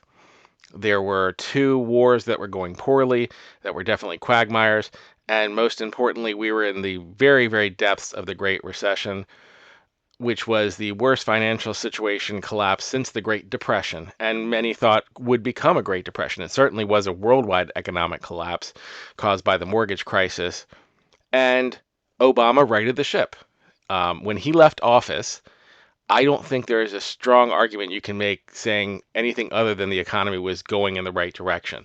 Yes, there was incredibly high debt, but relative to everything that we've had since the Reagan administration, where apparently at that point in history, we've all decided that debt was not going to be a problem, and we could just go into deficit spending whenever we want. I think he did a remarkable job bringing the country out of an absolute financial collapse and having an economic upturn and success going forward, particularly when you compare us to the rest of the world. I think maybe only China, you could argue, was more able to come out of that economic collapse with great financial success. So I think all of that's to his credit. So when you look at the 5 criteria in terms of growth, finances, international politics, and war and security, again, we were able to withdraw from Iraq. No, we weren't able to withdraw from Afghanistan during his presidency, which he had hoped to do. Yes, there was probably still too much going on with the war on terror in terms of drone attacks and all those type of things. But no one's expecting the magical things is unrealistic. I think Obama would rank very high if I was putting on this list. I think he would definitely be top 10. I'm almost certain I would put him above Bill Clinton. I think he could go into top 5. I think he could even contend for the number 3 spot. But again, I would want to sit down and really do a deep dive before I put him into those, into those levels. He's not going to be above, Washington, Lincoln. He's not in that level. But when you look at the Great Recession and what he did to bring us out of it, it's really remarkable. So I think at this point he would be up there with, Monroe, FDR, Jefferson, Truman. In that area where he falls is more of a debate and discussion. Next, I have the same problem with Grover Cleveland I'm having with Trump. So I'll do the Trump first term, I guess, and maybe I'll close on the back end, or maybe I'll just incorporate it all. In terms of growth, I don't think Trump did anything remarkable during his first term in terms of growth.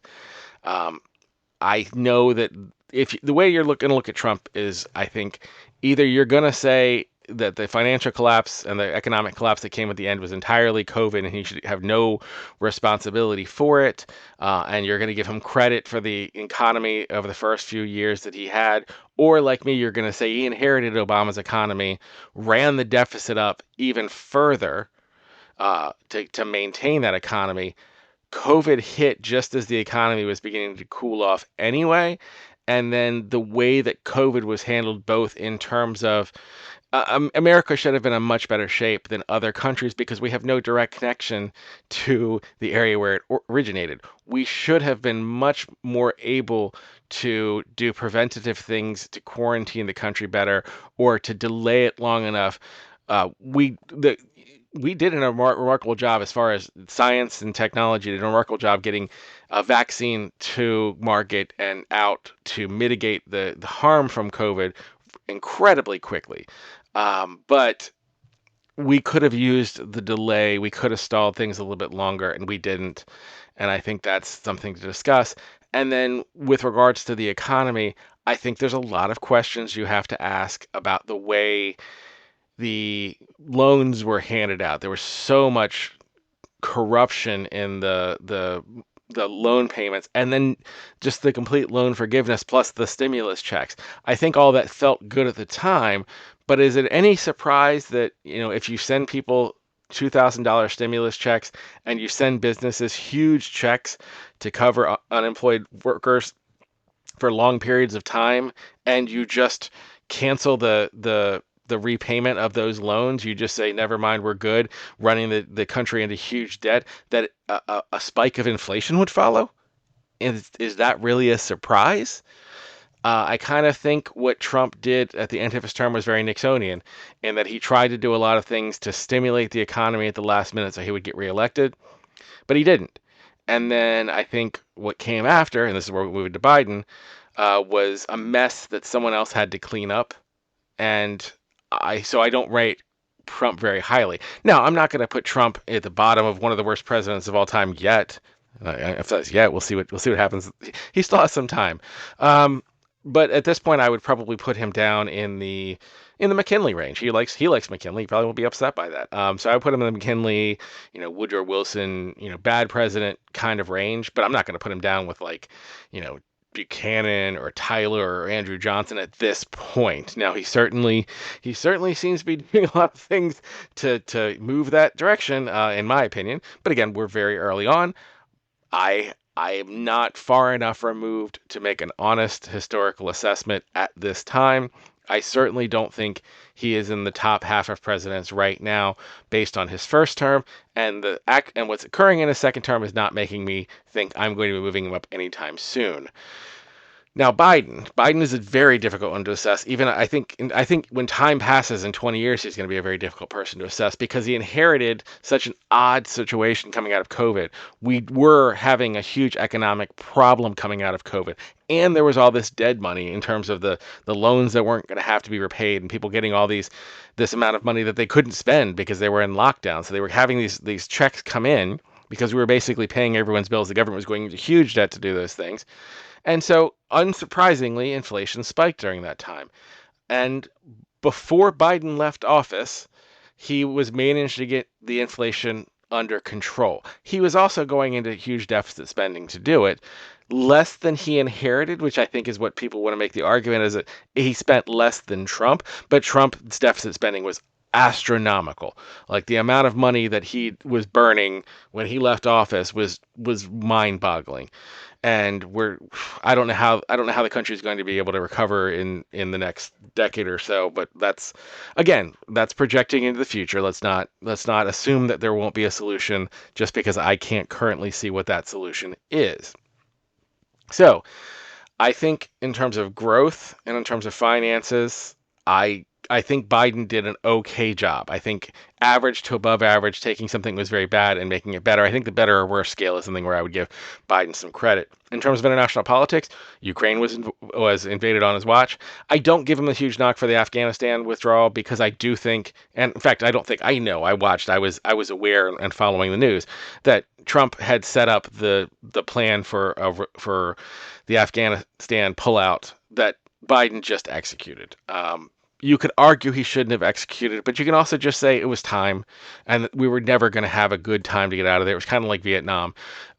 It was going to end poorly because it started poorly. It was a poorly thought out, poorly planned process, and it was time for it to end. And even if if wishes were fishes, we'd all eat well. There was no good way out of Afghanistan, and it was a tragic, tragic thing that was poorly planned because we got distracted by Iraq, and maybe even just was poorly planned because there was no way that we were going to do that effectively.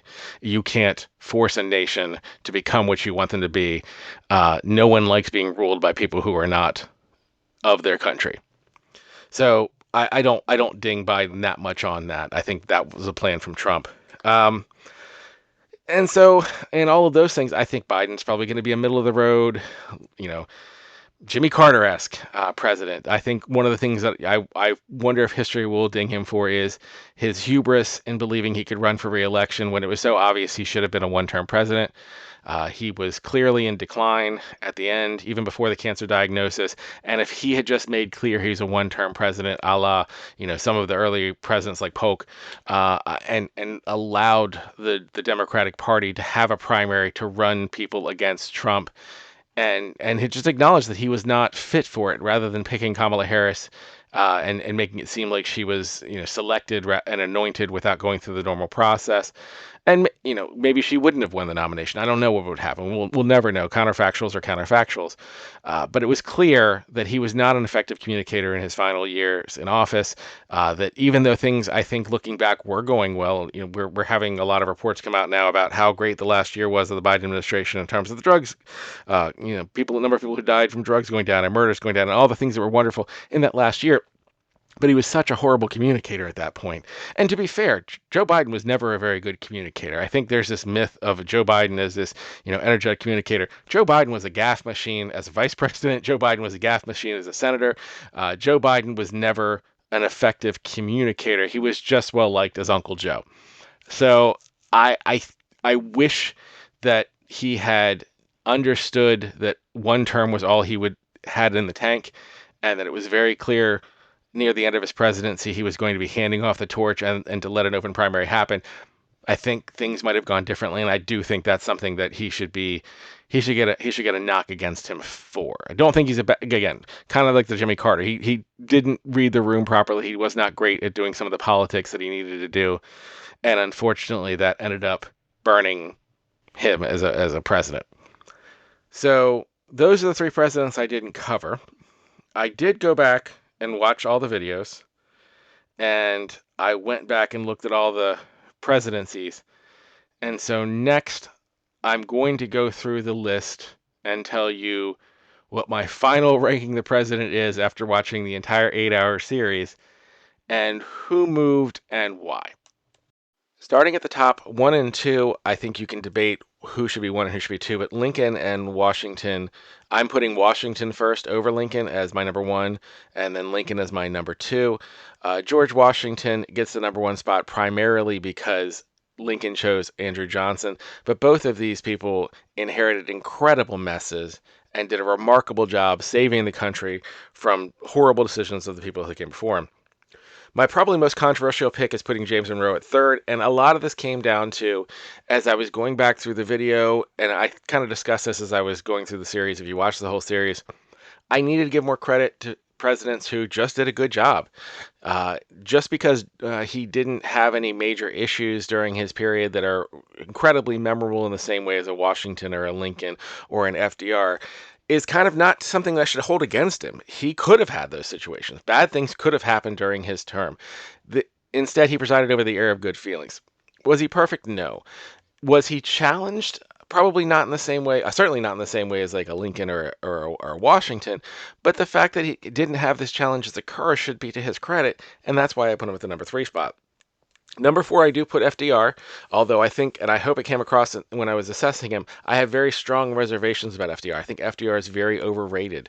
I think FDR did a remarkable job in his first term of recovering from the Great Depression. I think he did a lot of things that created an infrastructure that was really beneficial to the country in the long term. But I also think you have to look at FDR as someone who was presiding while Hitler was rising and did not prevent that. Yes, we won World War II, but these things all happened on his watch, and he also was willing to extend his watch through multiple terms. I have hesitations about giving him as many flowers as I think other people want to, but I do acknowledge he left the country significantly better than he found it, and he also was able to manage the country through incredibly difficult times. So I do put FDR at number 4. At number 5, I put Harry Truman. I think Truman was very underrated in his time. I think a lot of the decisions he made were tough decisions at the time, particularly on race. And I think in hindsight, we can look back at Truman saying most of the time the decisions he made were the right moral decisions, and his being unpopular was in part because America didn't always want to make the right choice. And I think as we're going through this list, I really want to emphasize some of these presidents are not that great. And that's not because I'm saying presidents are bad or these people are bad. I think human beings are just naturally flawed. I think we're all, not going to always make the best choices. I think we all have flaws. And some of these presidents came in at times where their decision making benefited the country, even if they were flawed. Which brings me to Thomas Jefferson. Jefferson's going to fall in the number 6 spot almost entirely because of the Louisiana Purchase. I think that was a remarkable thing to do for the good of the United States. I think it grew the country dramatically. Even if some of the other decisions Jefferson made were flawed, he has moved down in my estimation as I've really gone back and looked at it when I watched the video, as I think he did leave a bit more of a mess for Madison to handle that kind of culminated in the War of 1812. But I do think the Louisiana Purchase is such a positive that I still am going to put him at number 6. At number 7, I'm going to put Teddy Roosevelt. I think Teddy Roosevelt, you can honestly say, was very flawed in some of his outlook on life. Particularly, he was somewhat well. He was colonialist, but relative to McKinley, who came before him, not nearly to the same level. And I think he inherited what could have been a disaster that McKinley had left, and he navigated away from that. And I think he deserves a lot of credit for that. At number 8, a very flawed person who also presided over a very successful presidency was Bill Clinton. The Clinton presidency was one of the strongest economies in American history consistently over 8 years. He left a surplus rather than a deficit when everyone before and after him has left huge deficits. He navigated international politics fairly well without getting us entangled in any significant wars. I think Clinton, for all of his personal flaws, which I discussed at length during his video, I think his presidency was very successful. Number 9, LBJ. Lyndon Johnson's presidency was one of the most tumultuous time periods in American history, but the civil rights movement and the successes he has there, I think, for me, outshine his complete failures with regards to Vietnam and put him at the number 9 slot. That might seem high to you, but I hope as we go through the list, you're going to realize we're now past the point where we're talking about great presidents who were flawless. Not that anyone is flawless, but we're starting to drift into everyone has positives and negatives. And, I would say from honestly Madison down, from Monroe down, we're really talking about that. And I think the positives that LBJ got through with regards to civil rights far outweigh the negatives, even if the negatives and the attacks on him, I think, are very justified. Number 10, speaking of flawed but successful, James Polk. I think Polk obviously was a very flawed leader, and a lot of his decision making, you can argue, was expansionist and colonialist and horrible for the Mexican people and for the Native American people.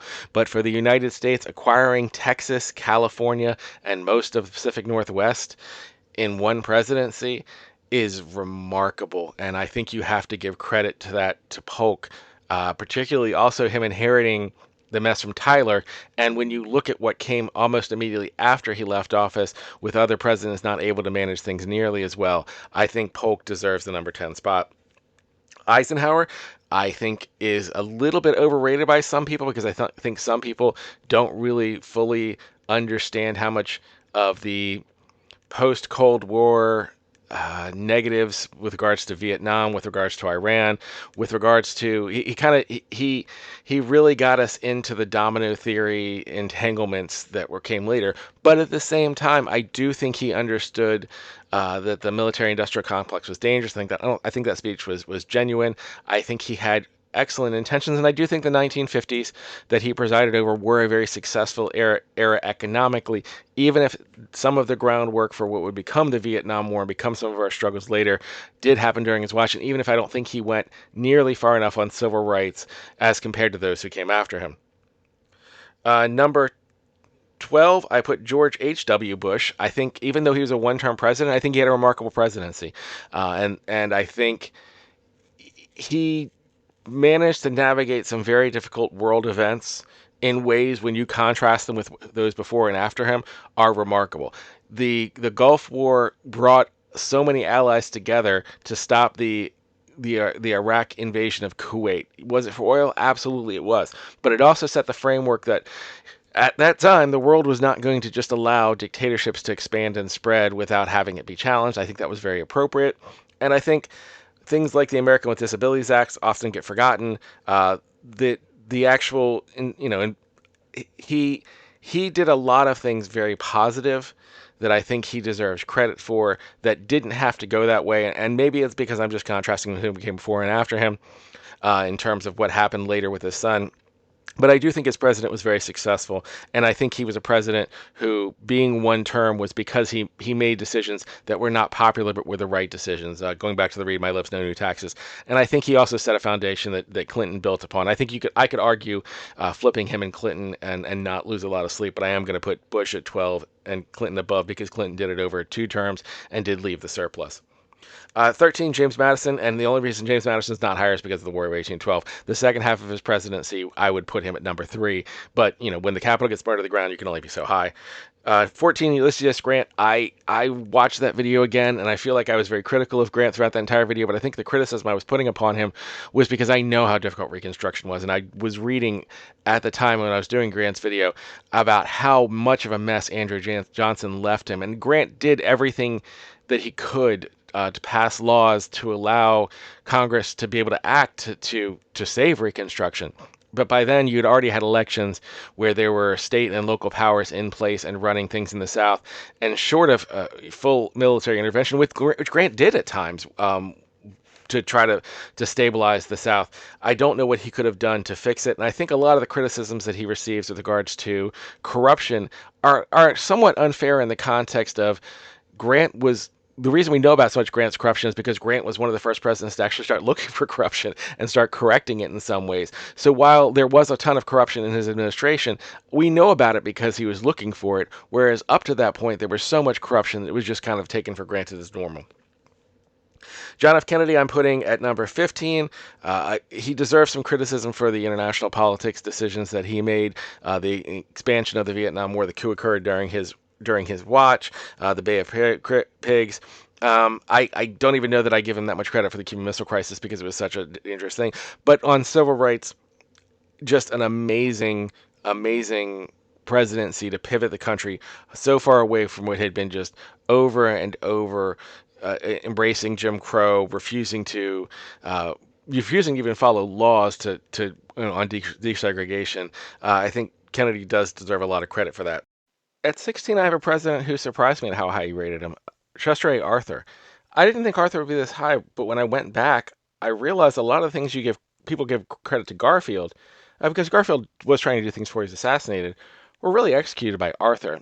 And I think his presidency on the whole was very successful. Not a great presidency. We're not even in the top 15 at this point. But I think he's an underrated president, and I think he did a very good job, and I think he deserves more credit. At number 17, we have Jimmy Carter, a very controversial president who passed away while I was doing this series, and so I was exposed to a lot of retrospectives. Going back, I still think he falls in this mid-range. I think that he should get more credit for ending stagflation by allowing Volcker to do what needs to be done and raise interest rates so very high, which likely led to the economic collapse that caused him to be a single-term president. But I also think that you can be critical of many of Carter's decisions, particularly with his unwillingness to spend on things that at a time when we really needed to spend to get ourselves out of an economic economic collapse. Although stagflation, you can argue, was a pretty horrible economic period of time. I don't think he was willing to take the risk sometimes. I think he was a little too conservative on spending in some ways, even though there was a lot of deficit that we needed to get out of the economic malaise that we were in. I don't think he was successful in doing that, although his decisions at the end did finally set forward what would be the recovery that we saw in the 80s as we were able to stabilize from inflation. Number 18, John Quincy Adams. He ended the era of good feelings, so that's part of why he's so low here. I think his presidency itself was fairly positive, with the exception of the Tariff of Abominations. But I think there were a lot of things that he did that really set the precedent of the divided party system. I think his elections with Andrew Jackson, although you can blame both of them for how dirty the politics got with the coffin letters and going back and forth, I think that while he could have been a very good president and a lot of the things he wanted to do were positive, he was not able to get a lot of things done because of how aggressive he handled it and how many enemies he made. And I think navigating the presidency and navigating Congress is part of being a president. James Garfield, I think, was one of those presidents that was a great what if. And in fact, when I started this, I thought, oh, James Garfield is a great what if. And that's when I realized, no, Chester Arthur actually did a lot of the things that I think Garfield would have. He kind of did continue Garfield's legacy. So Garfield did not serve very long before he was assassinated. I think the things that he did during his presidency were very positive. And I think this is a good break point in the list where I kind of go, Garfield didn't serve long enough to be given credit as a great president, but what he did during his time was positive. So this is right where he belongs, near the middle of the list. Rutherford B. Hayes is overly maligned, I think, for the corrupt bargain that brought him into power. I do think he did a relatively good job during his presidency. I think he certainly had positive intentions during his presidency, but I think he was hamstrung by the fact that he did come in under such a difficult situation with the compromise, and that there were a lot of things that the country didn't want to do anymore with regards to Reconstruction. So the fact that Reconstruction really collapsed on his watch was more a function of Cruikshanks versus the United States than him himself, and the corrupt bargain, again, the situation at the time. But I can't give him too much credit for not being able to, I don't want to condemn him too much for not being able to turn America's intentions of being so horrible toward the African American community in the South, toward blacks in the South. But I can't give him credit either because he wasn't able to reverse it. So again, middle of the road 20, I think is a perfect place for him. Calvin Coolidge, another controversial pick. I think people might think I'm have him too high here. I think that in looking at Calvin Coolidge, you can certainly blame him for the leaving what would become the Great Depression for Hoover. And I think you can certainly blame him for the deregulation that he did that left the economy unstable as he left. But I also think that Hoover didn't have to be Hoover. And I think Coolidge, while he sugar rushed the economy, did preside over a very successful term, preside over a very successful presidency. There are things you can criticize him for example, not handling the Great Mississippi flood, vetoing farm subsidies that would come up later. But he also spoke in favor of civil rights at a time when a lot of people weren't. He did set up a lot of things like the Kellogg-Briand Act and Foundation of International Law. He did a lot of positive things during his administration. And while he left what was a dangerous situation, I also think Hoover's handling the situation made it a Great Depression rather than a significant recession. So I think I put Coolidge here at 21, right in the middle. I think Zachary Taylor belongs at 22 because, unlike Garfield before him, he did not pick a good president. I can argue that Zachary Taylor's presidency, he was doing most of the things that I would agree with, and I think he was going in a good direction. And I think had he survived, I think his presidency would have been superior to many other presidents on the list, but he didn't, and he left behind a vice president who was not capable, was not up to the job and the task that was placed before him. Number 23, Ronald Reagan. I think this might be controversial to some. Reagan is much beloved by some folks. I think Reagan did a lot of things that really broke the federal judiciary in particular. I think the whole Bork thing, which I talked about in the video, was unacceptable. I think we had a double dip recession during his administration, so I think he's a bit overrated with regards to his economy. I think it's more people comparing it to how bad the 70s were rather than what Reagan himself did. And I think he also benefited from the fact that the Cold War ended on his watch. And I don't think that's necessarily specifically because of him. But I do think, and I do give Reagan credit for pivoting on the Cold War and being benevolent in the end of it so that it went smoothly where it could have been a horrible disaster, and I think he deserves credit for that. But I don't think Reagan was a particularly good president. I don't think he was a particularly bad president. He's falling pretty much in the middle of the road. John Adams, as I said during the video, has a lot of negatives that came with him. There are a couple of positives that come on the back end, but I think people put Adams much higher because of thinking Adams the founding father, not the president. His presidency was not that great. He left his political party in shambles, and I think this is where he belongs, slightly below average. Gerald Ford did not do a great job, did not do a horrible job. I think he did nothing to fix the inflation problem that he inherited from Nixon. I don't think he created the problems, but I also don't think he solved the problems. And so I put him as a below average president. William Taft, I don't think was a particularly good president. I think he was given a pretty good situation by Roosevelt that he squandered. I think there was a reason Roosevelt was furious with him. And I think, again, he's a below average president who did not do a very good job, but I don't think he was an exceptionally bad president. I wouldn't put him near the bottom. At 27, I think Warren Harding starts off our run of presidents that I actually think were bad presidents. Although I think Warren Harding is probably the least bad of the quote unquote bad presidents. Because even though he was obviously corrupt and involved in horrible bribery schemes and other sorts of nefarious effects that all came out after his death, I do think he did a good job in some ways returning to normalcy after Wilson left, which is what he promised on his campaign. But again, horribly corrupt, not beloved in any way. And I think the negative aspects of people looking at him in history are accurate. Grover Cleveland, I didn't even get into any of his strangeness with his marriage. I'm just talking about his bad presidencies. I think he was a part of the Gilded Age. The deploying troops against railroad strikers, his economy being so poor, his inability to recover. You can blame Benjamin Harrison, who comes in 29th, who was the president who kind of the Cleveland book, and Cleveland being one of the presidents who had one term, lost, and then came back. But I think Cleveland created a lot of the conditions that led to the bad economy that Benjamin Harrison also created. I think both of them, you could say back to back, did a horrible job and were emblematic of the Gilded Age of just rampant abuse of power to protect you know robber baron interests that led to the economy being horrible and horrible outcomes for everyone involved. So again, Cleveland 28, Benjamin Harrison 29. Very different ways of approaching what they did, but also both of them did a horrible job, and the Gilded Age was a bad time.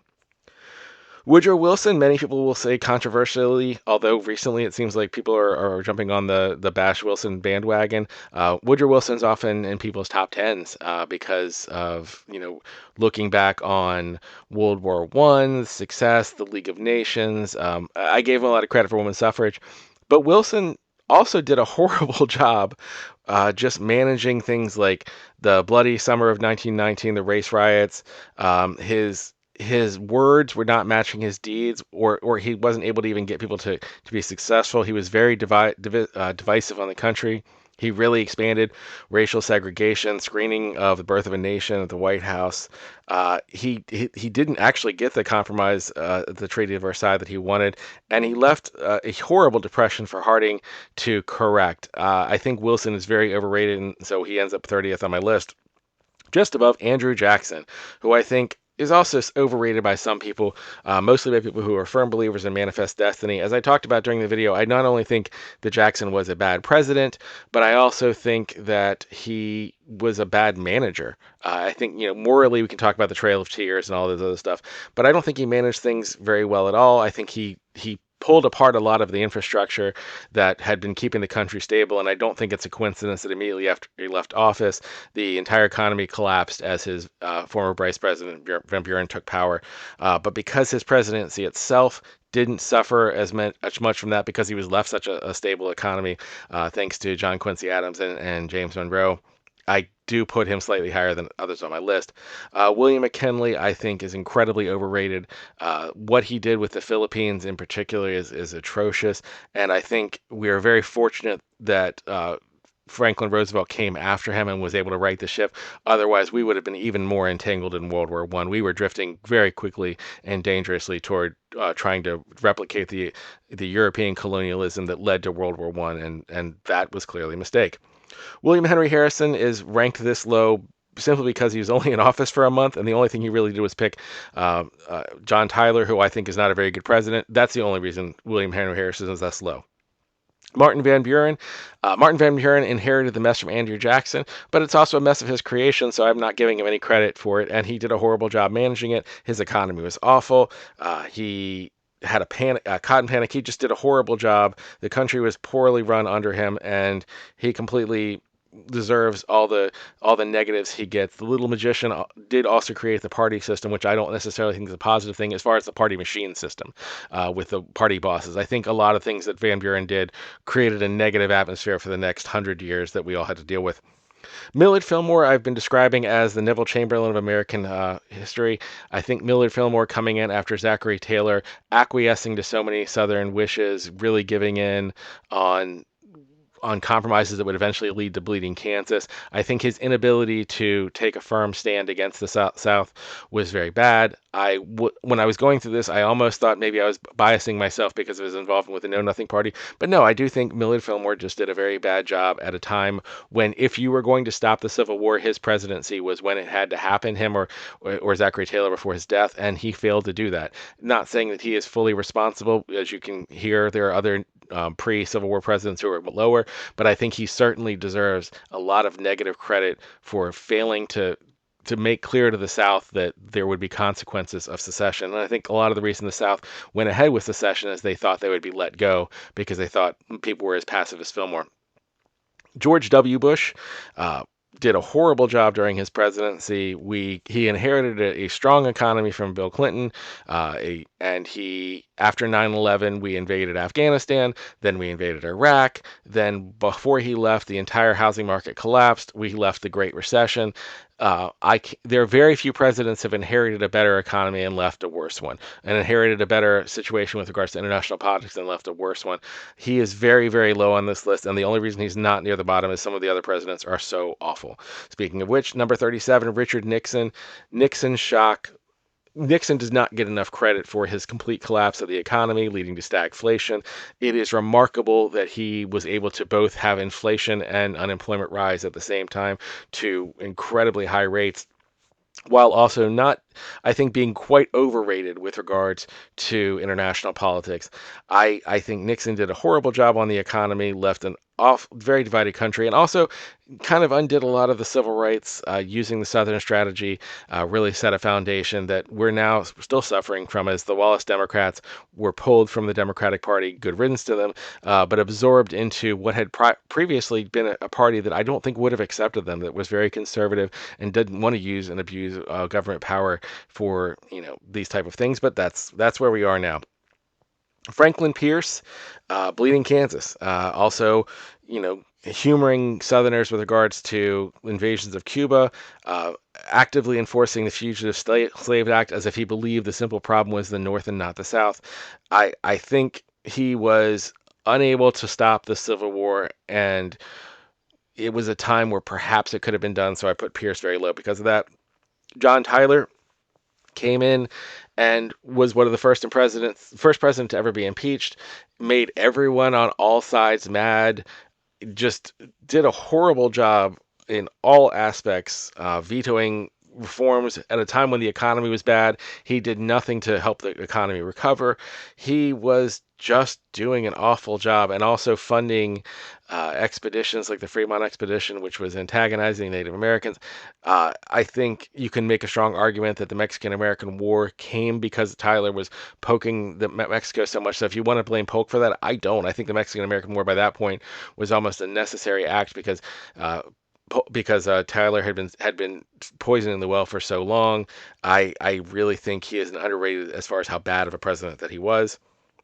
Andrew Johnson, I I nearly put him below the next two, but I couldn't because there were some things economically that he did well. But his destruction of he is not the entire reason Reconstruction failed. Part of the reason I'm putting him here and not lower is because I do believe Reconstruction may have failed regardless of Johnson. But whatever hope Reconstruction had of being successful died with Abraham Lincoln, and Andrew Johnson's decisions throughout his presidency to allow the Confederacy to basically just take back the local power structure, and that he just set the world on fire down there, and gave blacks no opportunities to come and rise up from the ashes of the Civil War, because the people who had oppressed them were back in power, back in charge of the guns, back in charge of law enforcement. He did so many horrible things with regards to Reconstruction. It's nearly unforgivable. But fortunately for him, Herbert Hoover also did an amazingly bad job driving the economy into the Great Depression, and then just diving it deeper and deeper and deeper. It is the worst economic collapse in American history. It led, and he kept making worse and worse decisions that made it worse and worse. And I could see Andrew Johnson being rated below him, but I also think Hoover's collapse of the economy was a point that kind of led to the eventual rise of Nazi Germany. So using that logic, both of them set the precedent for absolute evil, so I got to put them both near the bottom. But at the bottom, at the very bottom, is James Buchanan, who thought Dred Scott was going to solve the the conflicts, who let the entire banking system collapse, who took a country that was drifting towards civil war and then just speed ran it into civil war. James Buchanan remains the worst president in American history. And that, folks, is the Ranking the President series. I thank you for watching. I hope you enjoyed it. Please leave comments below. Tell me where I was horribly wrong and which you horribly disagree with. If you like this video, please take a look at some of my other videos. I think you would enjoy other videos in the series. I do generally more deep dives into specific events with a lot more visuals. But if you enjoyed any part of this, I think you'll enjoy my other videos.